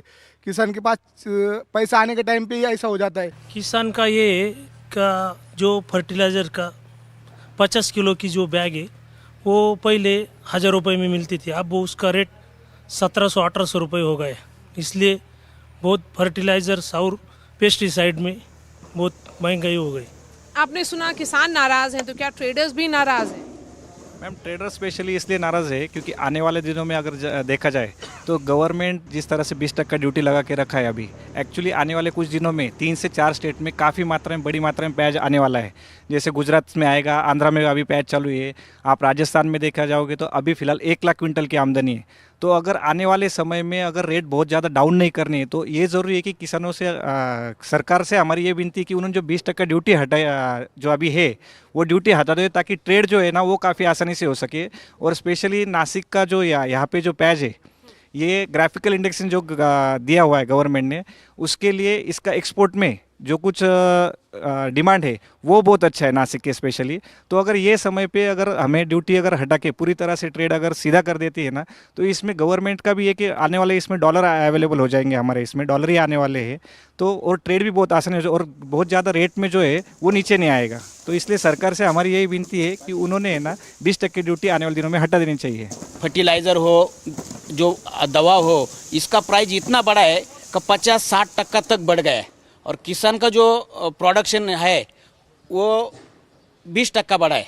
मतलब ये जो तफावत है ना, तो इसलिए किसान का उत्पादन खर्चा है वो भी निकालना मुश्किल हो गया है। और 2000-1500 ये जो बांटते हैं ना, तो इससे कुछ होता नहीं। मकान बनाना है, कोई शादी बनाना है, इतना पैसा लगता है। और जो ग्राहक भी होटल में जाते हैं कोई मार्केटिंग करते हैं तो कितना पैसा लगता है, और प्याज को कितना लगता है। जब सब्जी बिब्जी का भाव क्यों बढ़ता है, नैसर्गिक आपत्ति आने के बाद में उसका मार्केट में उसका आमदनी कम आता है, इसलिए भाव बढ़ता है। और वो खुद लोग समझो कोई ग्राहक है, वो मार्केट में जाते हैं, उसका कपड़ा रहो जो लगने वाला जो चीज़ है इतना भाव बढ़ता है, उसका कोई नहीं। और 1 किलो प्याज हफ्ता भर चलता है, उसके लिए इतना डांगोरा पीटते हैं लोग, ऐसा तबला बजाते हैं, ये गलत बात है। ये प्याज ही है, और यहाँ का जो किसान है ये एक ही क्रॉप पूरे साल भर में ले पाता है, बाकी तो वो महीने उसको आराम ही करना पड़ता है, क्योंकि यहाँ की जो जिस तरह खेती जो है इसकी उपज जो है वो प्याज के लिए बिल्कुल अनुकूल है। तो प्याज के लिए कभी भी यहाँ का किसान जो है उसका पूरा जो साल भर का जो बजट है वो पूरा प्याज के रेट पे ही डिपेंड है।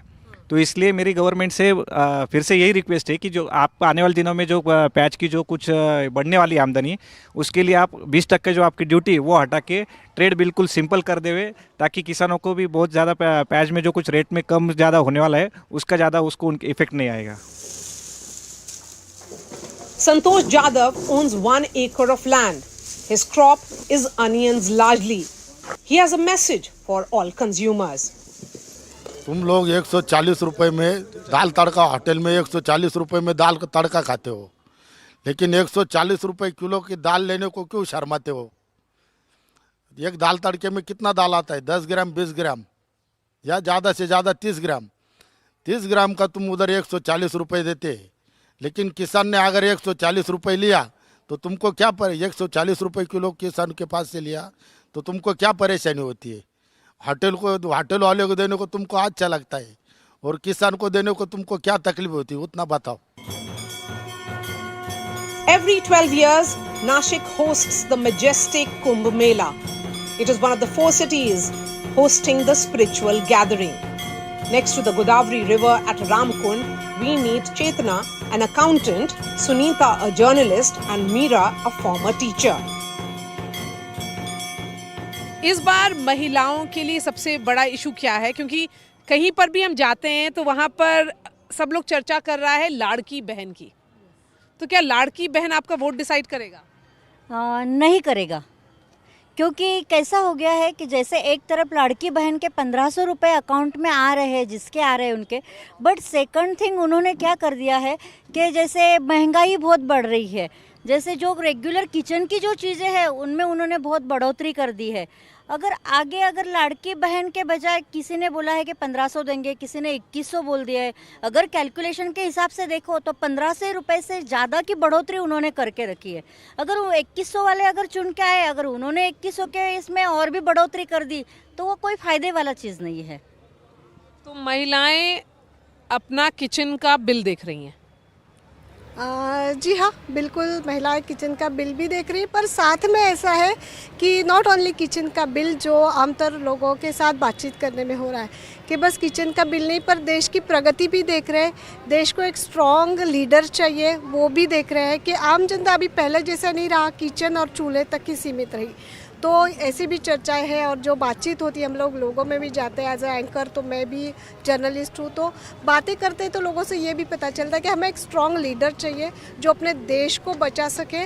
हाँ, महंगाई वगैरह है या कोई चीज़। सुनीता, ये तो स्टेट का इलेक्शन है, महाराष्ट्र का चुनाव है, मोदी जी का तो चुनाव हो चुका। हाँ जी, पर हो भी गया तो स्टेट में भी होएगा, तो एक स्ट्रॉन्ग लीडर चाहिए ना उन लोगों को कि जो उनको भी सपोर्टिव हो सके और उनकी वजह से और काम भी यहाँ पे हो सके, डेवलपमेंट हो सके। विमेन का रिप्रेजेंटेशन कितना इम्पोर्टेंट है, विमेन्स रिप्रेजेंटेशन इन पॉलिटिक्स, कि पॉलिटिकल पार्टीज औरतों को चुनाव भी लड़ाएं?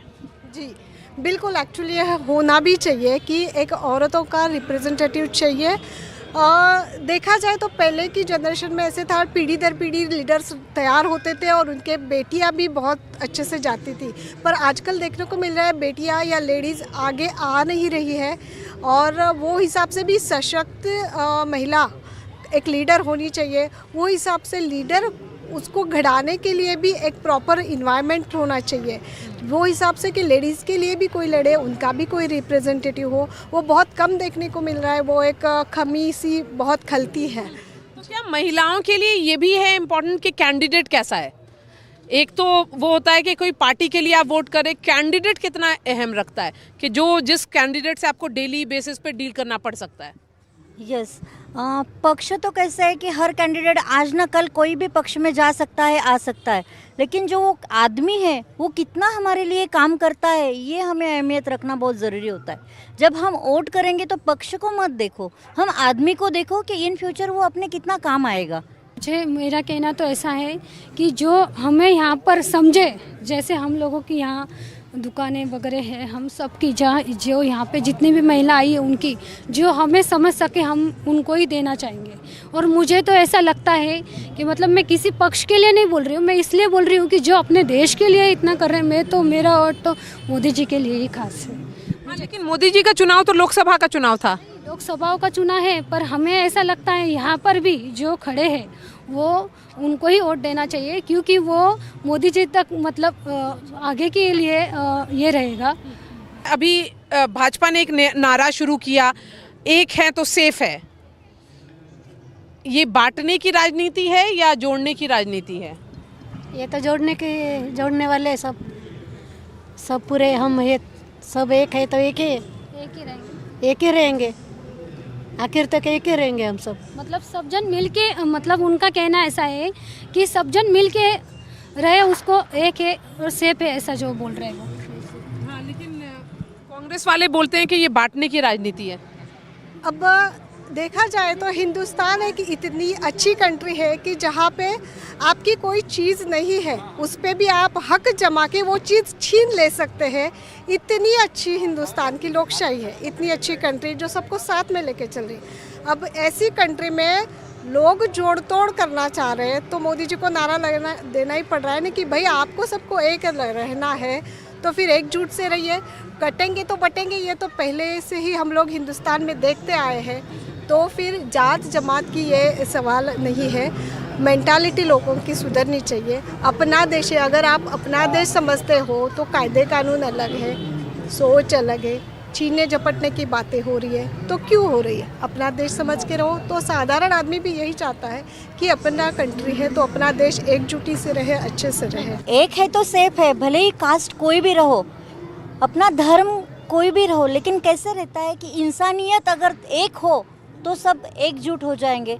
और बोलते हैं ना कि एक उंगली में जितनी ताकत नहीं रहती उतनी एक मुट्ठी में रहती है, तो सब एक साथ हो जाओ, एक मुट्ठी करो तो सब अच्छा होगा।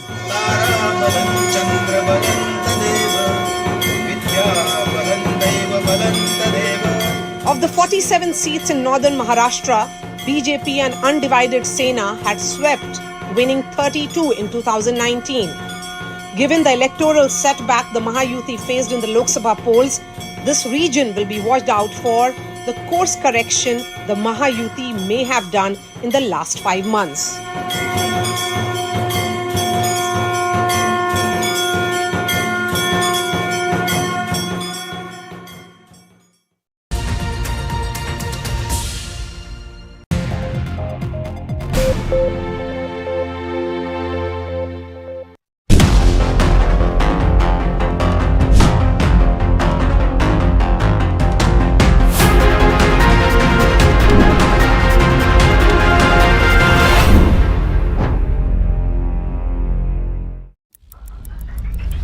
Headlines you start your day with.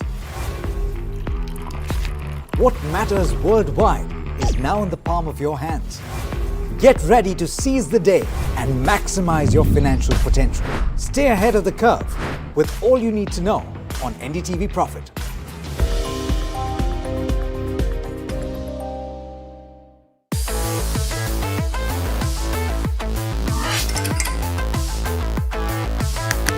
Listen to the voices of reason as they talk about corporate health and investing principles with me, Neeraj Shah, on my show, Talking Point.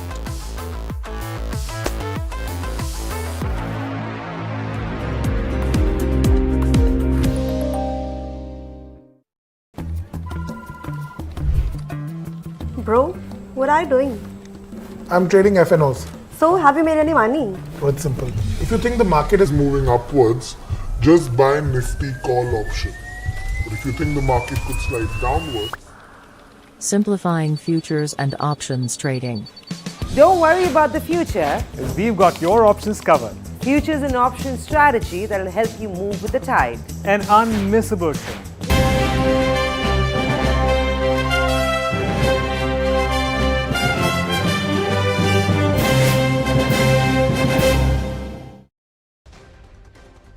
Nifty records longest losing streak in over a month. Benchmarks end lower for a second week in a row. Metal emerges as top losing sector this week. India's trade deficit stands at $27.14 billion in October. Country sees highest ever non-petroleum exports from April to October. Wholesale price inflation for October jumps to a 4-month high of 2.36%, driven by spike in food prices that are at the highest level since June 2023. In a bid to address security breaches at foreign missions, Ministry of Home Affairs sets new framework for hiring consultants engaged in sensitive policy work. This is an NDTV Profit exclusive. Indigo's first flight with its new business class Indigo Stretch takes off on the busy Delhi-Mumbai route. Indigo Stretch in direct competition with Air India. Uber aims to alleviate drivers' anxiety over online payments, introduces instant payments that drivers can now cash out every day, move could deter cab cancellations. Delhi's air quality remains in the severe category for a second day today. Low wind speed contributes to a thick fog layer across the city. As campaigning intensifies for the Maharashtra Assembly polls, PM Modi is to address a massive rally in Mumbai's Shivaji Park. Tulsi Gabbard, a former Democratic representative, is appointed the next director of national intelligence by US President-elect Donald Trump.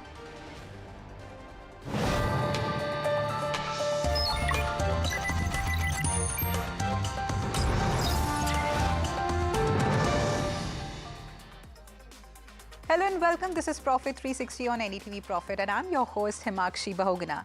Along the next half an hour, we'll bring you the latest on the markets as well as national and international news. Now first, Nifty records our longest losing streak in over a month. Benchmarks have ended lower for a second week in a row. Metal and PSU Bank emerge as top losing sectors this week, dipping over 5%. Neeraj joins in with more details on this. TGIT, literally. And if you're wondering what TGIT is, thank God it's Thursday. And literally and otherwise too, because for two reasons. One, that the markets haven't done as bad as they have the recent past. And the week is ending. It's been a painful, brutal week, but for the last day, which is Thursday, because remember, it's a truncated week. But all in all, not a bad show, really. The broader markets actually did much better because the mid caps and the small caps ended well and truly in the green. 0.5% for the mid caps, small caps even better actually. So not a bad show. Off the highs of the day, but no complaints whatsoever. The large cap space was dominated against two autos, predominantly Eicher Motors, but some others participated too. So on the back of very strong commentary in the call, Eicher Motors up 6.5%. Following it was Hero MotoCorp. Not bad going. Some strength that came in from life insurance names like HDFC Life and SBI Life, sandwiched between those two, Reliance Industries and HDFC Bank and ICICI Bank. So heavies did okay and masked the pressure in FMCG. Look at what's happened here. HUL, Britannia, Tata Consumer, Nestle, staples are being taken to the cleaners. If not cleaners, they are certainly getting sold into. Broader markets saw revival of real estate, slowdown in VIX, some media names doing well. And if I can pull the BSE 500 winners and losers, the winners, Network 18, DCM, Shriram, and then Mishra Dhatu, and between that, likes of PB Fintech, Paytm, Zomato, all of them had a really good move. Deepak Nitrite and Heikel from the chemical space did okay. What didn't do well? PI Industries on the guidance pullback is correcting. SKF on weak numbers corrected a bit. Sheela Foam also has some issues. Uflex also bad numbers, but predominantly viewers, it was a day which was marked by some gains to the small cap end of the market, which was a respite. Thanks, Neeraj, for that. Now, some market opinion from Parag Thakkar of Fort Capital is betting big on stocks like ICICI Bank and Emcure Pharma. Here's why. So first of all, see, I'll start with the fact that the starting point valuations were high. That was the one reason. Trump trade has begun, so dollar index and US 10-year bond yields are rising, so FIs have been selling. Right now, in this entire negative macro setup, I would like to highlight the positives, right? Positive. For example, if you see the results, even I would highlight the first in the large cap bucket and then in the mid cap and small cap bucket, the results which were good, which were completely ignored by the market because of FII selling, right? So first of all, let us come to large cap. Large cap, HDFC Bank did what it was required to do. They brought the CD ratio down by 5%. Their ROE is still sustaining at 1.7, 1.8%, correct? And their asset quality is best. Credit cost is 50 bips, right? 50 bips on a lower loan book growth, which is just 6% loan book growth, because they are forced to bring down their loan book growth because to bring their CD ratio down.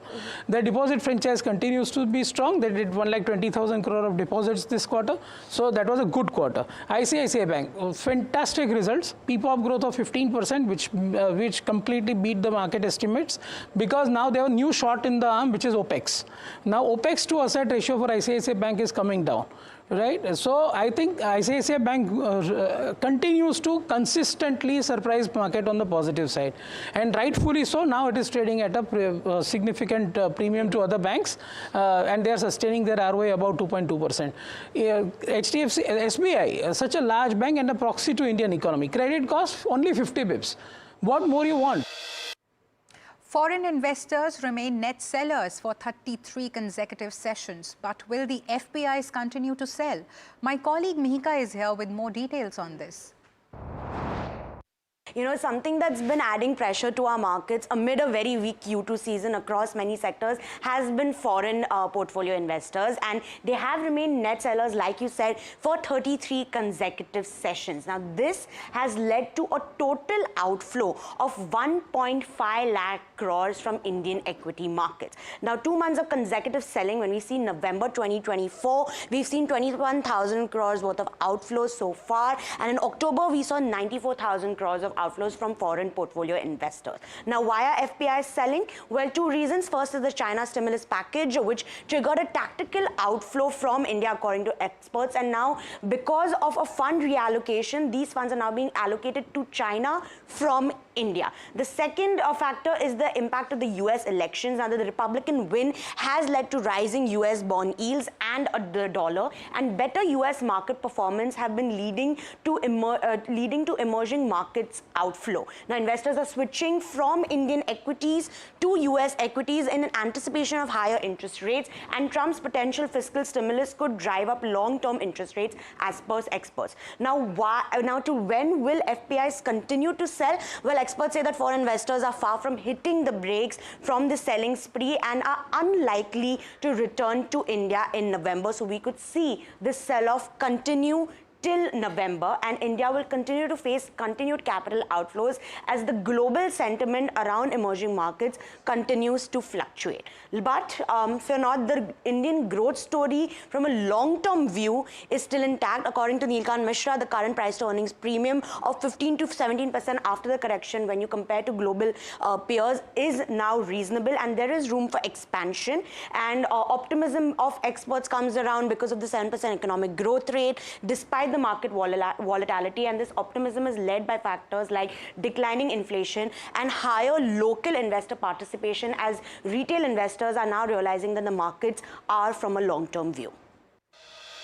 Now, Hindustan Aeronautics posted its second quarter earnings. All the major financials performed well for the company. The net profit is up 22% at 1,500 crore rupees against 1,200 crore. Despite the growth, the net profit did not meet the street estimates. The revenue of the company is up 6% at 5,900 crore rupees versus 5,600 crore rupees. Now, if we talk about the EBITDA, which is a metric used to evaluate the company's operating performance, so that is up by 7.4% at 1,600 rupees versus 1,500 rupees. The margin of the company is up 30 basis points at 27.4% versus 27.1%. Now, let's take a look at some primary market action. Niva Bupa Healthcare shares debuted on the bosses with muted gains. Driven by a robust demand from retail investors, the IPO of Niva Bupa Healthcare sailed through on the last day of bidding. Listen in to what the management had to say about the company's growth prospects. Insurance is a long-term business, and our parent shareholder Bupa has been around for 80 years. So Timing, to be honest, really doesn't matter. What matters is we're solving for the capital structure of the company, we're solving for permanency, and we are a long-term player, so I'm not worried about timing. In a NDTV Profit exclusive, sources tell us that the Ministry of Home Affairs is cracking down on security lapses involving consultants working on sensitive government policy, particularly at foreign missions. The Ministry of Home Affairs has flagged serious concerns over unauthorized access to senior officials, digital devices and breaches in protocol during recent missions. My colleague Shrimi is joining us with more details on this.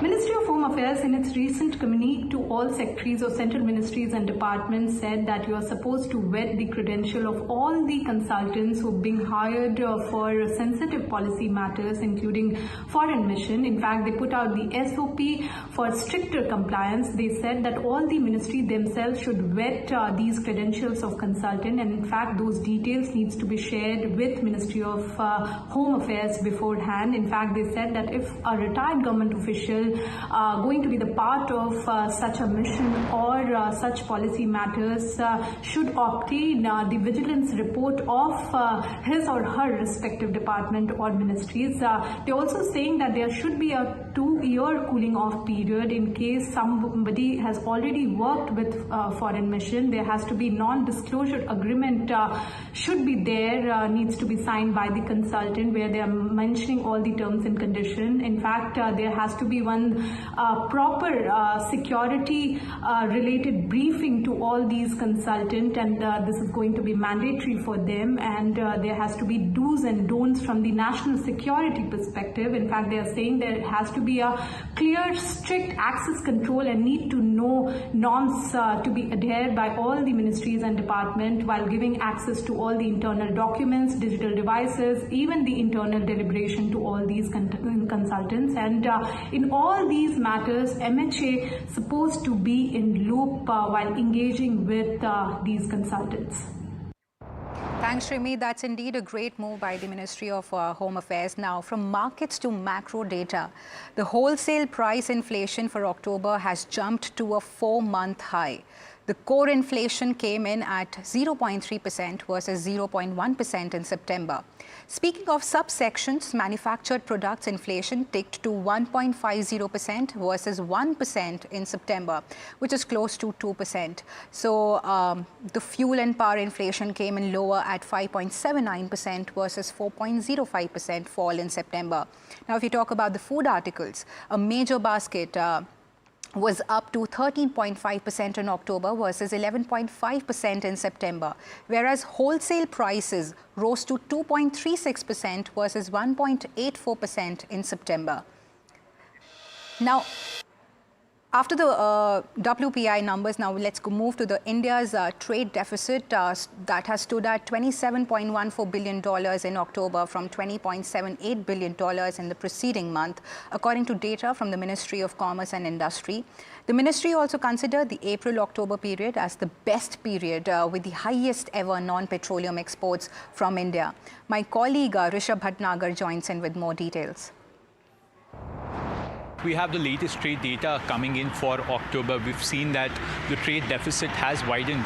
Now this is month on month. It has widened to about $27.14 billion from about $20.78 billion in the previous month. This is also more than the expected $22 billion. That's according to Bloomberg estimates. Now the trade deficit has widened despite this being a record period of exports for India in terms of non-petroleum goods. We've seen exports actually climb about 17% year on year to $39.2 billion. This has also been a very, very good month. Trade Secretary Sunil Bartwal told reporters here that October has been a good month, and that has been partially because in the West, October is seen as the period for stocking up for Christmas, and Christmas in the West is a period of heightened demand and consumption. So this is probably a reason why, and this is also why India will probably do better in terms of exports this festive season in the West. He also added that despite a period of high volatility, tensions in the Middle East, recessionary trends in the West, exporters have been able to focus and they have been able to deliver. And exports for this year could be on track to breach about $800 billion worth this year. He also added that he's not seeing much of a change in terms of India's relations with the US after a change in presidency with President Donald Trump coming to power. He said that over the years, India has integrated already quite well with US's supply chain, and that is set to grow in the coming future. That is all we have from the trade data briefing for October.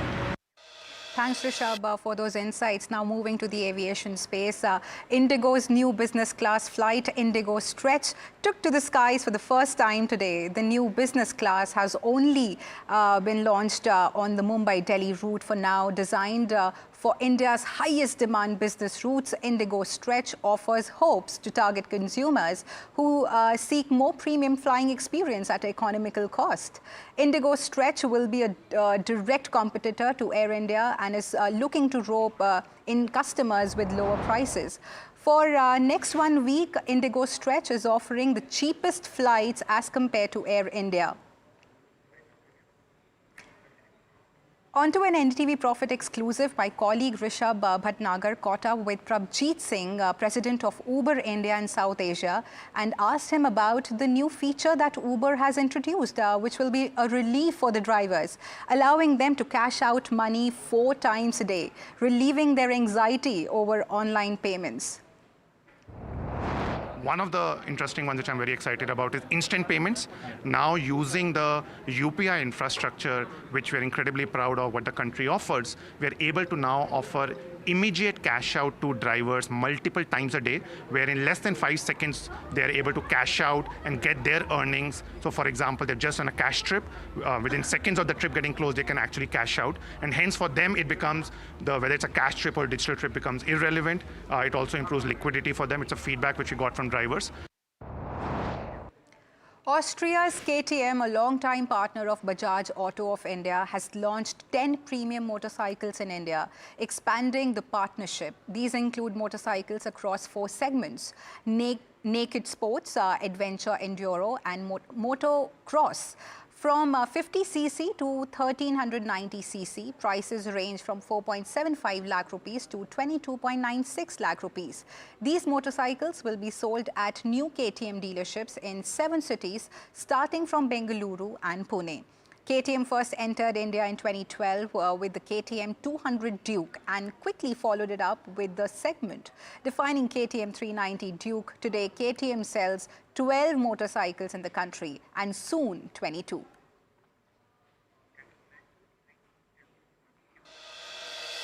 The Enforcement Directorate has raided 23 locations in Maharashtra and Gujarat, where large number of bank accounts were allegedly opened through fake documents. These raids have taken place in Malegaon, Nasik, Mumbai, Ahmedabad and Surat. The ED is investigating a money laundering case against a Malegaon-based trader who allegedly conducted transactions worth over 100 crore rupees using these fake accounts. Now, this raised concerns over possible election fund routing.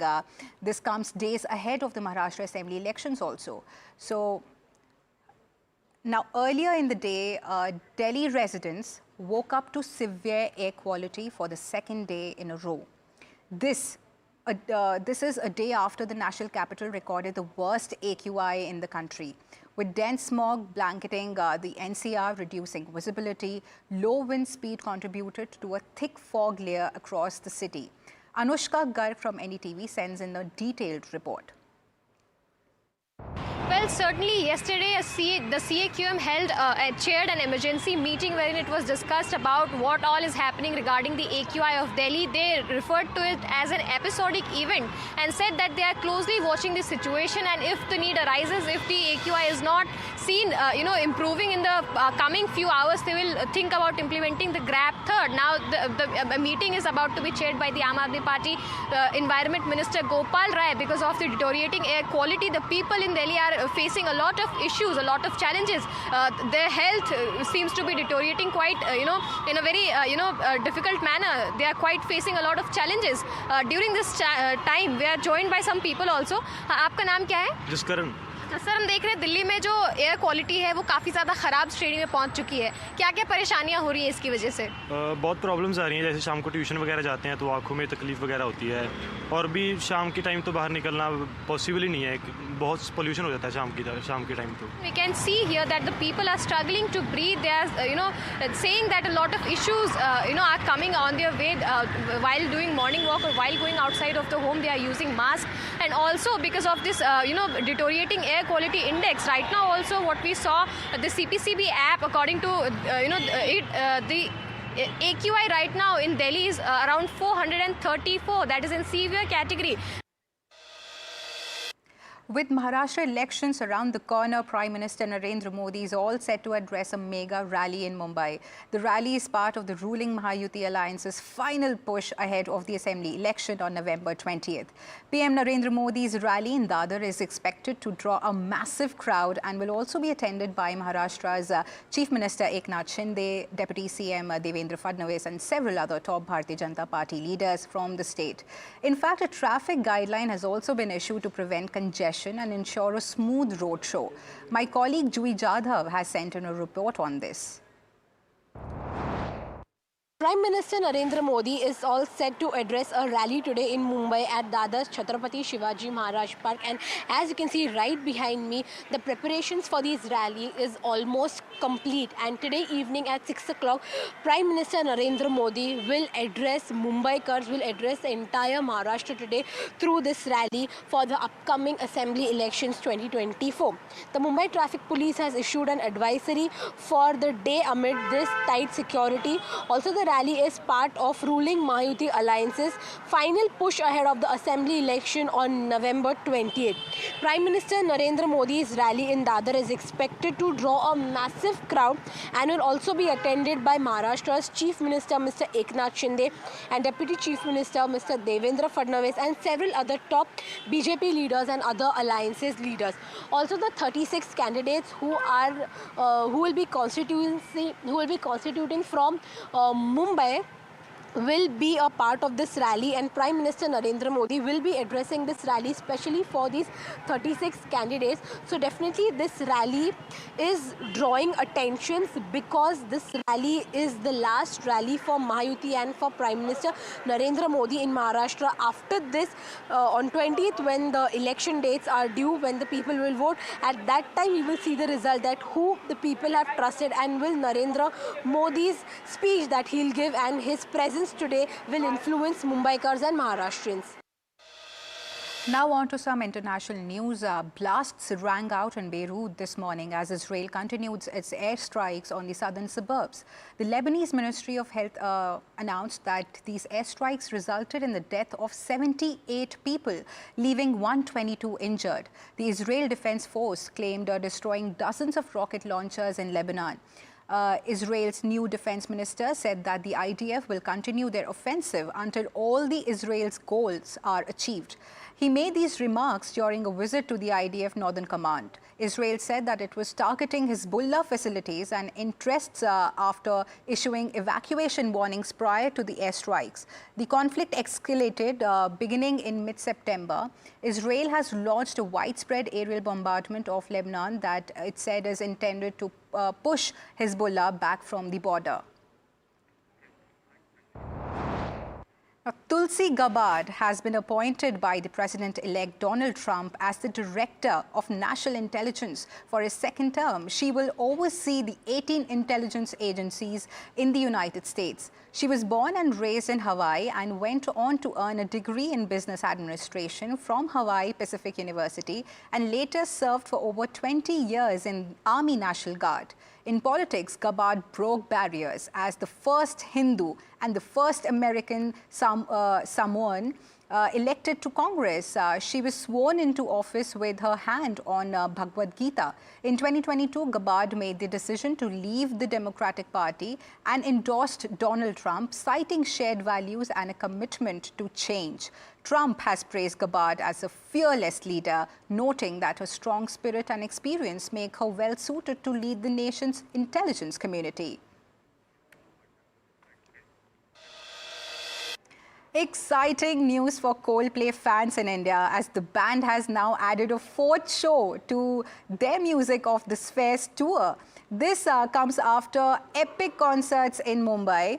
On January 25th, Coldplay will take the stage at Ahmedabad's iconic Narendra Modi Stadium for what promises to be an unforgettable night of electrifying live music. Tickets will go live on Book My Show at 12 p.m. on November 16. Once booked, tickets will be delivered straight to your door by DHL. A thick blanket of smog also covered the Taj Mahal this morning as the pollution levels worsened in Uttar Pradesh's Agra. Visuals show the UNESCO World Heritage Site disappear behind the smog, making it barely visible to the tourists. According to the Central Pollution of Control Board data, the air quality index in Agra stood at 193 in the moderate category. The minimum temperature in Agra stood at 17 degrees Celsius, while the maximum temperature is likely to settle around 30 degrees Celsius. IMD has reported that the dense fog is expected to continue till Monday. The increased smog and pollution are due to the rising stubble burning in nearby areas.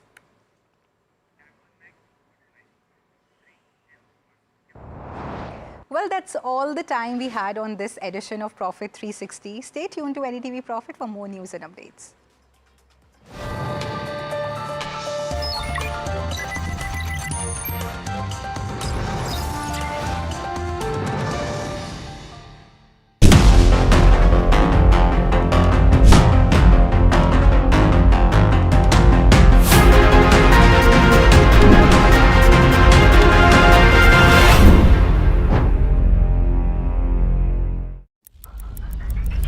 Headlines you start your day with. What matters worldwide is now in the palm of your hands. Get ready to seize the day and maximize your financial potential. Stay ahead of the curve with all you need to know on NDTV Profit.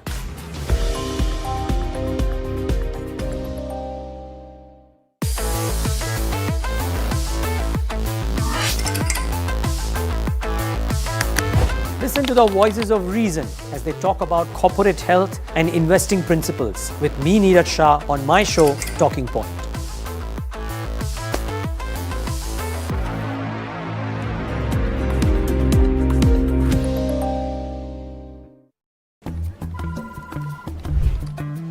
Bro, what are you doing?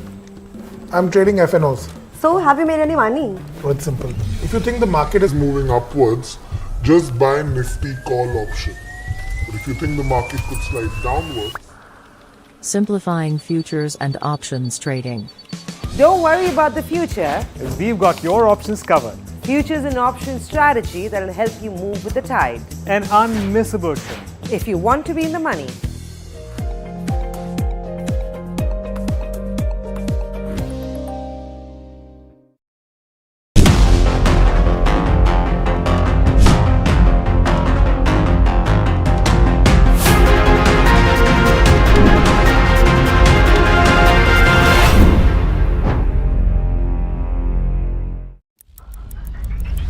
Headlines you start your day with. What matters worldwide is now in the palm of your hands. Get ready to seize the day and maximize your financial potential. Stay ahead of the curve with all you need to know on NDTV Profit.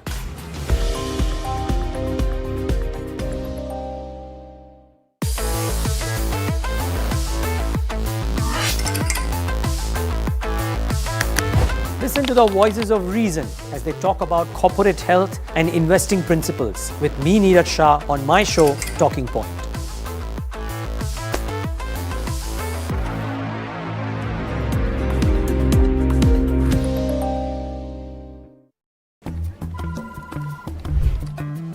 Bro, what are you doing? I'm trading FNOs. So, have you made any money? Oh, it's simple. If you think the market is moving upwards, just buy Nifty call option. But if you think the market could slide downwards, Simplifying futures and options trading.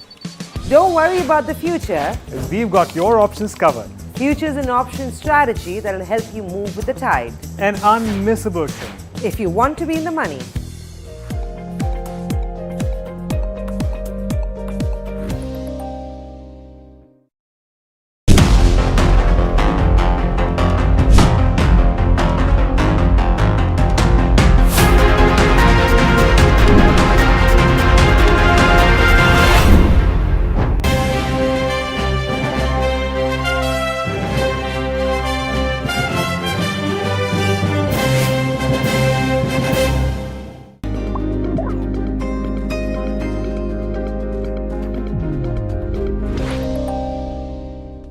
everyone, welcome to the Small and Mid Cap Show. I'm Hiral Dadia and joining us is Kavita Shirvaikar, MD at Patel Engineering. Kavita, firstly, congratulations for the strong set of numbers that we've already seen.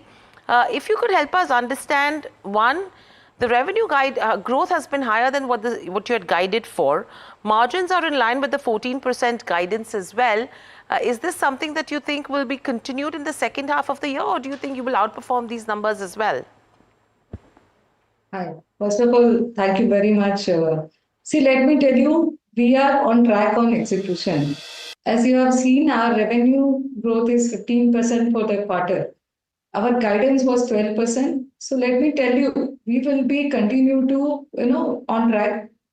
One example like Subansiri project, the value is around 1500 crore. We have executed around 1500 crore work in 4 years.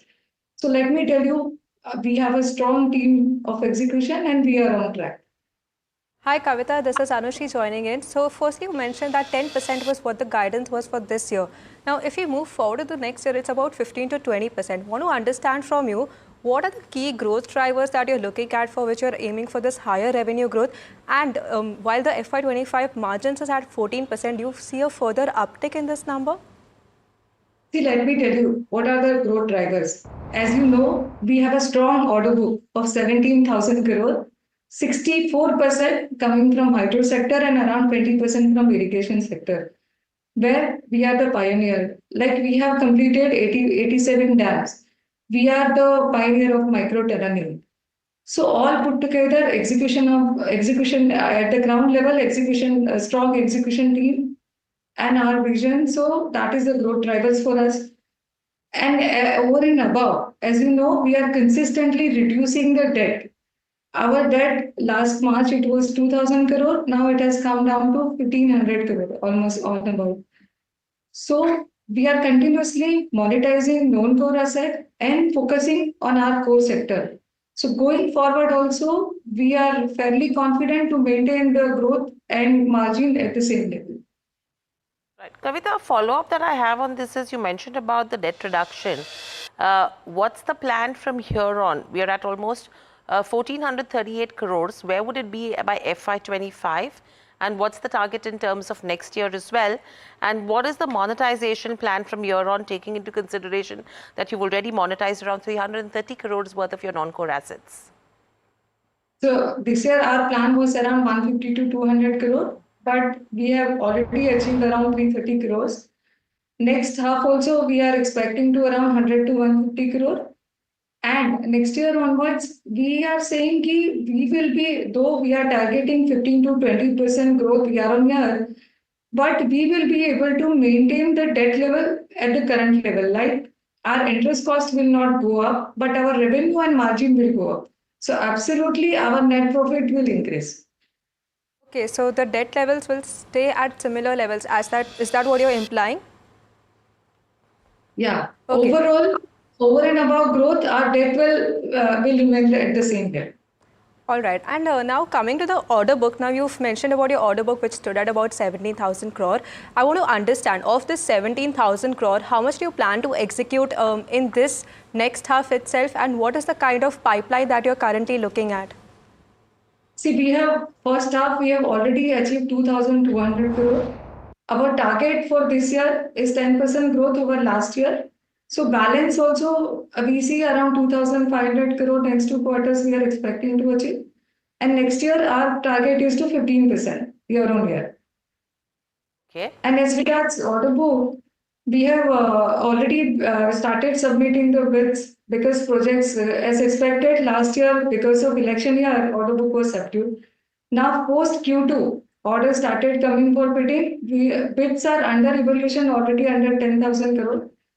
And over and above, we have shortlisted around 40,000 crore of worth of projects which will be bidding in near future. So we are targeting in next year, from now onwards, around 10,000 crore, considering our ratio 20%. So around 10 to 12,000 crore order book we are targeting in next 1 year. Okay. Taking the order book that you are targeting into consideration, would you still maintain your growth guidance of 15 to 20%, or do you think you will be able to surpass that? And an added question to that is, what are the kind of high value projects that you're expected to take to expand your portfolio? See, let me tell you, hydro, there is huge opportunity available, and overall, the single size of the project itself is like 10,000, 15,000, 20,000 crore. So let me tell you, we have signed MOU with RVNL and IRCON, to bid for such large value projects, which will give us, another milestone going forward. Now, as regards target 15 to 20%, it is on a concern. We are fairly confident we'll be able to maintain that target. Kavita, I want to come back to the pump storage projects more. I want to understand what is the current opportunities that we are looking at in this space, because this is an area where a lot of development is happening. 60 gigawatts is under survey, as you've mentioned. Want to understand what is Patel Engineering's role going to be in this, and of this 15 to 20%, I understand that this is a huge contributor to your business. Have the bids already started for this, or it's after the next 1 to 2 years that there would be a ramp up that we'll seeing the order inflows from this side? So as you rightly say, government focus is on pump storage. Last budget also we have seen there is huge focus on pump storage projects. So like 60 gigawatt, which is under survey and investigation, let me tell you, some of the projects already started coming for bidding, and which I said around 10,000 crore, which bids under evaluation. Out of that, pump storage also we have started targeting. We have started bidding for the projects. So our target, let me tell you, currently around 4 to 5 projects under execution. We are already doing one project for the government. So we are quite hopeful and target around we will continue to maintain our share of revenue. Considering the pump storage projects that you've mentioned, another one I wanted to mention, what is our capex plans going to be? Because if you look at in the first half and compare it with the last 3 years, the capex was comparatively softer. So are we looking to ramp up our capex for the next half, and for even if you can give us an outlook on the next 2 to 3 years, what the capex number is going to be? See, capex is based on the new order book. On an average, around 100 to 150 crore addition every year we make to the capex. Now, currently, as I mentioned, that last year, because of election, order book was subdued. First half, capex is looking at the lower side. But as I mentioned, going forward, we are targeting around 10,000 crore of work in next 1 year. Accordingly, capex also will from Q2, Q3 onwards, and next year it will be in the same range. From the hydropower space and the 10,000, 12,000 crore of opportunities that you're looking at, another kind of an update which was there from NHPC. You've been declared as the lowest bidder for this 240 crore of project. What is the development happening here? What's the progress here? When do you plan to add this to your order book? If you can give more clarity on this one. See, we are L1 into 40 crore work project. We are expecting LOA to come shortly. The project duration is 18 months, and we are fairly confident we'll be able to complete within given timeline. Coming to this, I wanted to again emphasize on the margins. Now, if you can just give us a breakup, like if hydro is your biggest segment, but there are other segments also that you have. If you can give us a margin profile, do the margin profiles differ across the various segments that you have? If you can just give us a breakup on what is the kind of revenue mix that you're targeting at the margins of these segments that you have currently. See, as you know, our majority order book is coming from the hydro. So hydro, there is a margin of 1 or 2% higher than other sector, and irrigation is 1 or 2% lower than the normal margin. So on an average, we are saying we will be able to maintain the margin of 13 to 14%. So 13 to 14% is the margin that we are looking for this year. Now, if you look at your overall project mix also, if you take the first half in consideration, H1 was kind of muted on the government side due to the elections which have taken place. What is the kind of update that we are looking at from the government side, and even if the private side, how is the kind of orders that are taking place right now? Are we seeing a pickup happening from the next half onwards? If you can give us more clarity on that. See, as I said, let me tell you, our 90% of order book is coming from the government. 95% from the government. Now, more focus on PSPs. PSP, there are some of the private players also started taking up the project, like Adani, Tata, JSW. So, as regards PSP, along with government, we are targeting private clients also. Okay, so that is what is the outlook from the government and all that. Another kind of sector which I want to focus on is irrigation and tunneling. While it has a smaller mix as compared to the hydro side, I want to understand what is the kind of business opportunities that we are looking from these segments. See, let me tell you, tunneling is our one of core strength. We are the pioneer of the micro tunneling. We had implemented in Ghatkar project and Mumbai and Delhi. See, let me tell you, tunneling also is our one of the core strength. We have till now completed around 250 kilometers of tunneling. Going forward, we see huge opportunity in that sector as well. Around 250 to 300 kilometers further, which will come up for bidding in near future, like railway, road, tunnel. Let me give you an example. Sela Pass Tunnel, which was one of the complex project we completed for BRO. It was at 13,000 feet height. And we completed within given timeline, successfully completed, where Prime Minister inaugurated. So we are targeting such strategic project. Recently, we substantially completed a tunnel for the IRCON railway tunnel T15 at JNK. So we are targeting one of our major sector, like along with hydro, tunneling sector also we are targeting. Right. Very quickly, a last question I have, Kavita, is specifically from a government spending perspective, what is the outlook looking like? Because the spends or the capex in the first half of the year has been slightly lower as compared to the guidance that the government has laid out for the full financial year. Are you expecting that cover up to happen, and hence the quantum of government projects that could flow in the coming quarters in financial year will be higher? Yeah, I expect the same, because as large projects are coming up bidding for in near future, so Q3, Q4 or next half year, we will see a lot of projects coming for bidding. Right. So again, government projects is going to be of one focus area as well. Thank you, Kavita, so much for joining us on the show and sharing the views. But clearly, that's the management of Patel Engineering. If you see a long-term chart as well, right, some bit of cooling off is happening right now as we speak, but still continues to gain around nearly 3% as we speak.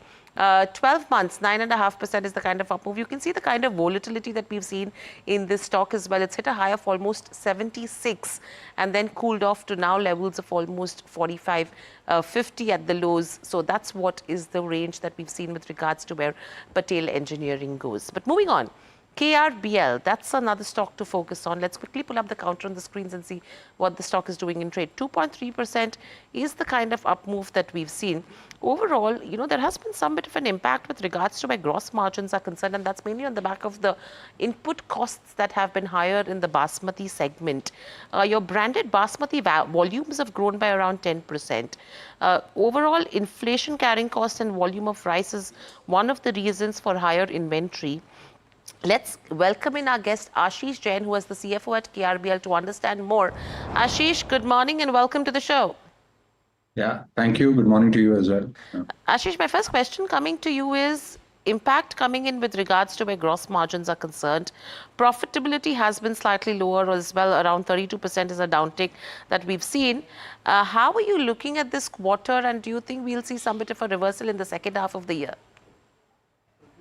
Yeah, so you're right. You know, we've seen some impact on the margins. I think that's really driven by a couple of factors. One is that, you know, we, given our business, we buy raw material in bulk in the harvesting season, which is typically from October to December.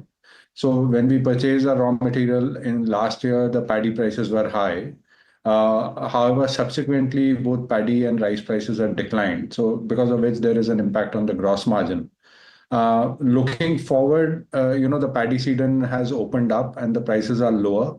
And we are hoping to, you know, stock up on paddy at lower prices. With that, you know, the paddy cost should moderate. So at least that pressure we don't see as intense in the coming quarters. Right. Mr. Jain, Mahima also joining in. I want to understand that what has been the realization per ton number for this quarter, and has it been as per expectation according to you?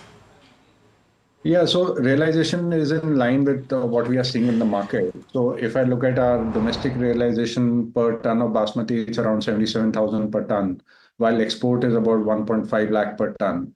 So these are largely in, in terms of aligned with our expectations. All right. In terms of margins, your margins have taken a significant hit, and you have mentioned a couple of reasons. But I want to understand with respect to the guidance going forward, when do you expect margins to normalize? How many quarters are they away from normalizing to the levels that they were in the previous quarters?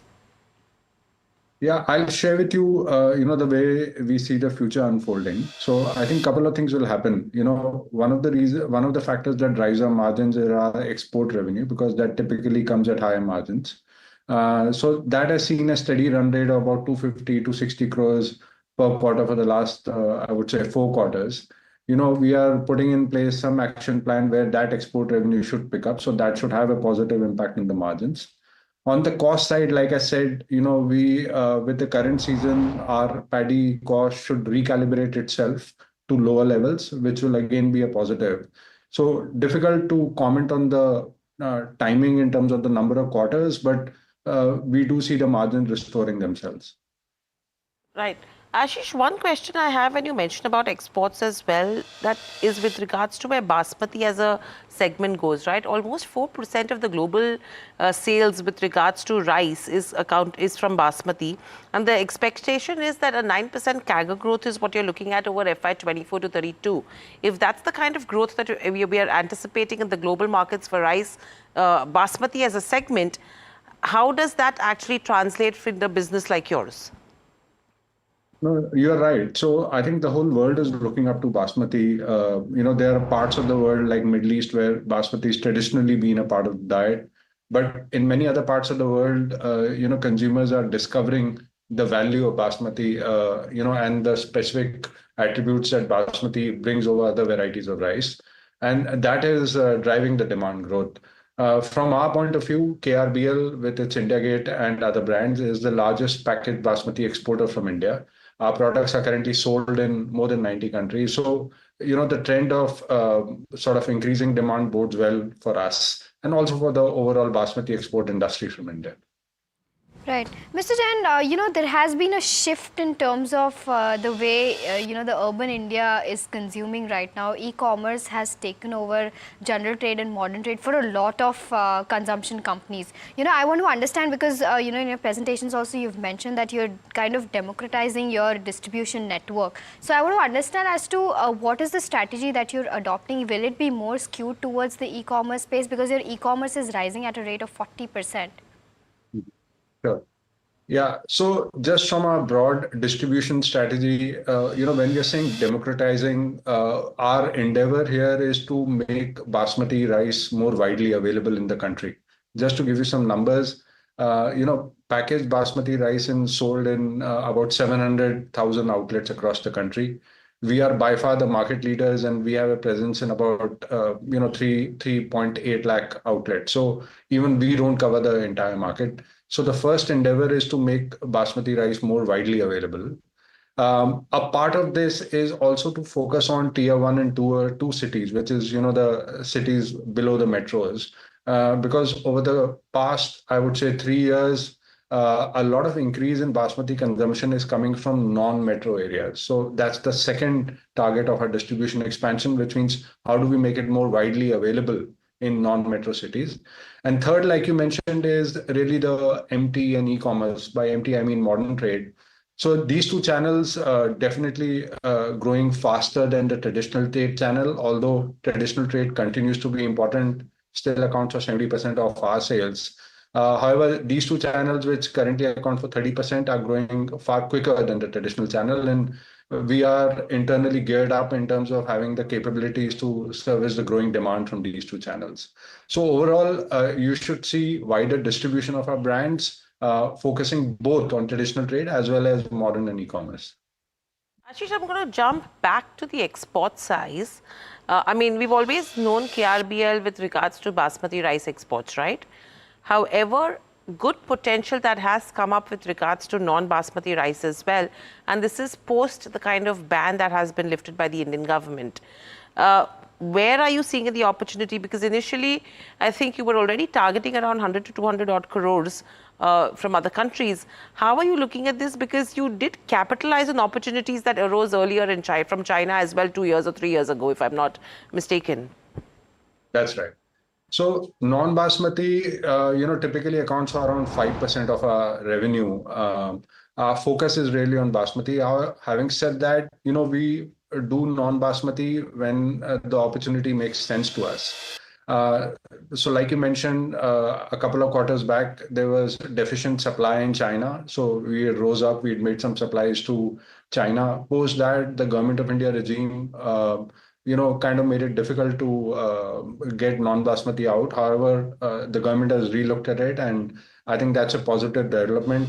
We continue to look at non-basmati opportunities, but it's going to be a smaller part of our overall portfolio. Mr. Jain, you've also said that you're foraying into new products and categories. Can you give us more details as to what products and categories these will be? And, going forward, how do you expect the mix to be like? Because, since you said that non-basmati exports will be a smaller share, but still I want to understand the mix in terms of basmati, non-basmati and other products. Yeah. So, just in terms of recent examples of non-rice products that we've launched, we recently had launched biryani masala. The idea here was to make it easier for consumers to get restaurant-grade biryani at home. That's been received very well. During the year, we are going to launch healthy edible oils, which the idea again is that to make it easier for consumers to consume oil that is healthier than the more conventional alternatives. From a longer term point of view, we continue to look at new opportunities which make sense to us. The filters that we use it should be a growth category. It should allow for healthy margins, and it should be a product that benefits from KRBL strengths, which is our capability in sourcing and our end-to-end supply chain, and also our brand. In terms of what the share that we see, I think in the domestic market, we definitely hope to see non-basmati contributing at least 10% of overall revenue in the next couple of years. Right, so 10% of overall revenues that could come in from non-basmati in the next couple of years. Thank you, Ashish, so much for joining us on the show and sharing your views. So that's the management of KRBL. A quick check in terms of the long-term performance as well. 2.5% up move, a very stable day so far for a KRBL as such. If you can just have a 6-month to a 1-year chart as well, 12 months, there you go, a downtick of around 21 to 22%. So the key question from here that comes up is it the right time to actually enter the rice space from a KRBL to a LT Foods? These will be stocks that will be on investor radar as well. But completely out of time. With that, it's a wrap on this edition of the Small and Mid Cap Show.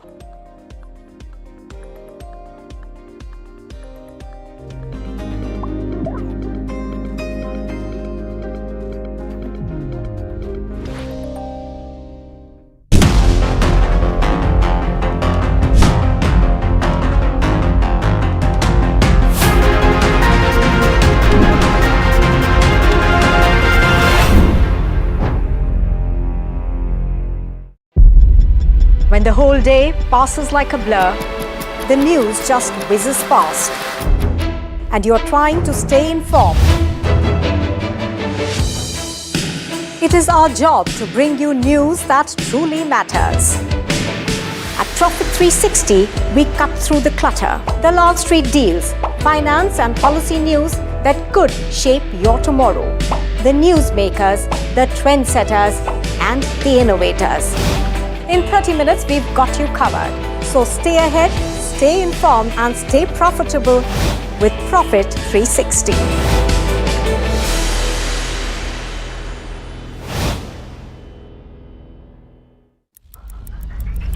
Headlines you start your day with. What matters worldwide is now in the palm of your hands. Get ready to seize the day and and maximize your financial potential. Stay ahead of the curve with all you need to know on NDTV Profit.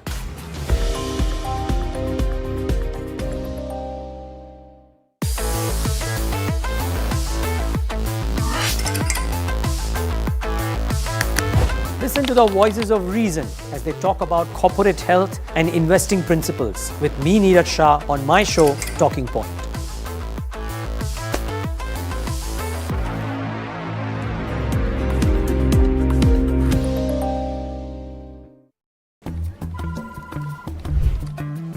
Bro, what are you doing? I'm trading FNOs. So, have you made any money? Oh, it's simple. If you think the market is moving upwards, just buy Nifty call option. मूर्ति के आगे बैठता है, वैसे ही छत्रपति शिवाजी महाराज की समाधि के सामने बैठकर मैंने राष्ट्र सेवा के लिए उनसे आशीर्वाद मांगे थे। रायगढ़ एक ऐसी पवित्र जगह है जो देश की भावनाओं से जुड़ी है। अभी कुछ ही दिन पहले 31 अक्टूबर को गुजरात में सरदार पटेल जयंती निमित्त हर वर्ष एक बड़ा कार्यक्रम होता है स्टैच्यू ऑफ यूनिटी पर। देश भर के पुलिस की एक परेड होती है वहां, एकता परेड। उस एकता परेड के मुख्य कार्यक्रम में उसकी पृष्ठभूमि में रायगढ़ के किलों को वहां बनाया गया था। और आज जब इतनी बड़ी संख्या में रायगढ़ के लोगों का आशीर्वाद हमें मिल रहा है, ये बता रहा है कि महाराष्ट्र को अब विकास की नई ऊंचाइयां छूने से कोई रोक नहीं सकता है। साथियों, एक प्रकार से ये शहरी क्षेत्र बन गया है और शहरी क्षेत्र में दोपहर को 3 बजे 2 बजे से लोगों का आना और इतनी बड़ी विराट रैली करना, मेरी नजर जहां पहुंचती है ऐसा लग रहा है जैसे केसरिया समंदर लहरा रहा है।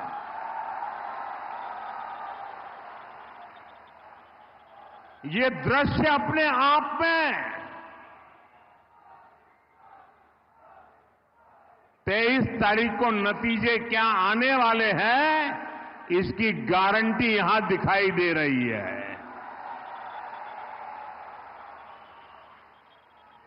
आज महाराष्ट्र के कोने कोने से एक ही आवाज आ रही है, भाजपा महायुती आए तर गती आहे, महाराष्ट्राची प्रगति आहे। साथियों, आज क्रांति गुरु लहूजी वस्ताद साल्वे जी की जन्म जयंती भी है। मैं उनको भी नमन करता हूं। आज इस अवसर पर मैं महाराष्ट्र के सपूत लोक नेता दीबा पाटिल जी को भी श्रद्धांजलि देता हूं। उनका त्याग और बलिदान, उनका परिश्रम हमें महाराष्ट्र के संकल्पों को पूरा करने के लिए नित नई ऊर्जा देता है। साथियों, छत्रपति शिवाजी महाराज ने हमें स्वराज की शपथ दिलाई थी। हमें विकसित भारत के निर्माण के लिए स्वराज के साथ साथ सुराज के संकल्प को आगे बढ़ाना है। और स्वराज का संकल्प तब पूरा होगा जब हमारा गरीब आगे बढ़ेगा। इस संकल्प की सिद्धि का काम केवल बीजेपी और महायुति सरकार ही कर सकती है। आप भी जानते हैं, कांग्रेस पार्टी ने तो हमेशा गरीब को गरीब बनाए रखने के एजेंडे पर ही काम किया है।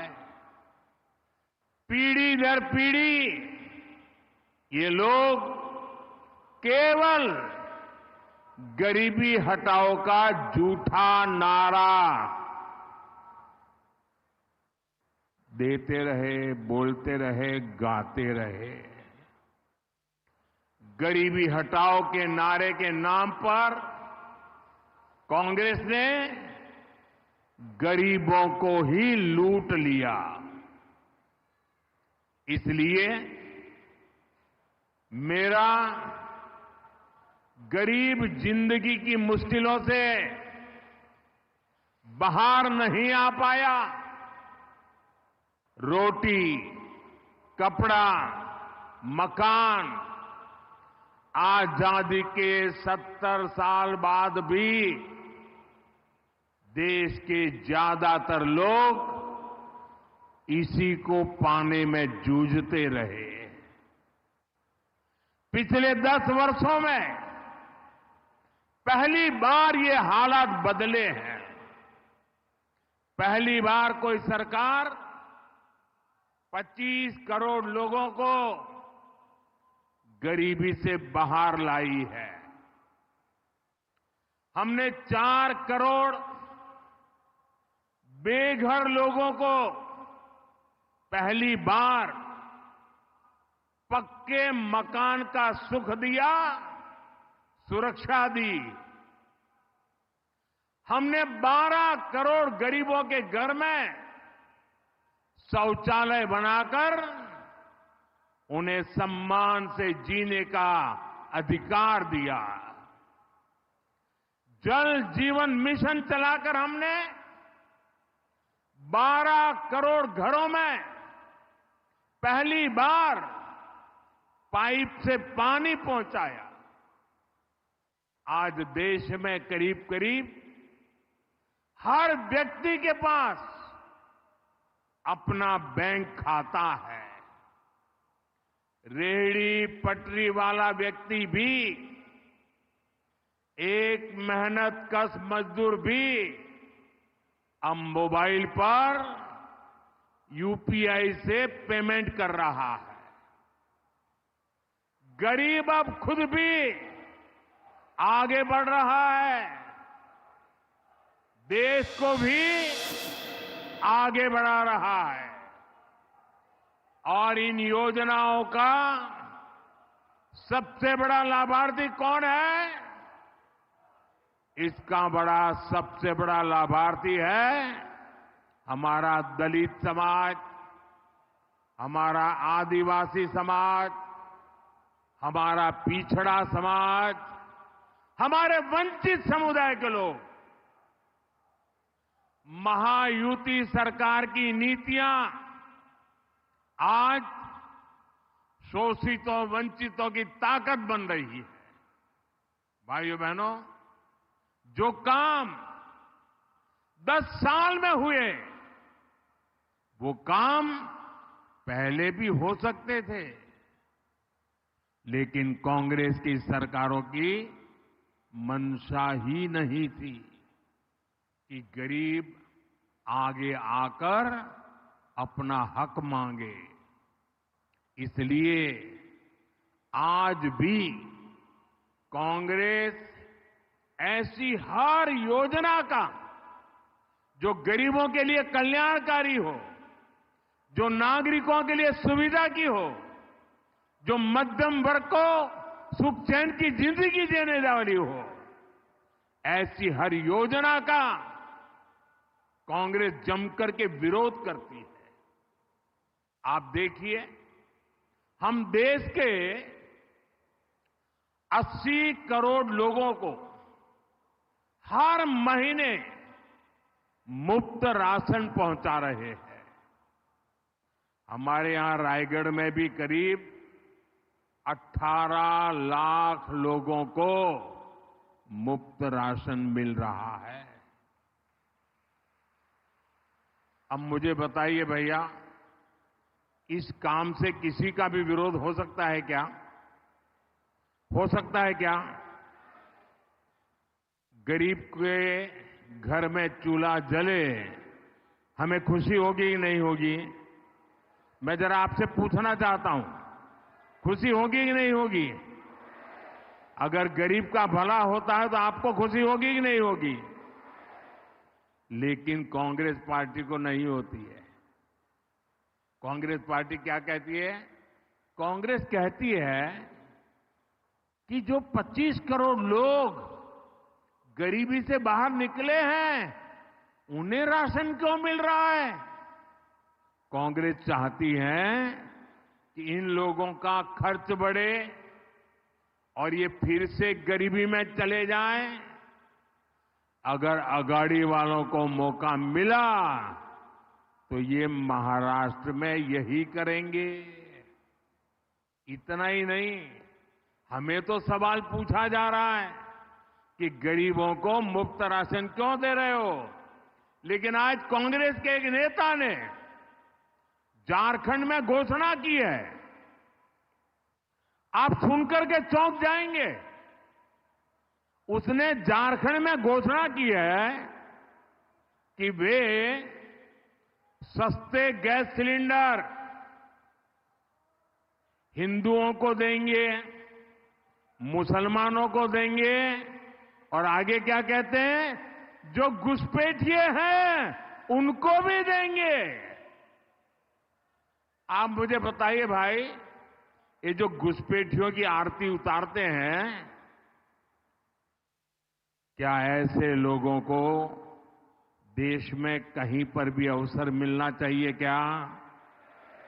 जरा दोनों हाथ ऊपर करके पूरी ताकत से बताइए, ऐसे लोगों को कहीं पर भी अवसर मिलना चाहिए क्या?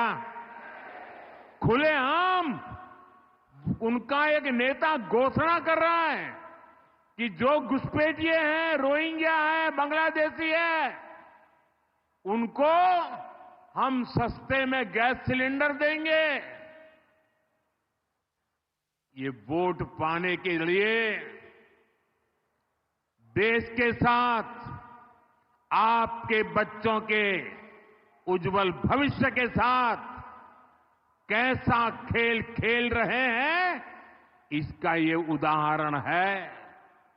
इसलिए हमें ध्यान रखना है, ये कांग्रेस वोट बैंक की राजनीति करने में तो अग्रिम है, लेकिन गरीब की दुश्मन है। इसलिए कांग्रेस को रोकने की बड़ी जिम्मेदारी भी मेरे गरीब भाई बहनों की भी है। साथियों, बीजेपी और महायुति सरकार के लिए महाराष्ट्र का विकास ही पहली प्राथमिकता है। हम महाराष्ट्र के उज्जवल भविष्य का लक्ष्य लेकर काम कर रहे हैं। साथियों, पिछली सरकारों ने जो काम नामुमकिन बना दिए थे, हमने उन्हें धरातल पर उतार कर दिखाया है। मुंबई में अटल सेतु बना, अटल सेतु से रायगढ़ भी नई संभावनाओं से जुड़ गया। अब रायगढ़ से मुंबई जाना पहले से कहीं आसान हो गया है। इसी तरह 20,000 करोड़ रुपए की लागत से बना रहा नवी मुंबई एयरपोर्ट, 80,000 करोड़ की लागत से बन रहा वाढवण पोर्ट, लगभग 50,000 करोड़ रुपए का समृद्धि महामार्ग, Mumbai coastal highway, Mumbai expressway, Panvel Karjat तक के रेलवे ट्रैक के दोहरीकरण का काम इनसे पूरे महाराष्ट्र की तस्वीर बदल रही है। इनसे पूरे महाराष्ट्र की तकदीर बदल रही है। भाइयों और बहनों, आज हमारा रायगढ़ विकास की नई गाथा लिख रहा है। आप देखिए, तालोजा में 30,000 करोड़ की लागत से डेटा सेंटर पार्क एशिया का दूसरा सबसे बड़ा पार्क बन रहा है। रायगढ़ पनवेल आने वाले दिनों में डेटा और एआई का, आर्टिफिशियल इंटेलिजेंस का बहुत बड़ा केंद्र बनने वाला है। कलम्बोल में सेंटर ऑफ एक्सेलेंसी बनाया जा रहा है। यहां स्किल यूनिवर्सिटी भी खुल रही है।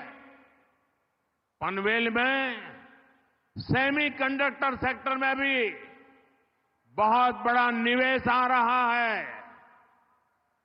पालघर पोर्ट और जेएनपीटी पोर्ट से भी नए रास्ते खुलेंगे। यानी पनवेल, रायगढ़ और एक क्षेत्र भविष्य की संभावनाओं का नया सेंटर बनकर उभर रहा है। इससे महाराष्ट्र के युवाओं के लिए रोजगार के लाखों नए अवसर बनेंगे। महाराष्ट्र विकसित भारत का सबसे प्रमुख ग्रोथ इंजन बनेगा। साथियों, पनवेल रायगढ़ का ये पूरा इलाका समुद्री संपदा से भरपूर है। हमारी सरकार कोस्टल इकोनॉमी को सशक्त कर रही है। अपने मछुआरे भाई बहनों के लिए काम कर रही है। हमारे मछुआरे साथियों की आमदनी बढ़े, उन्हें समुद्र में कम से कम मुश्किलें हो, इसके लिए आधुनिक बोट से लेकर आधुनिक नेविगेशन तक की व्यवस्था की गई है। पीएम मत्स्य संपदा योजना के जरिए मछुआरों को हजारों करोड़ रुपए की मदद दी गई है। हमने मछली पालकों को किसान क्रेडिट कार्ड से जोड़ा है। प्रदेश की महायुति सरकार भी महादेव, कोली और आगरी समाज के लिए कई योजनाएं चला रही है। लगभग 450 करोड़ रुपए की लागत से कोंकण में 3 नए बंदरगाह भी बनाए जा रहे हैं।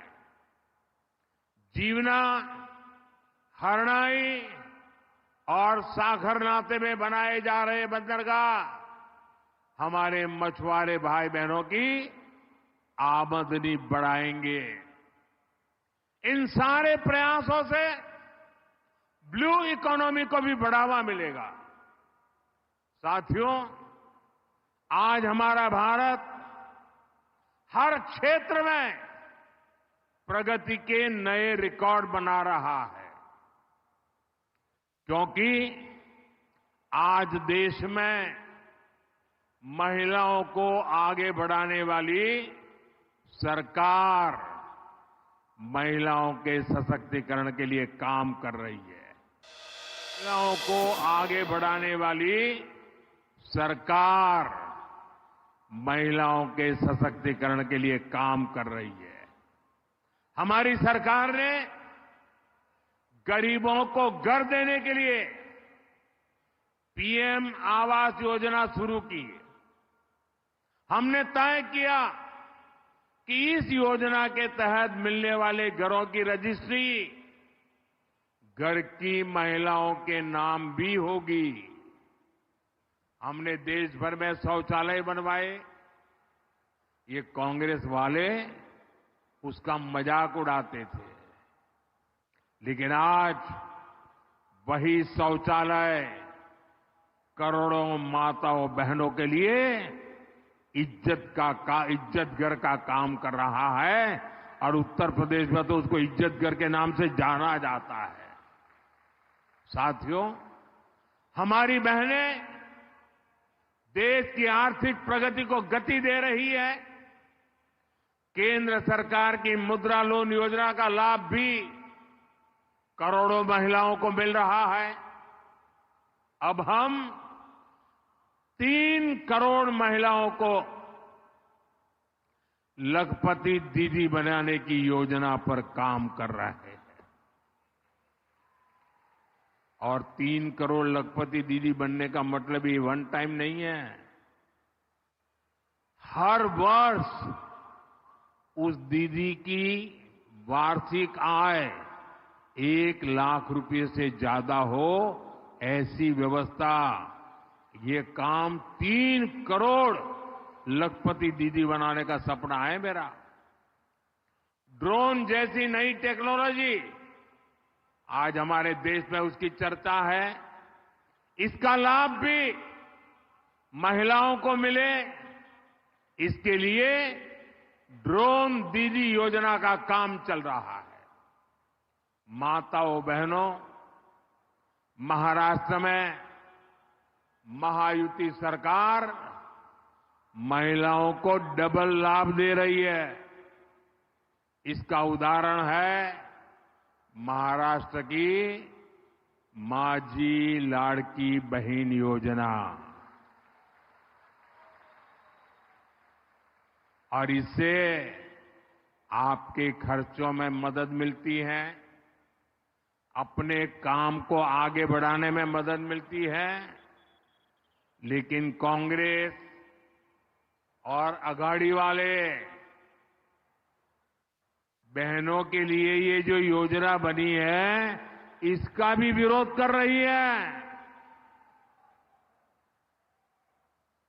इनके लोग इस योजना को रुकवाने के लिए कोर्ट तक चले गए थे। आप सोचिए, अघाड़ी वालों के इरादे कितने खतरनाक हैं। इसलिए मैं माताओं बहनों को विशेष आग्रह से कहता हूं, ये आपके भविष्य के हर चीज को रोकने के लिए इंतजार करते बैठे हुए हैं। और इसलिए अघाड़ी वालों को मौका न मिले, ये महाराष्ट्र की महिलाओं ने ठान लिया है। और मुझे विश्वास है, जब महिलाएं ठान लेती है तो मैं नहीं मानता हूं ये कांग्रेस अघाड़ी वालों के लिए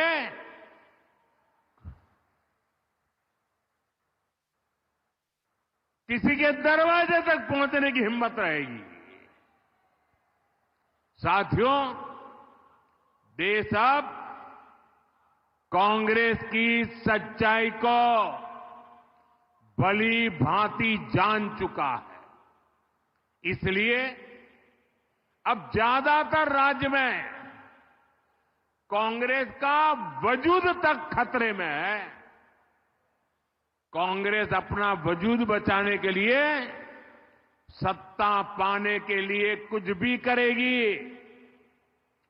इसलिए कांग्रेस पार्टी अब समाज में जहर घोलने पर उतर आई है। इन्हें सबसे ज्यादा खतरा एसटी, एससी, ओबीसी के ताकतवर होने से, उनके आगे बढ़ने से कांग्रेस कांप जाती है, गुस्से में आ जाती है। कांग्रेस की मंशा है दलित, आदिवासी, पिछड़ा, जो आज उसकी एक पहचान बनी है, संगठित ताकत बनी है, वो जातियों में बिखर जाए, जाति जाति के बीच टक्कर शुरू हो जाए और ओबीसी कमजोर हो जाए, एसटी कमजोर हो जाए, एससी कमजोर हो जाए और कांग्रेस फिर से पुराने जमाने की तरह अपनी जड़ें जमा लें। दलित, पिछड़ा, आदिवासी आपस में अगर एक नहीं रहेंगे, अगर कांग्रेस की ये झूठी बातों में भ्रमित हो गए, तो कांग्रेस इन सभी समाजों को तोड़ करके, बिखेर के दे करके वो सत्ता पाने का मौका ढूंढ लेगी। और इनके शहजादे ये विदेश में जाके कह चुके हैं कि उन्हें मौका मिला तो वो आरक्षण को भी खत्म कर देंगे। इसलिए आज कांग्रेस एसटी, एससी, ओबीसी की एकता को, उनकी एकजुटता को तोड़ने में जुटी है। कांग्रेस चाहती है एसटी की जातियां आपस में लड़े, कांग्रेस चाहती है एससी की जातियां आपस में झगड़ा करें, कांग्रेस चाहती है ओबीसी जातियों में आपस में टकराव हो जाए। इसलिए कांग्रेस आगरी जाति को उनको माली से लड़वाना चाहते हैं। ये लोग तांडेल जाति को कुंभार से लड़वाने के एजेंडा पर काम कर रहे हैं। हर समाज में भी ये जाति के आधार पर विद्वेष पैदा करना चाहते। मेरे प्यारे भाई बहनों, हमें इस षड्यंत्र से सावधान रहना है और हमें याद रखना है, हम एक हैं तो सेफ है। हम एक हैं तो दोनों हाथ ऊपर करके पूरी ताकत से बोलिए ताकि समाज को तोड़ने वालों की नींद हराम हो जाए। हम एक हैं तो, हम एक हैं तो, हम एक हैं तो। साथियों, आप इस चुनाव में केवल अपना विधायक नहीं चुनेंगे, बल्कि आप महाराष्ट्र का भविष्य भी तय करेंगे। महाराष्ट्र का भविष्य महायुति सरकार के हाथों में सुरक्षित है। और आपको याद रखना है, महायुतीचीच सरकार पाहिजे। आप इतनी बड़ी तादाद में आए, हमें आशीर्वाद दिया, मैं आपका हृदय से बहुत बहुत आभार व्यक्त करता हूं। मेरे साथ दोनों हाथ ऊपर करके पूरी ताकत से बोलिए, भारत माता की, भारत माता की, भारत माता की। बहुत बहुत धन्यवाद।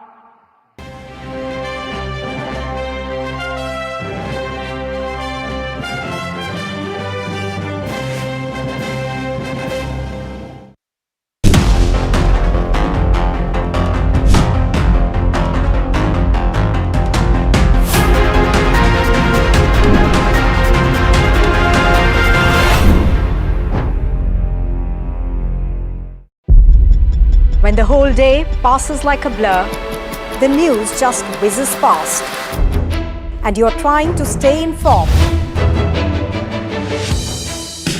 It is our job to bring you news that truly matters. At Profit 360, we cut through the clutter, the Long Street deals, finance and policy news that could shape your tomorrow. The newsmakers, the trendsetters, and the innovators. In 30 minutes, we've got you covered. So stay ahead, stay informed, and stay profitable with Profit 360.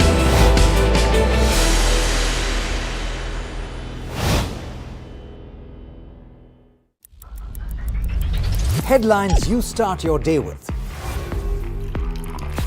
What matters worldwide is now in the palm of your hands. Get ready to seize the day and maximize your financial potential. Stay ahead of the curve with all you need to know on NDTV Profit.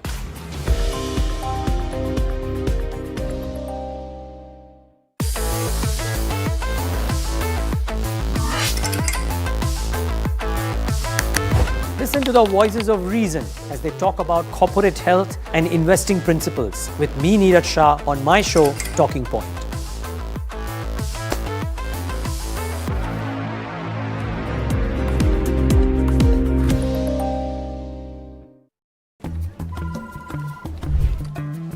Bro, what are you doing?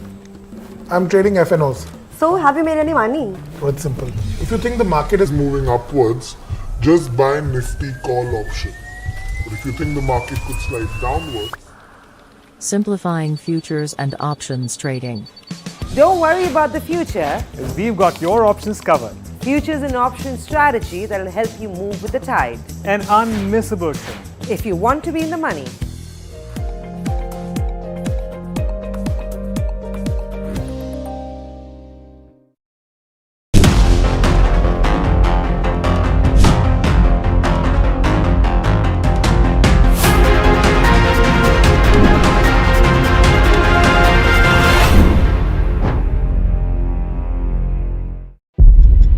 When the whole day passes like a blur, the news just whizzes past, and you're trying to stay informed.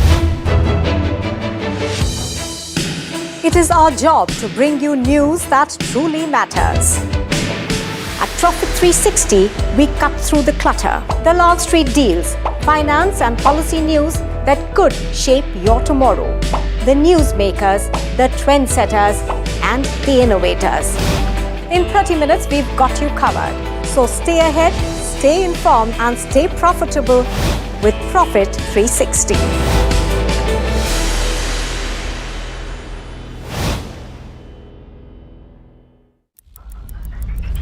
Headlines you start your day with.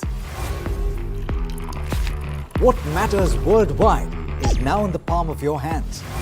Get ready to seize the day and maximize your financial potential. Stay ahead of the curve with all you need to know on NDTV Profit.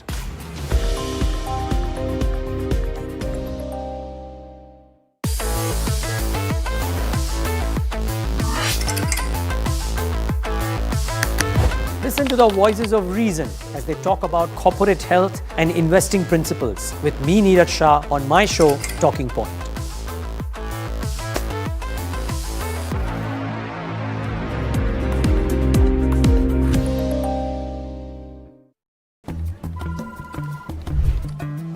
Bro, what are you doing? I'm trading FNOs. So, have you made any money? So it's simple. If you think the market is moving upwards, just buy Nifty call option. But if you think the market could slide downwards, Simplifying futures and options trading. Don't worry about the future. We've got your options covered. Futures and options strategy that will help you move with the tide. An unmissable trade. If you want to be in the money.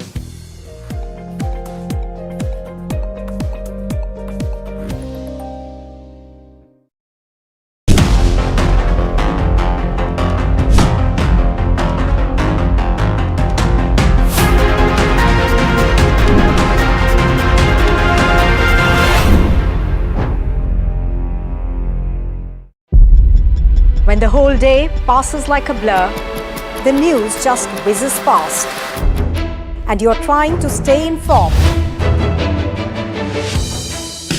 It is our job to bring you news that truly matters. At Profit 360, we cut through the clutter, the Wall Street deals, finance and policy news that could shape your tomorrow. The newsmakers, the trendsetters, and the innovators. In 30 minutes, we've got you covered. So stay ahead, stay informed, and stay profitable with Profit 360.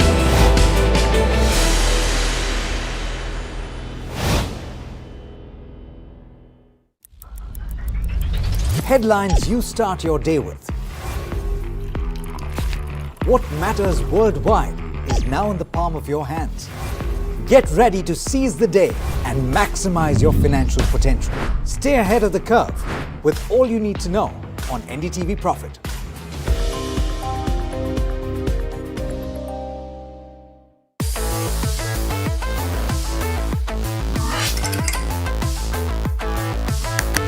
Listen to the voices of reason as they talk about corporate health and investing principles.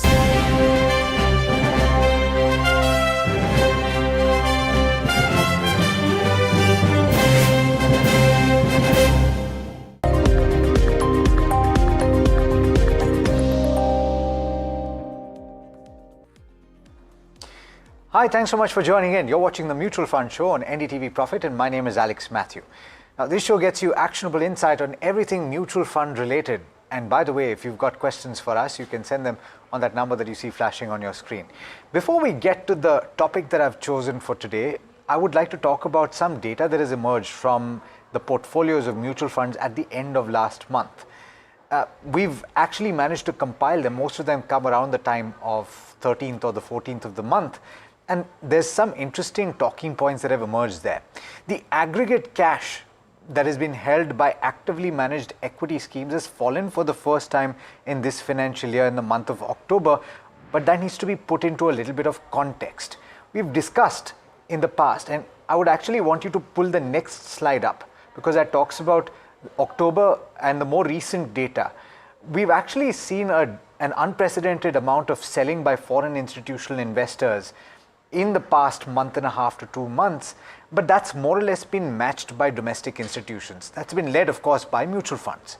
And the feeling was that mutual funds are using the significant cash holdings that they've accumulated from retail investors to buy at these levels. The thing is, the reduction, if you look at the value, 1.49, you won't even see the difference because the decimal points are the same. The difference is about 500 crore between September and October, less in October than September. And so you will think, where is the deployment taking place? The difference is only 0.3% lower on a sequential basis. Now, you have to understand that in the month of October, there was an inflow into equity mutual fund schemes of over 40,000 crore, close to 42,000 crore rupees.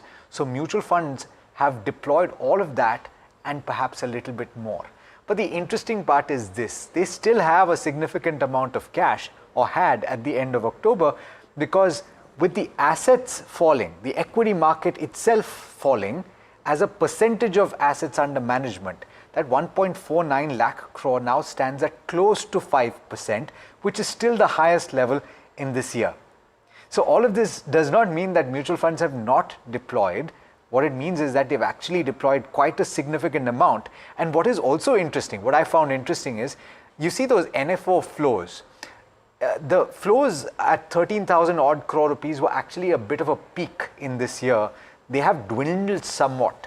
They've come down a little bit in the month of October. And so therefore what you can interpret from that is that a large amount of flows into the mutual fund industry have been in the form of lump sum investments, with a lot of people trying to buy the dip. And you've had mutual funds that have tried to assist you in buying the dip.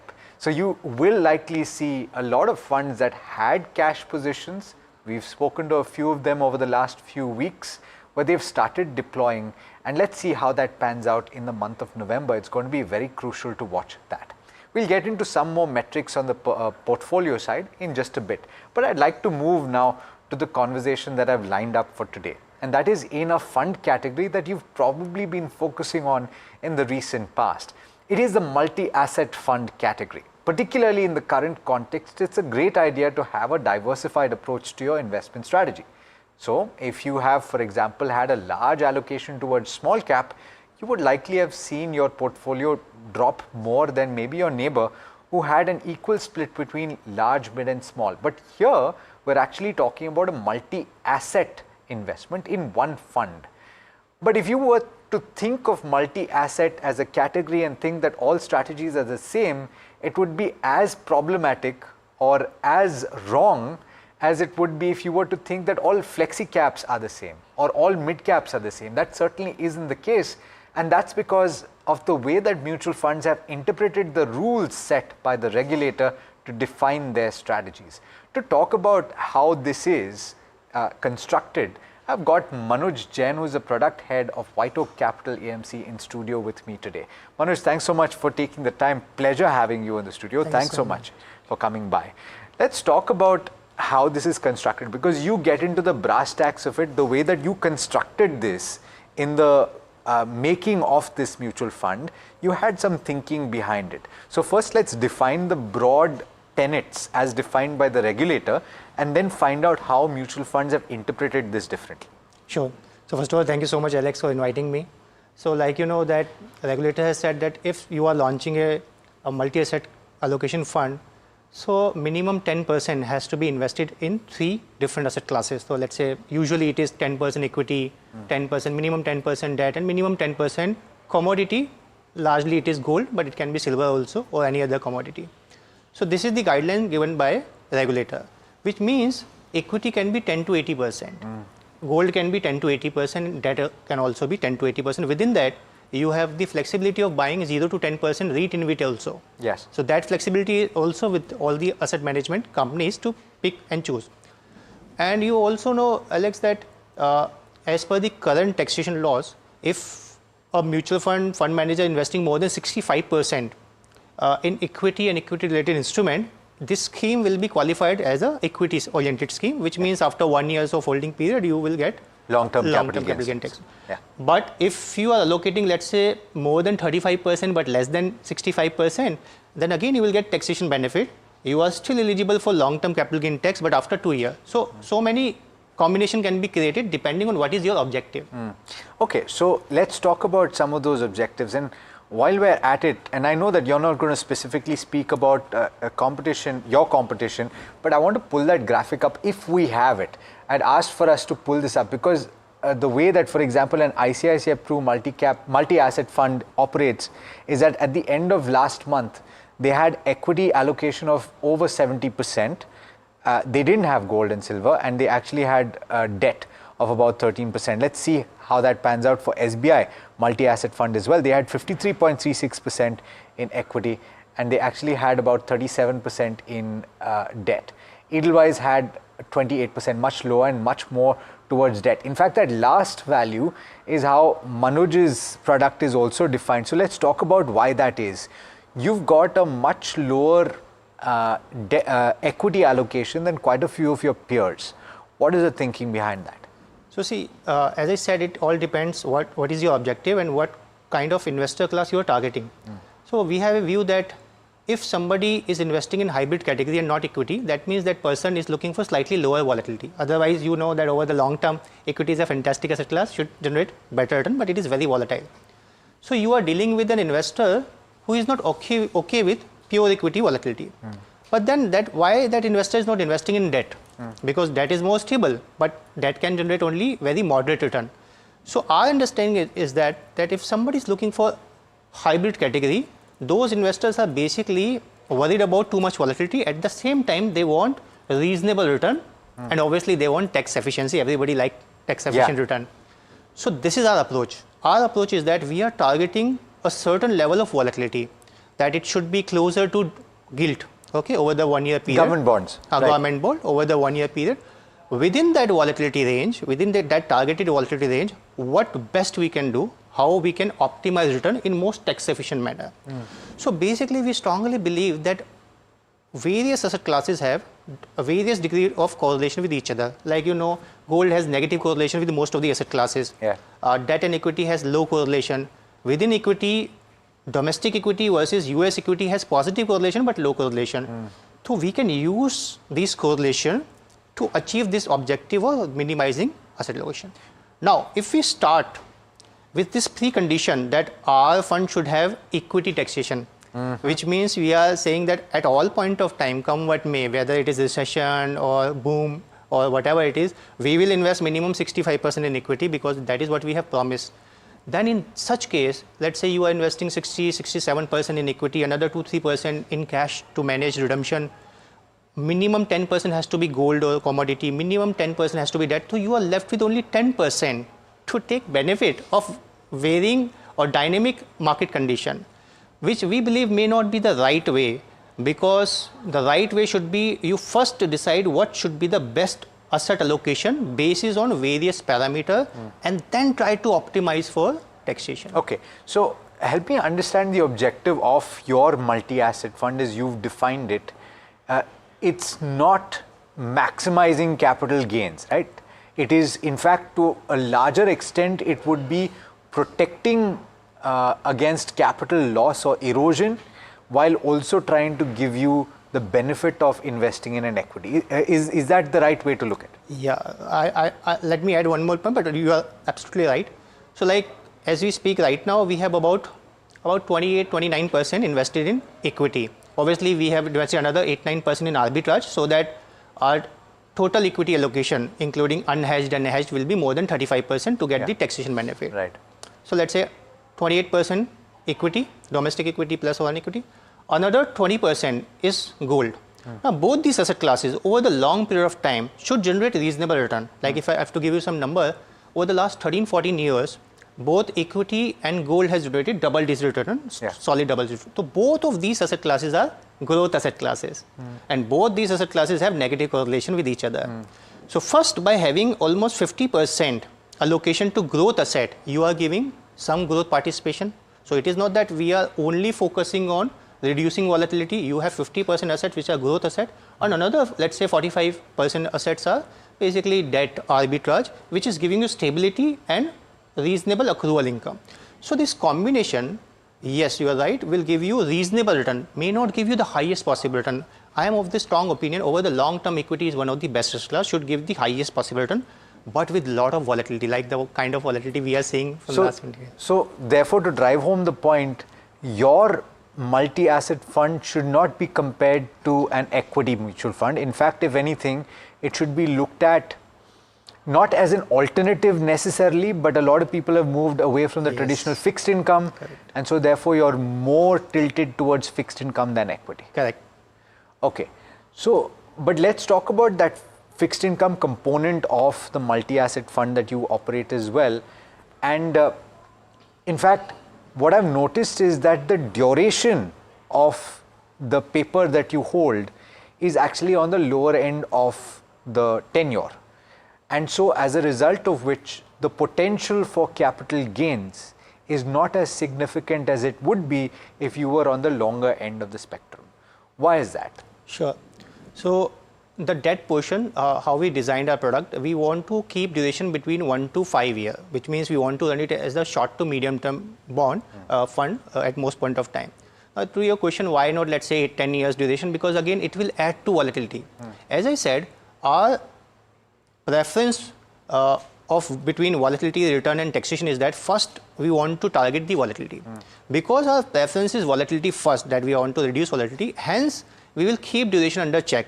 Because yes, sometimes we will take right call, sometimes we will take wrong call in duration. Let's say over the time we will take more right call and less wrong call. It will add to alpha, it will add to some return, maybe 0.25% higher return, but there will be years it will add to a lot of volatility. So again, because our objective is to reduce volatility, so we will keep it short duration, 2 to 3 years most of the time, sometimes 4 to 5 years, but definitely not 10 years.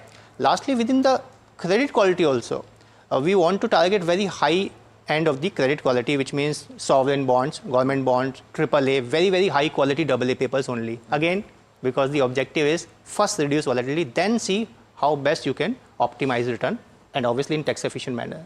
Okay, and one of the final points that I want to raise is how is it envisaged or how is it planned for this type of fund to react to a change in the interest rate cycle, if at all? Yes, so it is not straightforward because again we are using the chemistry of investing, which means we are using the chemistry of these asset classes, how they react to each other. Like take example of last 3 months. In the month of July, when government decided to cut import duty, so we have seen a drawdown of about 8% in gold prices. Yes. And then in the month of October, as we know, that we have seen about 8 to 9% drop in various equity market indices, but gold did well. In both this period, I mean, at least till now, this product of our White Oak Capital Multi-Asset Location Fund did very well. In both the month, we have given very decent experience because while one asset class was not doing well, so we have to see while debt doing well, what will be the result for subsequent classes, asset classes. So usually it has been seen that in falling interest rate scenario, typically you will find equity not doing well. Because why would you cut interest rate? Because there will be some challenges, you are trying to address those challenges, and gold will be doing well. Take example of March 2020. So in March 2020, last 1 year return of equity was about minus 22%, but gold was up by 30%. Debt was also up because there was an expectation that there will be rate cuts. Yes. So yeah, I mean, it is not very clear that how this product will react, but I can tell you that different asset classes will react differently, and we are using those correlations to ensure that we can keep volatility under check. Fantastic. Last question, has to do with the international equity that you hold. I saw in your presentation there's an asterisk that says that there's not going to be incrementally more investments. Is that a conscious call, and why is that being done? Because currently RBI doesn't allow us to. Sure. But as and when they allow us, we can buy up to 10% foreign equity. In foreign equity, we want to buy US equity because again, Indian equity being a developed market and US equity, which is a developed market, has a low correlation, and we want to buy assets which are growth asset, but at the same time have low correlation, because that is how you can reduce risk. Understood. Manoj, thank you so much for joining in and for giving us that perspective. I think it sets the context perfectly for the second half of this conversation, where we're going to talk about multi-asset funds and where it fits in an individual's portfolio. Thank you so much for joining. Thank you so much, Alex. All right. Himanshu Kohli, co-founder of Client Associates, joining in right now. Himanshu, I've chosen in the recent past to talk about multi-asset funds more than I would normally have, because I think it's an interesting space and it's growing quite significantly. Is this a conversation that you're having more with your clients? Are you telling them about it, and what is the kind of response that they have, and where according to you does it fit in somebody's portfolio? We were talking to Manoj from White Oak Capital, and he was explaining that his fund house has a slightly different interpretation than certain others, which have more of an equity orientation. Right. So, Alex, I am a great believer of asset allocation. And what asset allocation does is it just brings in a discipline which increases the probability of success of any investor. Now, today, HNIs, UHNIs, they have the benefit of having an advisor, which is the space which we are in. But still within our universe also, we recommend 15 to 30% into hybrid funds, and multi-asset class funds actually get positioned over there. So we recommend even to HNIs and UHNIs to look at some hybrid funds, a part of which is into asset allocation funds or into multi-asset classes funds. But for a retail investor, if you ask me, who do not have the advantage of hiring an advisor, it's one of the best things which could have happened, because they get the exposure to different asset classes. And a fund manager is basically changing between fixed income to equities to gold, depending on what's the view they have on these asset classes. And when the fund managers takes more rational decisions, there are also advantages which comes of the taxation, also the operational efficiencies which comes through this process. So I am a great believer of multi-asset class funds, especially for the retail investors, and a part of the portfolio for HNIs and a smaller portion of that towards ultra high net worth segment. It brings in huge amount of efficiency in any client's portfolios. Now, Himanshu, what I wanted to achieve in the first half of this conversation is to kind of lay out how the treatment of these schemes can be very different. And so therefore, the return expectations also should be different. And so not necessarily right to compare the return of one particular scheme in the category to another. And I don't know how a normal retail investor will be able to understand. So let's try and break that down so that they understand, right? When they're approaching this investment, should it be from the objective of trying to protect their capital, as White Oak Capital seems to be trying to, or White Oak AMC seems to be trying to achieve? Or should it be from the perspective of somebody like an ICICI Pru, which has a much more aggressive equity orientation and will likely use the other asset classes tactically to move from one to the other? Do you need to identify what your objective is at the start? Right. So it also depends on the profile of the investor. Alex, two individuals, similar age profile, can behave very differently to the same situation. Also, maybe someone's goal could be next 3 years, someone's goal could be next 10 years. Now, the difference in the time horizon and the risk appetite helps people to decide which product to go from which manager over there. So if someone is slightly more risk averse and has a shorter term time horizon, can go for White Oak. But someone who is comfortable taking a slight volatility in the portfolio and want to basically get into equities, but they just want some tactical allocation to happen in case the market is overvalued and is becoming slightly more volatile, so that gold or fixed income can come and give a cushion over there. They can go for ICICI Prudential over there. So I am generally believe, Alex, investors have a long-term money. They don't think it that long-term. But if they start thinking with the right time horizon, they can actually go more towards equity-oriented products over there, where gold and fixed income or arbitrage is coming to build the cushion over there and really compound their money at a better rate over a long-term period. Final question on this particular topic, and I have a couple more in something else that we were speaking about at the start of the show, which is how mutual funds have utilized cash. And I'm curious what you think about some aspects there. But Himanshu, where would this therefore fit in somebody's portfolio? And I know you kind of answered this, but what kind of allocation would you give to something like a multi-asset fund? So let's say if I talk about HNI, which has a 10 crores kind of a portfolio, I would say if the profile is moderate, maybe 20% goes towards hybrid kind of schemes, which is, let's say, roughly about 2 crore rupees. Now, out of 2 crores, multi-asset class could be 1/3 of that, which means roughly about 67 lakhs. Suppose someone is not a HNI and has only a 1 crore portfolio, and they do not have the advisor to themselves. Maybe they can have 50% towards hybrid, and out of 50%, they can have 1/3 towards multi-asset class over there.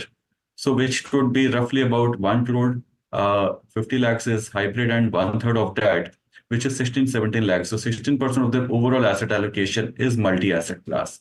That's the way I define it. Similarly, for UHNIs, it will be a smaller percentage, but it will certainly be a part of the UHNI also. Thanks so much for laying that out. Now, what I was curious about is I've broken down the latest portfolio holdings for mutual funds based on the data that we pulled yesterday. And it turns out that the cash holdings on an aggregate level for actively managed equity schemes has fallen by just about 500 crore. And it's fallen for the first time, Himanshu, in this current financial year. And more than 40,000 crore coming into actively managed equity schemes seems like a large chunk of that, all of that in fact has gotten deployed. So what is interesting to me is that you saw significant inflows across the board in the last month. There are murmurs that perhaps some people are starting to redeem small cap. Is that something that you've heard? Are people dialing you up on the phone to say, what do we do in this kind of a scenario? Right. So first of all, Alex, if you see last month, $13 billion was sold by FPIs in India, but $12.8 billion was bought by domestic institutions. So whatever money is coming in, domestic market is actually very, very active, and whatever FIIs are selling, domestic market is buying through mutual funds. And that's the reason we have seen for the first time cash allocation has come down, because markets fell between 5 to 7% last month. Similarly, this month, FPIs are selling and domestic institutions are coming and buying it. Yes, on the second part, small cap is relatively overvalued compared to large cap today. And people have made phenomenally good returns in small caps in last 5 years. And today, since it's overvalued and it has gone up quite a bit, it does make sense to maybe reallocate a part of your small cap portfolio towards large caps. Or if your fresh money is coming in, do not invest into small caps. Maybe look at investing more towards large cap, or maybe right now going through hybrid funds, maybe some of this asset allocation funds or multi-asset class funds also, because still market is overvalued, more towards the small cap, and also it's becoming quite volatile. So I would say, yes, it makes sense to rebalance your portfolio, not within different asset classes, but within an asset class also. Maybe reallocate from small cap to large cap, or fresh inflows can go towards large cap today. Himanshu, I do want to take a couple of questions with you. We have a couple of minutes left. Devamita Banerjee, who's 23 years old, has asked a very interesting question, I think. What is the ideal fund that can capture India's long-term consumption story? So I would say you can create a portfolio of 3 to 5 managers. 3 to 5 managers. Don't go with one particular fund. Try and build this through a systematic plan. You can also say, if I'm building up 5 funds, maybe 3 can come, 1 from large cap, 1 from multi-cap, 1 from mid or small cap, and 2 could be from thematic. And right now, I would say technology and financial services or banking financial services could be added as a part of your satellite portfolio. Do long-term systematic investment plans in mid-cap, medium-term in large cap and multi-cap. But in financial services or technology, maybe do a short-term 3 to 6 month systematic investment plan to build up these portfolios. But try and be more with diversified funds, and maybe a bit of satellite you can capture through sectoral funds like technology or financial services at this point in time. One quick... So I would not like to name any one particular fund. Yeah. It's always a combination of funds. That is what is important. And maybe you can go through the ratings of some of the schemes, or you can write to us specifically and we can send you our ratings, client associate ratings on different funds. Yeah. Okay, but one quick follow-up then. Zunaira Dongre was asking, banking and pharma fund as part of a satellite portfolio. Can you suggest some names here, Himanshu? So Nippon runs a fairly decent banking fund. You can also go through a index fund also over here, because the idea of a satellite is just to get overexposure towards that particular asset class for the time being, because they are right now satellite in nature. So I would say in a mutual fund, Nippon is fairly decent. And in a pharma space, maybe go through a index fund. That is what I would recommend. Okay. Himanshu, thanks so much for joining in. Pleasure having you on the show. Insightful so conversation as always. Yeah. Thank you. Thank you so much, Alex. All right. That brings us to the end of this particular edition of the Mutual Fund Show. Thanks so much for watching. Do stay tuned. This is NDTV Profit.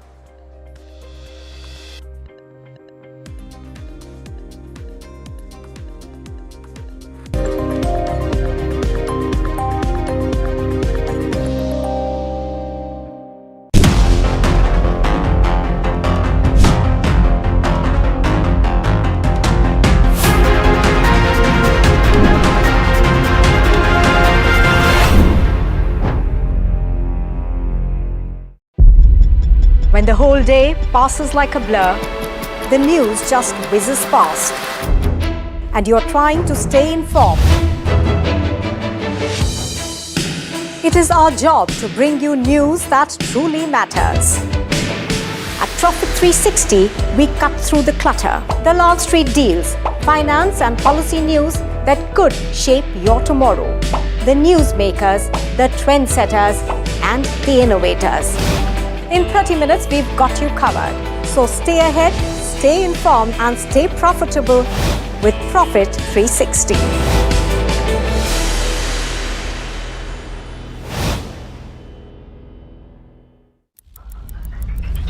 Headlines you start your day with. What matters worldwide is now in the palm of your hands. Get ready to seize the day and maximize your financial potential. Stay ahead of the curve with all you need to know on NDTV Profit.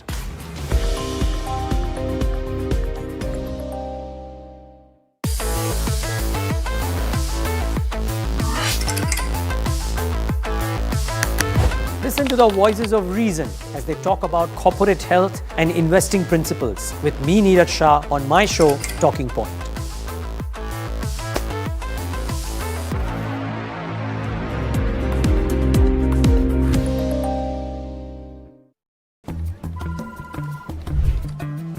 Bro, what are you doing? I'm trading FNOs. So, have you made any money? So it's simple. If you think the market is moving upwards, just buy Nifty call option. But if you think the market could slide downwards... Simplifying futures and options trading. Don't worry about the future. We've got your options covered. Futures and options strategy that will help you move with the tide. An unmissable trade. If you want to be in the money.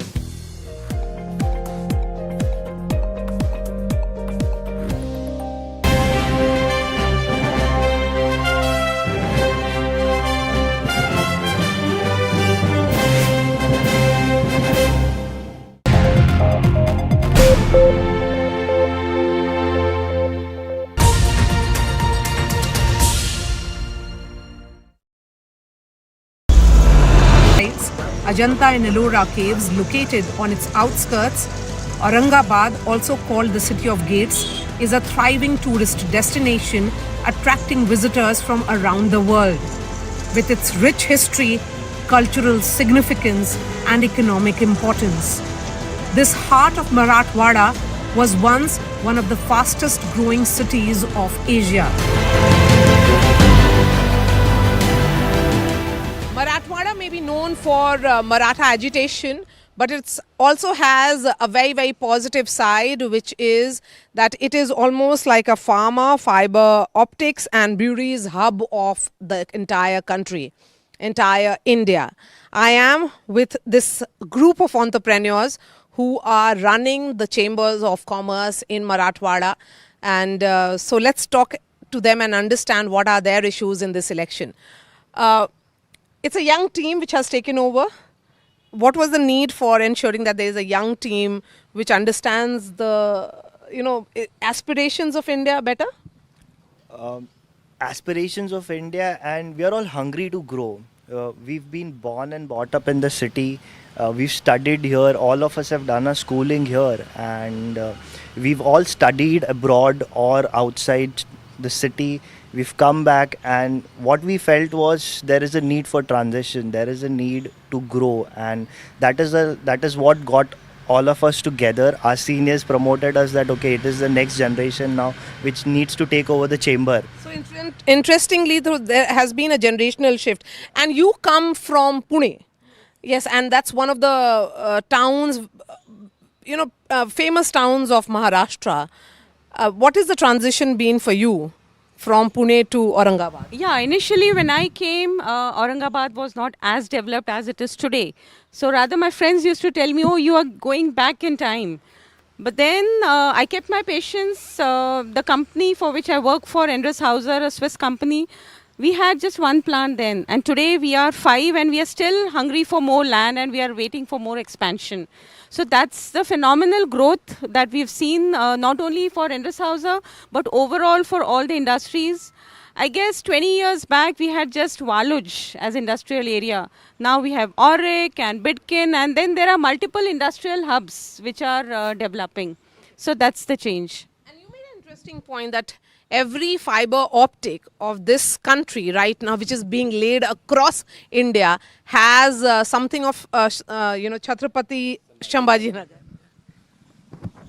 Absolutely. In addition, just not fiber optics, we are also the brewery capital of India. We are 4th in terms of VAT collection in the state of Maharashtra. We are also the largest tire manufacturers of the country. So manufacturing and processing is the hub of our city and of our region. So you guys actually have that in your blood. All of you are in. Yes, all of us are second generation or first generation also we have here. Second, third generation entrepreneurs. Largely all our businesses started from a focal point of Bajaj Auto, and now because of Bajaj Auto we have grown our ecosystem such that we are catering to all the car manufacturers or two-wheeler manufacturers around the world. And looking at that capability, Toyota and Ather also are building their focus here. When we talk about Aurangabad, the transition has been also Aurangabad and it has been renamed as well. As the CII president of Marathwada, are the businesses coming here? Because there is always this talk of Maharashtra versus Gujarat, that some industries which are supposed to be set up in Maharashtra move their plants to Gujarat. Yeah, Maharashtra is always ahead in the industry when we compare to other state. So Bajaj Auto has developed their capabilities and capacities. And if you could see, recently Toyota came, Ather came, JSW came. These people came from north, these people came from the Karnataka, these people came from Tamil Nadu. So why Aurangabad or Maharashtra? It is because a ecosystem from tier 1 to tier 5, a matured supply chain, a skilled manpower, best infrastructure, and the concept of MIDC is unique all over India in Maharashtra, which is not been seen in other states. Other people are now copying. So when it comes to performance, every industry prefers Maharashtra first. So it might be the political statement of comparison of two states, but we are having some good edge in the manufacturing. Not only manufacturing, the culture in Maharashtra is the accepting and inviting. So that is creating the distinct difference, and I feel this Chhatrapati Sambhaji Nagar will be the next Gurgaon or next Pune in future as far as manufacturing capability is concerned. This group of young entrepreneurs emphasize on the need for a stable government, one that completes 5 years in office. What will decide your vote in this election?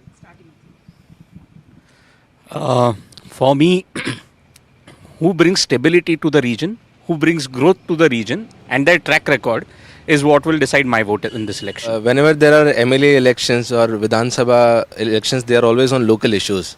And in terms of national issues, then we go to Lok Sabha. So party is secondary, the candidate is primary for us in this case. Same thing, the candidate is primary for us, because if he has done something for that region where we are staying and the development is happening, we can see the change over a period of time. So we are just concentrating on the person rather than the party out here. So it's important the candidate has to be strong, who can take care of the local issues and voice our things at the center. I think more to do with stability in the government. So if I talk about the business point of view, and the businesses coming in, or the local businesses, or the community as a whole, till we have stability in the government, a government which is running for 5 years, addressing to all the issues, may it be the city infrastructure issues or the industrial issues, till that, I think that is the biggest deciding factor for us to vote. This renaming which has happened, does it disappoint you? Not at all. I think, it's more of a shift that I say that we were born in Aurangabad and we live in Chhatrapati Sambhaji Nagar, and we'll grow in Chhatrapati Sambhaji Nagar. On 29th June 2022, a day before Uddhav Thackeray government fell, his cabinet approved the renaming of Aurangabad to Sambhaji Nagar. It was to honor the second Chhatrapati of the Maratha Empire, Sambhaji Bhosle. The renaming came in the backdrop of BJP accusing Uddhav Thackeray for compromising with its core Hindutva ideology. Uddhav then was struggling to retain power amidst an internal rebellion led by Eknath Shinde. In Marathwada, the real Shiv Sena battle seems to have been settled. 50 kilometers from Aurangabad town is Paithan, famous for its silk sarees that sport intricately embroidered gold or silver borders. 36-year-old Vicky Dhalkari is a BCom graduate and a fourth-generation weaver. His shop on the main highway has the retail unit in front and a weaving center behind. ये pattern sari आप लोग भी करते हैं, आप weaving भी करते हैं और रिटेल शॉप भी? हाँ जी, फिर मैं खुद वीवर हूँ, खुद रिटेलर हूँ और खुद सेल करता हूँ। और अभी ये तो बिजनेस मेरा खुद का बहुत चौथी पीढ़ी से स्टार्ट है। तो मेरे परदादा जी के बाद में दादाजी, मेरे पिताजी और मैं खुद इसमें ही हूँ। और इसमें क्या है, स्टार्टिंग प्राइस पैटर्न का है, नारली बॉर्डर से स्टार्ट है। उसको बनाने को 10 से 12 दिन लगते हैं। फिर उसके बाद में जैसा वर्क बढ़ेगा, उसका टाइम बढ़ेगा, वैसा प्राइस भी बढ़ेगा उसका। तो ये आपने सीखा कब?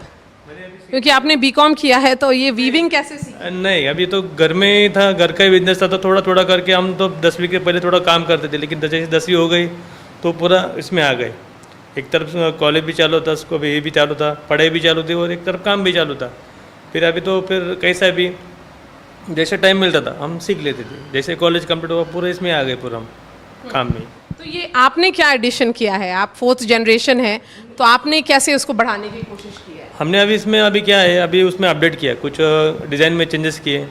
उसमें अभी मार्केट के हिसाब से चलना पड़ता है। अभी ऑनलाइन का ज़माना आ गया है, ऑनलाइन भी करना पड़ता है कुछ, जो अभी यहाँ से खुद वहाँ से आता नहीं इतनी दूर से। तो अभी क्या होता है, ऑनलाइन का ज़माना है तो हम ऑनलाइन पे डाल देते हैं, व्हाट्सएप पे या सोशल साइट पे करते हैं। उसमें अब इतना अपडेट करें हमने अभी तक। शिंदे साहब ने काम किया है? हाँ, यहाँ तो काम किया है क्योंकि उनका ही बुमरे साहब का पहले से यहाँ से ही है ना, पहले से वही कैंडिडेट है उसको। लेकिन सब लोग बोलता है कि उद्धव ठाकरे की जो सेना है वो ठाकरे है, इसलिए उद्धव वो उधर है, पर यहाँ जो काम किया वो बता रहा हूँ मैं अभी। Local candidate. हाँ, तो ये जो आप लोगों के लिए क्या सरकार ने अनाउंस किया है, कुछ है? अभी तो बहुत से किए, अभी फिलहाल में किया है 200 यूनिट माफ़ किया है बिल, जो लाइट बिल रहता है उस 200 यूनिट हर महीने माफ़ किया है व्यूवर्स को। कितने साल से ओवर चल रहा है? अभी ये 6 महीने से स्टार्ट हुआ है, अभी 6-8 महीने से स्टार्ट हुआ है। उसमें फिर अलग अलग लूम के भी आते हैं डिमांड, लूम का भी कुछ आता है, उसमें भी स्कीम रहती है, अलग हर इसमें स्कीम चालू है। उसमें पेंशन भी चालू है, जो हमारे पिताजी को पेंशन चालू है, इसके हैंडलूम में ही चालू है। Roshan and Neha Dhalkari too speak about benefits being given to pattern weavers like them. Election में क्या होगा? महिलाएं किधर जाएंगी इलेक्शन में? अभी कुछ कह नहीं सकते अभी। तो आप लोगों ने मन नहीं बनाया अभी? मतलब अभी जैसे अभी ये गवर्नमेंट ने जितना फैसिलिटी दिया है, अभी लेडीज़ तो यही है कि सरकार जो है वही रहने वाली है, ऐसा ही कुछ सब बोल रहे हैं। तो जो सरकार है अभी वही रहने से अच्छा रहेगा, क्योंकि ये सरकार ने हमको जैसे लाइट में 200 यूनिट फ्री दिया है। हाँ, और गणेश चतुर्थी का जो लेडीज़ को 15,000 का भत्ता मतलब मंजूर किया है, मतलब वो साल का 15,000 साल मिलते हैं ना? लेडीज़ को 15,000 साल में 15,000, जेंट्स को 10,000 रुपये मिलता है, और वो यही गवर्नमेंट ने किया है। तो वो हिसाब से यही सरकार रहनी चाहिए, शिंदे सरकार। हाँ। उद्धव ठाकरे? उद्धव ठाकरे अभी कह नहीं सकते, क्योंकि वजन भी उतना होना चाहिए वो हिसाब से। अभी जैसे इन्होंने जैसा सपोर्ट किया है वैसा कुछ तो भी। With 46 assembly and 8 Lok Sabha seats, Marathwada is a crucial region for all political parties in Maharashtra.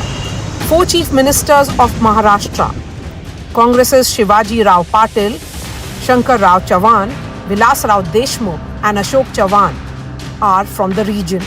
Since the beginning of the Maratha quota agitation in 2023, Chief Minister Eknath Shinde, who is a Maratha himself, has been treading very carefully on the demands for Marathas to be included in the OBC category. Marathas account for 28% of the state's population. Shinde, in fact, travelled to Jalna in Marathwada to meet 40-year-old Jarange Patil, who was spearheading the agitation. Though Patil is yet to announce support for any political party after withdrawing his candidates from the race, he remains a dominant figure among the Marathas. Away from all the buzz of the campaign, he tells us he will launch his agitation for reservation soon after the results for the polls. अगर आपकी नाराजगी भाजपा के खिलाफ है, तो इसीलिए शायद जरांगे पाटील महाविकास आघाडी के साथ हैं. नाही नाही, कोणाच्या सोबत असण्याची काही गरज नाही आम्हाला मराठ्यांना. आम्ही कोणाच्या सोबत नाहीत, आम्ही आमच्या सोबत आहे. आमची जात आमच्या सोबत आहे, मी जाती सोबत आहे, जात माझ्या सोबत आहे. आम्ही एकमेकांच्या सोबत आहेत. आम्हाला कोणाच्या सोबत राहण्याची काय गरज नाही, कारण सत्ता कोणाची पण आली, महाविकास आघाडीची काय आली, महायुतीची काय आली, आम्हाला लढावं तर लागणारच. आम्हाला संघर्ष करावाच लागणार आहे, आम्हाला लढूनच मिळवावं लागणार आहे. आम्हाला काय कोणी असं देणार नाही आहे फुकटामध्ये. त्यामुळे आम्ही लढणार आहेत. कोणी पण समोर आला तरी आम्ही चॅलेंज म्हणून मराठी उभा असणार आहेत. ते जरी कितीही म्हणले, आम्ही मराठ्यांना आंदोलनाला मोजणार नाहीत, किती आंदोलन केलं तर ऐकणार नाहीत. मराठी त्यांना गुडघ्यावर टेकवणार, कोणी पण असू दे. आम्ही सामूहिक आंदोलनाची तयारी सुरू केली लगेच. आमरण उपोषण सामूहिक करणार आहेत महाराष्ट्रातले मराठी. आता हे देशात पहिल्यांदा असं घडणार आहे की सगळे मराठी एका जागेवरती आमरण उपोषणाला बसणार आहेत आरक्षणासाठी. आणि सरकार कोणचंही असू दे, गुडघ्यावर टेकवणार आम्ही त्यांना, त्याला हरवणार, म्हणजे घालवणार सुद्धा त्याला, आरक्षण नाही दिलं तर. मराठा एजिटेशन या मराठा रिजर्वेशन की लड़ाई काफ़ी सालों से चल रही है. इस बार क्या रूप है उसका? उगाच डोक्यात खूळ घालून घेऊ नका. अरे राजकारण ते सोडून द्या, ते तात्पुरता आनंद आहे. आयुष्याचा आनंद आपल्याला जर घ्यायचा असला तर आरक्षण द्यावं लागतंय जातीला. त्यामुळं जातीच्याही लक्षात आलं की दुफळी निर्माण होऊन आपल्यात मनभेद होण्यापेक्षा आपण त्या राजकारणाला महत्त्व कमी द्यायचं. आणि मराठीने कालपासून ठरवलं आता राजकारणाला कमी महत्त्व द्यायचं आणि आरक्षणाच्या लढ्यात सहभागी व्हायचं. सुरू झालं, गावोगावी बैठका सुरू झाल्या, की आरक्षण ज्या दिवशी आता आम्ही तारीख सरकार स्थापन झालं की लगेच तारीख डिक्लेअर करण्याची सामूहिक उपोषणाची, तोपर्यंत आम्ही पूर्वतयारी करून घेतोय आमच्या आंदोलनाची। यंत्रणा तर त्याच्याकडेच आहेत ना, फडणवीसकडे आहेत, मोदींकडे आहेत, एजन्सिया सगळ्या त्यांच्याकडेच आहेत, SIT, CID, रॉ असेल, त्यांची IB असेल, सगळ्या त्यांच्याकडे तपास लावा म्हणा, आणि ज्याने फोन केला त्याला उचलून जेलमध्ये टाका। The Shinde government's attempt to assuage the sentiments of the Marathas with 10% separate reservation through a law did not yield political dividends. The Mahayuti lost 7 of the 8 Lok Sabha seats in the region. This time, the Mahayuti is closely watching the moves of Jarange Patil. And then there are rebels like Bandhu Oak, one of the oldest Shiv Sainiks. Oak was hopeful for a ticket from the Uddhav Thackeray Shiv Sena, but he was denied. Now he's contesting as an independent candidate. जयवंत जी, आप अकेले चुनाव प्रचार कर रहे हैं? मैं खुद अपक्ष यहाँ पर खड़ा हूँ। गए 39 साल से मैं शिवसेना का प्रचार किया था, 25 साल युति का प्रचार किया और 2.5 साल ये आघाड़ी का प्रचार किया। मैं 39 साल से राजनीति में हूँ, 3 बार नगर सेवक रह चुका हूँ इस वार्ड से। अब मैं खुद न्याय मांगा पार्टी को कि मुझे पार्टी से शिंदे शिवसेना उद्धव जी बाला साहब ठाकरे कि मुझे न्याय दीजिए, मुझे मेरे 39 साल का फल दीजिए। और अभी जनता के दरबार में जा रहा हूँ। अभी मेरी इंडिपेंडेंट कैंडिडेट मैं अभी अपक्ष हूँ, जनता के दरबार में जा रहा हूँ, जनता के दरबार में न्याय मांग रहा हूँ कि सभी जाति के लोगों को न्याय मांग रहा हूँ कि आप मुझे एक चांस दीजिए, दुआ दीजिए और कामयाब बनाइए। मैं आपकी सेवा, सुरक्षा और विकास, मैं 15 साल यहाँ जैसा नगर सेवक था, जैसा काम किया, उससे भी अच्छा काम मैं करूँगा। तो रेबल्स को तो निकाल दिया सब उद्धव ठाकरे ने अपनी पार्टी से, तो आपको भी निकाल दिया? नहीं, ऐसा नहीं है। उद्धव जी साहब के वो बहुत अच्छे लीडर है, लेकिन यहाँ के जो नेता है, यहाँ के नेता जो उन्होंने कुछ गलत बता दिए होंगे हमारे बारे में, क्योंकि मेरे पास पैसा नहीं है। मेरे पास मेरा बंडू ओक, मेरा नाम है जयवंत बंडू केशोरा ओक, ऐसा कुछ होगा, इस वजह से मैं कैसा हूँ ये मेरे मतदाता को मालूम है। ये मेरे मतदार है पूरे, आप पूछिए, देखो। अब ये तो योग है कि आप यहाँ पर यही मेरे वार्ड में आ गए। मैं तो पूरे शहर में सुबह 6 बजे निकलता हूँ और पूरे मतदार राजा के पास जाके हाथ जोड़ के आदाब सलाम। लेकिन पार्टी का अगर सपोर्ट नहीं है जयवंत जी, तो आप तो फिर वोट काटेंगे? नहीं, वोट काटेंगे नहीं, ये मतदाता मुझे जिता देंगी। देखो तुम, इतिहास करा देंगे ये शहर का। ये शहर ऐतिहासिक है। In central Aurangabad, near a famous Naan Kalia restaurant, we meet 32-year-old Feroz, who works as a data engineer. Muhammad Ahmad has seen many elections and is now disillusioned with politics. यहाँ पे कितने साल से हैं? हम 1960 से। अच्छा। 1960 से यहाँ रहने को आए हुए। कैसा है यहाँ पे सब चीज़? यहाँ सबसे ज़्यादा तकलीफ हमको बरसात के पानी और सब दरगाह मस्जिद में पूरा पानी घुस जाता है। इंफ्रास्ट्रक्चर सही नहीं है, सड़क हाँ, नहीं। ये हमारे पास कहता है कि चौक से, अपने बुड्डी लाइन से, भड़कल से और अपने टाउन हॉल से पूरे शहर का पानी आके हमारी दरगाह में घुसता है। उसका आज तक किसी ने सोए नहीं करा।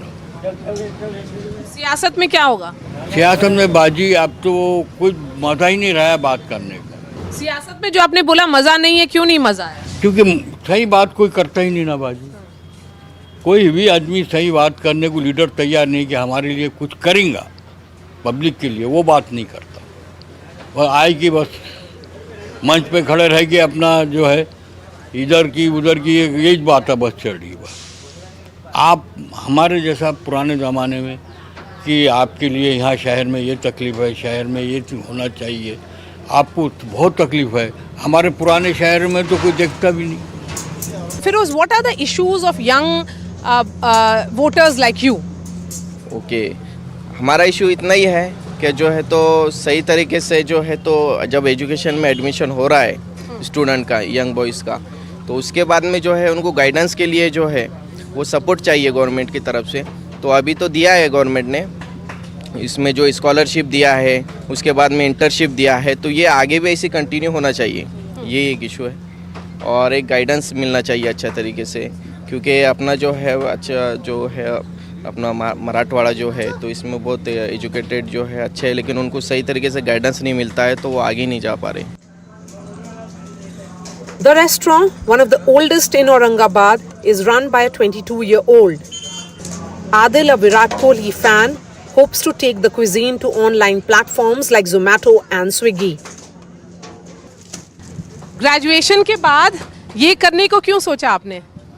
ये खुद का एक बिजनेस है और बहुत अच्छा इसमें रिस्पॉन्सिव भी है, क्योंकि अभी जॉब का उसका इतना मैं इंटरव्यू देता हूँ मगर अभी तक तो मुझे कुछ आया नहीं रिव्यू, तो उस वजह से मामा लोग को थोड़ा हाथ बता देता हूँ और बिजनेस में ध्यान देना है और रोज़ की रोजी रोटी के लिए मैं यहाँ ट्राई किया हूँ। और इंस्टाग्राम पर, फेसबुक पर सब जगह है या नहीं है? क्या क्या पसंद आता है? पसंद तो सब आता है मगर काम में ज़्यादा ध्यान है, उस वजह से ज़्यादा देख नहीं पाता हूँ। किस चीज़ के फैन हैं आप? क्रिकेट के या? क्रिकेट। क्रिकेट में कौन पसंद है?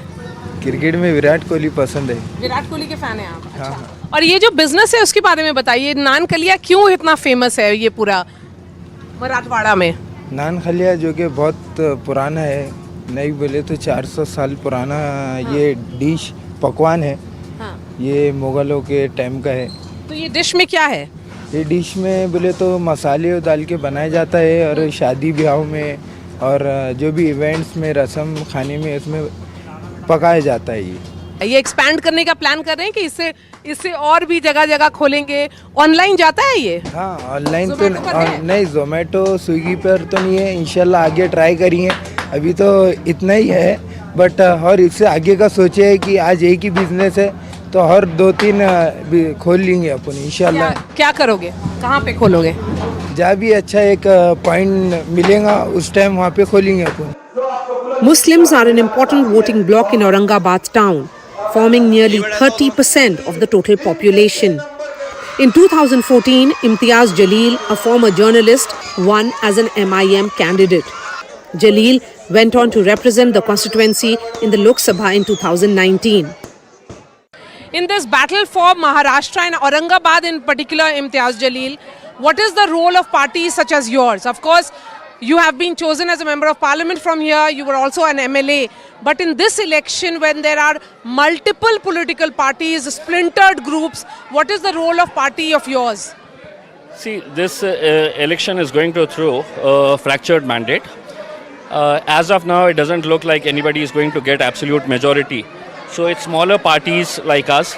Independents are going to play a very crucial role, and definitely we are in a position now we can say that we will be one of the kingmakers in the formation of the government this time. You're calling yourself a potential kingmaker, but many would say that parties of yours are likely to damage the Mahavikas Aghadi more. See, basically we are contesting just 16 seats out of 288 seats in Maharashtra. So this time nobody can point fingers at us that we are contesting more number of seats to benefit of one particular party or the other political party. Basically, the 16 seats that we have selected are very strong, formidable strength that we have in those constituencies, and which is why we are contesting only 16 seats. So even if you leave those 16 seats, it doesn't going to matter much as far as the formation of the government is concerned, because we are talking about 288 seats. We are not even contesting 5% of the seats.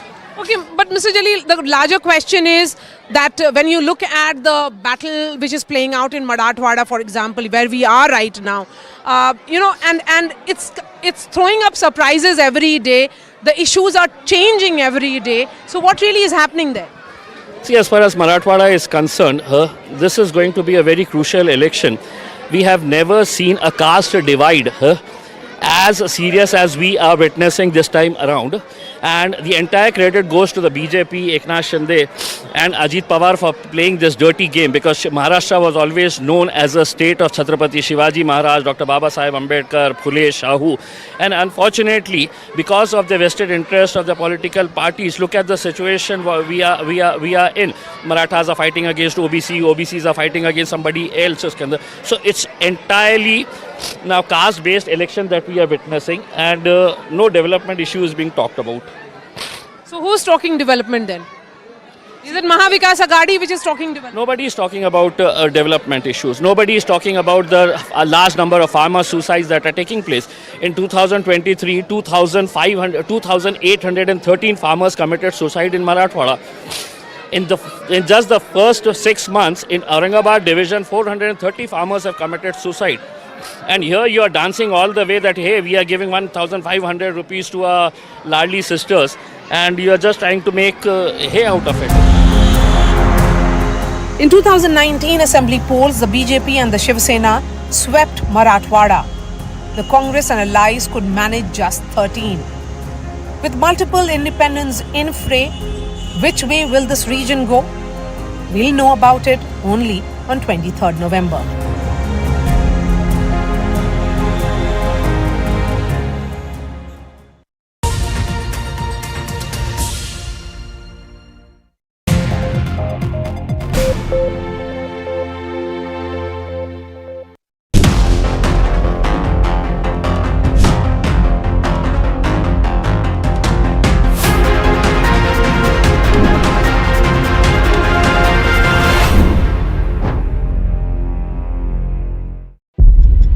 When the whole day passes like a blur, the news just whizzes past, and you're trying to stay informed.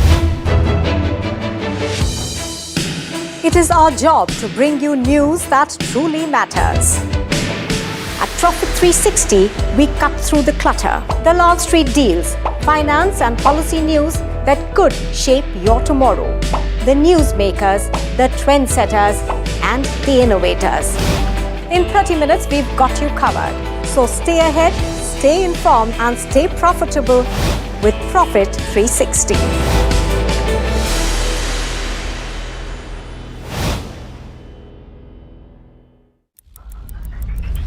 Headlines you start your day with. What matters worldwide is now in the palm of your hands.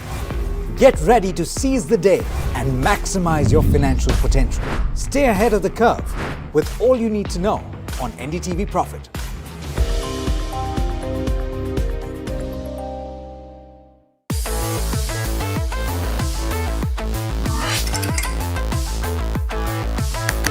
Listen to the voices of reason as they talk about corporate health and investing principles with me, Neeraj Shah, on my show, Talking Point.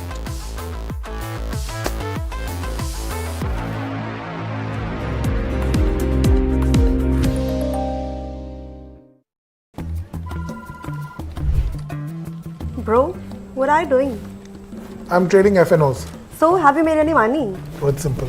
If you think the market is moving upwards, just buy Nifty call option.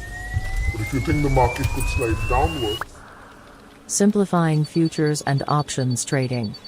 Don't worry about the future, as we've got your options covered. Futures and options strategy that will help you move with the tide. An unmissable trade. If you want to be in the money.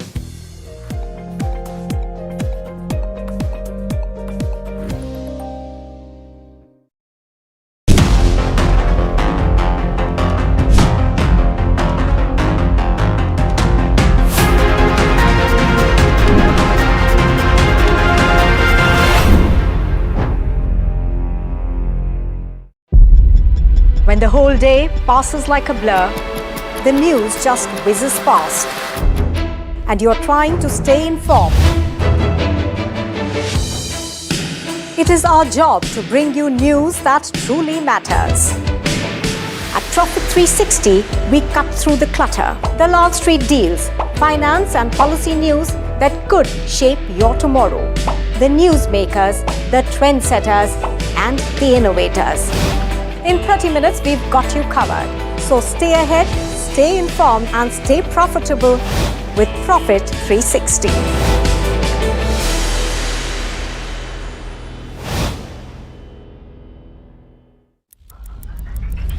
Headlines you start your day with.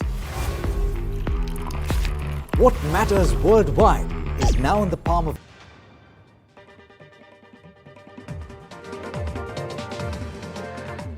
Good evening. This is India Global. I'm Gauri Trivedi. Let's get the show going with headlines this evening. First up, voting ends in Sri Lanka's parliamentary polls. It's in fact a litmus test for the new president, Dissanayake. Iran is willing to end an impasse over a range of issues with the UN nuclear agency on its atomic program, but it will not succumb to pressure, its foreign minister said after meeting the International Atomic Energy Agency chief in Tehran. In the first ever direct maritime link between Pakistan and Bangladesh, a cargo vessel from Karachi arrived at Bangladesh's Chittagong port, with Pakistan's High Commissioner to Bangladesh calling the move a major step forward in enhancing bilateral trade between the two countries. Super Typhoon Usagi slams into the Philippines. 24,000 people have been evacuated so far as fifth major storm hits the nation in just 3 weeks.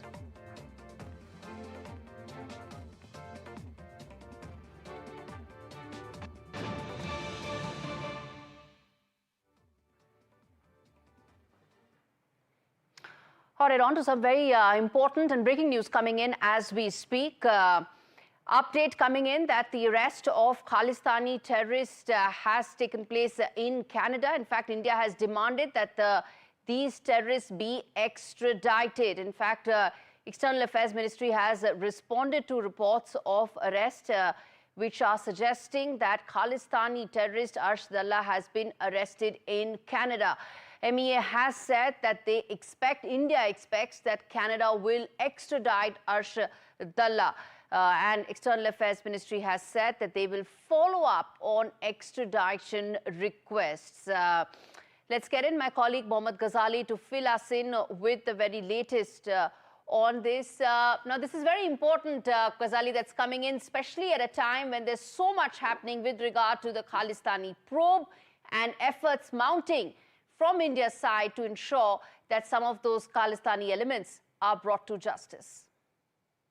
Yeah, Gauri, the first big development is that the Indian government is also acknowledging the fact that he has been arrested because the Canadian police or the Canadian authorities were reluctant in admitting that the person arrested is Arshadullah, a designated terrorist who was designated as terrorist back in 2023. And since then, India has placed multiple requests with the Canadian authorities to verify his properties, his involvement in the crimes which have been committed in India, not only killing, but he has been recruiting people to carry out extortion, threatening people of other community in Punjab, outside Punjab. His men or people associated with him have been carrying out such threatening calls in Delhi and NCR areas, even in Rajasthan, Haryana, Punjab. And now he has been arrested in one of the shooting incidents in Canada, which happened like last month. And today was his bail application, which was scheduled to be heard in the court. And he will still remain in the custody as per the latest reports. But Indian authorities, the External Affairs Ministry, has issued a statement saying that despite placing multiple requests to treaties for his extradition, the Canadian authorities were reluctant to admit it, and they have been placing more information or requesting for more information from Indian authorities. External Affairs Ministry has said that they have shared as much as possible. All the replies have been given to the Canadian authorities, and they are hopeful now that after verifying these details, perhaps his extradition will be initiated by the Canadian police. Now, this also shows that how much Canadian police and the Canadian authorities are willing to accept the fact that they have given a safe shelter to somebody who has been a designated I was coming to just that, that this arrest is important on two counts. One, the fact that there's admission on the Canadian side, and second, that he is in fact very, very significant in the Khalistani terrorist network. Yes, he heads the Khalistan Tiger Force, and after the killing of Hardeep Singh Nijjar, as per the intel sources there in Delhi, they particularly claim that he was the one who was handling all the terror activities there, running the terror modules, recruiting people, in fact, here in India, sitting there in Canada, and then carrying out these crimes. And almost Every terror attack, if you see in the last 2-3 years, which have happened in Punjab or outside the state of Punjab, all the links of the people who are arrested by the police shows or indicates that there is some link of Harshdeep Singh Dalla with these terror activities. But despite placing these requests with the Canadian authorities, they were very reluctant to admit the fact. Now, as we have seen that in the last 1 month, the developments between India and Canada and the relations, the way it has taken a hit, perhaps it is a chance for Canada to recalibrate on these relations by initiating the extradition request and by sort of supporting Indian authorities in getting this person who has been responsible or who is held responsible for multiple terror attacks in India, and he has been booked for more than 50 cases.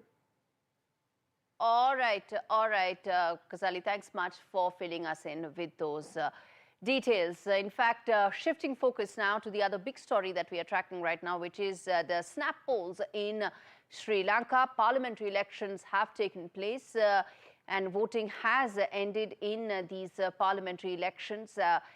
These elections are a litmus test as far as the new president Anurakumara Dissanayake is concerned. He's a very popular leader. He's stormed into power, but that has now supposed to transform and translate into actual power in terms of parliament seats as well.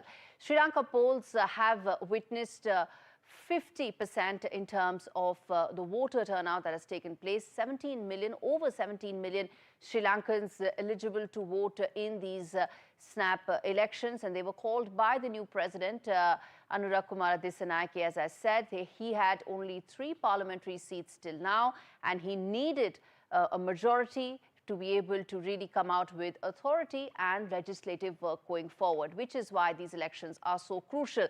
They are important also for the president himself in terms of his political capital.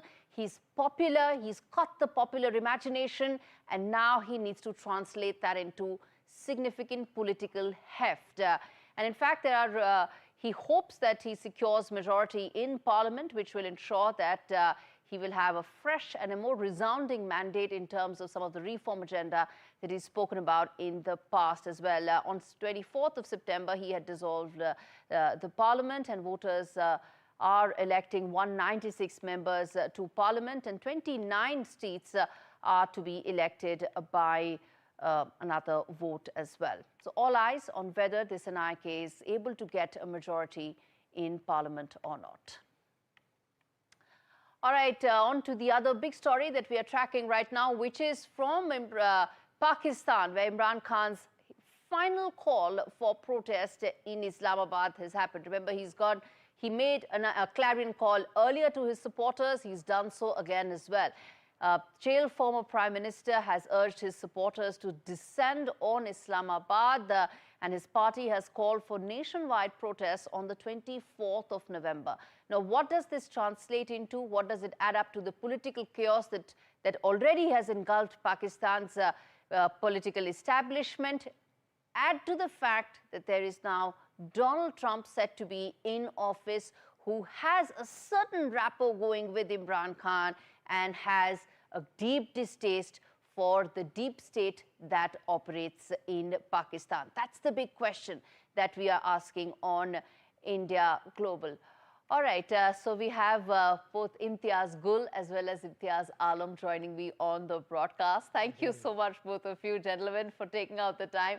Let me start with you. So I'm going to say Mr. Gul and Mr. Alam so that, we can both avoid confusion. Mr. Gul, let me start with you, sir. In terms of the significance of this protest, he's made so in the past as well. There was a lot of back and forth. He called it off the last time because, of course, the multilateral meetings taking place. But he still continues to remain extremely popular in his country. There continue to be fresh cases that are coming. There's one that's come today as well, another Tosha Khana case that's come. How do you see this clash between Imran Khan and the present political establishment going on from here? I think the clash is intensifying, only most probably for a bargain as far as the establishment is concerned. Ever since the return of or the re-election of former President Donald Trump, there are some concerns here in Pakistan because of Donald Trump's human rights focused agenda, which he has already announced. And he issued like 5 points as far as the free speech is concerned. And those 5 points basically target the intelligence, the military establishment, as well as the conventional TV networks.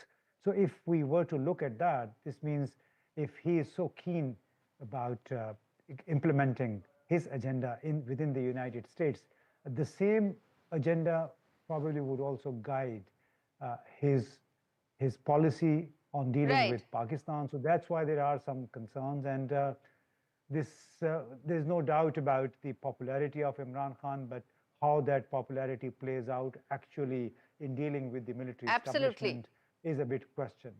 Right.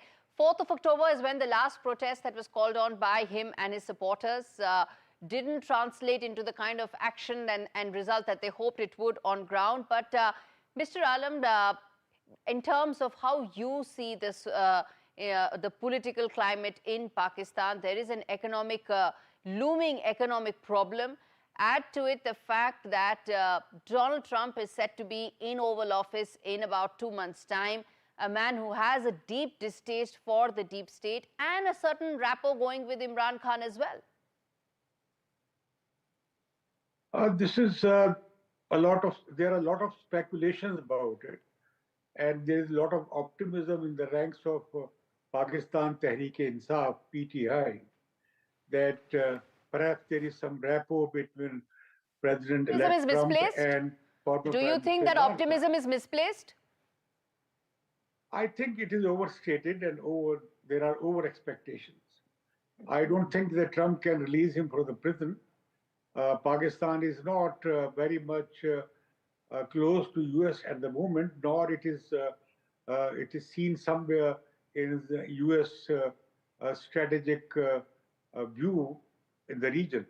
So Pakistan is not a very important country at the moment for US.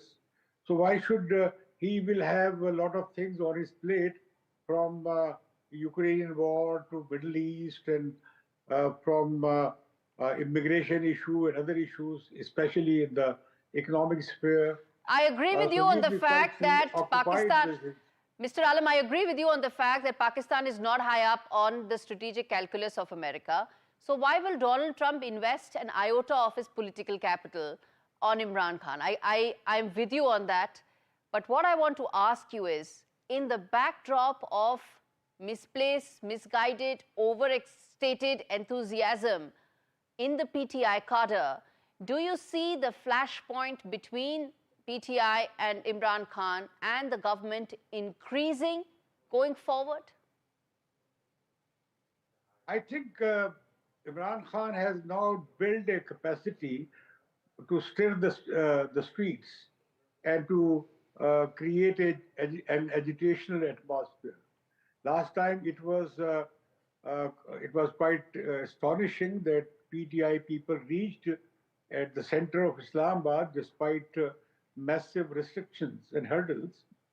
This time too they can reach to Islamabad, and they will have to face this time greater hardships and greater hurdles. But I think this is a premature call. They have not very well prepared. They lack organization. Their leaders outside jail do not agree with each other. Okay, let me ask this to Mr. Gul. Let me ask this to Mr. Gul, that what is Imran Khan's game plan? And how does that add to the political instability that's engulfed Pakistan since February election this year? Well, I think the game plan is very simple. There are 3 demands that Imran Khan has been insisting on. One is the return of what he calls the stolen mandate from the February 8 elections. Everybody agrees, almost everybody is unanimous in the fact that there were massive systematic manipulation of the electoral process. Mr. Gul, all those 3 demands are unlikely to be met, whether it is coming down on the constitutional amendment or the mandate being restored or the fact that he should not be in jail. But in terms of that, the fact that he's taking on the deep state, the establishment again and again, sitting in jail, even as fresh charges and fresh cases are being slapped on him, obviously he has a fallback plan, right? Or is it brinkmanship? Obviously, as long as, if you let me complete kindly, so then I can basically respond to that. Basically, the man is in jail. He remains popular. He also knows this, and so does the establishment. And obviously, anybody pushed against the wall would try to exploit his or her position as a popular leader. This is what Imran Khan is doing, because he knows that even if the establishment at the moment refuses to accept the demands, which you also mentioned, the demands are basically very fundamental. It's about the stolen mandate. It's about removal of the cases that have been made against Imran Khan and many other leaders. So the hope or the expectation of the military establishment is that the stolen mandate story should be forgotten and the party should learn to move on. I don't know which political party would basically afford to forego the mandate, the narrative that was created around the elections, and then start dealing with the sitting government, which it believes is illegitimate. All right. Thank you so much, gentlemen, for speaking to me and really helping our viewers decode what's happening in Pakistan. One thing is clear, the political instability and crisis is only going to increase from here on, and India needs to be very careful and wary of what's happening on its borders. All right, on that note, we slip into a very short break. We come back on the other side and ask the key question: does India also need its very own Department of Government Efficiency? Stay with us.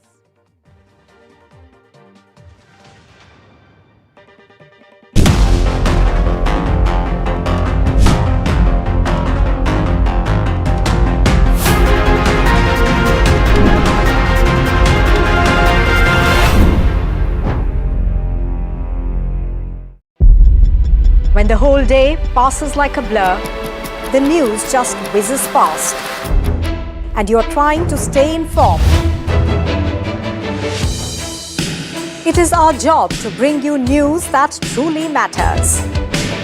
At Profit 360, we cut through the clutter, the Wall Street deals, finance and policy news that could shape your tomorrow. The newsmakers, the trendsetters, and the innovators. In 30 minutes, we've got you covered. So stay ahead, stay informed, and stay profitable with Profit 360.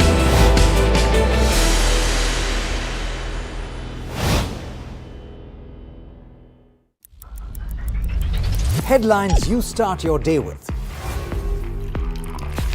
What matters worldwide is now in the palm of your hands. Get ready to seize the day and maximize your financial potential. Stay ahead of the curve with all you need to know on NDTV Profit.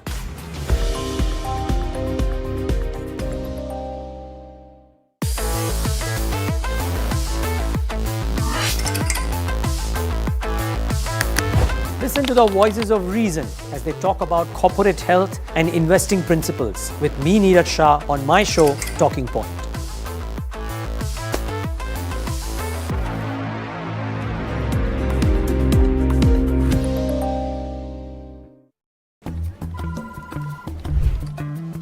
Bro, what are you doing?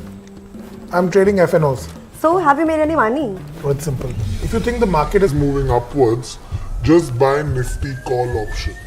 But if you think the market could slide downwards, Simplifying futures and options trading. Don't worry about the future. We've got your options covered. Futures and options strategy that will help you move with the tide. An unmissable trade. If you want to be in the money.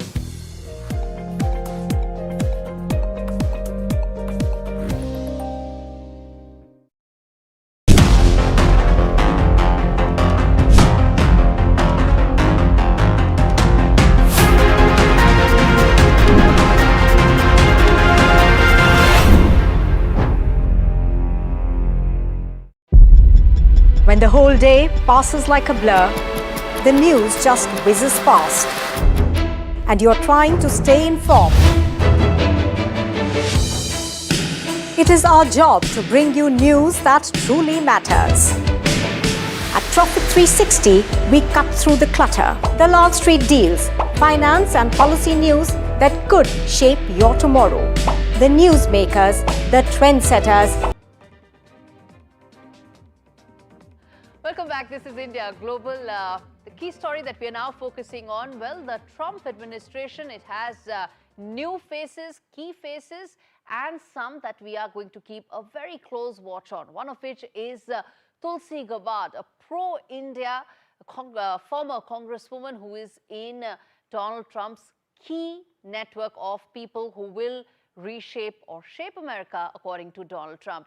He appointed Tulsi Gabbard as his intelligence chief, and she is, in fact, a Hindu American who's been picked to lead 18 spy agencies. She served 2 decades in the National Guard and first Hindu lawmaker elected to Congress. Take a look at this report that tells in detail why we need to focus more on Tulsi Gabbard going forward.